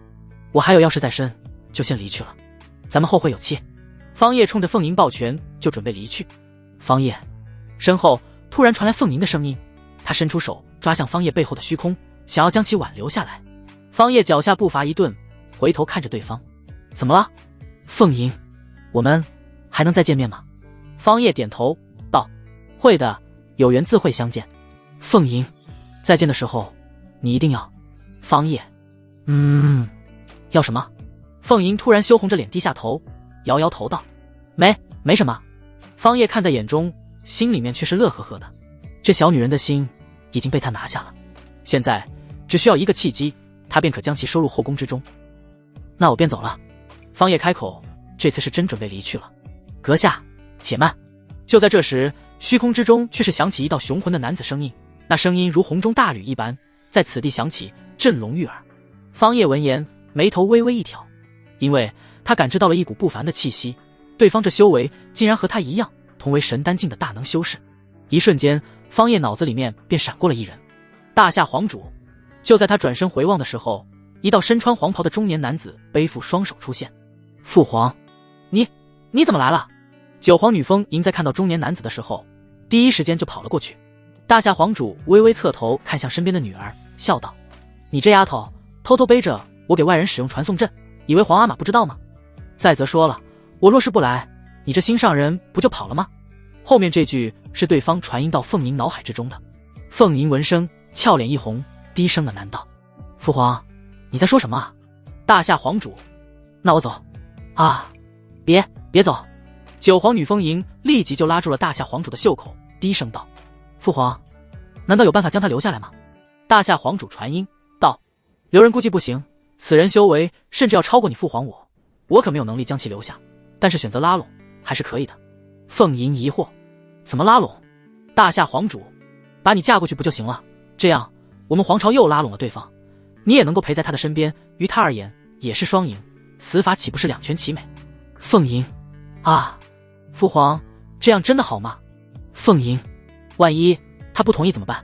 方叶见过大夏皇主。方叶看着眼前身穿黄袍的中年男子抱拳，对方身上有黄道气息缭绕，看来是深受大夏民众爱戴。黄道气息，那是一方人皇才拥有的专属力量，这有些类似信仰之力，被守护之人可以黄道气息杀敌、防御，乃至是修炼领悟。原来是方叶道友，久仰大名了。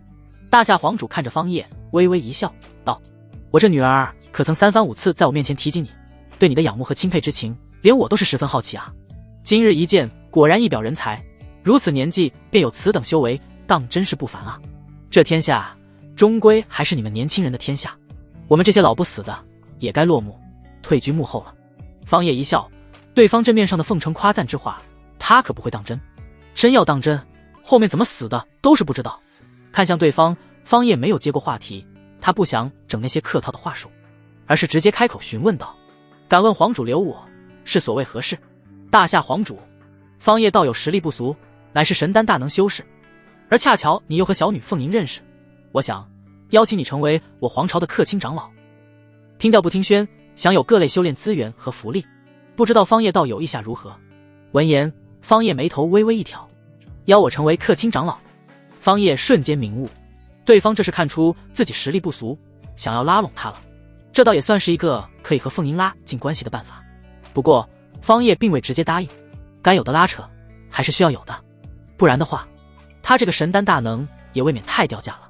方叶，皇主，你我修炼到这一步，想来应该是知道，寻常的宝物资源对于我等而言，并不会起到什么帮助效果。皇主的好意，方某心领了。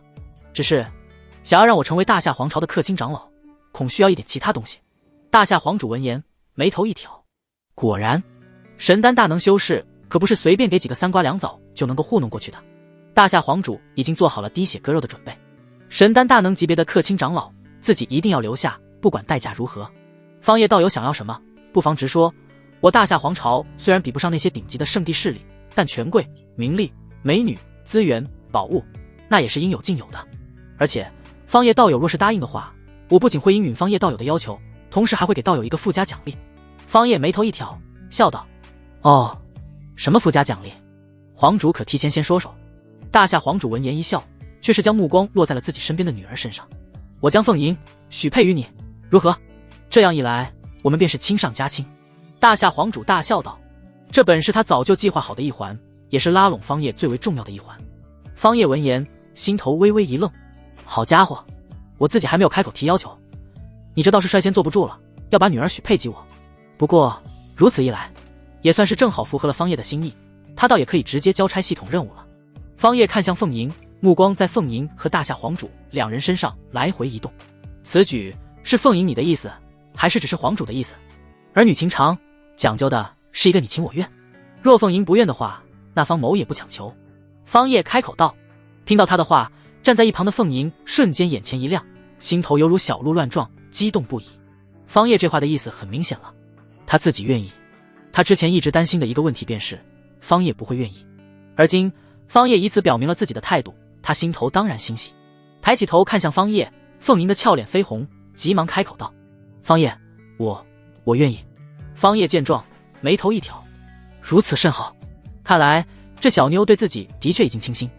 哈哈，如此一来，那我们便算是亲上加亲了。大夏皇主开口道。方叶微微点头一笑，冲着大夏皇主抱拳：“见过岳丈大人。”“好好好，有礼了。”大夏皇主连连点头大笑，心里面更是乐开了花，这次算是彻底稳了。对了，你之前所说需要其他的要求条件是什么？如今你我一家不说两家话，想要什么尽管开口便是。大夏皇主大手一挥，显得意气风发，豪情万丈。方叶微微摇头道：“如今你我皆是一家，那便不提其他要求了，只是有一件事情，我还需要岳丈大人帮我。”大夏皇主但说无妨。方叶开口：“我的家族乃是来自青云城的方家，我想将家族迁移至白帝城，还望皇主能够答应。”闻言，大夏皇主大手一挥道：“此乃小事，既然已身为皇亲国戚，那么来白帝城也是理所应当的。方叶，你看，咱们择日不如撞日，待你将家族迁移至白帝城后，朕便为你和凤莹小女举办婚礼，如何？”方叶微微点头：“可以，一切听从岳丈大人安排即可。”转头看向凤莹，方叶伸出手笑道：“我要先行去一趟合欢宗，你要随我一同前往吗？”凤莹眼前一亮，连连点头。她来到方叶面前，俏脸微红，此刻显得娇艳欲滴，那脸蛋仿佛轻轻一捏都能够捏出水来了。回头看向大夏皇主：“父皇，那我先陪方叶去了。”大夏皇主见状摇摇头，随后挥手感慨道：“哎，女大不中留啊，去吧去吧，告辞。”方叶抱拳带着凤莹直接破空而去。凤莹依偎在方叶的怀中，低声道：“方叶，从今天开始，我就是你的女人了，你会一辈子对我好的，对吧？”方叶搂着对方的柳腰，低头一笑，道：“怎么，你对自己不自信吗？哪有，只是你这么优秀，追求你、喜欢你的女孩子肯定很多，我怕你到时候冷落于我。”凤莹浅笑出声：“方叶，不会，身为我方叶的女人，我自当一视同仁。”凤莹右手一挥，取出了那娟秀的战船，两人落在战船上。凤莹美目传情，看着方叶：“方叶，我想把自己完整的交给你，好吗？”说完便娇羞地低下头去，双手手指来回打着小九九，显得无比紧张。方叶哪里受得了这些，二话不说，直接上前将对方拦腰抱起，然后朝着战船内的房间走去。战船房间内活色生香，凤莹，大夏皇朝九皇女，公主殿下，凤凰血脉持有者，万圣宗弟子，林峰追求8戒的对象。她本是天之娇女，又和天命之子林峰扯上关系。原本林峰就是想要和其双修，借助对方的凤凰血脉来快速提升实力。但原本计划好的一切都被方叶破坏掉了。而今，他和凤吟不仅成为仇敌关系，凤吟如今还成为了方叶的女人，将自己的身子和心都彻底的交给了方叶。一番云雨过后，方叶神清气爽。这并不只是肉体上带来的快感，最主要的还是对方的凤凰血脉这种特殊体质带来的好处。就这么一次，方叶都是感觉到自己的境界又有些松动了。要知道，他并没有掌握双修之法，只是和对方进行鱼水之欢，竟然就有此等效果。若是掌握双修之法的话，日后我提升修为的速度将还会再次提升一个档次。天阶神通功法，外加大地根骨，再加特殊体质的双修加成，这样的修行速度绝对碾压所谓的天命之子。方叶心情大好。与此同时，好似感应到他的需求，系统在这个时候又冒出来了。叮，恭喜主人成功收下凤吟，扩充后宫1元，获得特殊任务奖励。双修道法，双修道法，无上之法，无具体等级划分，修炼双方体质越是强大，反哺越强。来的真是时候。方叶闻言，顿时眼前一亮，心思沉入系统，一本秘籍便浮现在心海之中。双修之法，双修之人同时运转此功法，便可加速提升修炼速度。有意思。方叶搂着怀中的娇羞美人，心思则是沉浸在这本双修之法上面。半个时辰后，方叶已经彻底掌握此双修之法。凤吟，我这里有一本功法，你且拿去修炼，此乃无上双修道法。日后你我再次合欢，便可运转此功法，在享受的同时还能够提升修为。方叶将功法递给了凤吟。凤吟看着方叶手中拿出来的功法，不由得一愣，但还是很快点点头，接过了功法。凤吟，好的，夫君。方叶嘿嘿一笑，你先修炼，待你掌握这功法之后，我们再尝试一次。闻言，凤吟俏脸通红一片，但还是轻盈了一句：好，下一次换我来伺候夫君，夫君你好好享受感悟功法就行。闻言，方叶顿时一笑，情到深处，大手自然而然地拍在对方的 MT 之上，啪的一声，清脆声音不绝于耳。呀！凤吟口中发出惊呼，俏脸此时更红润了。夫君，你太坏了！方叶闻言，忍不住大笑出声。哈哈！他从身上取出一把天阶武器，那是一把浑身赤红的宝剑，通体上下犹如在滴血一般。天阶武器是神剑，这一把天阶武器留给你防身使用。方叶将武器递给了对方，随后起身离开了房间，来到战船外面，盯着此行路程。天阶武器，凤吟看着方叶留下的这把是神剑，也是微微出神。自己这夫君好像很了不得，竟然随手就拿出天阶武器给他防身。这一刻，凤吟发现自己除了了解方叶的尺寸大小外，对于方叶身上其他的一切都不了解。对方身上就像是笼罩上了一层迷雾，看不真切。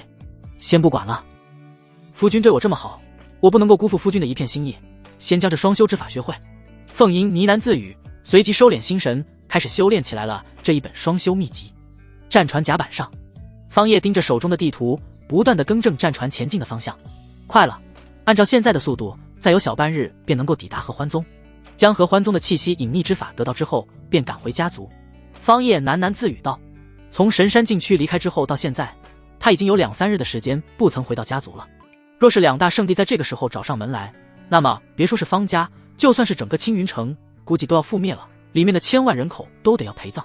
圣地可不是仁慈之人，有的圣地为了所谓的名声会有所顾忌，但有的圣地却是为了达到目的不择手段。修士世界，一切唯我唯心，只要实力足够强大，就有能力让一切闲言碎语消失，管他滔天洪水还是流言蜚语，自一拳轰碎。这也是方叶心中略显焦急的原因，得抓紧时间，中途不能够再出现意外了。方叶开始全力催动战船前行。1个时辰后，房间内的凤吟缓缓地睁开了双眼，他口中缓缓吐出一口浊气，喃喃道：双修之法已经入门，将这个好消息告诉方叶去。他抓起挂在床栏上的丝绸睡衣披在身上，直接赤着脚丫就跑了出去。夫君，我修会了，双修之法入门了。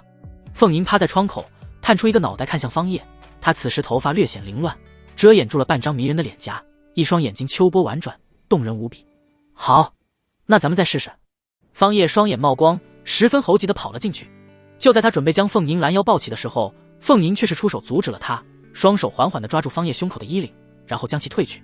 夫君别急嘛，这次换我来，你好好感悟功法奥妙之处。凤吟开口笑道。方叶看着眼前半遮半掩的美人，对方那迷人的胴体映现在眼中，让他不由得倒吸一口冷气。死，这女人！然而，更为让方叶震惊的是，在他和凤吟正式利用双修之法进行双修的时候，他明显的感觉到了自身境界在快速松动。咔！境界桎梏如大坝决堤，竟然直接被冲破了。神丹四重，这双修之法竟然如此逆天！方叶心中震惊不已。凤吟是凤凰血脉的体质就已经如此，有这般逆天的反哺助推效果。若是和女帝叶轻柔用此法双修的话，那提升的速度必将会更胜一筹。要知道，叶轻柔可是混沌体，比之凤凰体都是还要高一个等级。战船横空，停在了一处茂密的丛林上空。这里植被很是奇异，明明是常青生长的季节，但是放眼望去，下面却全部都是枯黄一片，生机凋零。甚至很多巨树都是只剩下了一个光秃秃的树杈，枯寂山脉就是这里了。合欢宗大本营便隐匿于此处山脉。方叶看着手中的预检地图指示，再看看下方一片枯槁的大地，眉头微微皱起。他神念如潮水一般散去，扫视着这一片枯寂山脉的每一寸土地，但是都没有发现合欢宗的踪迹。别说是宗门活人踪迹了，甚至连一只飞鸟都是没有，这让方叶很是疑惑。这时，凤吟迈着柳腰来到方叶的身边，看着下方枯黄的大地开口道：“夫君，这是枯寂山脉，那合欢宗便是在这里吗？”方叶微微颔首，预检地图指引的就是此处。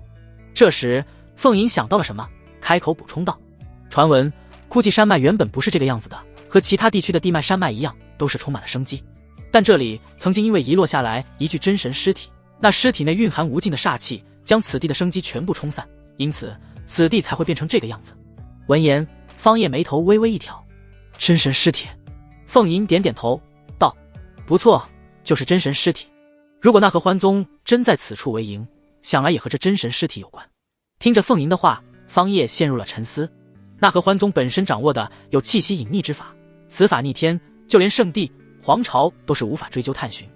而今他已经寻到此地，但依旧没有发现合欢宗的踪迹，想来是那气息隐匿之法起到了作用。若是阵法，我便能察觉，但此地没有一丁点的阵法能量波动，应当不是隐匿阵法。方叶现在已经没有了耐心慢慢寻找下去，此地既然生机全无，那便让其破坏得更加彻底一点。方叶眼中闪过一抹金芒，他抬起右手，在虚空之中指化天地，一阵朴奥的符文图案在其背后虚空浮现。下一秒，黄金真龙、神象、鲲鹏、麒麟等各种强大的上古凶兽浮现，每一只都状若山岳，此时发出阵阵兽吼龙吟，脚踏虚空，朝着下方的枯寂山脉轰炸而去。轰轰轰！狂暴的能量从天穹倾泻而下，整片枯寂山脉足有方圆100里范围，但此刻100里范围的山脉都遭受了无差别的毁灭打击。神丹大能修士出手，不出手则已，出手便惊天动地。凤吟站在战船之上，看着眼前的场景，心头也是不由得震惊。神丹大能修士，威能恐怖如斯，一出手便直接覆盖了方圆100里范围。对于这整片枯寂山脉而言，那就是末世。天穹崩裂，虚空颤抖，各种上古凶兽横行，摧毁大地。而在此刻，方叶则是神念扫过每一寸土地，感知着这一片枯寂山脉的变化。找到了，有阵法能量波动。方叶眉头一挑，感知到了异常的能量波动，那是隐藏在大地深处的一处阵法。原来是隐藏在地底，难怪此处找不到任何异常。方叶带上凤吟，直接原地消失，下一秒便出现在了那一处阵法能量波动之处。这里是地底深处的入口，难怪合欢宗一直不曾被人发现，竟然隐藏在地底。凤吟看着前方地底入口，美目之中浮现出一抹惊诧之色。有阵法守护，我们进去恐怕会惊动里面的人。方叶嘴角微微一翘，脸上浮现出一抹冷笑。他来此就是为了杀人，惊动又如何？杀了便是。在本尊面前玩阵法，只不过是小孩子过家家罢了。方叶大手一挥，手中蕴含着一道阵法真解的符文本源。符文本源融入眼前阵法的瞬间，直接就将其瓦解，眼前的阵法直接消散于虚无。敌袭，有人闯入。大阵被破开的瞬间，就有合欢宗的修士察觉，当即便鸣钟示警了起来。方叶随后一挥，数道金芒激射而出，直接将这几人就地击杀。迈过这些弟子的尸体，方叶带着凤吟不断的深入。入口狭小，但是内部却是自成一方空间。这里整片地底世界竟然都被挖空了，里面宫殿错落，坊间集市都有。方叶没有任何手下留情，直接催动天阶神通，开始了无差别的屠杀。这些人都是合欢宗修士，都必须死。因为今日过后，合欢宗便不复存在。他来就是为了抢夺对方宗门的无上法门，可不会留下什么祸患。还是那句话，修士世界本无对错之分。你强，你便是天；你弱，你便是蝼蚁，只能任人宰割。哪有什么对错道理之分？那些都只是弱者无能的借口罢了。一路前行，尸体不断的倒地，有地上被斩杀的，也有在空中被斩落的，没有任何一人逃过了方叶那无情的铡刀。一时间，上千修士惨死，鲜血染红了大地。有人惨叫，有人直接灰飞烟灭，有人还在修炼之中便已惨死，有人还在对女修进行鏖战，便直接断裂成2截。方叶带着凤宁不断前行，最终一路杀伐而至，抵达了此地深处最大的一处宫殿面前。而此刻，一名身穿骷髅黑袍的老者嘴角一血，半跪在地上。他便是合欢宗的宗主，在他的身边横七竖八的躺着10几具尸体，这些尸体都是他合欢宗最为强大的长老。在发现此地有人闯入后，当即便要结阵迎敌。然而这10几人却是突然惨死，有一股无比霸道的能量冲杀而来，将他们瞬间斩灭。只有他一人活了下来，但是在那一股霸道的能量冲击下，也是身负重伤。阁下是谁？身穿骷髅黑袍的老者盯着方叶，不甘心的开口。他现在已经失去了战力，成为了对方任意宰杀的鱼肉。方叶负手而立，本尊方叶，我合欢宗可曾有得罪过阁下的地方？没有。那阁下为何要对我等出手？闻言，方叶忽然咧嘴一笑，偏过脑袋看着对方，看不惯你们，不行啊！你，合欢宗宗主看着方叶，脸色被气得一阵青一阵紫。现在给你2个选择。方叶看向对方，伸出2根手指，开口道：第一，交出你宗门的气息隐匿之法和鏖战之法，留你一条活命；第二，拒绝我，而后果就是死。他已经不想再浪费时间了。距离他离开神山禁区和家族众人分离已经有数日之余，他愈发担心2大圣地势力前来报复，自己若在，至少还可以保护众人；自己若是不在，家族无强者坐镇，若是圣地来人，家族必灭。家族众人对于方叶这个意识灵魂而言，也并未有太多的牵绊，但叶轻柔这个未来女帝可是自己用来变强的最强工具人，绝对不容有失。而今叶轻柔还未成长到可以独当一面的地步，他这个夫君兼职护道者可必须得要好好的守护住才行。原来你对我宗门出手，并非是因为我宗门对那些女修下手，你是冲着我宗门的无上秘法而来的。合欢宗宗主此刻恍然大悟，嘴里发出一阵大笑，哈哈，我曾想过最坏的结果就是一些强大的势力，强者因为女修一事前来复仇，将我等覆灭，但我万万没有想到，最终为我们自己引来祸端的，反而恰巧是我宗门引以为傲可保全自身的无上秘法。可笑啊，实在是可笑。方叶眉头微微一皱，看向对方，你不说，我一样可以对你强行搜魂，得到我想要的。不，对方却是突然开口道，秘法我给你，我要活命。方叶看着眼前的老者，他从老者的眼中看到了对生的极度渴望。为了活命，老者已经不顾一切了。你倒是果断聪明。方叶嘴角微微一翘，笑出了声。这合欢宗宗主也算是识时务的人了。老者闻言，脸上露出一抹比哭还难看的苦笑。人都要死了，还留着这些东西干什么？人死了，一切都没有用了，更不要说正是这个东西害我宗门被灭，被屠戮殆尽。方叶眉头一挑，覆灭你宗门的人是我，你不怪我吗？不怪凶手，反而怪无上秘法引来祸端。或许这就是实力不足的弱者那最后的一点卑微的自尊感罢了。胜者为王，败者为寇，我怪你只会死得更快。老者摇头叹息出声道。听到这话，方叶都是不由得笑出了声。这合欢宗宗主还真是一个人精啊，为人处事的分寸拿捏的是分毫不差。对方已经彻底看清楚了这个修士世界底层逻辑，拳头大财是硬道理，没实力空有抱怨不满，只会引来祸端。这是你要的2部秘法。老者从身上取出了2块玉简，玉简上面雕刻繁奥的文字，记载的内容正是气息隐匿之法和鏖战之法。方叶接过玉简查看了起来，并没有发现什么异常后，这才将其收入囊中。有一个问题我很好奇。方叶看向对方，开口问道，你们合欢宗底蕴并不算悠久，这2部无上秘法想来也不是你们宗门传承下来的底蕴吧？老者苦笑道，看来什么都瞒不过阁下的眼睛。不错，这气息隐匿之法和鏖战之法都不是我合欢宗传承下来的功法，实际上这功法是我们从他人身上得到的。我合欢宗本是一介不入流的小宗门势力，就因得到这2部无上秘法，因此快速崛起。方叶闻言顿时来了兴趣，追问道：“从他人身上得到的，是何人？尸体？一具真神尸体上面得到的。”老者如实相告：“据传，此地枯寂山脉就是因为埋葬有一具真神尸体，因此才会生机全无。你们和欢宗恰巧在此地建立宗门，想来和这有关吧？”这时，凤吟开口了。老者点头道：“不错，此地山脉枯寂，就是因为那具真神尸体，而我们得到的2部秘法，也正是从这真神尸体上得来的。”方叶此时开口追问：“那具真神尸体，如今在何方？”老者闻言，脸上浮现诧异之色。他没有想到，方叶竟然还想要打这一具真神尸体的主意。尸体早已经腐烂消散了，那真神陨落在此地之时，体内残存着无比暴虐的气息，也正是因为那些气息不断摧毁对方的肉体和残魂，最终导致对方最后一丝真灵都随之覆灭。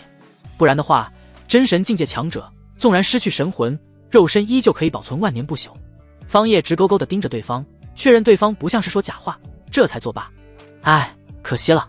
方叶内心略感惋惜遗憾，这可是真神尸体，要是还没有消散下去的话，纵然是已经腐烂的血肉，都会蕴含着精华。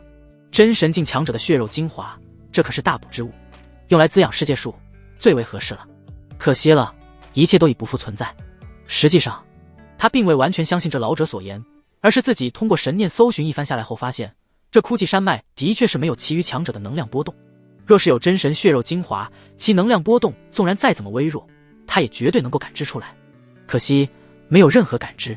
不错，你很配合，你是我见过最为配合的一个人。其他人相比较于你而言，还真就是不见棺材不掉泪了。你是最为识时务的。方叶冲着对方点头一笑。老者见方叶态度有所缓和，当即面露喜色。那阁下既然已经得到自己想要的东西，是否能够应允承诺，放我离开？方叶闻言却是陷入了沉思之中。这个事情有点难办啊。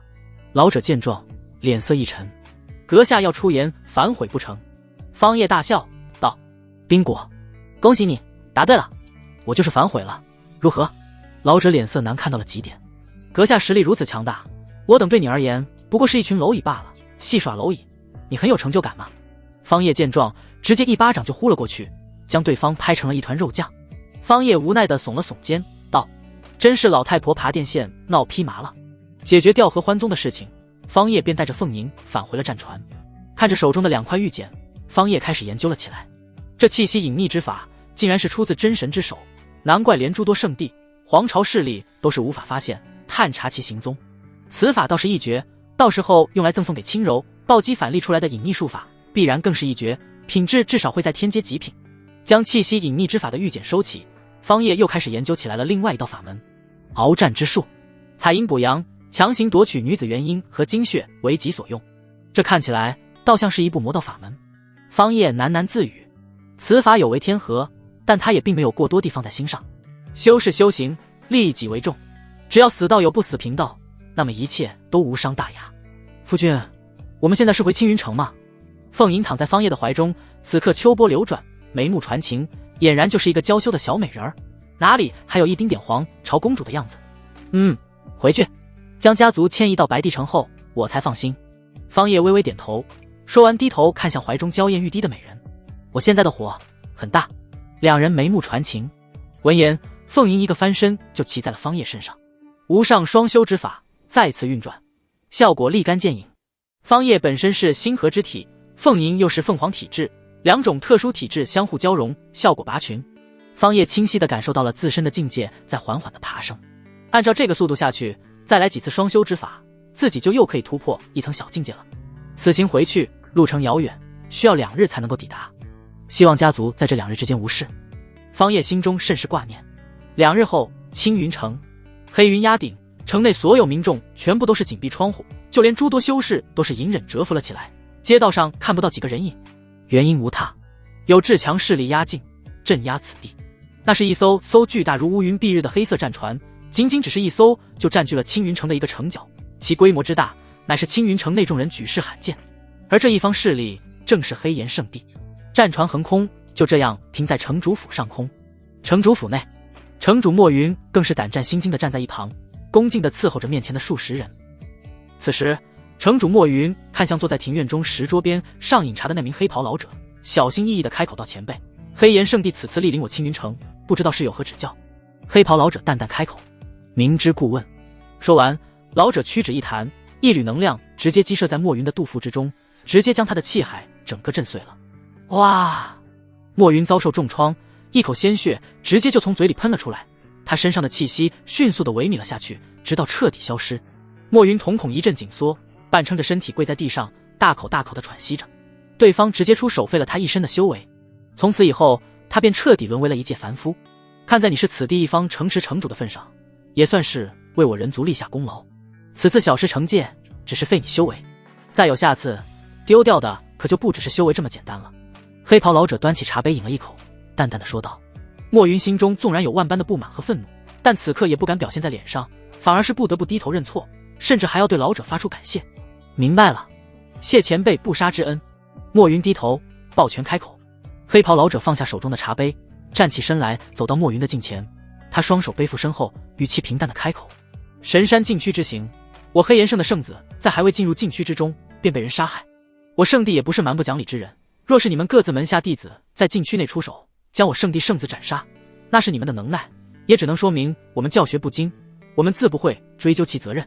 但他却是在禁区外被人击杀，出手之人以大境界碾压，对后辈晚辈下手，这便是在挑衅我圣地威严。给你1炷香的时间，将凶手和其家族之人带过来，不然的话，整个青云城不论修士还是凡人，一个不留，全部都得为我圣地圣子陪葬。闻言，在场的城主府众人全部都是瞳孔一缩。修士世界一直都是有一条不成文的规定，那便是不论修士世界如何，双方牵扯到多大的仇恨，都不能够对凡人出手，这是底线。而今这黑岩圣地却是要挑战这一个底线，但转念一想，对方的确有这样的实力来挑战，毕竟这样不成文的规定就是他们这些圣地制定出来的。规矩永远都是用来约束弱者的，而强者则是制定规矩的存在。我知道了。城主莫云不敢耽搁，此刻在心里面也是不断的念叨着，方叶老弟，你到底去了哪里啊？怎么还不回来啊？再晚一点我们可就要都凉了。城主心里苦啊，但是他没办法说，如今怎么办？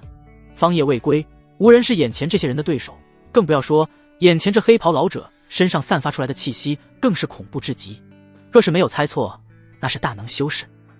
圣地直接派遣出一名大能修士领头，足以可见对方对此次事情的重视程度。留给他的只有这么短短的1炷香时间，他心中闪过了无数种办法，但是最后都被他一一否决了。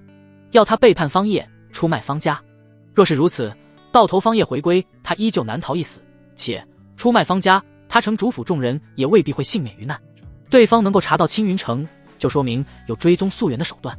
当初他们青云城的各大势力可是联合在一起的，方家出事了，他们能独善其身吗？答案是肯定的，难。其次，要他出卖其他家族或者找人冒充，这也几乎不可能达到，因为没有办法瞒过眼前的老者。对方能追查到此，说明对方心中其实早已经对凶手有所了解，现在让他去办，实则就是想要戏耍于他，或者看他的一个行事方式和态度。而不管是选择站边哪一方，他都得不到丝毫的好处，身前身后都是万丈深渊，留给他莫云的只有死路一条。但灰烬之中亦能重燃熊熊烈焰，绝境死路之中亦有一线生机，这便是天道循环，万物平衡，阴阳流转的道理。而这一线生机便是方叶。就在城主莫云思忖对策之际，他已经不知不觉间就来到了方家。此刻对于城内发生的这一切，方家众人自然也是知情的，只是如今家主方叶未归，家族无主心骨，无人能够做决定，而且对方可是一方圣地势力，此次更是有大能修士带队，更是无人敢做任何一个决定，因为任何一个决定都会直接决定家族的兴衰存亡。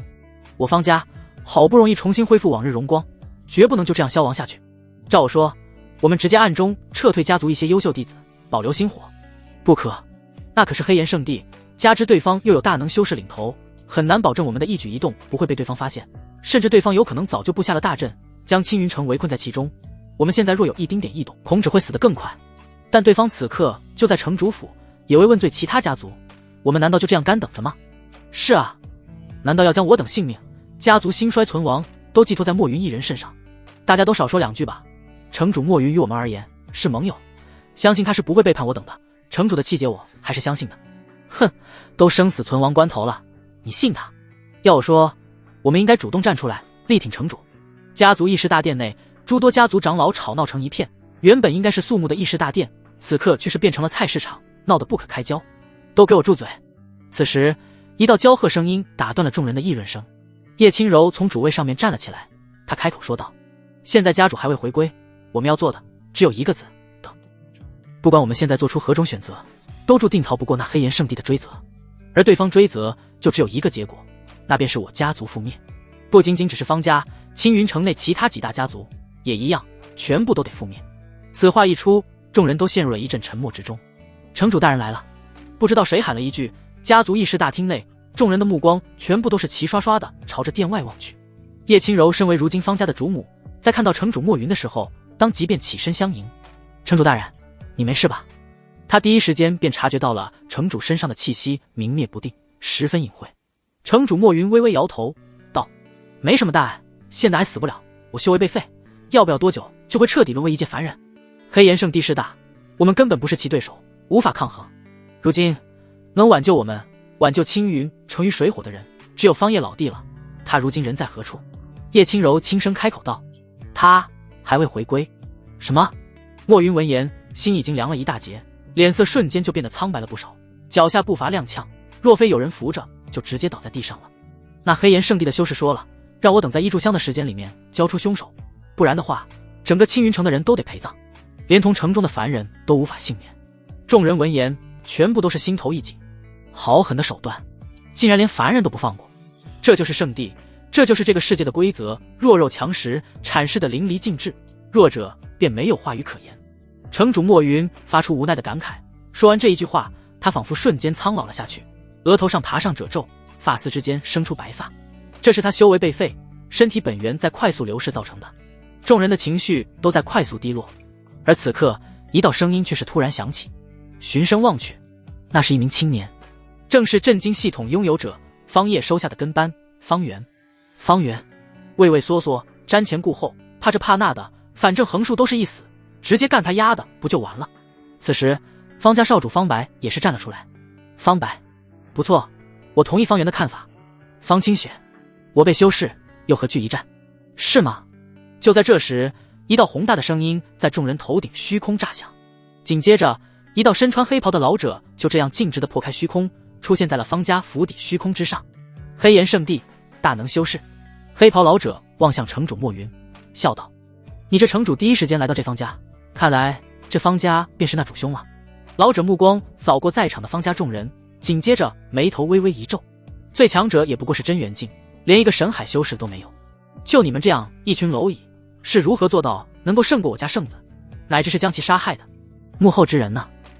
黑袍老者在离开圣地之前就被圣地告诫过，出手杀害圣子的人乃是一名高境界的修士，对方乃大能，同他一样。但是在来到此地城池后，他神念将此地的每一寸土地都扫视过了，甚至连地底深处那些通道都没有放过，却并未感应到有同境界的强者气息。这不禁让他一阵疑惑，一个小小的三流势力城池，怎么会诞生出一名大能修士？那可是一流势力才会诞生出来的强大存在。难道对方离开了？黑袍老者心中疑惑，因此早就在来到青云城后便布下了大阵，锁困了此地城池，任何一只苍蝇都别想出去。此阵只能进不能出，而他让城主莫云找出凶手，实际上他也只是想要弄清楚，这背后大能修士是站在那一个家族背后，对方首先前去的家族势力十有八九就是那大能修士所在的势力。事实上一切都和他预料的一般无二。而另外一边，方叶驱使着凤吟的娟秀阵法战船已经回到了青云城。在战船刚进入青云城城池地界的瞬间，战船便轻微晃动了一下。这一下并非让凤吟产生什么怀疑，但是方叶却是脸色一变，豁然站起身来。有阵法能量波动，有人在青云城周边布下了大阵。方叶稍加感知，便了解到了此处大阵的用处。此方大阵笼罩了整个青云城地界，只能进不能出。不好，出事了！方叶心头升起一股强烈的预感，他转头看向凤吟，收起战船，我带你前往。战船被收起，方叶带着凤吟化作一道神芒，朝着前方那一座巨城飞掠而去。进入青云城的瞬间，方叶便发现了那些如山岳一般魁梧浩大的战船，这让他心头更加一沉。家族可千万不要出事啊！方叶速度加快，全力而行，甚至是直接忽略了此间战船，径直朝着方家赶去。而此刻，方家黑袍老者盯着眼前的方家众人，冷漠出声：“杀我家圣子，那就先用你们方家上下所有生灵的血来祭奠我家圣子的英灵吧。他探出大手，凝聚掌印，确实直接被一股无形能量阻挡在外。咦，还有大阵守护，竟能连我都能拦住。另外一边，方叶也瞬间感应到了大阵的能量波动，当即一声大喝，利用大阵瞬移间传音：老匹夫，敢动我方家之人一根毫毛，我让你十死无生！老匹夫，敢动我方家之人一根毫毛，我让你十死无生！一道大喝之声突然响起，人位置，声先到。黑岩圣地的黑袍老者闻声，眉头微微一挑，他感受到了身后的虚空传来一阵剧烈的能量波动，没有任何犹豫，老者运转本源，催动神通，反手对着背后的虚空就是一掌。轰！一道掌印自虚空之中出现，直接和这一掌对冲上了。紧接着，方家众人便看到了一道让他们熟悉的身影方叶。看到方叶出现的那一刻，方家众人再也抑制不住的激动了起来，甚至激动的都快哭了。是家主，家主出现了，太好了，这下我们有救了，再也不用担心了。方叶出现的瞬间，方家众人就如同找到了主心骨，军心瞬间稳固下来。只是来人好像不止方叶一个，在他的怀里此刻还搂着一个绝色美女。看到这一幕，最先愣住的则是逆子方白。方白，卧槽，老爹你是真牛逼啊，这是又从哪里霍霍了一个绝色美人啊，你这爹当的可真一点都不精致，儿子这还单着呢，你就又搂上了。方白心里面疯狂吐槽，现在他一点都不担心家族安危，反正自己老爹出现了，这次危机便没有他什么事情了。除却方白心里面不平衡外，还有另外两人看到这一幕的时候，心思也是活跃了起来，脸色变得有些不太正常。这两人自然就是他方白的小妈了。叶轻柔在看到方叶出现的时候，先是一阵惊喜，但在看到方叶怀中搂着的那个美人后，脸色就略显失落。但很快，叶轻柔脸色便恢复了平静，她在心里面已经安慰好了自己。夫君如此英雄人物，魅力自然无与伦比，会吸引各种绝色美女天骄，能够嫁给他，我此生已然无憾。我应该做的不应该是抱怨，而是宽容和接纳。叶轻柔在心里面不断的安慰自己，给自己洗脑。不说修士，就单论那些凡俗世界的皇帝和王公贵族，哪一个不是后宫佳丽无数？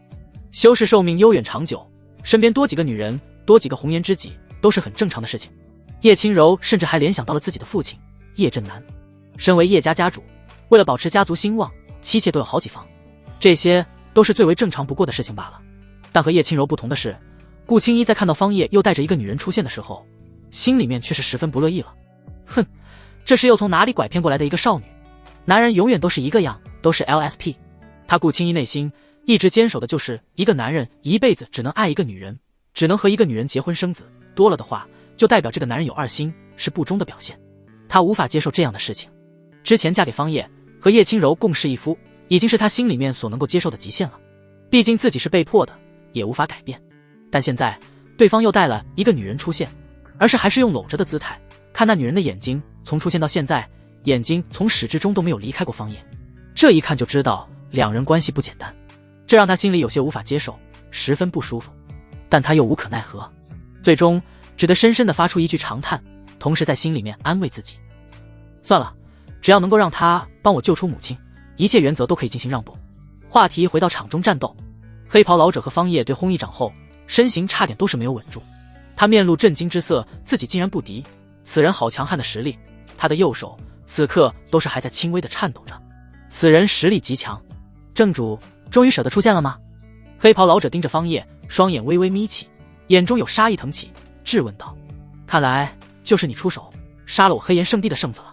方叶用余光扫视了一眼在场的方家众人，在发现众人全部无碍之后，这才稍微宽心。以后在离开家族的时候，必须要布下守护大阵才行，这样才能够防范强敌来袭，我也才能安心。看着方叶直接无视自己，黑袍老者也是怒了：本尊在问你话，你耳朵聋了吗？这时方叶的目光落在了老者身上，冷冽如刀，寒意刺骨。本尊，在我面前你也配称本尊？你家那什么狗屁圣子是我杀的，你能奈我何？看着方叶如此张狂的姿态，黑袍老者见状气急反笑：好好好，面对我黑岩圣地大军压境，竟然也能如此张狂，今日我倒是要好好的领教一下你这位神丹大能的本事。方叶闻言嘴角微微一翘，斜着脑袋看着对方笑道：好啊，今日我们既分高下，也决生死，出来一战。方叶放下凤凝，示意他站在方家众人一边。随即自己领着黑袍老者朝着家族外的天空急速飞掠而去。凤吟乖巧地来到了叶轻柔和顾青衣两人身边。来青云城的路上，方叶就对他讲明了家族之中的关系。他已然知晓方叶身边还有2个女人，而眼前这2个女人看来就是自己的2位姐姐了。凤吟见过轻柔姐姐和青衣姐姐，身为皇女，此刻海尾身行里着实是放下了面子。凤吟心里面想的也很简单，既然都是方叶的女人，那就是自己人了。初次见面没有带什么礼物，就敬个礼吧。听着凤吟的话，叶轻柔和顾青衣2人都是微微一愣，在心里面同时想起了一个念头，果然她已经成为夫君的女人，终究还是成了2姐。叶轻柔笑着抚过凤吟的手腕，凤吟妹妹不必多礼。顾青衣则是淡淡的开口，有心了。至于逆子方白，身为方家少主的他，此刻脸色则是有些难看。爹啊，你可真是小母牛坐火箭，牛逼上天了啊！自己这又莫名其妙多了一个小妈，这可咋整啊？对方要是来自己面前，是我该给他行礼呢，还是他给我行礼呢？自己是应该叫小妈呢，还是叫三爷？方家外虚空之中，2道身影相对而立，每人身上都散发着一道十分恐怖的气息，单只是那一缕气息便要撕裂虚空，震慑天地了。城内众人感受着2人身上散发出来的强悍气息，都是一阵心悸。咕噜，这2人为何单只是身上散发出来的气息，就让我有一种肉体快要崩坏的感觉？这就是神丹大能的威势吗？仅只是身上散溢出来的一缕气机，我等修士都是承受不住。那人不是方家家主方叶吗？他的修为竟然也达到了大能。天啊，这2人该不会是要在我青云城上面战斗吧？神丹大能战斗的威势，我们这城池如何能够承受得住啊？完了，我们要被殃及池鱼了。妈妈，我还不想死啊！很多修士此刻都是胆战心惊，生怕自己被2人的战斗能量波及，但是也有一些修士不怕死，此刻很是激动，目不转睛地盯着2人。这一类人大多都是不畏生死之辈，亦或者是闭关许久未曾突破，以及各类天才一类的存在。大能修士的战斗，这对于他们而言可是十分宝贵的机会。观摩大能修士作战，能够有益于他们的修炼，甚至从中感悟，获得突破。杀我族圣子，今日你和你的家族都得给我陪葬！黑袍老者低吼一声，气场全开，身上的气息暴涨到了最顶点。方叶只是平静地盯着眼前的老者，赞叹出声：明知不敌还要一战，我是该夸你勇气可嘉呢，还是该骂你蠢得要死？不过话说回来，反正不管你一战也好，求饶也罢，今日你都必死！黑袍老者脸色一沉，直接杀了过来。大言不惭，说大话也要有相对应的实力才行。老者一掌拍出，掌心之间竟然蕴含着一道法宝，那是6颗珠子在相互围绕旋转，产生了一股恐怖的吸扯之力。方叶甚至还从中感受到了一股轻微的岁月之力。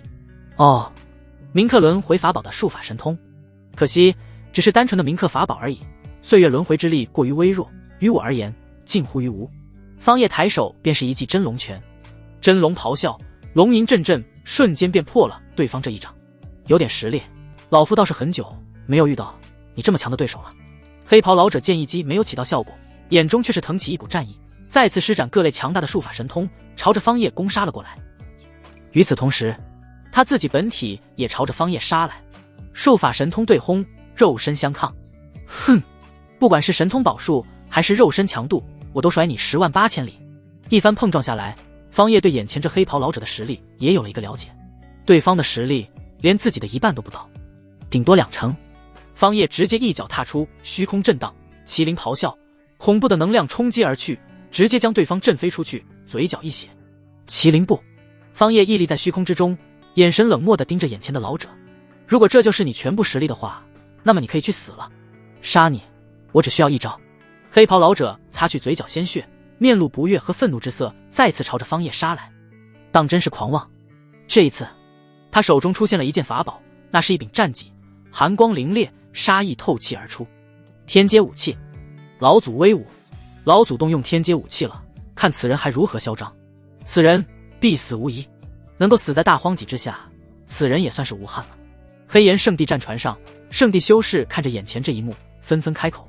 原本他们之前看到自家圣地老祖被方叶压着打，心里面便沉到了谷底，但是在看到老祖拿出天阶武器大荒戟的时候，众人心头便又升起了一股自信。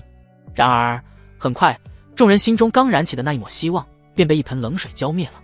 因为方叶此刻同样取出了一把武器，那是一把长枪，枪身浑身通红一片，奇异的纹路爬满整个枪身，最重要的是，整杆长枪宛若是活过来了一般，有呼吸节奏般的脉动了起来，宛若龙鳞片片吸动齐合，一股神性之力在长枪之上震荡开来。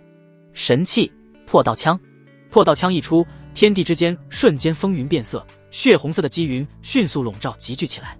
黑袍老者见状，瞳孔瞬间一缩，他从对方手中那一把武器之中感受到了浓郁的危机感，自己若是出手的话，今日必死无疑。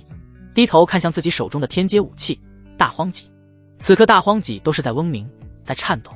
方叶抚摸着手中的神器破道枪，抬头看向眼前的黑袍老者，冷漠开口：能够死在破道枪之下，你也算是第一人了，这也算是你此生之荣耀，是你唯一需要铭记之事。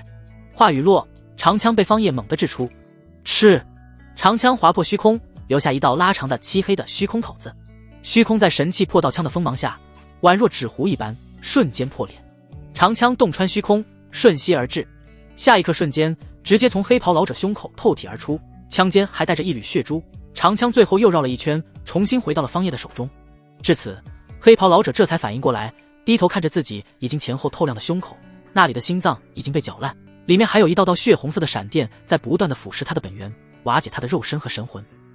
那一道道血红色的闪电蕴含着一缕神性之力，根本不可能通过本源排挤出去。砰！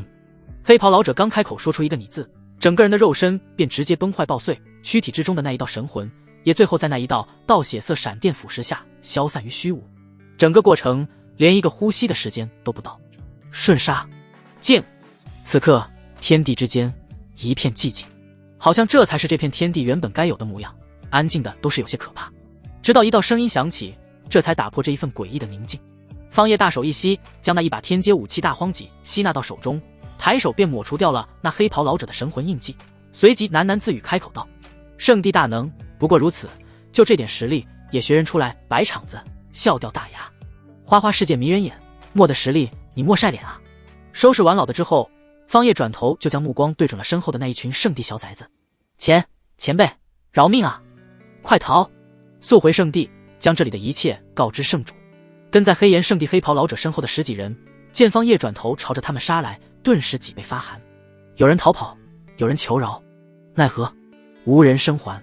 单从方叶能够平静地看待鏖战之法这一部魔道秘法，就能够看得出来，方叶不是什么心慈手软的圣母婊，而是一个宁可错杀1000不可放过一个的狠人。斩草除根一直都是方叶的行事准则。解决完这10几个跟班后，方叶又将毒手伸向了那些停在青云城虚空之上的战船。这样的战船都是征战所需的顶级法宝，是好宝贝。至于战船上的那些圣地修士，自然也是一个都没有逃过方叶的毒手。方叶直接挥动巴掌，掌印如同天地倾覆一般，覆盖了整片苍穹，直接将战船上的所有修士全部泯灭。同样的，只是一招，十分随意的一招。这些圣地修士在方叶面前宛若土鸡瓦狗一般，不堪一击。做完这一切后，方叶拍拍手，将战利品尽数收入囊中。这些可都是他用来投资3个美人妻子的宝贝。有了这些东西，系统返利又能够爆出不少好东西了。不过当务之急还是将家族迁移出去，同时利用隐匿之法遮掩此地的一切痕迹。方叶回到家族之中，直接下令，家族所有人务必在半日之内返回，我方家要举族搬迁。听到他的话，方家家族众人全部都是傻眼了。什么？搬迁家族？家主，这万万不可啊！我们方家好不容易重新恢复到昔日荣光，现在离开就等于是放弃这一切啊！是啊，家主，还请3思而行啊！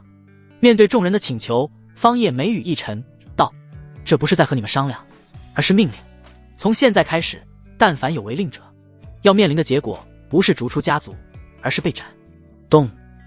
感受到方叶身上散发出来的那真切无比的杀意，家族众人全部都是心头一紧。这时，刚被方叶滋润过的第3位妻子凤吟站了出来，开口说道：大家可能误会家主的意思了，方家家族搬迁不是要放弃现在的一切，而是走向更高点。家族如今已经和圣地开战，继续留在此处发展，无疑是当活靶子。家族是大，但凭借现在的规模，想要和圣地硬碰硬，的确还欠缺一些火候。所以家族搬迁是无奈之举，同时这也是家族向上发展的必经之路。看到凤吟开口，家族内有人不满的开口：你又是何人啊？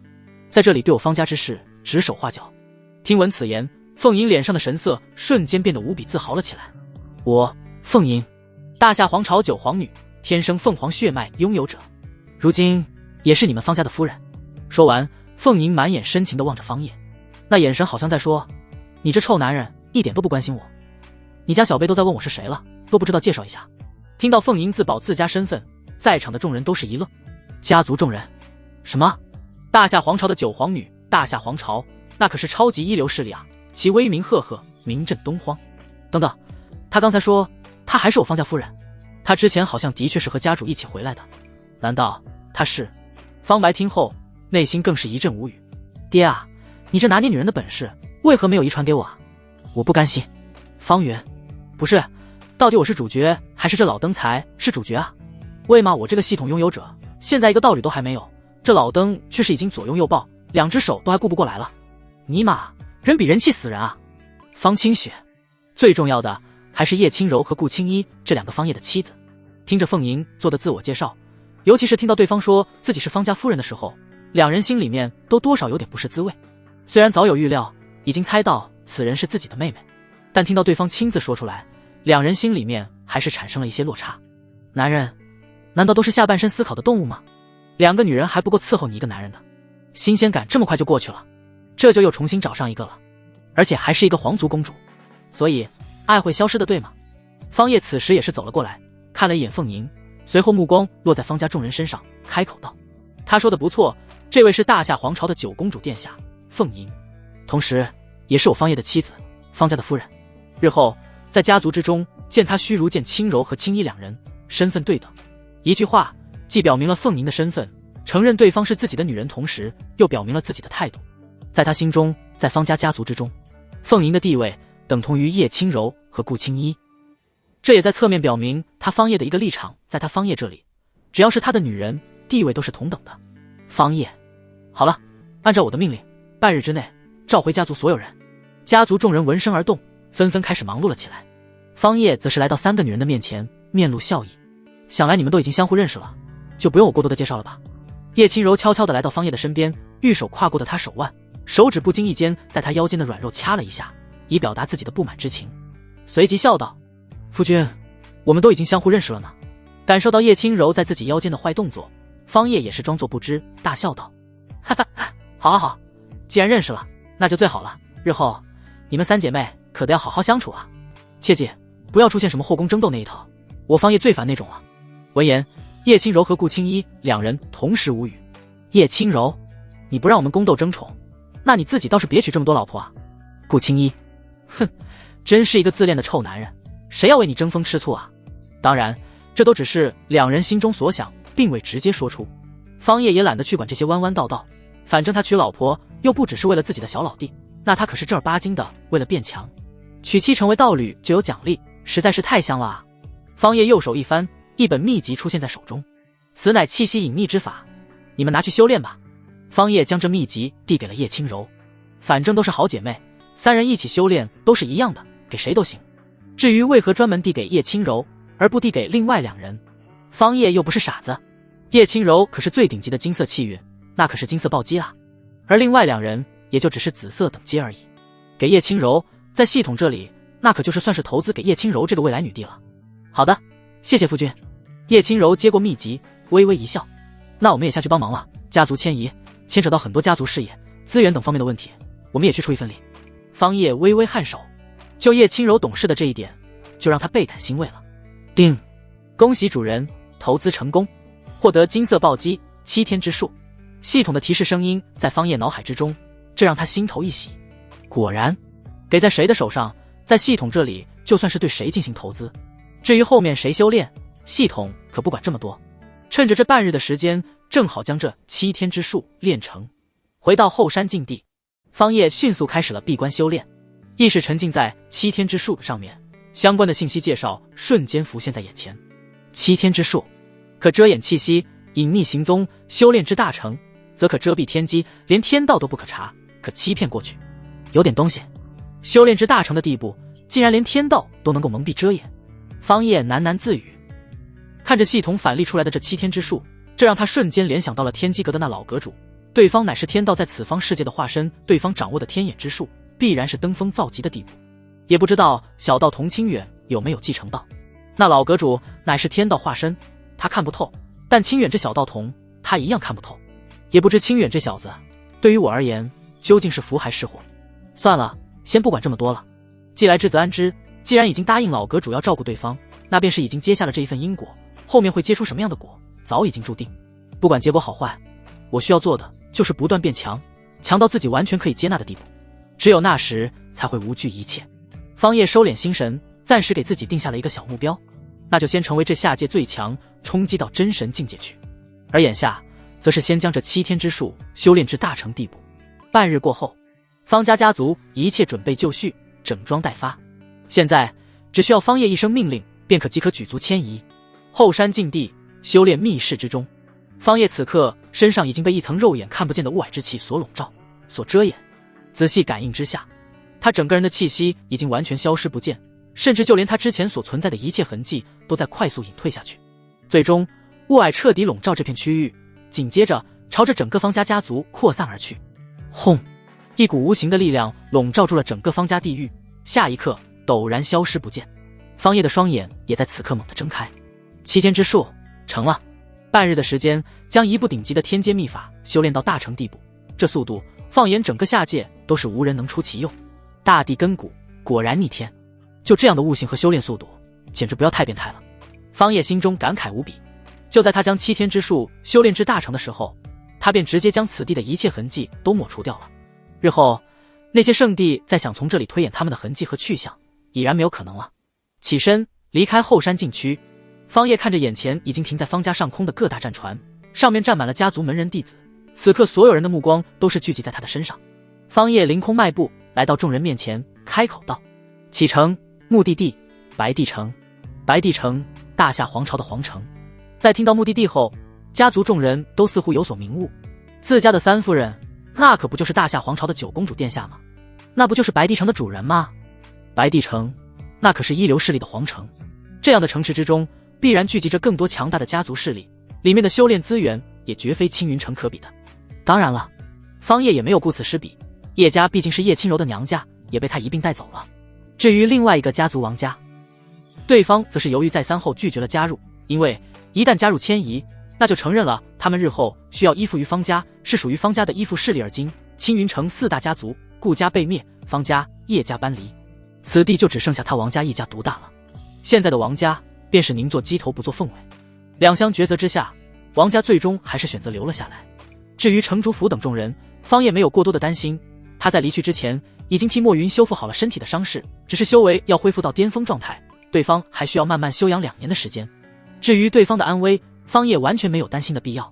莫云此次遭受圣地强者的打击出手，必然不会傻到继续留下来守在这里，会去寻找背后的人物撑腰，一切都早已经安排妥当。屹立在战船之上，方叶回头凝望着后方渐行渐远、慢慢变小的城池，感慨出声：青云城，再见了。很多人此刻都是回首，凝望着眼前这一片生长的土地。从今以后，方家将彻底从青云城消失了。另外一边，东荒地界黑岩圣地，负责看管命牌大殿的弟子看着最上方的一块命牌牌匾碎裂后，也是大惊失色。咔咔咔，紧随其后的便是一大堆命牌碎裂。这些命牌都是出行追查杀害圣子真凶的那些圣地弟子的命牌。黑魂老祖的命牌碎了，快去通知长老，将此事告知圣主。一名弟子口中发出大喊，随后另外一名弟子立刻御剑而行，化作一道剑芒从命牌大殿破空而去。黑魂长老可是神丹大能修士啊，竟然连他的命牌都碎了。那人究竟是谁？黑岩圣地圣主大殿，此刻已经聚集了诸多的圣地长老，在场的人修为最弱的都是造化境，无一人是弱者，全部都是一方霸主级别的强者。但此刻无人说话，每个人都在安静地等待着，因为圣主大殿最中央的守卫宝座之上还未有人出现。嗡！就在此时，一阵能量波动，虚空之中渐渐凝聚出现一道人影，最后落在宝座之上。众人见状当即跪拜行礼，齐声高喊：参见圣主。这是一个周身都被黑色雾霭笼罩的男子，看不真切其面容，甚至就连其发出的声音都带着一股沙哑干涩之感。诸位起来吧。干涩沙哑的声音传出，像是有人用指甲在神兵之上滑动，令人毛骨悚然。启禀圣主，圣子被杀，被派往前去缉拿真凶的黑魂长老也已经陨灭，我圣地一下子损失几员大将，还请圣主定夺。大殿下方有长老禀报出了情况。黑岩圣主慵懒地坐躺在王座之上，他指甲修长漆黑，此时听着下方长老的禀告，手指有节奏地在敲击着宝座，另外一只手则是枕着自己的脑袋。黑魂乃是神丹中期的境界，虽然算是强大，但也称不上无敌。被人杀死，倒也情有可原。可曾查明凶手身份信息？黑岩圣主再次开口，语气平淡，声音却是犹如寒冰。启禀圣主，我等之前已经推演出来，那人身在青云城，也是之前参加神山禁区的一方家族势力。那出手之人便是那青云城方家的家主方业。但是在黑魂身陨之后，我等再继续推演，却是无法再有收获。有关于那方业的一切，乃至于那方家族，都是笼罩上了一层迷雾，无法探究。下方长老开口回应，我等能力有限，因为恳请圣主决断。黑岩圣主闻言，黑雾笼罩下的脸庞却是闪过一抹异色。哦，前后差异如此之大，前面能够推演，在黑魂死后便不可推演了。可曾找莫老推演过？这时，一名身穿八卦道袍、白胡子老长的老者站了出来，此人正是黑岩圣主口中的莫老。莫老对着面前的黑岩圣主抱拳行礼后，开口道：“回禀圣主，我曾推演过，此人生前信息依旧可查，但身后却是一片朦胧。在黑魂长老死后，一切都不可推演了。我尝试过强行推演，但最终遭到了反噬。”黑岩圣主闻声一笑，道：“有意思，竟然连你都无法推演，看来是有更强之人出手，掩盖了其踪迹信息，亦或者此人身上带着什么异宝，可遮掩天机。”黑岩圣主想到这两种可能，但就是没有想到过这只是因为方业自身导致。后面的事情你们不用管了，安心培养圣地天才，圣子没了再造一个便是。东荒即将大变天，各位需要提前做好准备。至于这方业，本尊也好久没有活动筋骨了，正好去亲自会会。我倒是很好奇，此人到底是何方神圣。说完，黑岩圣主的身形就从王座之上缓缓消失不见。这样的事情还发生在苍茫圣地之中，对方也曾在神山禁区遭遇到了和黑岩圣地一样的待遇，派遣出去的强者和门人弟子全部死于方业之手，只是他们出手要晚许久。此刻正准备推演之际，却是发现已经无法收获到有用的信息。但苍茫圣地依旧派遣出来了强者，在外界探寻消息，势必要将方业这个凶手绳之于法。另外一边，方家家族正举足搬迁，朝着白帝城急速而去。战船则是直接挪用了黑岩圣地的战船，当然这是战利品，如今属于方家，属于方业了。圣地战船相对于他们自己家族的战船而言，高了不止一个档次。真要比较的话，家族之前使用的战船就如一个婴儿，而眼下使用的圣地战船才是真正的战船，其身躯庞大无边，犹如一座神山横行，真正的遮天蔽日。出发已经半日有余，再有一天的时间便可抵达白帝城了。方业站在战船首端，盯着前方不断倒退的云雾，眼中有金芒闪烁。从今以后，方家就要正式迈入二流势力的行列了。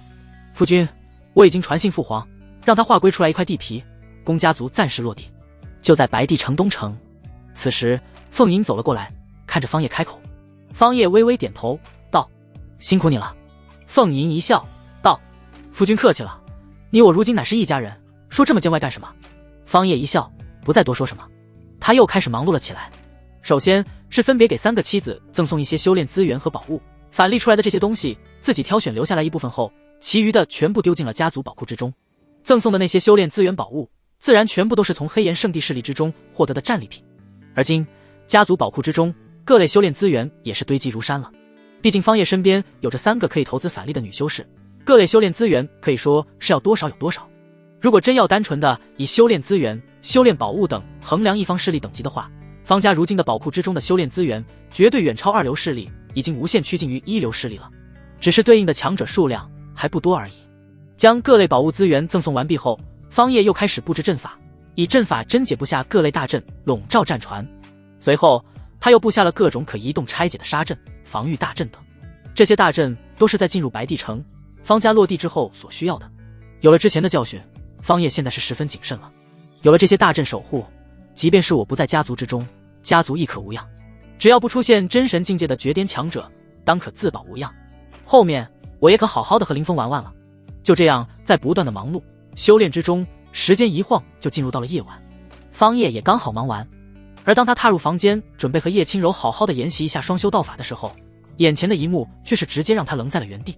3个水灵灵的人妻少妇出现在了一起，就这样直勾勾地看着他。夫君，该入眠了。夫君，来啊！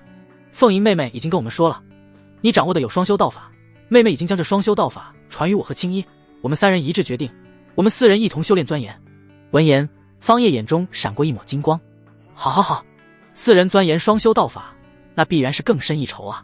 今夜注定是无眠的一个夜晚。当天晚上，方叶就再次感受到了这无上双修之法的逆天之处，自己竟然再次突破了神丹五重，实力更胜一筹了。这不仅仅只是境界上的突破，同样的，他发觉自己体内的本源之力更加纯粹精炼了。这双修道法让双方之间的本源精粹相互交融，竟然还可以提炼本源，其中奥妙简直不可言语。方叶感慨无比，这样的人生才叫真正的爽。手握权势，身边坐拥美人，自身实力又足够强大，可俯瞰天下。他感觉自己已经站在了人生巅峰。次日清晨，方叶走出房间，开始迎着朝霞晨光修炼。倒不是他自己想，而是因为被他收入体内的那世界树幼苗有动静了。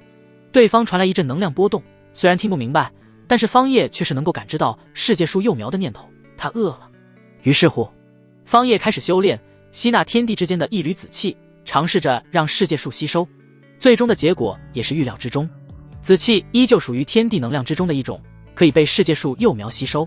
甚至是在开了这一个口子之后，方叶自己都是不需要主动炼化，世界树幼苗寄存在他的身体之中，直接开启了自动模式。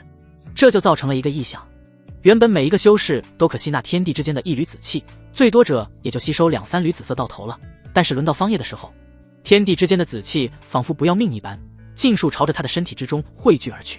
只是刹那间，方叶整个人的身体就被厚重的紫气包裹成了一个粽子。真正的紫气东来。战船上，方家众人看着眼前这一幕，直接傻眼了。众长老，一缕紫气叫紫气，这他妈叫紫气组团了。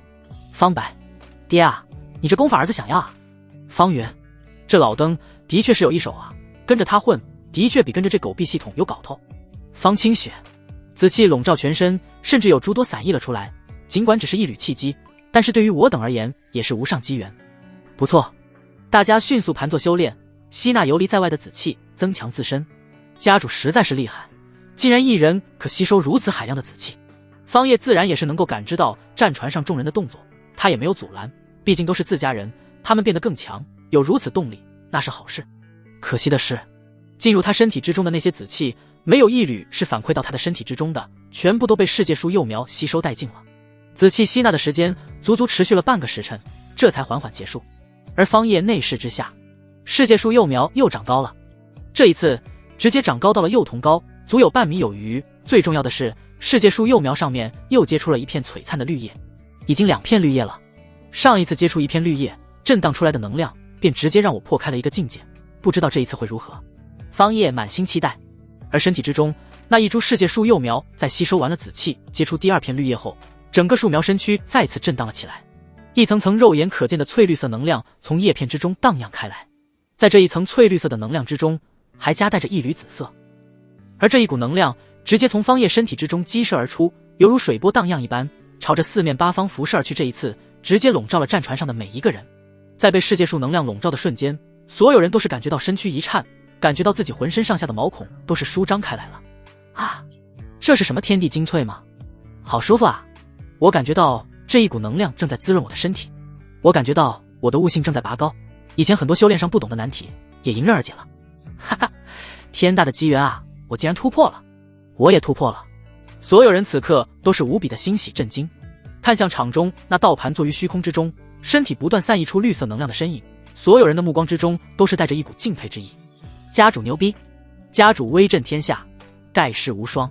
刚散溢出天地紫气让我们吸收修炼，现在又散出此等精粹的天地能量，家主的神通手段已经愈发的深不可测了。有家主此等强者坐镇，我方家何愁在白帝城无法立足？立足小了，格局小了啊，称霸白帝城都是绰绰有余啊。注意言辞。嗨，世界树苗震荡出来的能量有很多都散溢了出去，这是方叶刻意为之，他要的就是不断增强家族门人弟子的实力。但尽管如此，还是有诸多的世界树能量反哺到了他的身体之中，不断的壮大他的肉身，积淀着他的本源之力。甚至是刚突破神丹5重的方叶，已经感觉到自己的境界再次松动了。最终，出乎他意料的是，还是再次突破了一层小境界，来到了神丹6重的境界。我滴个乖乖，这还真是躺着就升级啊，真就是成了躺赢狗啊，不用修炼就能够提升境界实力，就问还有谁？方叶心中再次对世界树的看法提升了一个档次，此等一宝绝对不能够外露，有了此物，就算是没有系统的帮助，他都是感觉到自己能够横行天下了。又是半日后，战船缓缓驶入了人类城池之中。这时凤吟来到方叶的身边，盯着下方的城池开口道：夫君，白帝城到了，诸位做好准备。方叶低头俯视脚下大地，眼中有金芒迸射而出，身上腾起一股盎然之气。今日过后，方家便不同了。战船入城，停泊在一片云雾山巅之中，这里乃是所有势力出入皇城必经的驿站，毕竟乃是皇城首都，不可能就这样放任所有势力随意横空飞行，当然皇朝势力除外。此地乃是皇朝查岗之地，属于官方驿站，来到此处的人都需要缴纳足额的灵石，用作停靠此处的酬金，与此对应的在此处落脚之人同样受到皇朝保护。而出了此地，那便不同了，若是在城内被人杀害，皇朝也不会过多的插手过问，只要遵守皇朝的律法规矩，即可2艘大型战船。看标志，并非皇城之中任何一家大家族势力，看来是外来的新势力。嘿嘿，看来又来活了，你我兄弟又可以狠狠宰一刀了。负责看守在此处的2名金甲护卫见黑色战船停泊，眼中都是腾起一股金芒。对于他们而言，能够遇到这种外来势力，而且还是大型战船，机会本就不多，自然是能宰一次就宰一次。对方能够拥有大型战船，身家自然不菲，也不会在意这一星半点。此地乃是皇城飞行类法宝停泊点，一艘大型战船停泊需缴纳10万上品灵石。一名金甲护卫上前，一手握住长枪，一手超前伸出摊开手掌，意思不言而言，这是在索要好处费了。战船之上，家族众人看到这金甲护卫，皆是略感震惊。一名护卫都是神海境界的强大修士，这就是一流顶级势力吗？果然不同凡响，停靠此处就需要缴纳10万上品灵石，是否太高了啊？我去，这简直就是黑店啊！不是，我们也要缴纳吗？听着战船上众人的窃窃私语，金甲护卫也是听出了一个大概，对于眼前这战船上的人所属势力有了一个大致的猜测，一群没有见过世面的土包子罢了。因此这更让他底气十足了。这名金甲护卫昂首挺胸，身上神海境界的强大气息瞬间爆发而出，盯着战船上的众人厉声开口呵斥道：缴纳10万上品灵石即可入城，入城需遵守皇城规矩，否则一经发现立刻逐出皇城。如果没钱的话，诸位还是哪里来的回哪里去吧，我大夏皇城可不是随便哪只阿猫阿狗都能够进来的。当当，另外一名金甲护卫也是随同上前，两人手中长枪同时落地，激荡出一股强悍的气息，震慑人心。方叶见状却是笑了起来，不过他并未出面，而是转头看向凤吟，笑道：看来纵然我方加身为皇亲国戚，也是需要缴纳入城费的啊。凤吟此时也是秀眉紧皱，转头看向方叶，眼眸之中略带歉意，开口道：夫君稍后，我去处理一下。说罢，凤吟转身走出战船，来到2名金甲护卫面前。谁让你们任意抬价，肆意收敛钱财的？一艘大型战船停泊需要10万上品灵石，这件事情我怎么不知道？我皇城何时有这样的规矩了？凤吟身段婀娜，破空之际，身上便闪过一阵光华，平常修行素衣已然不见，转而替代的是一身华丽的黄袍。参见九公主殿下，参加九公主殿下。两人见凤吟后，瞬间抱拳下跪行礼，一缕汗珠更是在其额头缓缓流淌而出。完蛋了，这九公主怎么会在这战船之上？两人已经预感到了自己接下来的悲惨结局。此时凤吟冷漠出声：1000上品灵石的缴纳费用被你们肆意编造抬高，竟然高达10万，你们想要干什么？借用职权大肆敛财吗？我大夏皇朝金甲护卫何时变得如此蝇营狗苟了？继续留下尔等，恐只会玷污了我大夏皇朝的威严。两人闻言瞬间叩首求饶：属下知错，公主殿下饶命，我等再也不敢了。凤吟冷哼一声，开口道：今日我心情好，不过多与你们计较，各自回去领取30军棍，军衔降一级，若还有下次，力斩不贷。闻言，两人皆是脊背一寒，通体发凉。这军棍可不是寻常普通的军棍，而是带有灼烧本源之力的军棍，落在身上不仅会让人皮开肉绽，肉体疼痛，最重要的还会不断的灼烧修士本源之力。30军棍下去，没有一个1年半载是别想复原了。就算是神海境界修士，在这军棍面前也不够看。但相比较于死亡，这又是显得十分轻描淡写的处罚了。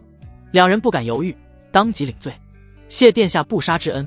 凤吟挥手，身穿黄袍的他，此刻身上尽显一股母仪天下的气质，淡然开口道：“放行。”两名金甲护卫见状，连忙起身，联手激发本源之力，催动眼前的平台广场上横亘的一块巨大磨盘。磨盘转动，那一道阻拦在停泊点的结界瞬间打开，此处竟也是一处阵法。方家众人见状，都是大感意外。这大夏皇朝当真是底蕴深厚，让人大感意外。负责看门的修士都是神海境界，而随意一处出入口都是有大阵结界防护，这可比青云城墙太多了。我去，这两个逼也真敢狮子大开口啊！1000灵石的停泊费用被两人漫天要价，直接涨到10万。要不是凤吟夫人出面，我都是还真以为这10万费用是应该的。我去，你他妈脑子也瓦特掉了！10万上品灵石，纵然是在一流势力城池之中，那也算是一笔不小的数目了，可肆意潇洒老长一段岁月了。解决完两名护卫后，凤吟回到战船，来到方叶身边。夫君，可以入城了。方叶看向凤吟，微微颔首，辛苦了。凤吟浅笑，夫君见外了。若真觉得凤吟辛苦的话，不如今夜好好的犒劳一下凤吟。我发现自己这几次过后，偶有感悟，快要突破了。这一句话是神念传音的，毕竟是一方公主殿下，真要让她当着如此多人的面说出此等旖旎之话，那可就真的丢脸丢到家了。方叶闻言一笑，传音回去。怎么了？又痒痒了？众人随行离开战船，朝着皇城东城而去。接下来的事情就很简单了，地皮已经规划了出来，有个大宅院府邸，家族众人只需入主其中，各自安排即可半个时辰，众人便已经安排妥当。此刻家族议事大殿内，方叶已经召开诸位家族长老召开议会。我方家刚立足白帝城，根基未稳，家族门人子弟切不可寻衅滋事。其次，派人去了解清楚白帝城各方势力，做好防范。家族各类营生可再次展开。命令很简单，总结起来就是先苟着发育，逐渐掌控一些资源，然后趁势崛起。修行家族最重要的不是什么人情世故，也不是什么买卖营生，而是资源，修行资源。方家如今宝库修行资源众多，足以支撑家族众人好几年的时间，但如此一来便是竭泽而渔，不是长久之计。争夺各地界的修行资源，用作后续家族修炼之用才是正途。诸如各类灵石矿产灵脉，各类药材辎重灵田、非禽灵兽等，这些才是家族长久发展的良策。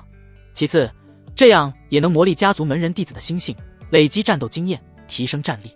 家族宝库资源毕竟只是现成的，随去随用，但如此培养的后代子弟缺少真正的血与火的磨练，犹如温室花朵，终究是中看不中用，不堪一击。这并非是方叶想要的。最后，告诫家族各门人弟子，不论长老弟子，只要天赋出众，亦或者修为突破者，可前往一秘境修行。此秘境灵气浓郁，天地道运密布，各类强大凶兽灵宠应有尽有，此乃修行之圣地。其修行环境绝不弱于任何一方圣地，十分有利于修士感悟天地法则，积淀自身。听着方叶的话，家族众人皆是一愣，甚至就连一旁的凤吟都是一阵疑惑。方叶刚到白帝城，他哪儿来的什么修行秘境，还堪比圣地？这是真的还是假的？凤吟甚至怀疑方叶说出这话只是为了激励家族众人，根本就没有这样的一处地界。叶轻柔，夫君，我们方家何时掌握了这样一处秘境？顾青衣，堪比圣地的修行秘境，此言当真？方白，老爹威武啊！没有想到我方家竟然已经有了这样一处修行秘境。方清雪，家族刚到白帝城，还未施展拳脚，自然是不可能有所发现。看来这又是家主得到的无上机缘。看着家族众人的疑惑之色，方叶微微一笑，道：“不然你们以为我离开家族那些日子是在做什么？此地修行效率会提升100倍，成为2流势力还不是我方家的终点。我方家是要成为一方圣地世家，乃至是超越古世家的存在。”这时，震惊歌方圆开口了：“家主，此地在何处？”方叶淡淡一笑，道：“100万里之遥。”什么？100万里之遥？那我们如何去？又如何获得此地机缘？众人原本兴致冲冲，但是在听到距离此地100万里之遥后，全部都是偃旗息鼓，面露失望之色。只有站在方叶身边的凤吟，在听到100万里之遥的时候，心中有感。难道夫君所说的修行秘境，乃是天机阁所在的三圣山？之前三圣山的天机阁出现变动，父皇甚至亲自前往探查过，但并未发现异常，三圣山依旧大阵笼罩，无法探查。实际上，凤吟已经猜到了10之8九，但他万万想不到三圣山如今已经易主，方业成为了山主。方业，诸位莫急，若是无法赶去，我又何必多此一举说与诸位？要不了多久，我方家便会建立一座传送大阵，可是现家族和此秘境的瞬间传送。有了这传送阵后，家族、秘境两地便可互通有无。届时还用担心路程遥远问题吗？听到方业的话，家族众人眼中又燃起一抹金光。这时，凤吟美眸之中则是异彩连连。他之前见识过方业对阵法的独到见解之处，知晓方业也是懂阵法之处。对方这是想要自己建立一座超级传送阵吗？那可是超级传送阵啊！阵法真解，在这个时候就派上用场了。方业心头微微一笑，只要有足够的阵法材料，加上两地的虚空坐标，他便可在两地之间建立起来一座超级传送阵，相当于皇城内皇室的那一座超级传送阵，随时可用。皇室的超级传送阵可不是随便能够开启的，纵然他如今身为驸马，但想要频繁的使用，恐难度也会极大。相反，自己家族之中若是有这样一座传送阵，那便无忧了。今日家族议事就到这里了，各自下去，各司其职。方业挥挥手，同时开口喊道：方白、方圆、方清雪，你们随我而来。众人离去，只留下了此间三人。父亲，家主，家主。方业看向三人道：你们三人，一人是我方家少主，两人是我家族年轻一辈之中的翘楚，你们有资格提前随我前往秘境修行。听到这话，三人全部都是面露喜色，能够率先前往秘境体验修行，这等机缘竟然直接送到他们手上了。不过在去之前，我还有一个任务需要交予你们三人。方业话锋一转，开口说道：我这里有3份清单，这3份清单上面罗列出来了各种材料，有些家族宝库之中可以寻到，有些则是没有。没有的这些材料则需要你们前去皇城购买，亦或者去探索寻求。我不管你们用什么方法找齐清单上面的材料，便可获得前往秘境修行的机会。材料并不难找，我只给你们3日的时间。三人闻言接过清单，直接就急速离去了。这3份清单材料自然就是建造超级传送阵的材料了。其实大部分材料都可以在家族宝库和皇城之中购买得到，只有3样材料是家族宝库和皇城之中没有的。这一点方业早已经在当初离开三圣山回到大夏皇城的时候就已经探查清楚了。而这3份材料在3人的清单之中则是1人1份，这算是对3人的一点小小考验。若是连这考验都无法通过，那这三圣山秘境就和这3人无缘了。3天的时间一晃而过，在这3天的时间里面，方白、方圆、方清雪3人则是分别在寻找清单上的材料，全力以赴。而方业自己则是整日沉迷在男欢女爱之中，和3个爱妻如漆似胶。在外人看来，方业这是飘了，自以为进入白帝城后，有了大夏皇朝做靠山，行事就无所顾忌，不再劳心劳力的操劳家族事宜，这让许多长老都心生担忧。整日沉迷女色，忘却修行根本，再这样下去，方家别说后台是大夏皇朝，就算是换作圣地古世家，那也迟早会衰败下去。就这样还想要超越古世家，超个鸡扒还差不多。此刻家族大殿内莺歌载舞，美女环绕，美酒佳肴数不胜数。首位宝座之上是方业，身边则是3大美人儿。有家族长老实在是看不过去了，壮着胆子上前劝谏：家主，你不能再这样颓废消沉下去了，家族各项事宜已经安排妥当，还需要您来坐镇，拿主意啊。方业闻言大怒道：放肆，你在叫我做事吗？辛苦了这么久，就不能享受享受？族老见状，脸色一阵变幻，似有难言之意。最后族老还是忍不住偏过脑袋开口道：家主，你再这样下去，我就告诉3位夫人了。方业身边的3位美人可不是叶轻柔等3人。轰！一股磅礴浩大的气息从方业身上爆发而出，整个大殿瞬间寂静一片。你在威胁我？方家什么时候轮到你做主了？什么时候又轮到他们3人做主了？方业冷哼一声，收起身上的狂暴气息，挥挥手道：看在你是为了家族大业，我便不追究你的过错了，给我退下去。唉，族老见状，最后一叹，无奈退走。他以为方业是在沉沦，是在享受，哪里知道这其实本就是方业计划的一部分。他在尝试以不同的体质来修炼双修之法。他方业岂是那种沉沦肉体感官刺激的庸俗之人？他在试验凡体是否也能够交融互补，但结果却是大失所望。凡体也能够提升修行速度，但是相对于特殊体质而言，速度就慢了一大截。凤吟的凤凰之体，叶轻柔的混沌体，都是万中无一的绝世罕见体质，是最为顶尖的炉鼎，可以双修道法互补，修行速度可1日千里。但凡体就进展缓慢。而双修之人不仅和自身的体质有关，同时也和双方的境界修为有关。顾青衣就是一个例子，他并无特殊体质，但是自身境界不错，如今已然迈入神海境界，和他双修的速度比之那些凡体又要快上不少，但和叶轻柔、凤吟相比又会慢上许多。不过大多数时候方叶都是和三女共眠，因此修行速度也可以说是一日千里，不曾受到什么影响，甚至是就连3个女人自身都是有所增长。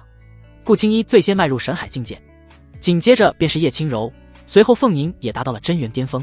就在族老离开大殿的时候，却是撞见了叶轻柔等3人前来。族老见状连忙开口：见过3位夫人，3位夫人现在可是要去见家主？叶轻柔微微颔首，秋波流转，此刻显得美艳动人。他开口道：族老可是有话要说？族老面露难色道：3位夫人还是回去吧，家主现在正在享受旖旎时光呢，夫人要是见了恐会生气。闻言3女脸上皆是浅笑。凤吟开口道：族老多虑了，其实夫君所做这事我们是知道的，她并非是沉沦女色，而是在修炼功法。族老一愣，脸上露出不可思议之色。修炼功法？这一刻他反应过来，恨不得狠狠扇自己一巴掌。是啊，家主性格如何，他能够不清楚吗？他竟然怀疑家主，自己这是真该死啊！原来家主流连于女色之中是为了练功啊，难怪家主会多次再娶，这一切都是为了提升实力，壮大家族啊！倒是老朽愚钝了，不曾想到这个层面，老朽惭愧啊，刚才还顶撞家主来着。哎，族老一声轻叹，脸上满是悔恨之意。叶轻柔淡淡开口道：族老一心为家族着想，夫君是不会怪罪于你的，族老不要自责，切勿放在心上即可。族老微微点头，冲着3人抱拳，随后离开。3女见状，这才进入大殿之中。夫君，我们来了。夫君这3日之间可有进展？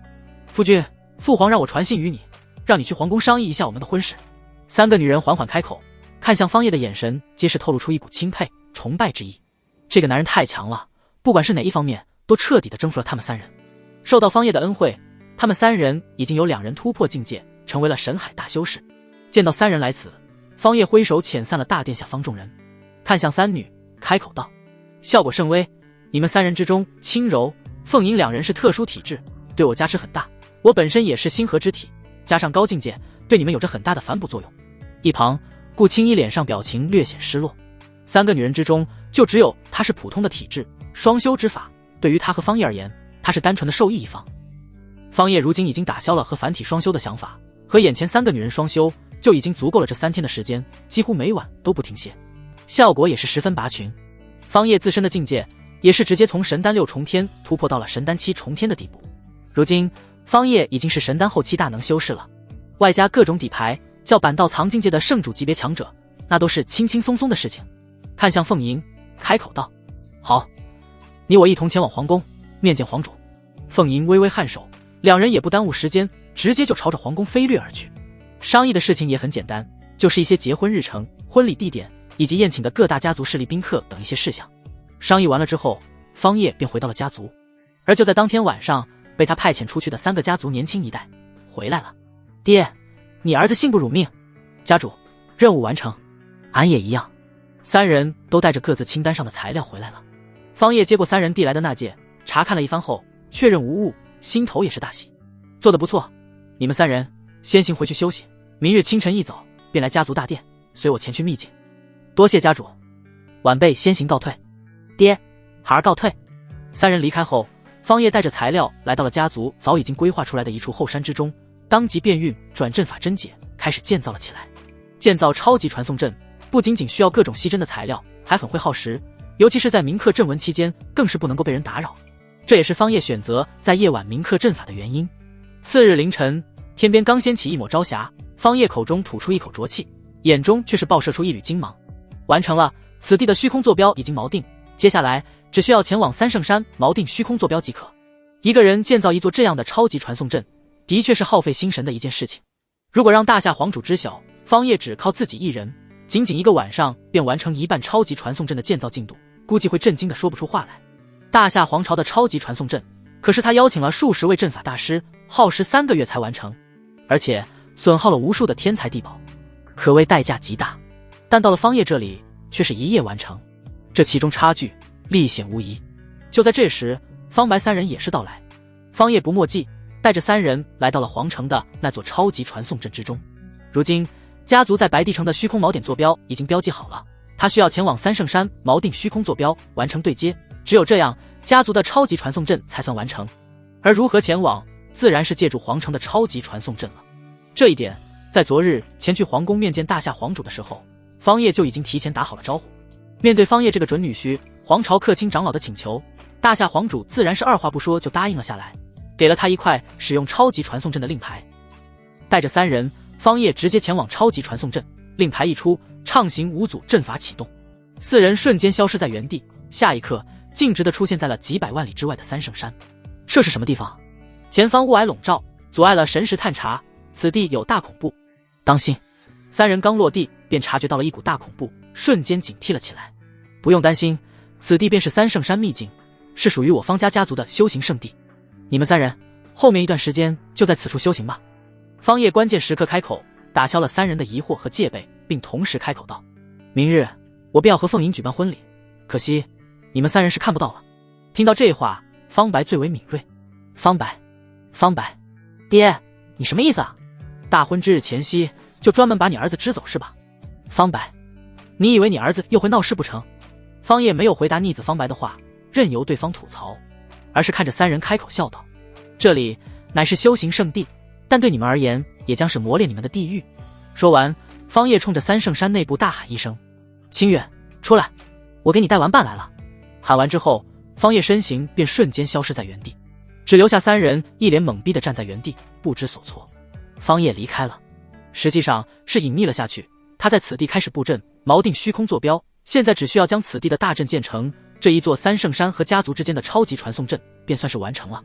而另外一边，小道童清远在听到方叶的召唤后，瞬间一喜，他从山顶茅草屋跑了出来，站在悬崖边上，冲着眼前天际云端一喊：小青，Mo！一头青年自三圣山下方直冲云霄而来，其音如雷，浩大无比，而这声音也自然而然传入了到了此刻还一脸懵逼的方白三人耳中。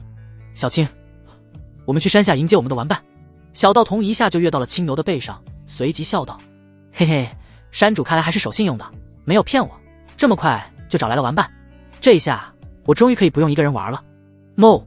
坐下青牛有感，发出声音，好似在表达不满。小道童清远则是伸出手抚摸着牛脑袋，嘿嘿笑道：好啦好啦，小青，我又没说你不是我的朋友，不要生气了吗？你可是我最好的朋友。Mo！牛音震耳欲聋，传递四野。青牛脚踩虚空，朝着山下快速奔袭而去。而此刻还待在三圣山迷雾外的方白三人，神经则是高度紧绷。方白全神戒备，警惕地打量着四周迷雾，生怕突然窜出来一头怪物，将他们三人吞噬殆尽。你们听到了吗？那是什么凶兽的兽吼？方圆不知道，但能够感受到其恐怖的威压之力，这绝对是兽王级别的存在。方清雪，家主说这是修炼圣地，亦是地狱，难道这凶兽就是隐藏在其中的危险？完蛋了，兽王级别的凶兽，甚至可能是超越兽王级的存在，我们三人就算是联手，也不是其对手啊！方白欲哭无泪，原本还想着此地乃是一处绝佳的机缘之地，谁知道里面竟然还伴有大恐怖。自家那老爹更是将他们带来后就直接原地消失，对他们不管不顾了。不带这样的，哪有这样当爹啊？爹啊，你是觉得你儿子死得不够快是吧？嘘，晋升，有东西朝着我们靠近了过来。就在方白哭惨的时候，方圆却是突然伸手放在嘴边，做出了一个晋升的动作。三人见状，瞬间机体紧绷。呼！就在三人凝神戒备之时，一道巨大的呼吸声音从三人的身后响起，那是一道鼻息之声。三人闻声，身体一僵，缓缓地转过身来，看着眼前的迷雾。浓雾之中，一道黑影无限的放大，不断地朝着他们三人靠近。三人盯着眼前这一道黑影，只觉得头皮发麻，浑身都在止不住的颤抖。那黑影缓缓呈现出一只凶兽的模糊轮廓，那硕大的头颅都是堪比一座山头。而此刻，那巨大的头颅正缓缓地朝着三人落下，恐怖的鼻息喷出，瞬间冲散了眼前的迷雾。随即，三人就看到一个身穿道袍的孩童，骑着一头青牛朝着他们走来。呼！我操！被吓死了，原来只是一头青牛啊！方白看到眼前的一幕后，瞬间松了一大口气。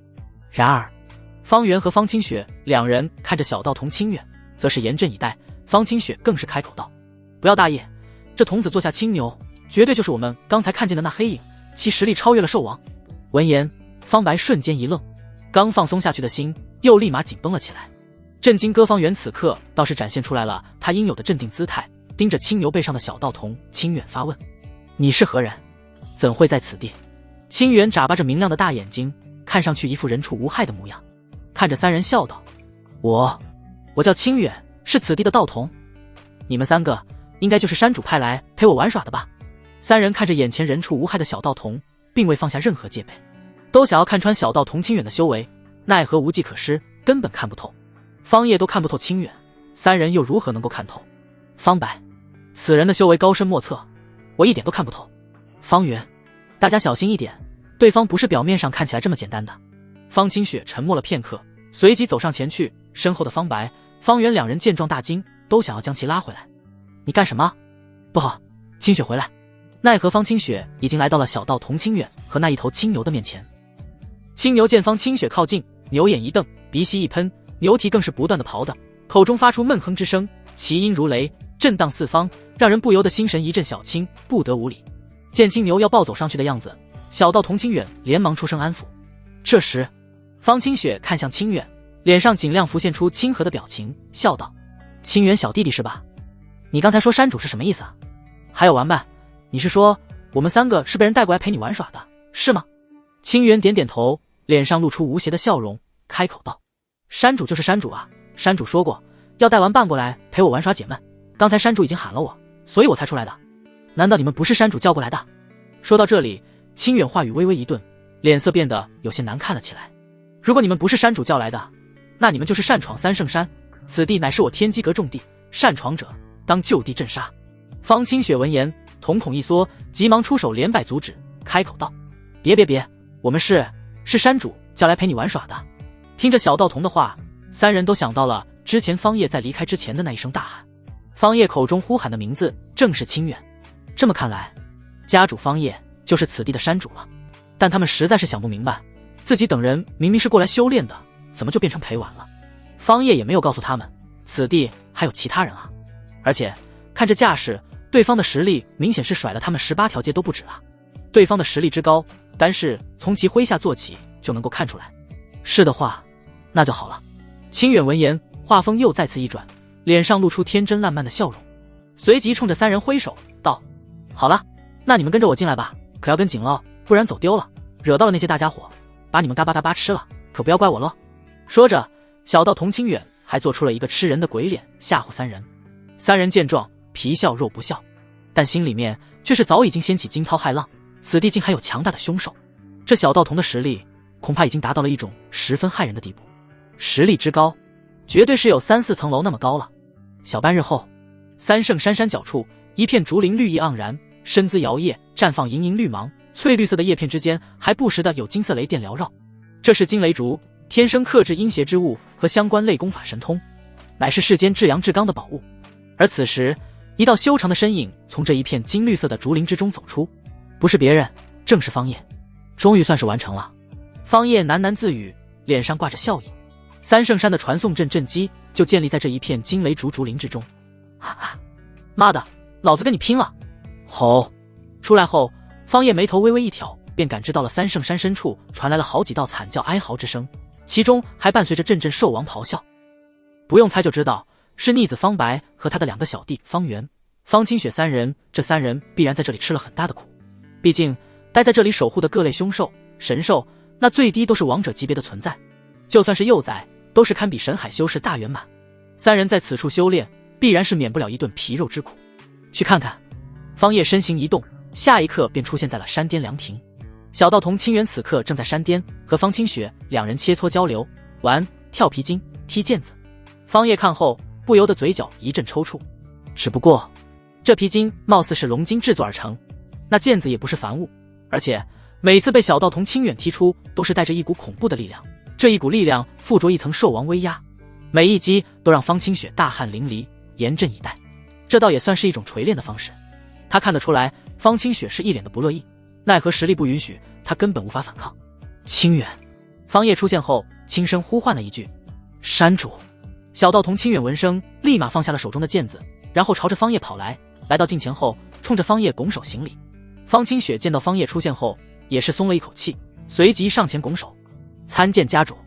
山主，你带来的这个姐姐太弱了，她连我踢出的毽子都是接不住，一点都不好玩。小道童清远此时开口，发出抱怨牢骚。方清雪哪里还不明白眼前的局势，家主方叶便是此地的主人，在这里，小道童清远就是除方叶之外最强的存在。虽然看不透对方是什么境界修为，但是拿下他还是轻轻松松的。听到小道童的话，方清雪脸上也是浮现出一抹无奈的苦笑。不是他不行，而是眼前这小子实在是太牛逼了。行了，有完办就不错了，你还给我挑上了。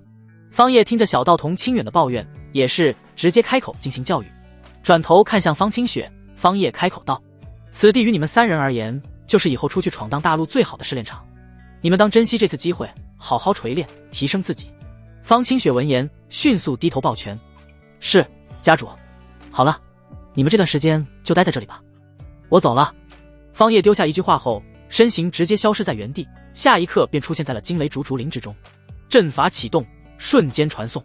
方叶下一刻便直接传送回到了白帝城方家府邸。超级传送阵彻底完成，效率比之皇朝的超级传送阵都是还要高出不少，而且成本低了许多。只不过规模却是比不上皇朝那一座超级传送阵。不过这样也可以了。大夏皇朝的超级传送阵一次性可传送数百人，是属于真正意义上的超级传送阵，不仅传送距离遥远，承载的人数同样可观。而方叶自己建造的传送阵只能算是一个小型迷你版，一次性只能传送数十人，但这对于方家而言足够了。此刻的方家各处张灯结彩，红绸罗缎高挂，喜庆氛围一片。这个刚来到白帝城的新势力家族却是受到了各方势力来宾的热情道喜，不因为别的，就只是因为方家家主和皇朝的九皇女明日就要成婚了。这代表着方家这个新晋家族势力背后站着的乃是大夏皇朝。皇城内诸多家族大势力那都是依附于皇朝之下的，在这白帝城再怎么牛逼上天，那也得给皇朝面子。和凤吟的成婚大典明日就要举行了，不过我一个设定上的反派，料想成婚大典不会这么轻易顺利，还是先手准备一番才最为稳妥。经过上次黑岩圣地上门找茬的事情后，方叶对做任何事情都多了一个心眼，不是他实力不济，而是自身身为一个反派，需要稳扎稳打。他要面对的敌人可不只是林峰一个天命之子，还有诸多其他的气运之子，以及各方蠢蠢欲动的势力门派。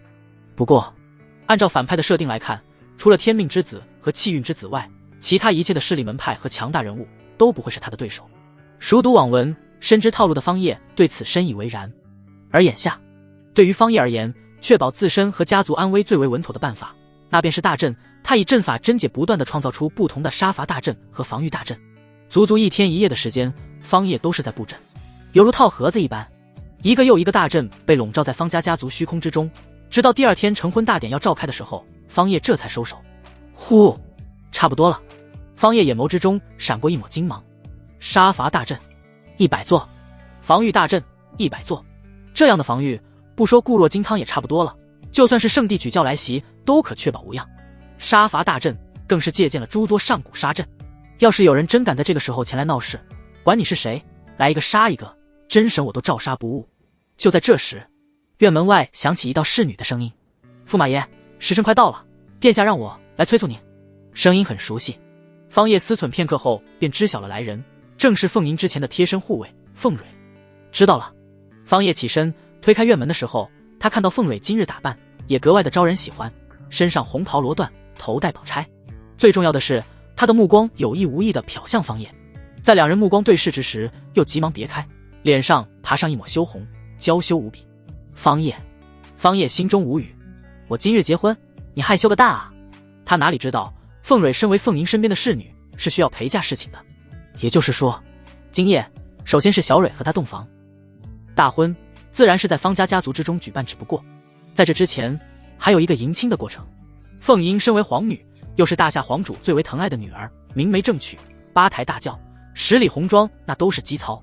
此时皇宫城墙之上，一名身着黄袍的男子站在上面，盯着下方缓缓走出皇宫的那一台新娘大花轿，眼神一冷。二皇子殿下，一切都已安排妥当。一名黑衣蒙面的带刀刺客出现，对着眼前的黄袍男子开口。二皇子微微点头，挥挥手道：做得不错，现在狩猎开始。是。黑衣蒙面刺客抱拳，身影缓缓消失在原地。殿下，真要如此吗？殿下世子之间相互残杀，这对于大夏皇朝而言是有损气运的。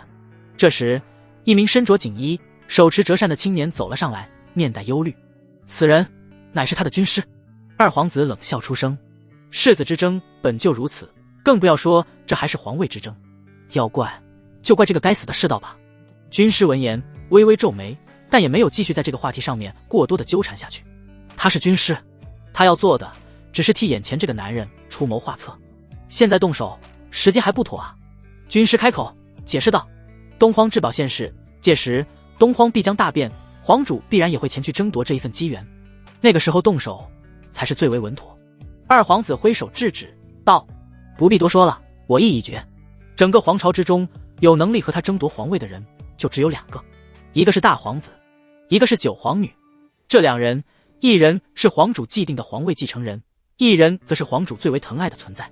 太子之位早已经定下，乃是大皇子，但皇位最终花落谁家，可不是谁是太子就能够决定的。最终赢家是谁，皇位花落谁家，尚未可知。原本他已经在暗中谋划了数年，在大皇子身边安插了无数的暗线，更是对其进行投喂慢性毒药，只待毒性爆发，他的太皇兄一命呜呼，这皇位便自然而然就落在了他的头上。因为九妹凤莹，这个皇主最为疼爱的女儿，根本不是威胁。对方除了身怀凤凰血脉之外，身边无任何势力，朝中也无大臣相助，加上对方本就无意皇主之位，这就导致他直接将凤莹给忽略掉了。但是现在情况却是大为不同，因为凤莹成婚了。原本按照常理而言，凤莹成婚后对他的威胁更小才对，因为他已成婚，身为人妻，就律法上就已经注定了和皇主之位无缘。但意外就在和凤莹成婚之人的身上。方烨乃是一名神丹大能修士，其实力堪比大夏皇主。有这样一个人在凤莹背后撑腰，对方若是想要称尊夺嫡，成就皇位，那将会是他最大的威胁。尽管凤莹如今没有展露出来这样的想法，但对于他而言，始终是一个潜在的威胁。是威胁，就必须要除掉。如今我已获3位神丹大能的支持，只待东荒至宝出世，父皇离开黄兜，我便动手。现在只需要派人监视住我那位好妹夫的一举一动即可。二皇子嘴角勾起一抹冷笑。大婚进行得异常顺利，一拜天地，夫妻对拜，送入洞房。凤莹被领着进入了新婚洞房，而方烨则是作为新郎官，在外面宴会大厅开始陪酒，主要是需要和各方势力碰面。方家毕竟初到白帝城，虽然背后站着大夏皇朝，但免不了有些人会在背后搞幺蛾子。这个时候和各方势力结交，打点好关系，就显得尤为重要了。而此刻，青云城一道通体由黑雾包裹的身影出现在了虚空之中，这人就这样徒手撕裂了眼前的虚空，从中走出，身上弥漫出来的黑雾瞬息间便笼罩了整个青云城。不在城中，看来已经提前搬迁离开了。沙哑的声音从黑雾之中传出。很快，黑雾包裹的男子开始掐动法诀进行推演。果然不可推演，一片朦胧。黑雾男子沙哑的声音响起。不过天底下没有不透风的墙，只要留下一点蛛丝马迹，本尊就能找到你。黑雾男子开始施展大神通，逆行推演之前发生的一些事情。他想要从之前的事情之中寻找到一些蛛丝马迹，但结果依然没有改变。凡是和方烨、方家相关的任何事情和人物都变得朦胧一片，不可探查。但很快黑雾男子便发现了一丝异常，这是凤凰之力。他抓住这一缕异常痕迹，开始全力推演。很快一幅画面出现在他的面前，凤莹屹立在虚空之中，收起了面前的一艘娟秀战船。凤莹施展术法的时候，身上展露出来的本源之力，便是他察觉到异常的凤凰之力。而在凤莹身边还有一道身影，只是那道身影朦胧模糊一片，根本不可探查。凤凰之力，女子法阵战船。黑雾男子喃喃自语，东荒地界显露于外的凤凰血脉根本没有，只有大夏皇朝之中有一女子，乃是凤凰血脉，此人便是大夏皇主最为疼爱的九皇女。不管真假如何，先去探究一番。黑雾男子身形一闪，再度撕裂虚空，转身迈入其中。而此时此刻，大夏皇朝白帝城方家府邸，方家酒足饭饱，开始回到洞房，准备今夜和凤莹来一场美妙的花烛夜。嘎吱，婚房被推开，两个女人出现在方烨的面前。公主殿下，新郎官回来了。小蕊看着方烨，眼中露出一抹欣喜，脸上更是爬上了一抹娇羞的粉红色。小蕊，你怎么也在这里？方叶傻眼。夫君，小蕊乃是我的婢女，按照礼俗，今夜她也可陪嫁侍寝。小蕊本就对夫君倾心。夫君，你可愿？今夜我们主仆二人一同侍奉于你。这时凤吟开口，当真是语不惊人死不休。方叶一听，顿时喜出望外，还有这等好事。今夜娘子最大，娘子说什么就是什么。凤吟微微颔首，好，那我们为夫君更衣。与此同时，皇城上空虚空撕裂，一道黑雾包裹的身影浮现，出现的刹那间，黑雾男子便感受到了熟悉的气息。他眼中金光暴涨，舔了舔干涩的嘴唇，沙哑的声音响起：找到你了，刚来竟然就碰上了成婚大喜事。此等大婚之日，本尊既然遇上了，自然也当送上一份大礼。黑雾男子口中发出冷笑，声音沙哑尖锐。话语落下的瞬间，男子探出大手，在虚空之中凝聚出一记大手印。大手印遮天蔽日，瞬间笼罩了眼前的一方天地。掌印之上，黑雾缭绕，弥漫着一股极强的侵蚀之力。在这一股侵蚀之力作用下，就连虚空都是滋滋作响，被洞穿，灼烧出无数漆黑的洞口。轰隆隆，漆黑掌印落下，带着恐怖的威势压爆虚空，产生阵阵音爆，能量涟漪冲击而起，冲向四周。怎么回事？好恐怖的威压！这是谁在出手？这是方家的敌人吗？不管出手之人是谁，这里乃是大夏皇城、白帝城，敢在此地撒野，必定会受到严惩。还尼玛议论呢？逃命啊！轰！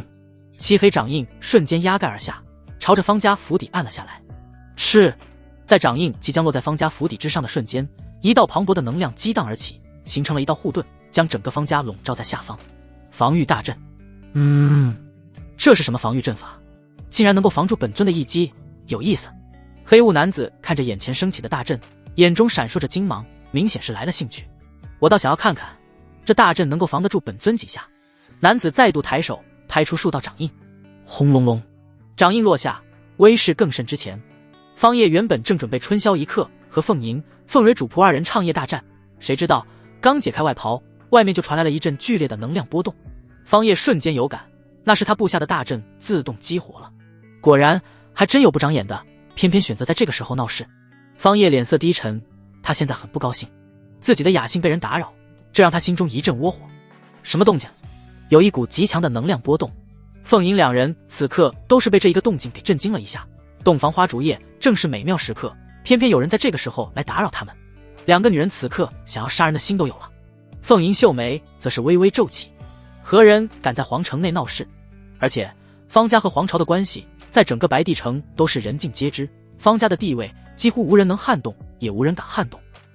是谁会选择在这个时候动手？是夫君家族曾经的仇敌，还是冲着我来的？凤吟沉思，他想了许久，在自己的记忆之中，他并未得罪过什么人，尤其还是在这皇城之中，敢对他这个大夏皇主最为疼爱的女儿动手，对方身份必然不简单。思来想去，凤吟也只觉得来人恐怕是方叶和方家曾经的仇敌。自己的夫君方叶实力强大，身在神丹境，身为大能修士，若是结仇，对手恐也会是不弱于神丹修士的存在。仅仅只是这么一瞬间的功夫，凤吟便想明白了许多。你们就待在屋内，我出去看看。方叶脸色阴沉，快速朝着婚房外走去。离开房间后，他抬头凝望而去，就看到了虚空之中接连好几道恐怖的黑色掌印落下。那黑色掌印之上附着一层燃烧的青黑色火焰，那火焰看似并不盛烈，但是却连虚空都能够炙烤，将其轻易洞穿。好恐怖的火焰之力，这一股力量似曾相识。方叶脑子之中迅速闪过一些回忆，只是刹那间他便想到了来人是谁。黑岩圣地，这么快就找到了这里。方叶眼底深处闪过一抹杀意，看来自己之前利用七天之术漏掉了一些东西，以至于对方推演至此。方叶丝毫不怀疑七天之术的强悍变态，此等无上术法，就算是真神境强者推演也不可能推演出来结果。但眼下此人却是找了过来，这必然是从其他地方入手的。果然天下没有不透风的墙，只是一味的选择逃跑隐匿终究不是办法。方叶抬头凝视着落下的漆黑掌印，右手一抬，屈指一弹，口中低喝一声：阵起，去！吃吃！防御大阵鼓胀而起的瞬间，内部又激活了一道大阵。杀阵！方家虚空之上浮现出一片巨大的阵法图案。此刻，一柄柄巨大无比的利剑从阵法之中激射而出，每一柄利剑都粗大无比，堪比小屋。而阵法之中激射而出的利剑足有成百上千道。霎时间，虚空崩坏，大裂缝一道接着一道，利剑横空，无物不破，无坚不摧。轰轰轰！利剑冲击在黑色掌印之上，直接将其洞穿，磨灭于虚无。很快，便是第二道掌印被抹除掉。方叶负手而立，踱步而行，身形一闪，便来到了方家大阵外面。此刻，他也看清楚了眼前来人，那是一个浑身上下都被一股黑雾笼罩的人，看不真切面容，甚至就连神识都无法探查。对方的境界，他也无法感知。仅仅只是这一瞬间，方叶便知晓了来人是一个强敌，超越神丹境界的存在，极有可能对方是一名道藏境界的超级强者。此时，方叶盯着眼前的黑雾开口：“阁下是谁？为何对我方家动手？”“嘿嘿，小子，你猜。”黑雾男子开口，声音沙哑尖锐：“是黑岩圣地的人吧？”方叶盯着对方冷笑，出声道：“阁下修为通天，我都是感应不出来是何境界，想来你的修为在我之上，应是道藏境界的高手。黑岩圣地，道藏境界，我只想到一人，那便是黑岩圣地的圣主。”黑雾男子闻言，顿时大笑出声：“哈哈，有意思，仅仅只是一个照面，便能够猜出本尊的身份，看来你的确不凡，也难怪本圣地有多位长老都栽倒在你的手上。如你所料，本尊便是黑岩圣地圣主，今日前来是特意为你送上一份新婚大礼。”方叶眉头微微一挑，他可不相信对方是带着好意而来。方叶，什么大礼？黑岩圣主，自然是宋儿等全部入黄泉相见。方叶冷笑：“你确信能拿捏我？不怕被我反杀？”黑岩圣主，有点意思，本尊也想要看看你到底有何底牌。不信，大可来试试。方叶话语说完，身上便爆发出一股极其恐怖的气息。这一刻，他气势直接攀升到了顶点。这是他第一次真正意义上拿出自己的全部实力，当然仅仅局限于修为。他很想要领教一番道藏境界的强者到底有何手段，有何奇异之处。噌，一柄长枪符现在手中，长枪一出，天地风云巨变，恐怖的气息瞬间笼罩了此地。这武器不是天阶品级，而是超越了天阶。黑岩圣主盯着方叶手中的长枪，眼中闪过一抹贪婪之色。这是神器。方叶嘴角一翘，道：“眼光不错，不愧是圣地圣主，一眼就认出了这武器的不凡之处。这的确是一把神器。今日杀了我，这武器便是你的了。”话语落下的瞬间，方叶枪尖轻轻一抬，一点，赤，一道血红色的细长枪芒激射而出，速度之快，犹如闪电，瞬息而至，直接贴着黑岩圣主的脸颊擦了过去。一缕鲜血从黑岩圣主的脸颊之上缓缓流淌而出，刚才的那一道枪芒更是将包裹在他身上的黑雾击溃，露出了对方原本的样貌。只是片刻间，黑雾又重新笼罩，但就这么一瞬间，方叶已经看清楚了对方的脸颊。那是一张已经被严重腐蚀的脸，皮肤干瘪，双眼凹陷，鼻梁仿佛被竖着切了一刀，上下嘴唇更是直接消失不见，只露出了2排牙齿裸露在外，端地是恐怖样貌。这样的样貌瞬间让方叶想到了自己前世看过的一个动漫人物不良人大帅。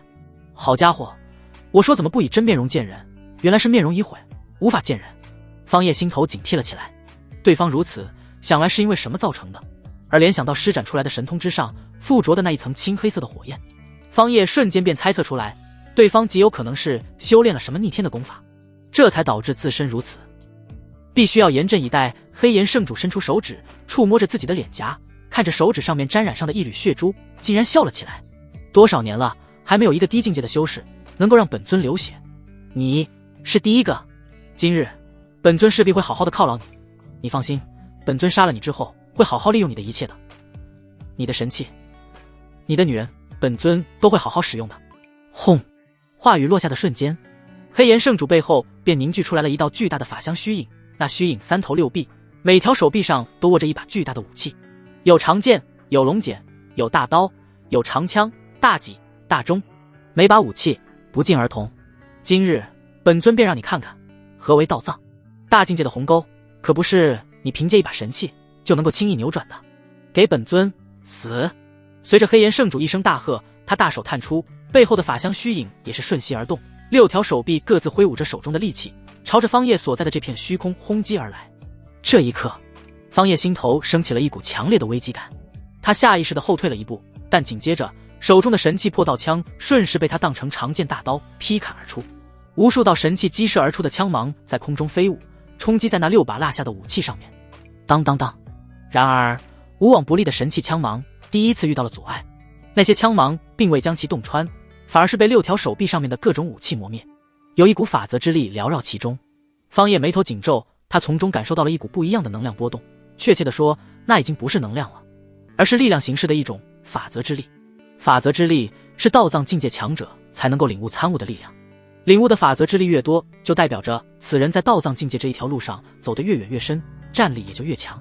而眼下黑岩圣主足足展现出来了6道法则之力，而每一道法则之力都凝聚成为了法相虚影之上的武器。这也是为何神器破道枪没有展现出之前作战那般威能，一击洞穿，只因方叶催动的能量乃是自身本源之力，在能量等阶上落后了一大截。这就好比一个小孩子拿着一把大宝剑对战一名成年人，而对方也一样持有武器。宝剑虽好，但是使用宝剑的人力量却是太小，根本无法对对手造成有效伤害。想不到你区区一个神丹境界的修士，竟然都能够察觉出来法则之力，你果然不同凡响。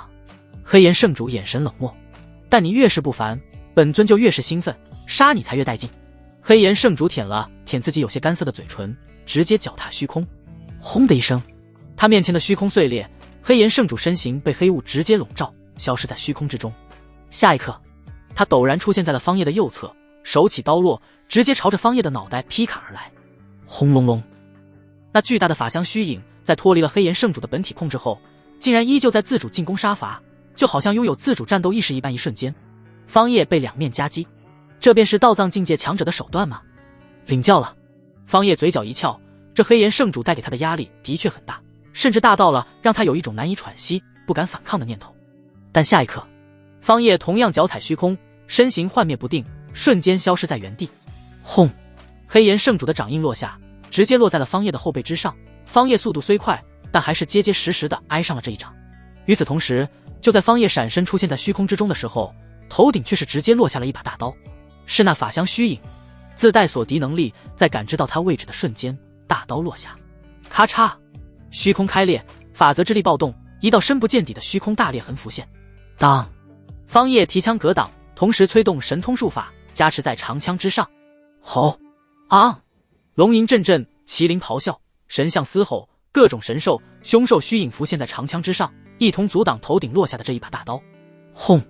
然而大刀落下，轰碎一切，所有的神通之力都被碾压爆碎，大刀最终无情地落在方叶身躯之上，掌印覆盖天地，直接将方叶的身躯笼罩在下方。入目之处，漆黑一片，万物不可见，唯有熊熊烈焰燃烧，灼烧虚空。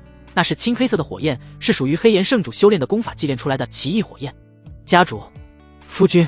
大震之下，方家众人看到自家家主被恐怖的掌印覆盖，心头瞬间一惊。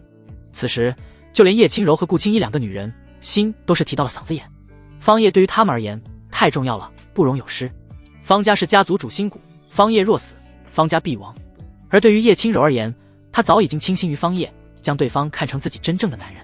眼见自己男人将死，她脸色惨白。至于顾青衣，那更不用多说。虽然她是被方叶强迫，但对方如今是自己唯一的依靠，且这么长时间相处下来，她已别无选择。因为今日方叶若死，自己也绝对逃不过那黑岩圣主的毒手。一时间，顾青衣心情惆怅低落，自己这一生好像皆是不尽人意。幼年之时，母亲被迫离去；青春之时，好不容易有了一个心仪的男子，却无法和对方走到一起，最后还反目成仇。家族毁灭，只剩下自己和父亲独善其身，而自己又被迫嫁给了毁灭自己家族之人。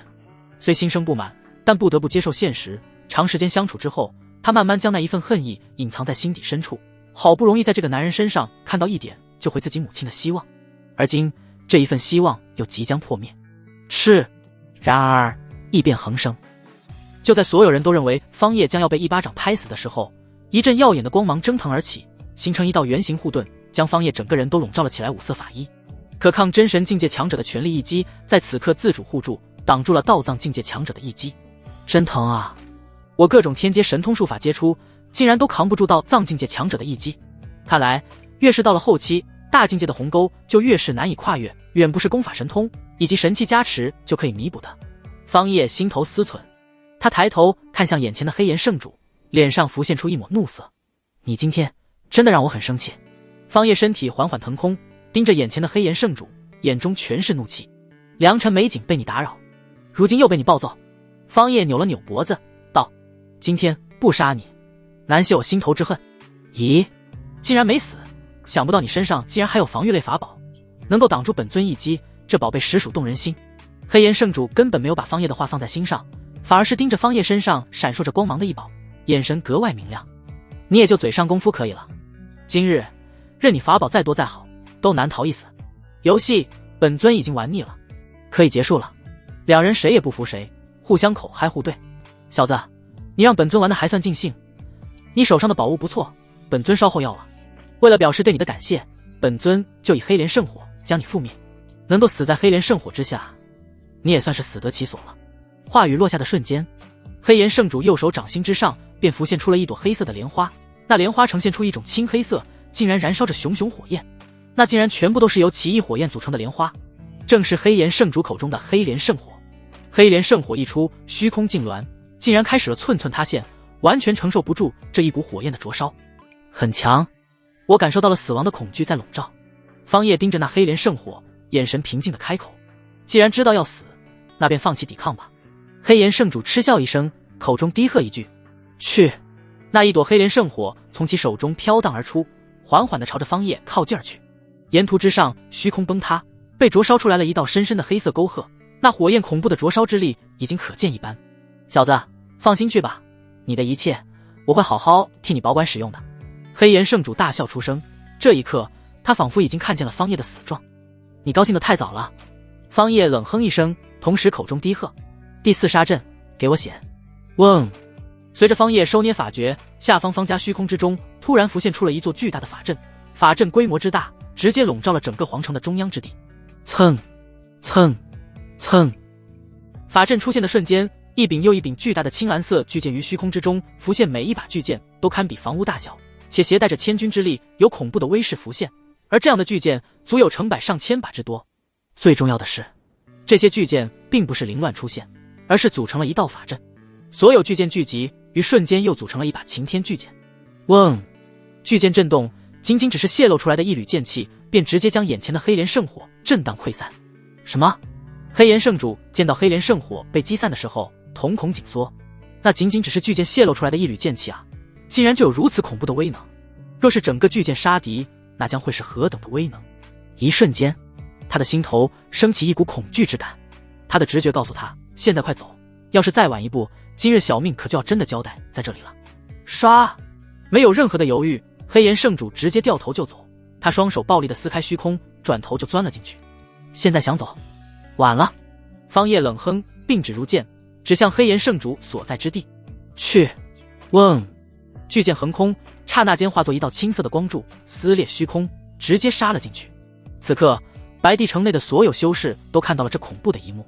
很多人此刻都是没有反应过来，明明还是占据上风的黑岩圣主，怎么突然就掉头逃跑了？然而，在巨剑横空出现的那一刻，所有人都明白了，因为他们都感受到了那一股威能，恐怖的杀伐之气直入骨髓。巨大的青色剑气简直就要撕开这一片天地，将整个皇城力劈成为两半。这样恐怖的剑气，别说到藏境界强者了，就算是真神来了，恐怕也讨不到半点好处。第四杀阵乃是上古大杀阵，主杀伐，可攻伐世间一切强敌。布阵之人的实力越强，催动起来的第四杀阵威能越强。在上古时期，第四杀阵通常用于人族和异族之间的旷世大战，那等战斗，作战人员都是数以亿万计算，而且没有一个是弱者，最低境界修为都是神丹境界。大能修士在这样的大战之中，只能充当一个小兵。而第四杀阵就是在战争之中专门主杀伐的大阵，一剑出便可覆灭百万神魔。百万神魔，这是什么概念？神魔一怒，世界震动。而这样的一道大杀阵，却是可杀百万神魔。由此可见，此阵的恐怖威势，别说是区区一个道藏修士了，就算是真的有真神降临，此刻也只有逃跑的份。虚空之中，黑岩圣主面露恐惧，疯狂的逃窜。该死，该死，该死啊！这小子怎么会掌握的有第四杀阵？他怎么会有？黑岩圣主此刻已经吓破了胆子，思绪已经完全被打乱，此刻只想着快速逃离这里。第四杀阵出现后，他第一时间并未认出，而当所有长剑合并的那一刻，他便知晓了，和古籍之中记载的一般无二。那可是能够一击瞬杀100万什么的恐怖杀阵啊！就只是一个道藏修士，如何能够抵抗？是。然而就在他思忖之际，身后的虚空却是被一道恐怖的剑气撕裂，紧接着在他的视线之中，一道青色的巨剑直接灌满了整片虚空，不断的挤压冲击。恐怖的剑气爆发，就连虚空涟漪和虚空锋刃都是尽数被摧毁殆尽。不！黑岩圣主见状，瞳孔紧缩，口中发出大喊。那巨剑看似缓慢，实则速度快到极致，只是刹那间便已经杀到了他的近前。这一刻，他真切地感受到了什么叫做死亡的恐惧。所有的底牌都在这一刻尽数使了出来，各种神通术法不断的轰击而出，然而都没有效果，被后方的巨剑轻易碾碎。黑岩圣主快速掐动法诀，催动本源之力进行防御。咔嚓！然而本源之力刚祭出形成的护盾，在触碰到那一道巨剑尖端的瞬间便直接破裂，根本防不住。身上的各类法宝也被他丢出，被他以本源之力祭出，直接原地爆炸。这一刻，黑岩圣主肉疼无比，这些法宝可都是他为了日后争夺东荒至宝留下来的，但是眼下却是要直接毁掉了。没办法，为了活命，他只能如此。轰轰轰！恐怖的能量爆炸，掀起的能量涟漪，连虚空都是被炸穿了。有恐怖的能量外泄到了外界，直接将外界的城池摧毁。但是落在那巨剑之上，却是只能将其阻挡片刻的功夫，而根本没有将其磨灭。妈的，拼了！黑岩圣主一咬牙，一次性将所有的法宝全部引爆。与此同时，他自己本体也朝着方叶杀来，术法神通对轰，肉身相抗。哼，不管是神通宝术还是肉身强度，我都甩你10万8千里。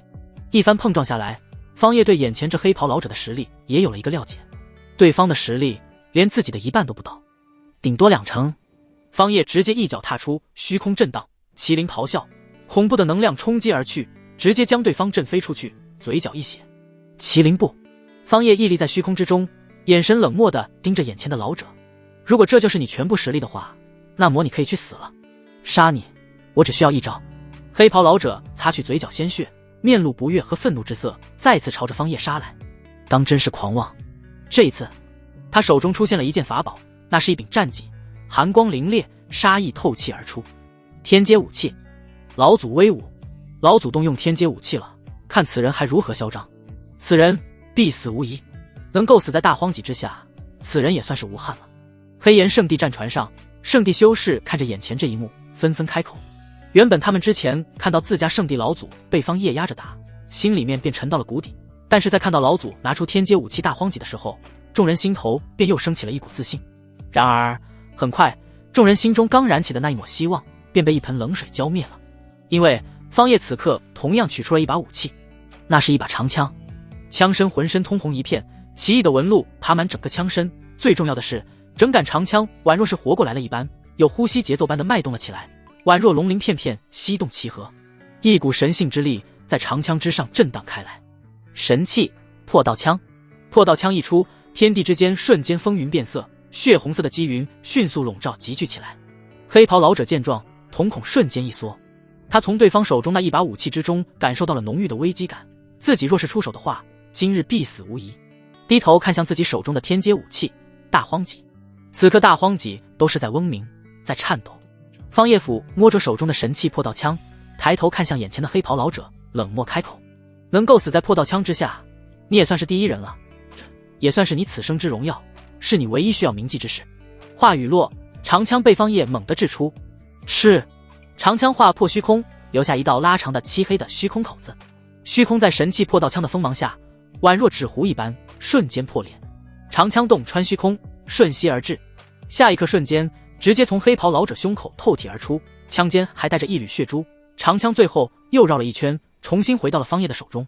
至此，黑袍老者这才反应过来，低头看着自己已经前后透亮的胸口，那里的心脏已经被搅烂，里面还有一道倒血红色的闪电在不断的腐蚀他的本源，瓦解他的肉身和神魂。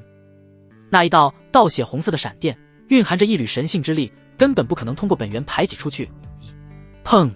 黑袍老者刚开口说出一个你字，整个人的肉身便直接崩坏爆碎，躯体之中的那一道神魂也最后在那一道倒血色闪电腐蚀下消散于虚无。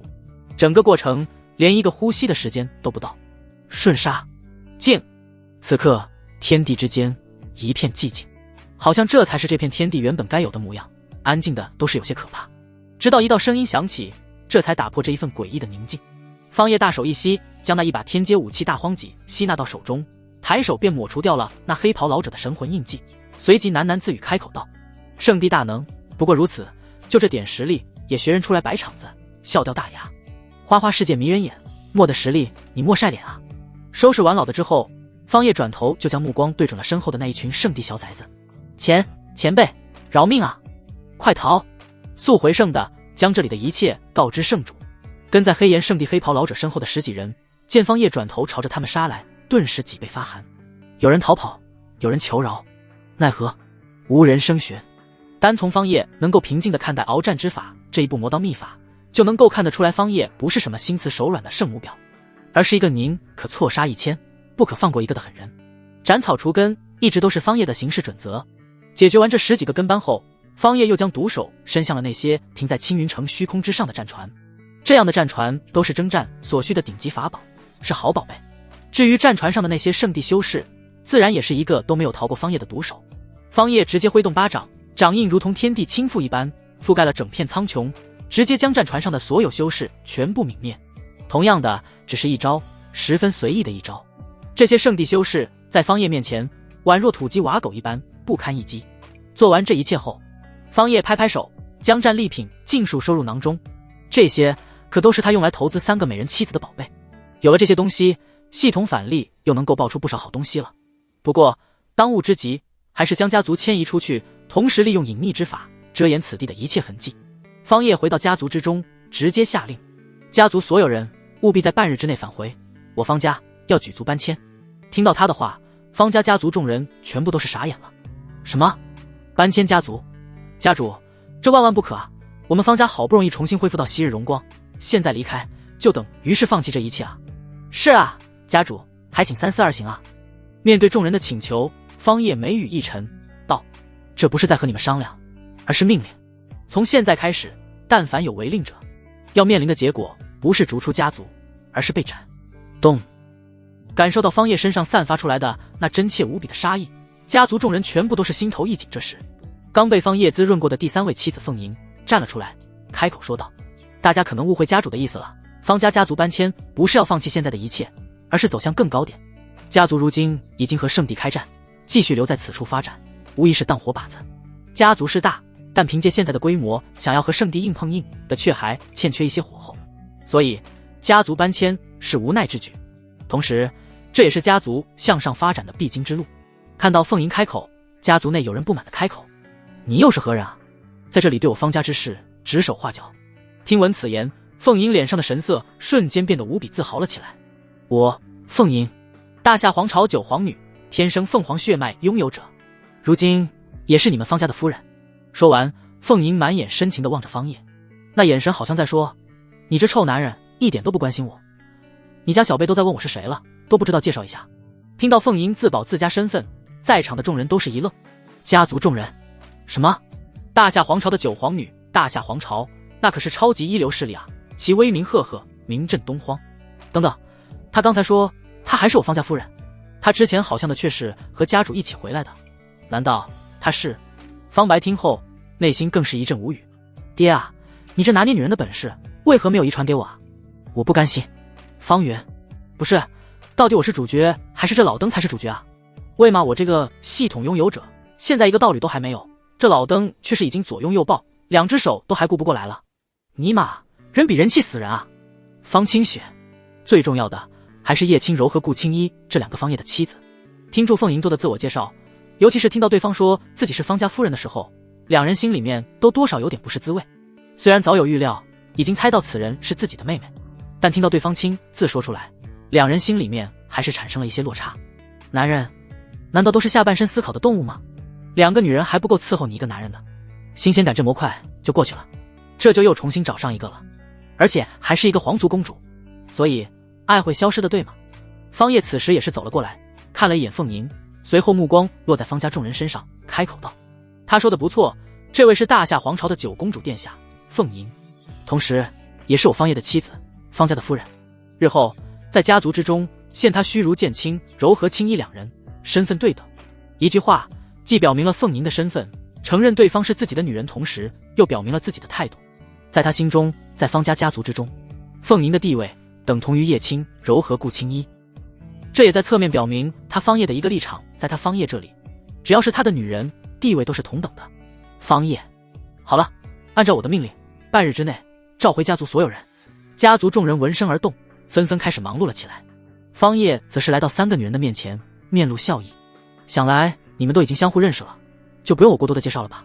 叶轻柔悄悄地来到方叶的身边，玉手跨过的他手腕，手指不经意间在他腰间的软肉掐了一下，以表达自己的不满之情。随即笑道：夫君，我们都已经相互认识了呢。感受到叶轻柔在自己腰间的坏动作，方叶也是装作不知，大笑道：哈哈，好，既然认识了，那就最好了。日后你们3姐妹可得要好好相处啊，切记不要出现什么后宫争斗那一套，我方叶最烦那种了。闻言，叶轻柔和顾青衣2人同时无语。叶轻柔，你不让我们宫斗争宠，那你自己倒是别娶这么多老婆啊。顾青衣，哼，真是一个自恋的臭男人，谁要为你争风吃醋啊？当然，这都只是2人心中所想，并未直接说出。方叶也懒得去管这些弯弯道道，反正他娶老婆又不只是为了自己的小老弟，那他可是正儿八经的为了变强。娶妻成为道侣就有奖励，实在是太香了啊！方叶右手一翻，一本秘籍出现在手中，此乃气息隐匿之法，你们拿去修炼吧。方叶将这秘籍递给了叶轻柔，反正都是好姐妹，3人一起修炼都是一样的，给谁都行。至于为何专门递给叶轻柔，而不递给另外2人，方叶又不是傻子。叶轻柔可是最顶级的金色气运，那可是金色暴击啊，而另外2人也就只是紫色等阶而已。给叶轻柔，在系统这里，那可就是算是投资给叶轻柔这个未来女帝了。好的，谢谢夫君。叶轻柔接过秘籍，微微一笑。那我们也下去帮忙了，家族迁移牵扯到很多家族事业、资源等方面的问题，我们也去出一份力。方叶微微颔首，就叶轻柔懂事的这一点，就让他倍感欣慰了。叮，恭喜主人投资成功，获得金色暴击7天之术。系统的提示声音在方叶脑海之中，这让他心头一喜。果然，给在谁的手上，在系统这里就算是对谁进行投资。至于后面谁修炼，系统可不管这么多。趁着这半日的时间，正好将这7天之术练成。回到后山禁地，方叶迅速开始了闭关修炼，一时沉浸在7天之术上面，相关的资讯介绍瞬间浮现在眼前。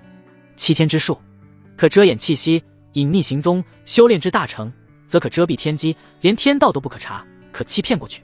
有点东西，修炼至大成的地步，竟然连天道都能够蒙蔽遮掩。方叶喃喃自语，看着系统反例出来的这7天之术，这让他瞬间联想到了天机阁的那老阁主，对方乃是天道在此方世界的化身，对方掌握的天眼之术必然是登峰造极的地步。也不知道小道童清远有没有继承到。那老阁主乃是天道化身，他看不透，但清远这小道童他一样看不透。也不知清远这小子对于我而言究竟是福还是祸。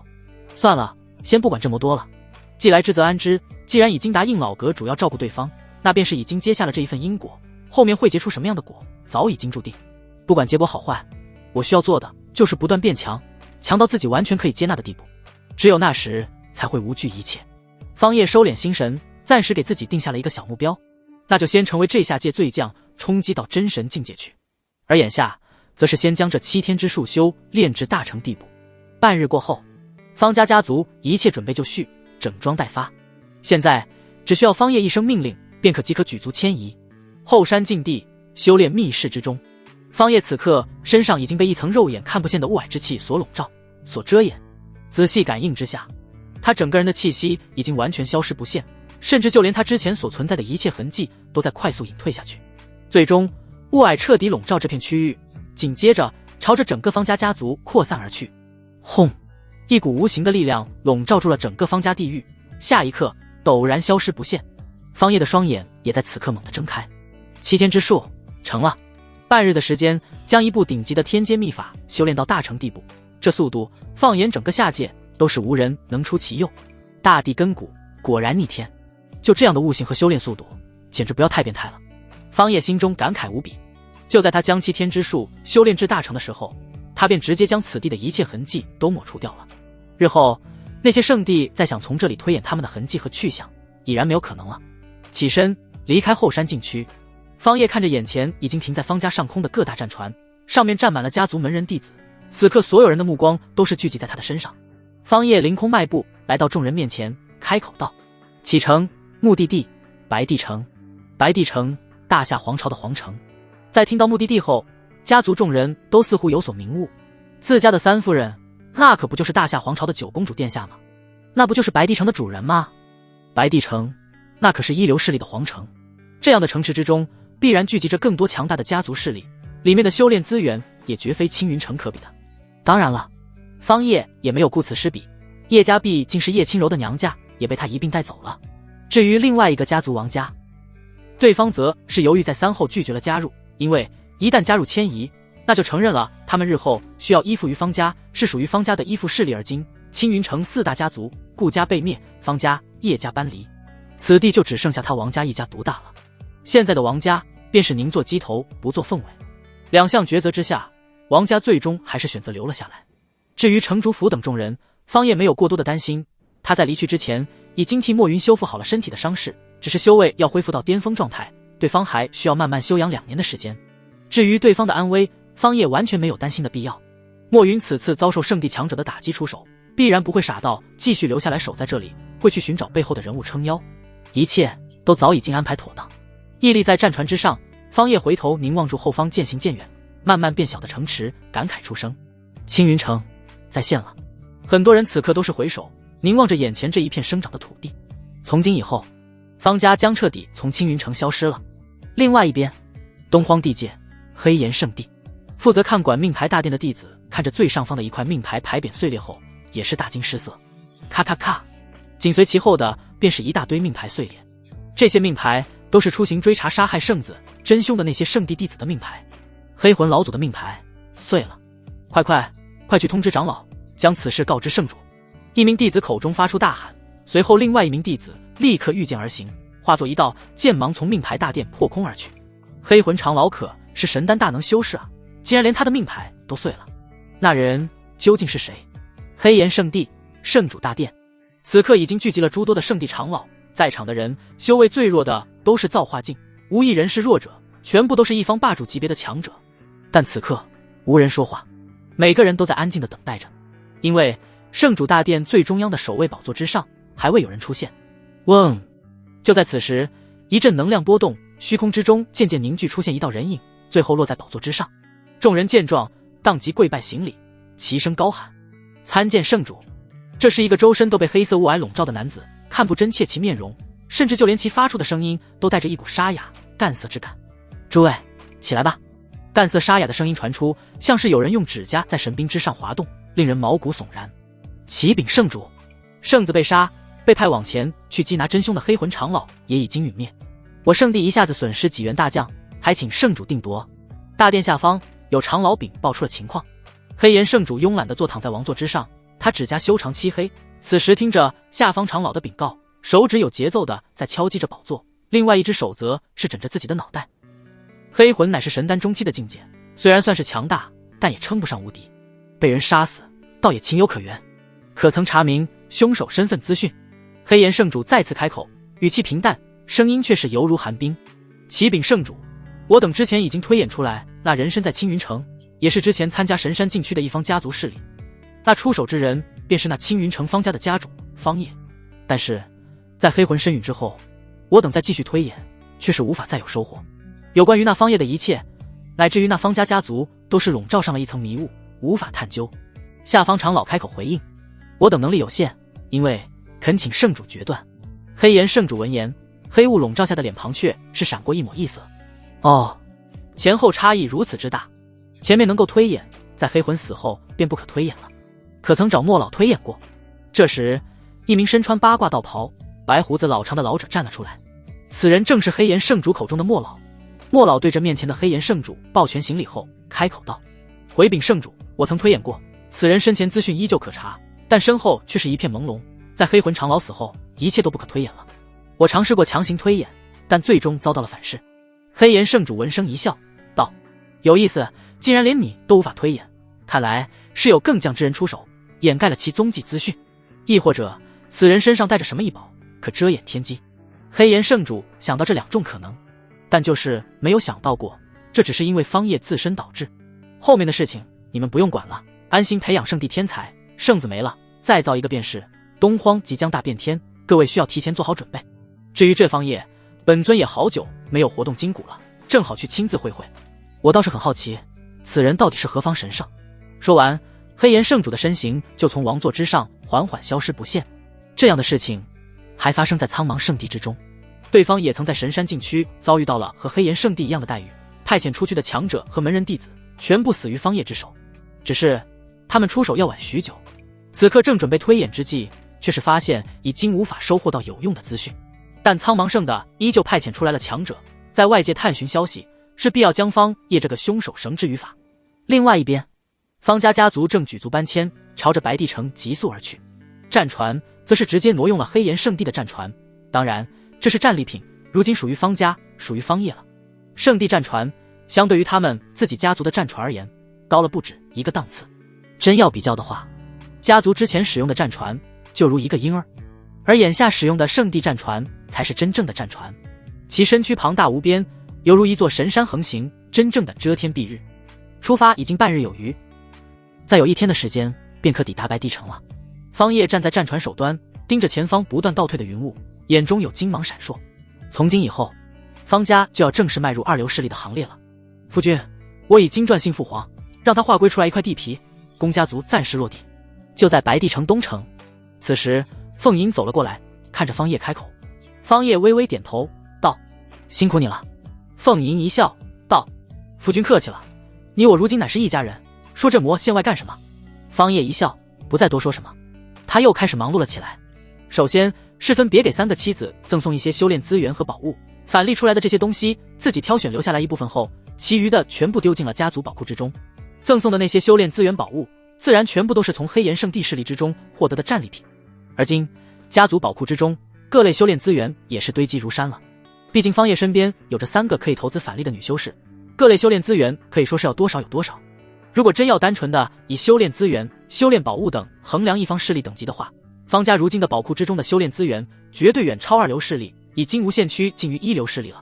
只是对应的强者数量还不多而已。将各类宝物资源赠送完毕后，方业又开始布置阵法，以阵法真解布下各类大阵，笼罩战船。随后他又布下了各种可移动拆解的杀阵、防御大阵等。这些大阵都是在进入白帝城、方家落地之后所需要的。有了之前的教训，方业现在是十分谨慎了。有了这些大阵守护，即便是我不在家族之中，家族亦可无恙。只要不出现真神境界的绝巅强者，当可自保无恙。后面我也可好好的和林峰玩玩了。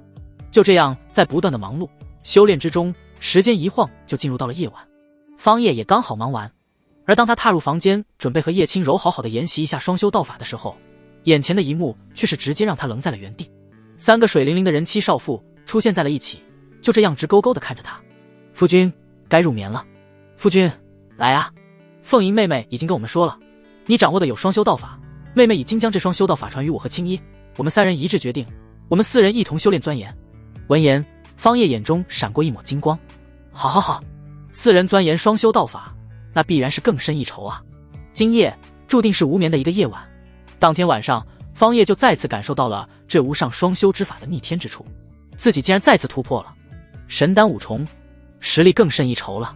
这不仅仅只是境界上的突破，同样的，他发觉自己体内的本源之力更加纯粹精炼了。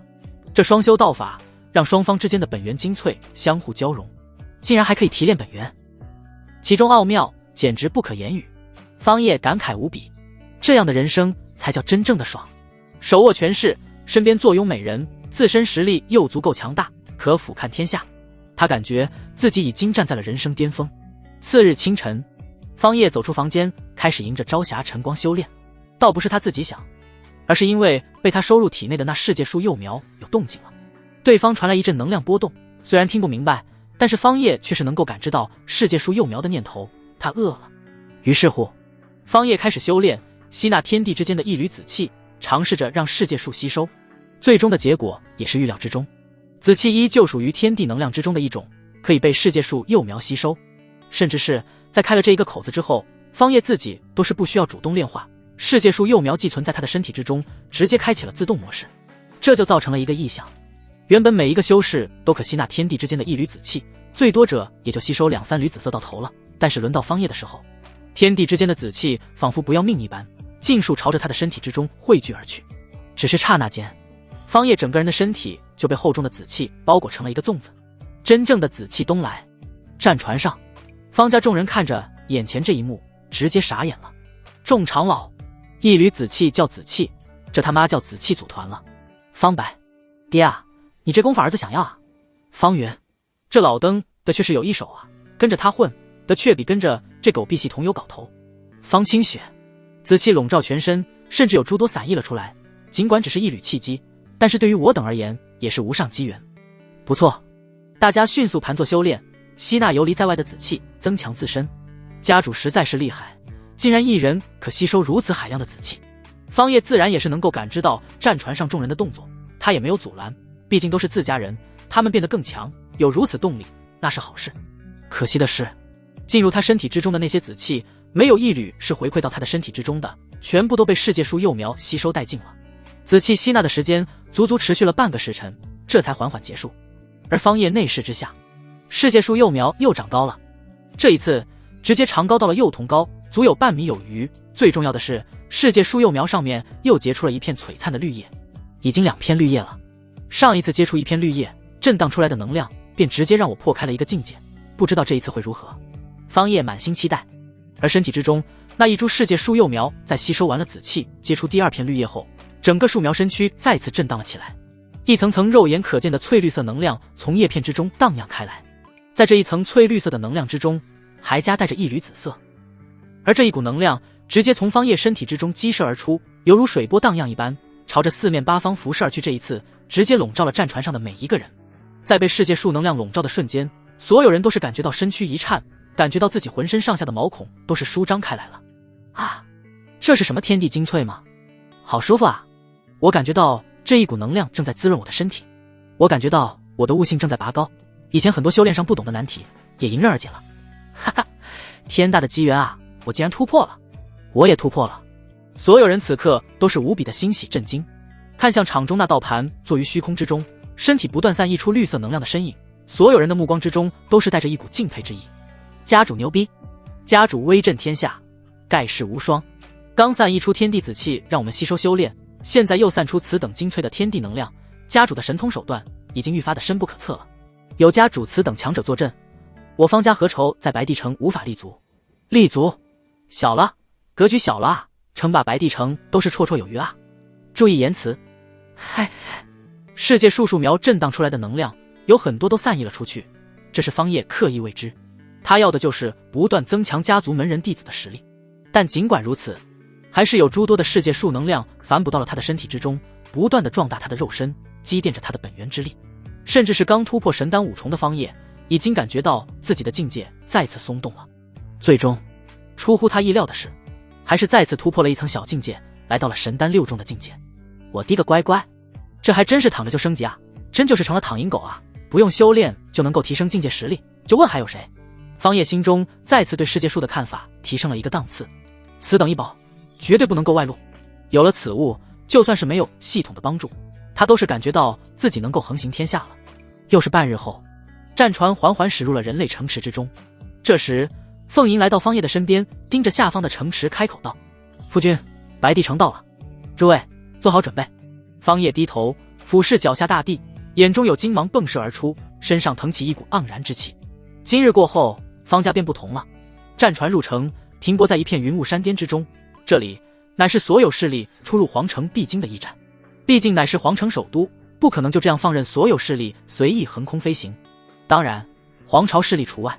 此地乃是皇朝查岗之地，属于官方驿站，来到此处的人都需要缴纳足额的灵石，用作停靠此处的酬金，与此对应的在此处落脚之人同样受到皇朝保护。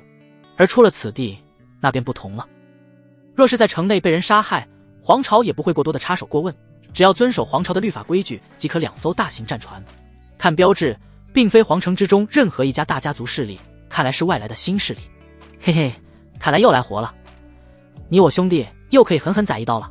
负责看守在此处的2名金甲护卫舰黑色战船停泊，眼中都是腾起一股金芒。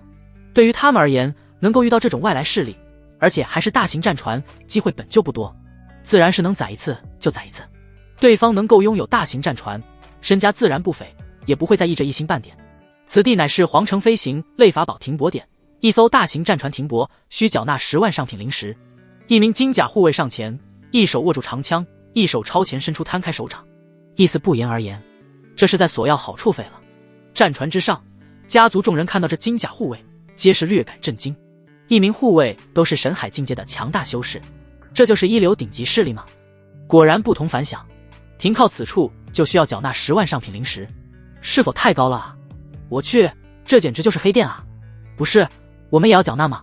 听住战船上众人的窃窃私语，金甲护卫也是听出了一个大概，对于眼前这战船上的人所属势力有了一个大致的猜测，一群没有见过世面的土包子罢了。因此这更让他底气十足了。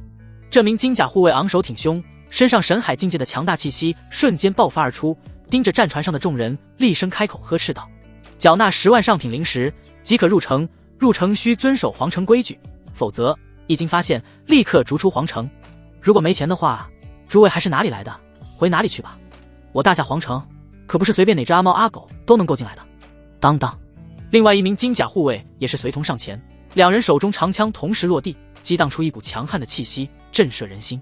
方叶见状却是笑了起来，不过他并未出面，而是转头看向凤吟，笑道：看来纵然我方家身为皇亲国戚，也是需要缴纳入城费的啊。凤吟此时也是秀眉紧皱，转头看向方叶，眼眸之中略带歉意，开口道：夫君稍后，我去处理一下。说罢，凤吟转身走出战船，来到两名金甲护卫面前。谁让你们任意抬价，肆意收敛钱财的？一艘大型战船停泊，需要10万上品灵石。这件事情我怎么不知道？我皇城何时有这样的规矩了？凤吟身段婀娜，破空之际，身上便闪过一阵光华，平常修行素衣已然不见，转而替代的是一身华丽的黄袍。参见九公主殿下。参加九公主殿下。两人见凤吟后，瞬间抱拳下跪行礼，一缕汗珠更是在其额头缓缓流淌而出。完蛋了，这九公主怎么会在这战船之上？两人已经预感到了自己接下来的悲惨结局。此时凤吟冷漠出声：1000上品灵石的缴纳费用被你们肆意编造抬高，竟然高达10万，你们想要干什么？借用职权大肆敛财吗？我大夏皇朝金甲护卫何时变得如此蝇营狗苟了？继续留下尔等，恐只会玷污了我大夏皇朝的威严。两人闻言瞬间叩首求饶：属下知错，公主殿下饶命，我等再也不敢了。凤吟冷哼一声，开口道：今日我心情好，不过多与你们计较，各自回去领取30军棍，军衔降一级，若还有下次，力斩不贷。闻言，两人皆是脊背一寒，通体发凉。这军棍可不是寻常普通的军棍，而是带有灼烧本源之力的军棍，落在身上不仅会让人皮开肉绽，肉体疼痛，最重要的还会不断的灼烧修士本源之力。30军棍下去，没有一个1年半载是别想复原了。就算是神海境界修士，在这军棍面前也不够看。但相比较于死亡，这又是显得十分轻描淡写的处罚了。两人不敢犹豫，当即领罪，谢殿下不杀之恩。凤吟挥手，身穿黄袍的他，此刻身上尽显一股母仪天下的气质，淡然开口道：放行。两名金甲护卫见状，连忙起身，联手激发本源之力，催动眼前的平台广场上横亘的一块巨大磨盘。磨盘转动，那一道阻拦在停泊点的结界瞬间打开，此处竟也是一处阵法。方家众人见状，都是大感意外。这大夏皇朝当真是底蕴深厚，让人大感意外。负责看门的修士都是神海境界，而随意一处出入口都是有大阵结界防护，这可比青云城强太多了。我去，这两个逼也真敢狮子大开口啊！1000灵石的停泊费用被两人漫天要价，直接涨到10万。要不是凤吟夫人出面，我都是还真以为这10万费用是应该的。我去，你踏马脑子也瓦特掉了。10万上品灵石，纵然是在一流势力城池之中，那也算是一笔不小的数目了，可肆意潇洒老长一段岁月了。解决完两名护卫后，凤吟回到战船，来到方叶身边。夫君可以入城了。方叶看向凤吟，微微颔首：辛苦了。凤吟浅笑：夫君界外了，若真觉得凤吟辛苦的话，不如今夜好好的犒劳一下凤吟。我发现自己这几次过后，偶有感悟，快要突破了。这一句话是神念传音的，毕竟是一方公主殿下，真要让她当着如此多人的面说出此等旖旎之话，那可就真的丢脸丢到家了。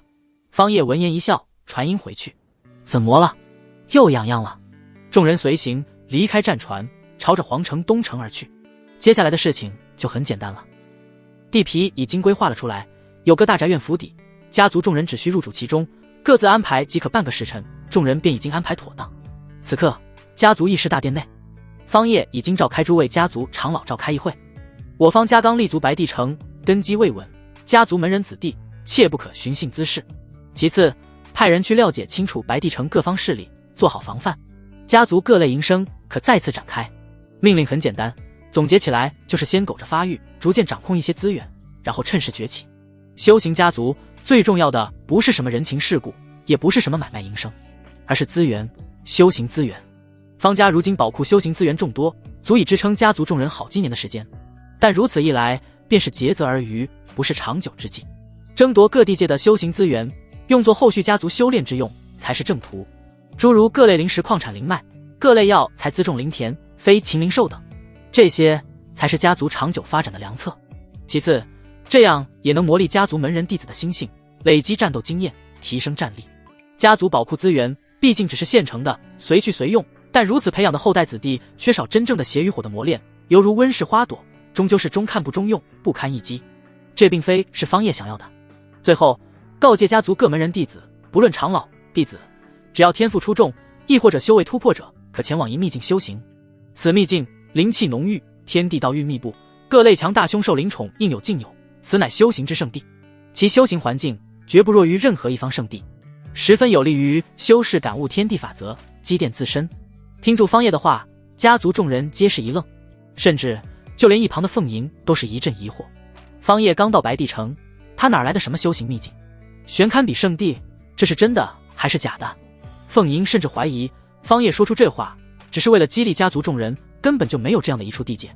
叶轻柔，夫君，我们方家何时掌握了这样一处秘境？顾青衣，堪比圣地的修行秘境，此言当真？方白，老爹威武啊！没有想到我方家竟然已经有了这样一处修行秘境。方清雪，家族刚到白帝城，还未施展拳脚，自然是不可能有所发现。看来这又是家主得到的无上机缘。看着家族众人的疑惑之色，方业微微一笑，道：不然你们以为我离开家族那些日子是在做什么？此地修行效率会提升100倍，成为二流势力还不是我方家的终点。我方家是要成为一方圣地世家，乃至是超越古世家的存在。这时震惊歌方原开口了：家主，此地在何处？方业淡淡一笑，道：100万里之遥。什么？100万里之遥？那我们如何去？又如何获得此地机缘？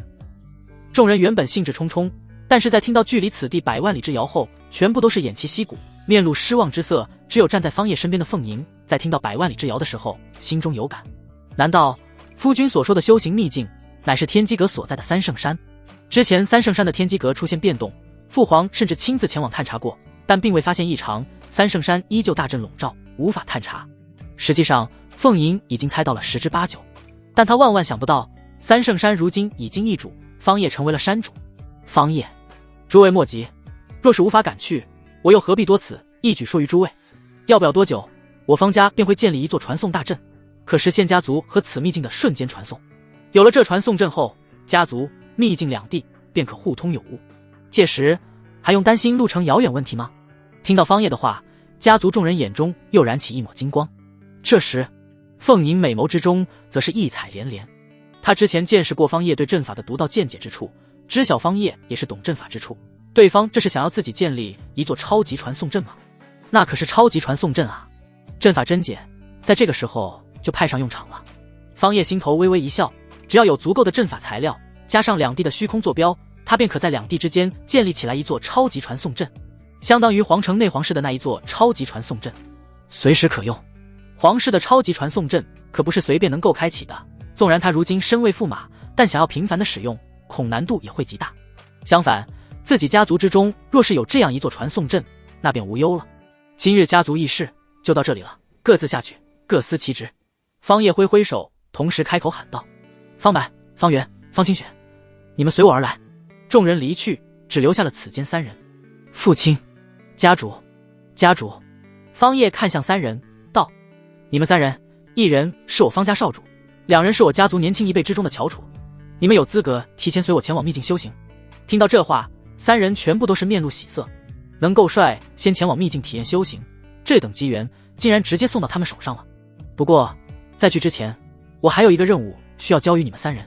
方叶话锋一转，开口说道：我这里有3份清单，这3份清单上面罗列出来了各种材料，有些家族宝库之中可以寻到，有些则是没有。没有的这些材料，则需要你们前去皇城购买，亦或者去探索寻求。我不管你们用什么方法找齐清单上面的材料，便可获得前往秘境修行的机会。材料并不难找，我只给你们3日的时间。3人闻言接过清单，直接就急速离去了。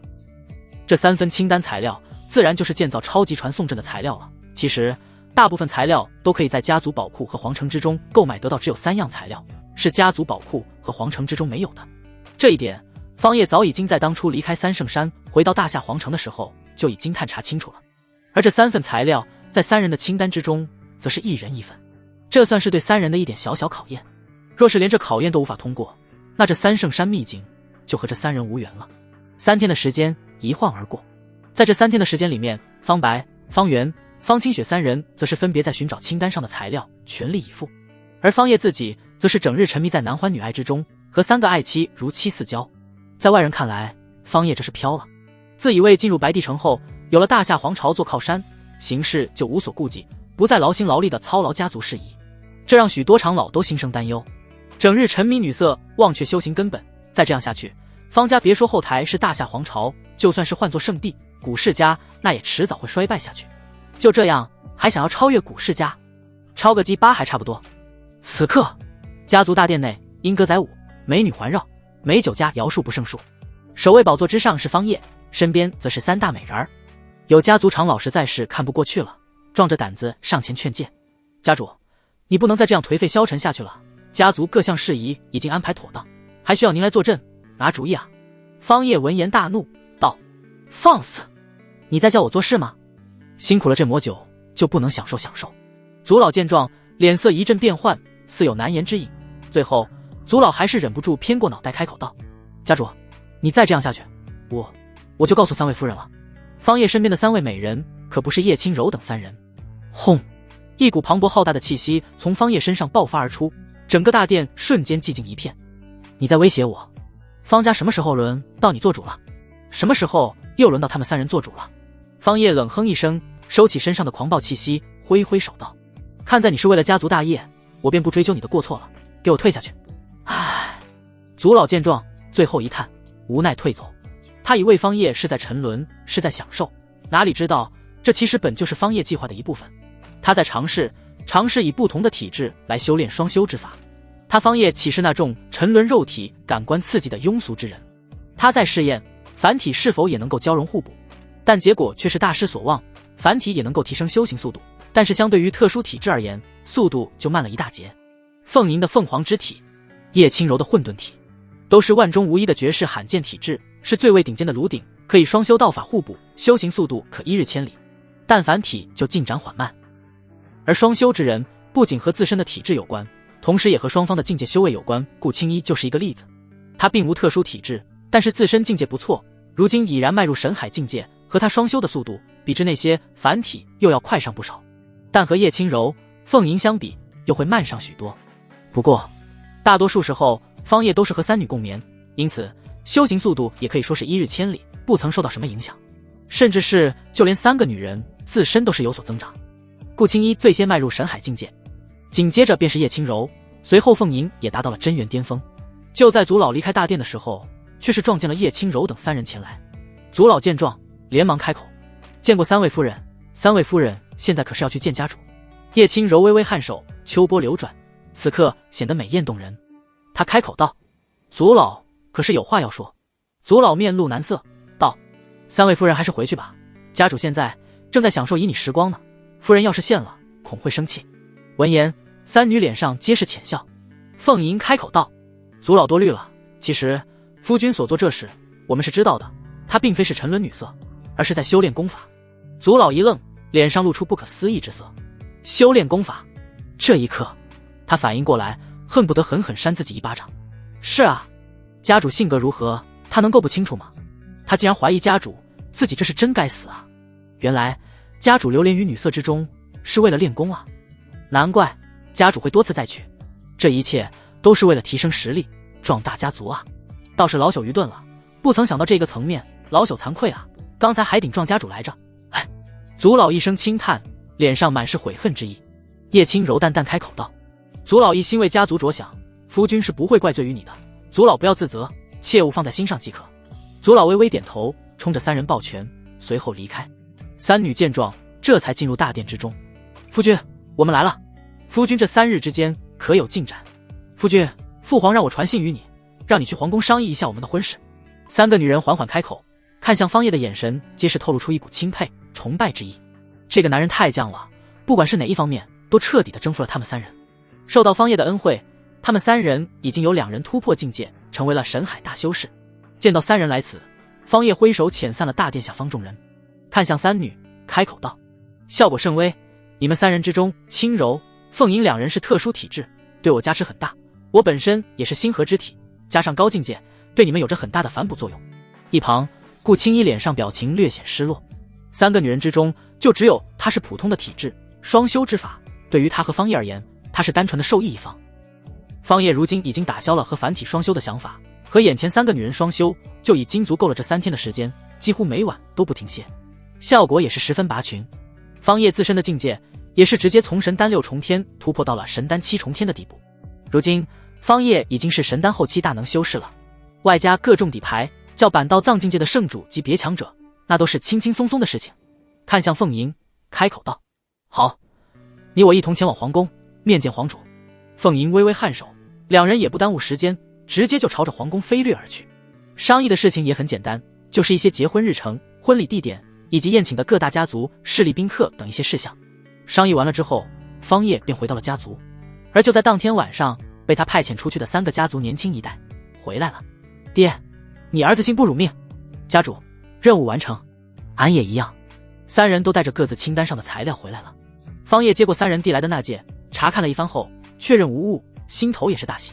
做得不错，你们3人先行回去休息，明日清晨一早便来家族大殿，随我前去秘境。多谢家主。晚辈先行告退。爹，孩儿告退。3人离开后，方叶带着材料来到了家族早已经规划出来的一处后山之中，当即便运转阵法真解，开始建造了起来。建造超级传送阵不仅仅需要各种细针的材料，还很会耗时，尤其是在铭刻阵文期间，更是不能够被人打扰。这也是方叶选择在夜晚铭刻阵法的原因。次日凌晨，天边刚掀起一抹朝霞，方叶口中吐出一口浊气，眼中却是爆射出一缕金芒。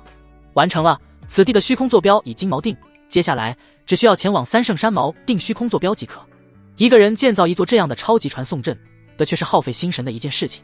如果让大夏皇主知晓，方叶只靠自己一人，仅仅1个晚上便完成一半超级传送阵的建造进度，估计会震惊的说不出话来。大夏皇朝的超级传送阵，可是他邀请了数十位阵法大师，耗时3个月才完成，而且损耗了无数的天材地宝，可谓代价极大。但到了方叶这里，却是一夜完成，这其中差距立显无疑。就在这时，方白3人也是到来。方叶不墨迹，带着3人来到了皇城的那座超级传送阵之中。如今家族在白帝城的虚空锚点坐标已经标记好了，他需要前往3圣山锚定虚空坐标，完成对接，只有这样家族的超级传送阵才算完成。而如何前往，自然是借助皇城的超级传送阵了。这一点在昨日前去皇宫面见大夏皇主的时候，方叶就已经提前打好了招呼。面对方叶这个准女婿、皇朝客卿长老的请求，大夏皇主自然是二话不说就答应了下来，给了他一块使用超级传送阵的令牌。带着3人，方叶直接前往超级传送阵，令牌一出，畅行无阻阵法启动，4人瞬间消失在原地，下一刻径直地出现在了几百万里之外的3圣山。这是什么地方？前方雾霭笼罩，阻碍了神识探查，此地有大恐怖，当心！3人刚落地便察觉到了一股大恐怖，瞬间警惕了起来。不用担心，此地便是3圣山秘境，是属于我方家家族的修行圣地。你们3人后面一段时间就在此处修行吧。方叶关键时刻开口，打消了3人的疑惑和戒备，并同时开口道：明日我便要和凤吟举办婚礼，可惜你们3人是看不到了。听到这话，方白最为敏锐。方白，爹，你什么意思啊？大婚之日前夕就专门把你儿子支走是吧？方白，你以为你儿子又会闹事不成？方叶没有回答逆子方白的话，任由对方吐槽，而是看着3人开口笑道：这里乃是修行圣地，但对你们而言也将是磨练你们的地狱。说完，方叶冲着三圣山内部大喊一声：“清远，出来，我给你带玩伴来了。”喊完之后，方叶身形便瞬间消失在原地，只留下三人一脸懵逼地站在原地，不知所措。方叶离开了，实际上是隐匿了下去。他在此地开始布阵，锚定虚空坐标，现在只需要将此地的大阵建成，这一座三圣山和家族之间的超级传送阵便算是完成了。而另外一边，小道童清远在听到方叶的召唤后，瞬间一喜，他从山顶茅草屋跑了出来，站在悬崖边上，冲着眼前天际云端一喊：“小青，Mo！” 一头青年自三圣山下方直冲云霄而来，其音如雷，浩大无比。而这声音也自然而然传入了到了此刻还一脸懵逼的方白三人耳中。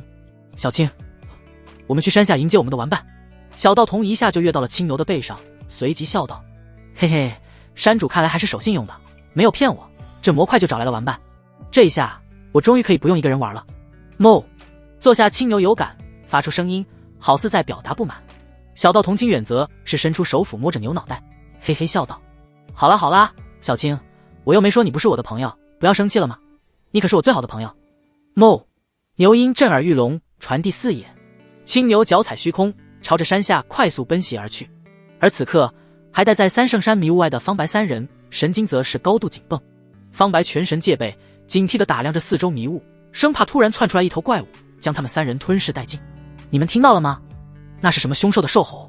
方圆不知道，但能够感受到其恐怖的威压之力，这绝对是兽王级别的存在。方清雪，家主说这是修炼圣地，亦是地狱，难道这凶兽就是隐藏在其中的危险？完蛋了，兽王级别的凶兽，甚至可能是超越兽王级的存在，我们三人就算是联手，也不是其对手啊！方白欲哭无泪，原本还想住此地，乃是一处绝佳的机缘之地，谁知道里面竟然还伴有大恐怖。自家那老爹更是将他们带来后，就直接原地消失，对他们不管不顾了。不带这样的，哪儿有这样当爹啊？爹啊，你是觉得你儿子死得不够快是吧？嘘，晋升，有东西朝着我们靠近了过来。就在方白哭惨的时候，方圆却是突然伸手放在嘴边，做出了一个晋升的动作。三人见状，瞬间机体紧绷。呼！就在三人凝神戒备之时，一道巨大的呼吸声音从三人的身后响起，那是一道鼻息之声。三人闻声，身体一僵，缓缓地转过身来，看着眼前的迷雾。浓雾之中，一道黑影无限的放大，不断地朝着他们三人靠近。三人盯着眼前这一道黑影，只觉得头皮发麻，浑身都在止不住的颤抖。那黑影缓缓呈现出一只凶兽的模糊轮廓，那硕大的头颅都是堪比一座山头。而此刻，那巨大的头颅正缓缓地朝着三人落下，恐怖的鼻息喷出，瞬间冲散了眼前的迷雾。随即，三人就看到一个身穿道袍的孩童，骑着一头青牛朝着他们走来。呼！我操！被吓死了，原来只是一头青牛啊！方白看到眼前的一幕后，瞬间松了一大口气。然而，方圆和方清雪两人看着小道童清远，则是严阵以待。方清雪更是开口道：“不要大意，这童子坐下青牛，绝对就是我们刚才看见的那黑影，其实力超越了兽王。”闻言，方白瞬间一愣，刚放松下去的心又立马紧绷了起来。震惊哥方圆此刻倒是展现出来了他应有的镇定姿态，盯着青牛背上的小道童清远发问：“你是何人？怎会在此地？”清远眨巴着明亮的大眼睛，看上去一副人畜无害的模样，看着三人笑道：“我叫清远，是此地的道童。你们三个应该就是山主派来陪我玩耍的吧？”三人看着眼前人畜无害的小道童，并未放下任何戒备，都想要看穿小道童清远的修为，奈何无计可施，根本看不透。方叶都看不透清远，三人又如何能够看透？方白，此人的修为高深莫测，我一点都看不透。方圆，大家小心一点，对方不是表面上看起来这么简单的。方清雪沉默了片刻，随即走上前去，身后的方白、方圆两人见状大惊，都想要将其拉回来。你干什么？不好，清雪回来！奈何方清雪已经来到了小道童清远和那一头青牛的面前。青牛见方清雪靠近，牛眼一瞪，鼻息一喷，牛蹄更是不断的刨地，口中发出闷哼之声，其音如雷，震荡四方，让人不由得心神一震。小青不得无礼，见青牛要暴走上去的样子，小道童清远连忙出声安抚。这时，方清雪看向清远，脸上尽量浮现出亲和的表情，笑道：“清远小弟弟是吧？你刚才说山主是什么意思啊？还有玩伴，你是说我们三个是被人带过来陪你玩耍的，是吗？”清远点点头，脸上露出无邪的笑容，开口道：“山主就是山主啊，山主说过要带玩伴过来陪我玩耍解闷，刚才山主已经喊了我，所以我才出来的。难道你们不是山主叫过来的？说到这里，清远话语微微一读，脸色变得有些难看了起来。如果你们不是山主叫来的，那你们就是擅闯三圣山，此地乃是我天机阁重地，擅闯者当就地镇杀。方清雪闻言瞳孔一缩，急忙出手连摆阻止，开口道：别，我们是山主叫来陪你玩耍的。听住小道童的话，三人都想到了之前方叶在离开之前的那一声大喊。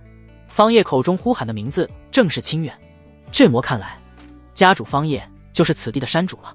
但他们实在是想不明白，自己等人明明是过来修炼的，怎么就变成陪玩了？方叶也没有告诉他们此地还有其他人啊，而且看这架势，对方的实力明显是甩了他们18条街都不止啊。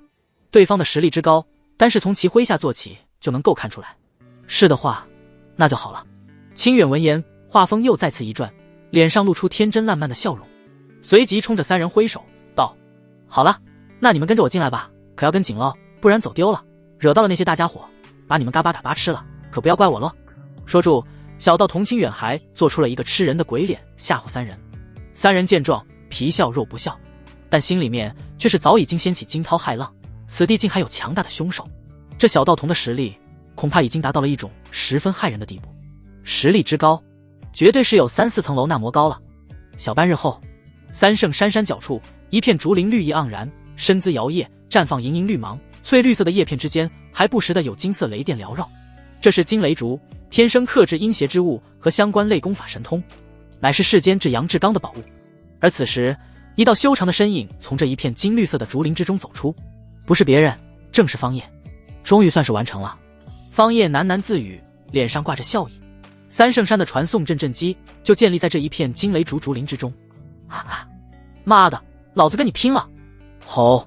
出来后，方叶眉头微微一挑，便感知到了三圣山深处传来了好几道惨叫哀嚎之声，其中还伴随着阵阵兽王咆哮。不用猜就知道，是逆子方白和他的2个小弟方圆、方清雪三人，这3人必然在这里吃了很大的苦。毕竟待在这里守护的各类凶兽、神兽，那最低都是王者级别的存在，就算是幼崽，都是堪比神海修士大圆满。3人在此处修炼，必然是免不了一睹皮肉之苦。去看看。方叶身形一动，下一刻便出现在了山巅凉亭。小道童清远此刻正在山巅和方清雪2人切磋交流，玩跳皮筋、踢毽子。方叶看后不由得嘴角一阵抽搐，只不过这皮筋貌似是龙筋制作而成，那毽子也不是凡物，而且每次被小道童清远踢出都是带着一股恐怖的力量，这一股力量附着一层兽王威压，每一击都让方清雪大汗淋漓，严阵以待。这倒也算是一种锤炼的方式。他看得出来方清雪是一脸的不乐意，奈何实力不允许，他根本无法反抗。清远。方叶出现后轻声呼唤了一句：山主。小道童清远闻声立马放下了手中的毽子，然后朝着方叶跑来，来到近前后冲着方叶拱手行礼。方清雪见到方叶出现后也是松了一口气，随即上前拱手参见家主。山主，你带来的这个姐姐太弱了，她连我踢出的毽子都是接不住，一点都不好玩。小道童清远此时开口发出抱怨牢骚。方清雪哪里还不明白眼前的局势，家主方叶便是此地的主人，在这里小道童清远就是除方叶之外最犟的存在。虽然看不透对方是什么境界修为，但是拿下他还是轻轻松松的。听到小道童的话，方清雪脸上也是浮现出一抹无奈的苦笑。不是他不行，而是眼前这小子实在是太牛逼了。行了，有玩伴就不错了，你还给我挑上了。方叶听着小道童清远的抱怨，也是直接开口进行教育。转头看向方清雪，方叶开口道：此地于你们3人而言，就是以后出去闯荡大陆最好的试炼场，你们当珍惜这次机会，好好锤炼，提升自己。方清雪闻言迅速低头抱拳：是，家主。好了，你们这段时间就待在这里吧，我走了。方叶丢下一句话后，身形直接消失在原地，下一刻便出现在了金雷竹竹林之中。阵法启动，瞬间传送。方叶下一刻便直接传送回到了白帝城方家府邸。超级传送阵彻底完成，效率比之皇朝的超级传送阵都是还要高出不少，而且成本低了许多。只不过规模却是比不上皇朝那一座超级传送阵，不过这样也可以了。大夏皇朝的超级传送阵一次性可传送数百人，是属于真正意义上的超级传送阵。不仅传送距离遥远，承载的人数同样可观。而方业自己建造的传送阵只能算是一个小型迷你版，一次性只能传送数10人，但这对于方家而言足够了。此刻的方家各处张灯结彩，红绸罗缎高挂，喜庆氛围一片。这个刚来到白帝城的新势力家族却是受到了各方势力来宾的热情道喜，不因为别的，就只是因为方家家主和皇朝的9皇女明日就要成婚了。这代表着方家这个新晋家族势力背后站住的乃是大夏皇朝。皇城内诸多家族大势力那都是依附于皇朝之下的，在这白帝城再怎么牛逼上天，那也得给皇朝面子。和凤吟的成婚大典明日就要举行了，不过我一个设定上的反派，料想成婚大典不会这么轻易顺利，还是先手准备一番才最为稳妥。经过上次黑岩圣地上门找茬的事情后，方业对做任何事情都多了一个心眼，不是他实力不济，而是自身为一个反派需要稳扎稳打。他要面对的敌人可不只是林峰一个天命之子，还有诸多其他的气运之子以及各方蠢蠢欲动的势力门派。不过按照反派的设定来看，除了天命之子和气运之子外，其他一切的势力门派和强大人物都不会是他的对手。熟读网文深知套路的方业对此深以为然。而眼下对于方业而言，确保自身和家族安危最为稳妥的办法，那便是大阵。他以阵法真解不断地创造出不同的杀伐大阵和防御大阵，足足1天1夜的时间，方业都是在布阵，犹如套盒子一般，一个又一个大阵被笼罩在方家家族虚空之中，直到第2天成婚大典要召开的时候，方业这才收手。呼，差不多了。方业眼眸之中闪过一抹金芒。杀伐大阵100座，防御大阵100座，这样的防御不说固若金汤也差不多了，就算是圣的举教来袭都可确保无恙。杀伐大阵更是借鉴了诸多上古杀阵，要是有人真敢在这个时候前来闹事，管你是谁，来一个杀一个，真神我都照杀不误。就在这时，院门外响起一道侍女的声音：驸马爷，时辰快到了，殿下让我来催促您。声音很熟悉，方业思忖片刻后便知晓了来人，正是凤吟之前的贴身护卫凤蕊。知道了。方业起身推开院门的时候，他看到凤蕊今日打扮也格外的招人喜欢，身上红袍罗缎，头戴宝钗，最重要的是他的目光有意无意地瞟向方业，在两人目光对视之时又急忙别开，脸上爬上一抹羞红，娇羞无比。方业心中无语，我今日结婚，你害羞个蛋啊！他哪里知道凤蕊身为凤吟身边的侍女是需要陪嫁侍寝的，也就是说今夜首先是小蕊和他洞房，大婚自然是在方家家族之中举办，只不过在这之前还有一个迎亲的过程。凤吟身为皇女，又是大夏皇主最为疼爱的女儿，明媒正娶，8抬大轿，10里红妆，那都是基操。此时皇宫城墙之上，一名身着黄袍的男子站在上面，盯着下方缓缓走出皇宫的那一台新娘大花轿，眼神一冷。二皇子殿下，一切都已安排妥当。一名黑衣蒙面的带刀刺客出现，对着眼前的黄袍男子开口。二皇子微微点头，挥挥手道：做得不错，现在狩猎开始。是。黑衣蒙面刺客抱拳，身影缓缓消失在原地。殿下，真要如此吗？殿下世子之间相互残杀，这对于大夏皇朝而言是有损气运的。这时一名身着锦衣，手持折扇的青年走了上来，面带忧虑。此人乃是他的军师。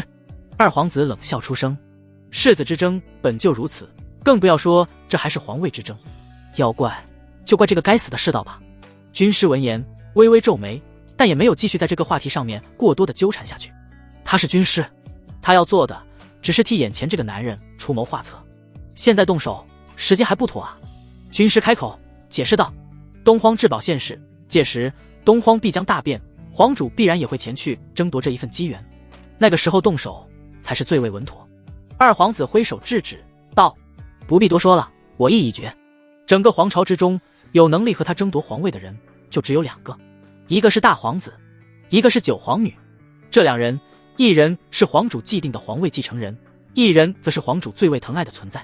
太子之位早已经定下，乃是大皇子，但皇位最终花落谁家，可不是谁是太子就能够决定的。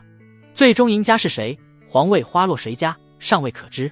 原本他已经在暗中谋划了数年，在大皇子身边安插了无数的暗线，更是对其进行投喂慢性毒药，只待毒性爆发，他的太皇兄一命呜呼，这皇位便自然而然就落在了他的头上。因为九妹凤吟，这个皇主最为疼爱的女儿，根本不是威胁，对方除了身怀凤凰血脉之外，身边无任何势力，朝中也无大臣相助，加上对方本就无意皇主之位，这就导致他直接将凤吟给忽略掉了。但是现在情况却是大为不同，因为凤吟成婚了。原本按照常理而言，凤吟成婚后对他的威胁更小才对，因为他已成婚，身为人妻，就律法上就已经注定了和皇主之位无缘。但意外就在和凤吟成婚之人的身上，方烨乃是一名神丹大能修士，其实力堪比大夏皇主。有这样一个人在凤吟背后撑腰，对方若是想要称尊夺嫡，成就皇位，那将会是他最大的威胁。尽管凤吟如今没有展露出来这样的想法，但对于他而言，始终是一个潜在的威胁。是威胁，就必须要除掉。如今我已获3位神丹大能的支持，只待东荒至宝出世，父皇离开黄兜，我便动手。现在只需要派人监视住我那位好妹夫的一举一动即可。二皇子嘴角勾起一抹冷笑。大婚进行的异常顺利，一拜天地，夫妻对拜，送入洞房。凤吟被领着进入了新婚洞房，而方烨则是作为新郎官，在外面宴会大厅开始陪酒，主要是需要和各方势力碰面。方家必进出到白帝城，虽然背后站着大夏皇朝，但免不了有些人会在背后搞磨蛾子。这个时候和各方势力结交，打点好关系，就显得尤为重要了。而此刻，青云城一道通体由黑雾包裹的身影出现在了虚空之中，这人就这样徒手撕裂了眼前的虚空，从中走出，身上弥漫出来的黑雾瞬息间便笼罩了整个青云城。不在城中，看来已经提前搬迁离开了。沙哑的声音从黑雾之中传出。很快，黑雾包裹的男子开始掐动法诀进行推演。果然不可推演，一片朦胧。黑雾男子沙哑的声音响起。不过天底下没有不透风的墙，只要留下一点蛛丝马迹，本尊就能找到你。黑雾男子开始施展大神通，逆行推演之前发生的一些事情。他想要从之前的事情之中寻找到一些蛛丝马迹，但结果依然没有改变。凡是和方烨、方家相关的任何事情和人物都变得朦胧一片，不可探查。但很快黑雾男子便发现了一丝异常，这是凤凰之力。他抓住这一缕异常痕迹，开始全力推演。很快一幅画面出现在他的面前，凤吟屹立在虚空之中，收起了面前的一艘娟秀战船。凤吟施展术法的时候，身上展露出来的本源之力，便是他察觉到异常的凤凰之力。而在凤吟身边还有一道身影，只是那道身影朦胧模糊一片，根本不可探查。凤凰之力，女子法阵战船。黑雾男子喃喃自语，东荒地界显露于外的凤凰血脉根本没有，只有大夏皇朝之中有一女子，乃是凤凰血脉，此人便是大夏皇主最为疼爱的九皇女。不管真假如何，先去探究一番。黑雾男子身形一闪，再度撕裂虚空，转身迈入其中。而此时此刻，大夏皇朝白帝城方家府邸，方家酒足饭饱，开始回到洞房，准备今夜和凤迎来一场美妙的花烛夜。嘎吱，婚房被推开，2个女人出现在方烨的面前。公主殿下，新郎官回来了。小蕊看着方烨，眼中露出一抹欣喜，脸上更是爬上了一抹娇羞的粉红色。小蕊，你怎么也在这里？方烨傻眼。夫君，小蕊乃是我的婢女，按照礼俗，今夜她也可陪嫁侍寝。小蕊本就对夫君倾心。夫君，你可愿？今夜我们主仆2人一同侍奉于你。这时凤吟开口，当真是语不惊人死不休。方烨一听，顿时喜出望外，还有这等好事？今夜娘子最大，娘子说什么就是什么。凤吟微微颔首，好，那我们为夫君更衣。与此同时，皇城上空虚空撕裂，一道黑雾包裹的身影浮现，出现的刹那间，黑雾男子便感受到了熟悉的气息。他眼中金光暴涨，舔了舔干涩的嘴唇，沙哑的声音响起，找到你了。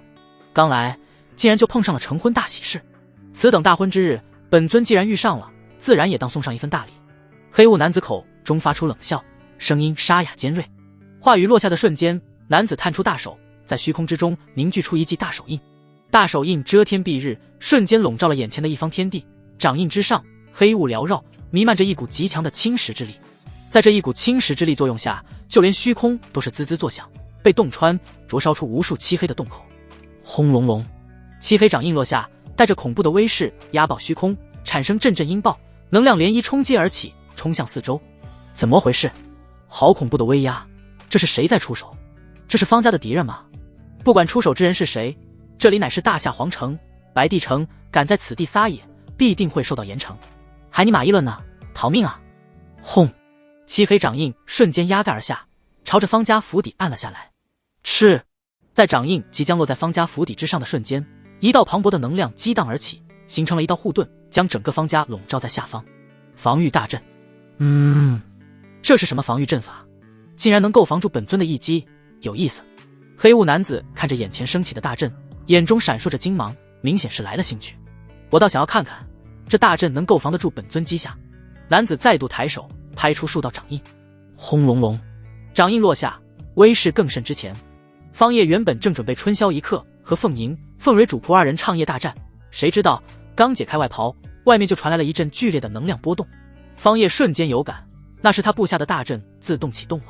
果然还真有不长眼的，偏偏选择在这个时候闹事。方叶脸色低沉，他现在很不高兴，自己的雅兴被人打扰，这让他心中一阵窝火。什么动静？有一股极强的能量波动。凤吟两人此刻都是被这一个动静给震惊了一下。洞房花烛夜正是美妙时刻，偏偏有人在这个时候来打扰他们。两个女人此刻想要杀人的心都有了。凤吟秀眉则是微微皱起，何人敢在皇城内闹事？而且方家和皇朝的关系在整个白帝城都是人尽皆知，方家的地位几乎无人能撼动，也无人敢撼动。是谁会选择在这个时候动手？是夫君家族曾经的仇敌，还是冲着我来的？凤吟沉思，他想了许久，在自己的记忆之中，他并未得罪过什么人，尤其还是在这皇城之中，敢对他这个大夏皇主最为疼爱的女儿动手，对方身份必然不简单。思来想去，凤吟也只觉得来人恐怕是方叶和方家曾经的仇敌。自己的夫君方叶实力强大，身在神丹境，身为大能修士，若是结仇，对手恐也会是不弱于神丹修士的存在。仅仅只是这磨一瞬间的功夫，凤吟便想明白了许多。你们就待在屋内，我出去看看。方叶脸色阴沉，快速朝着婚房外走去。离开房间后，他抬头凝望而去，就看到了虚空之中接连好几道恐怖的黑色掌印落下。那黑色掌印之上附着一层燃烧的青黑色火焰，那火焰看似并不盛烈，但是却连虚空都能够炙烤，将其轻易洞穿。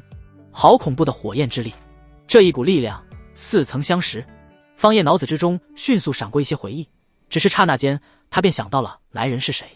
黑岩圣地，这么快就找到了这里。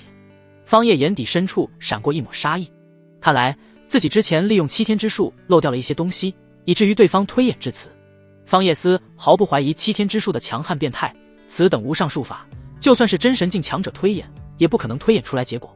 但眼下此人却是找了过来，这必然是从其他地方入手的。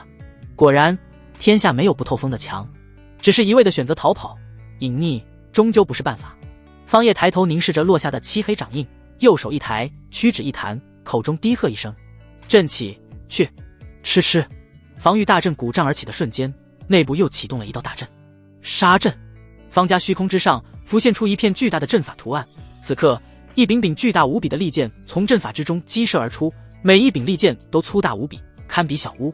而阵法之中激射而出的利剑足有成百上千道。霎时间，虚空崩坏，大裂缝一道接着一道，利剑横空，无物不破，无坚不摧。轰轰轰，利剑冲击在黑色掌印之上，直接将其洞穿，磨灭于虚无。很快便是第二道掌印被抹除掉。方叶负手而立，踱步而行，身形一闪，便来到了方家大阵外面。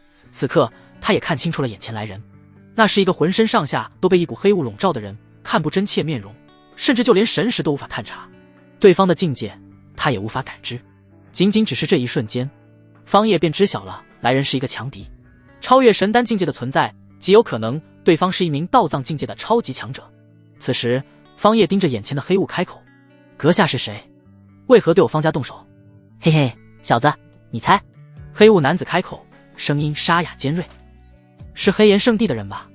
方叶盯着对方冷笑，出声道：“阁下修为通天，我都是感应不出来是何境界，想来你的修为在我之上，硬是道藏境界的高手。黑岩圣地，道藏境界，我只想到一人，那便是黑岩圣地的圣主。”黑雾男子闻言顿时大笑出声：“哈哈，有意思，仅仅只是一个照面便能够猜出本尊的身份，看来你的却不凡，也难怪本圣的有多位长老都栽倒在你的手上。如你所料，本尊便是黑岩圣地圣主，今日前来是特意为你送上一份新婚大礼。”方叶眉头微微一挑，他可不相信对方是带着好意而来。方叶，什么大礼？黑岩圣主自然是宋儿等全部入黄泉相见。方叶冷笑：“你确信能拿捏我，不怕被我反杀？黑岩圣主，有点意思，本尊也想要看看你到底有何底牌。不信，大可来试试。方叶话语说完，身上便爆发出一股极其恐怖的气息。这一刻，他气势直接攀升到了顶点。这是他第一次真正意义上拿出自己的全部实力，当然仅仅局限于修为。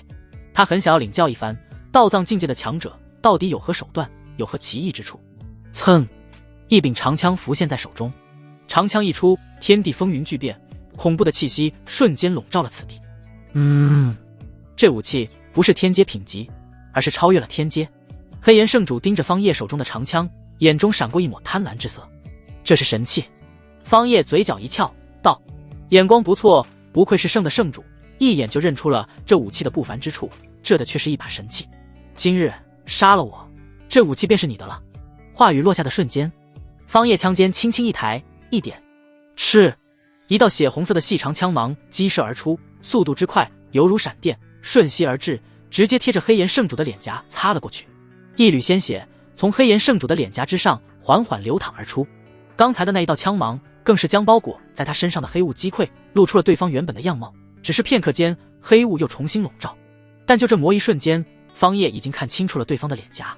那是一张已经被严重腐蚀的脸，皮肤干瘪，双眼凹陷，鼻梁仿佛被竖着切了一刀，上下嘴唇更是直接消失不见，只露出了2排牙齿裸露在外，端地是恐怖样貌。这样的样貌瞬间让方叶想到了自己前世看过的一个动漫人物，不良人大帅。好家伙，我说怎么不以真面容见人，原来是面容已毁，无法见人。方叶心头警惕了起来，对方如此，想来是因为什么造成的？而联想到施展出来的神通之上附着的那一层青黑色的火焰，方叶瞬间便猜测出来，对方极有可能是修炼了什么逆天的功法，这才导致自身如此。必须要严阵以待。黑岩圣主伸出手指触摸着自己的脸颊，看着手指上面沾染上的一缕血珠，竟然笑了起来。多少年了，还没有一个低境界的修士能够让本尊流血，你是第一个。今日本尊是必会好好的犒劳你，你放心，本尊杀了你之后会好好利用你的一切的，你的神器，你的女人，本尊都会好好使用的。轰！话语落下的瞬间，黑岩圣主背后便凝聚出来了一道巨大的法相虚影，那虚影3头6臂，每条手臂上都握着一把巨大的武器，有长剑，有龙锏，有大刀，有长枪、大戟、大钟，每把武器不尽而同。今日本尊便让你看看何谓道藏。大境界的鸿沟可不是你凭借一把神器就能够轻易扭转的，给本尊死！随着黑岩圣主一声大喝，他大手探出，背后的法相虚影也是瞬息而动，6条手臂各自挥舞着手中的利器，朝着方叶所在的这片虚空轰击而来。这一刻，方叶心头升起了一股强烈的危机感，他下意识地后退了一步，但紧接着手中的神器破道枪顺势被他当成长剑大刀劈砍而出，无数道神器激射而出的枪芒在空中飞舞，冲击在那6把落下的武器上面。当当当！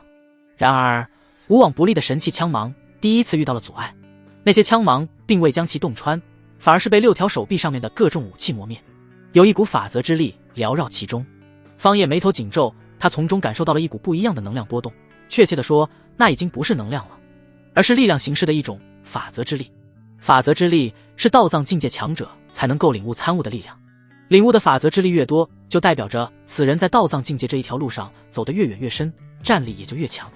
而眼下黑岩圣主足足展现出来了6道法则之力，而每一道法则之力都凝聚成为了法相虚影之上的武器。这也是为何神器破道枪没有展现出之前作战那般威能，一击洞穿，只因方叶催动的能量乃是自身本源之力，在能量等阶上落后了一大截。这就好比一个小孩子拿着一把大宝剑对战一名成年人，而对方也一样持有武器。宝剑虽好，但是使用宝剑的人力量却是太小，根本无法对对手造成有效伤害。想不到你区区一个神丹境界的修士，竟然都能够察觉出来法则之力，你果然不同凡响。黑岩圣主眼神冷漠，但你越是不凡，本尊就越是兴奋，杀你才越带劲。黑岩圣主舔了舔自己有些干涩的嘴唇，直接脚踏虚空，轰的一声，他面前的虚空碎裂，黑岩圣主身形被黑雾直接笼罩，消失在虚空之中。下一刻，他陡然出现在了方叶的右侧，手起刀落，直接朝着方叶的脑袋劈砍而来。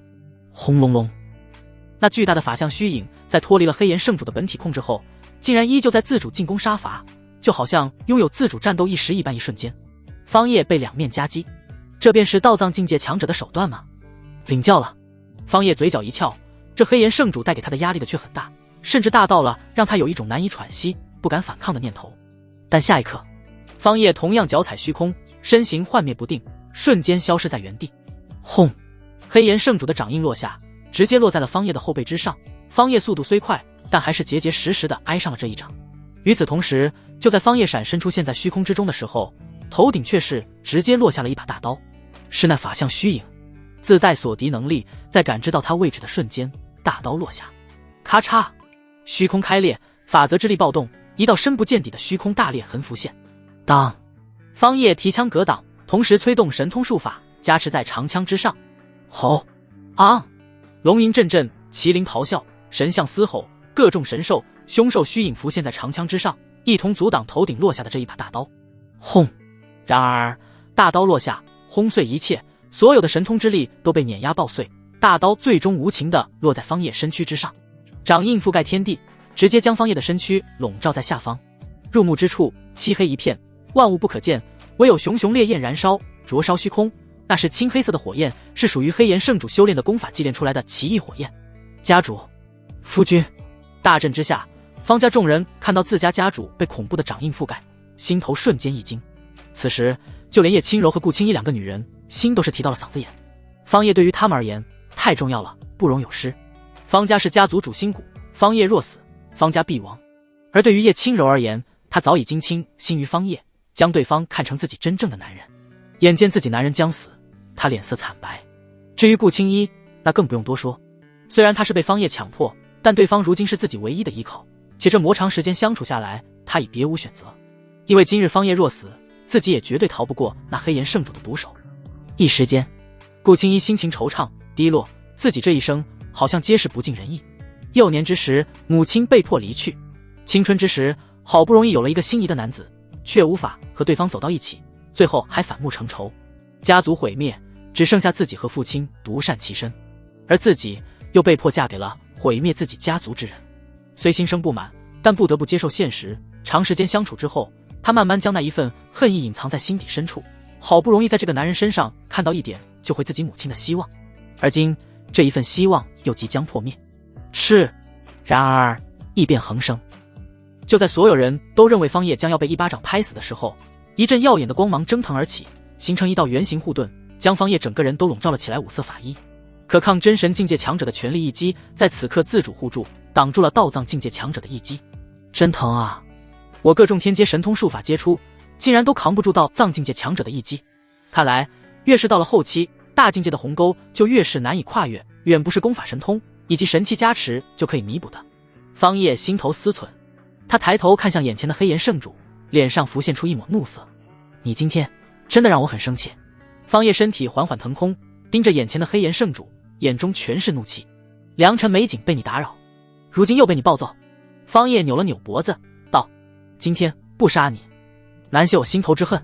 咦，竟然没死，想不到你身上竟然还有防御类法宝，能够挡住本尊一击，这宝贝实属动人心。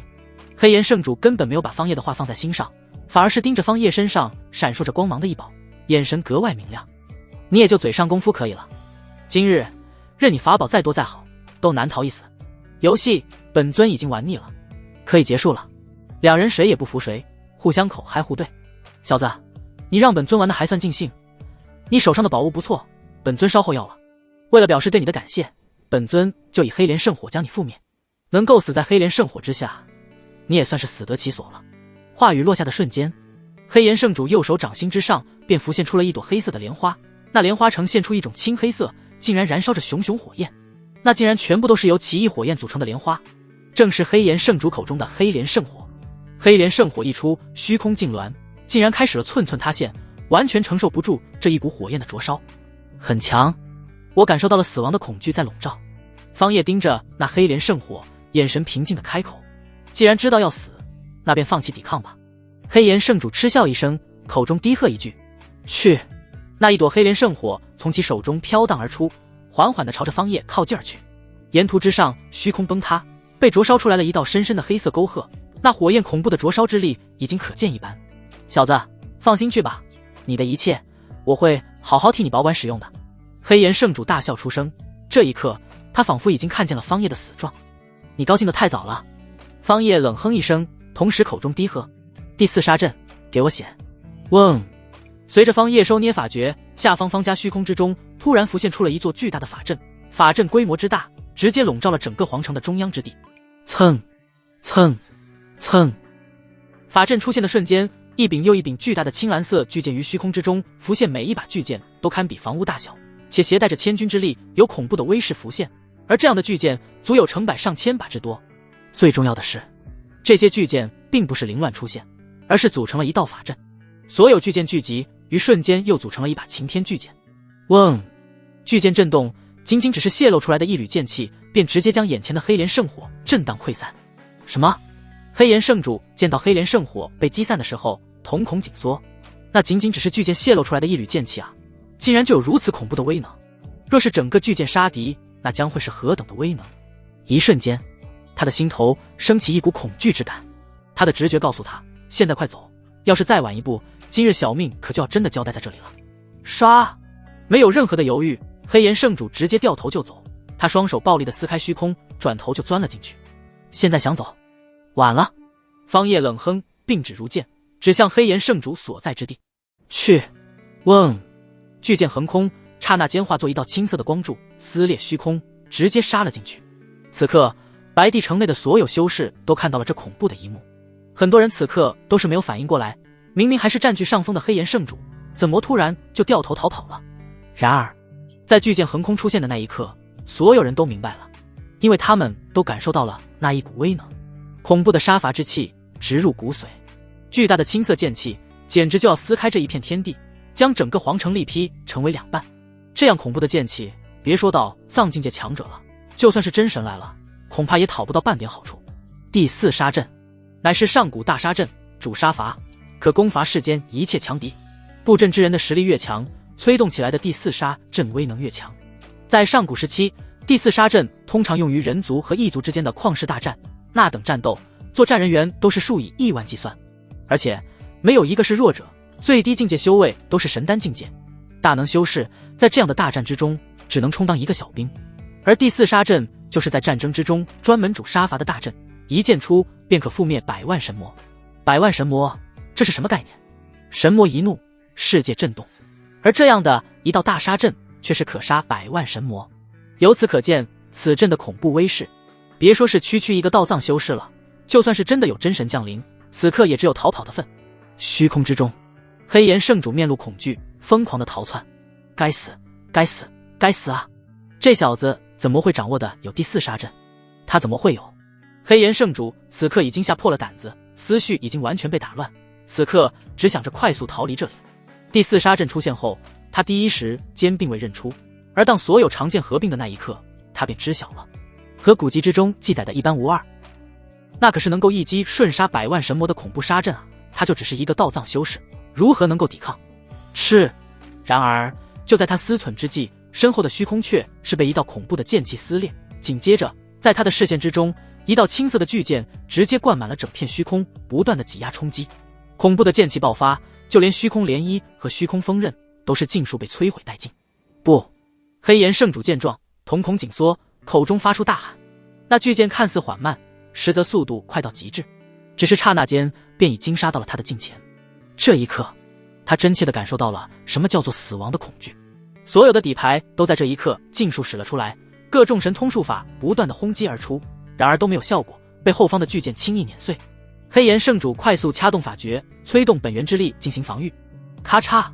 然而本源之力刚祭出形成的护盾，再触碰到那一道巨剑尖端的瞬间，便直接破裂，根本防不住。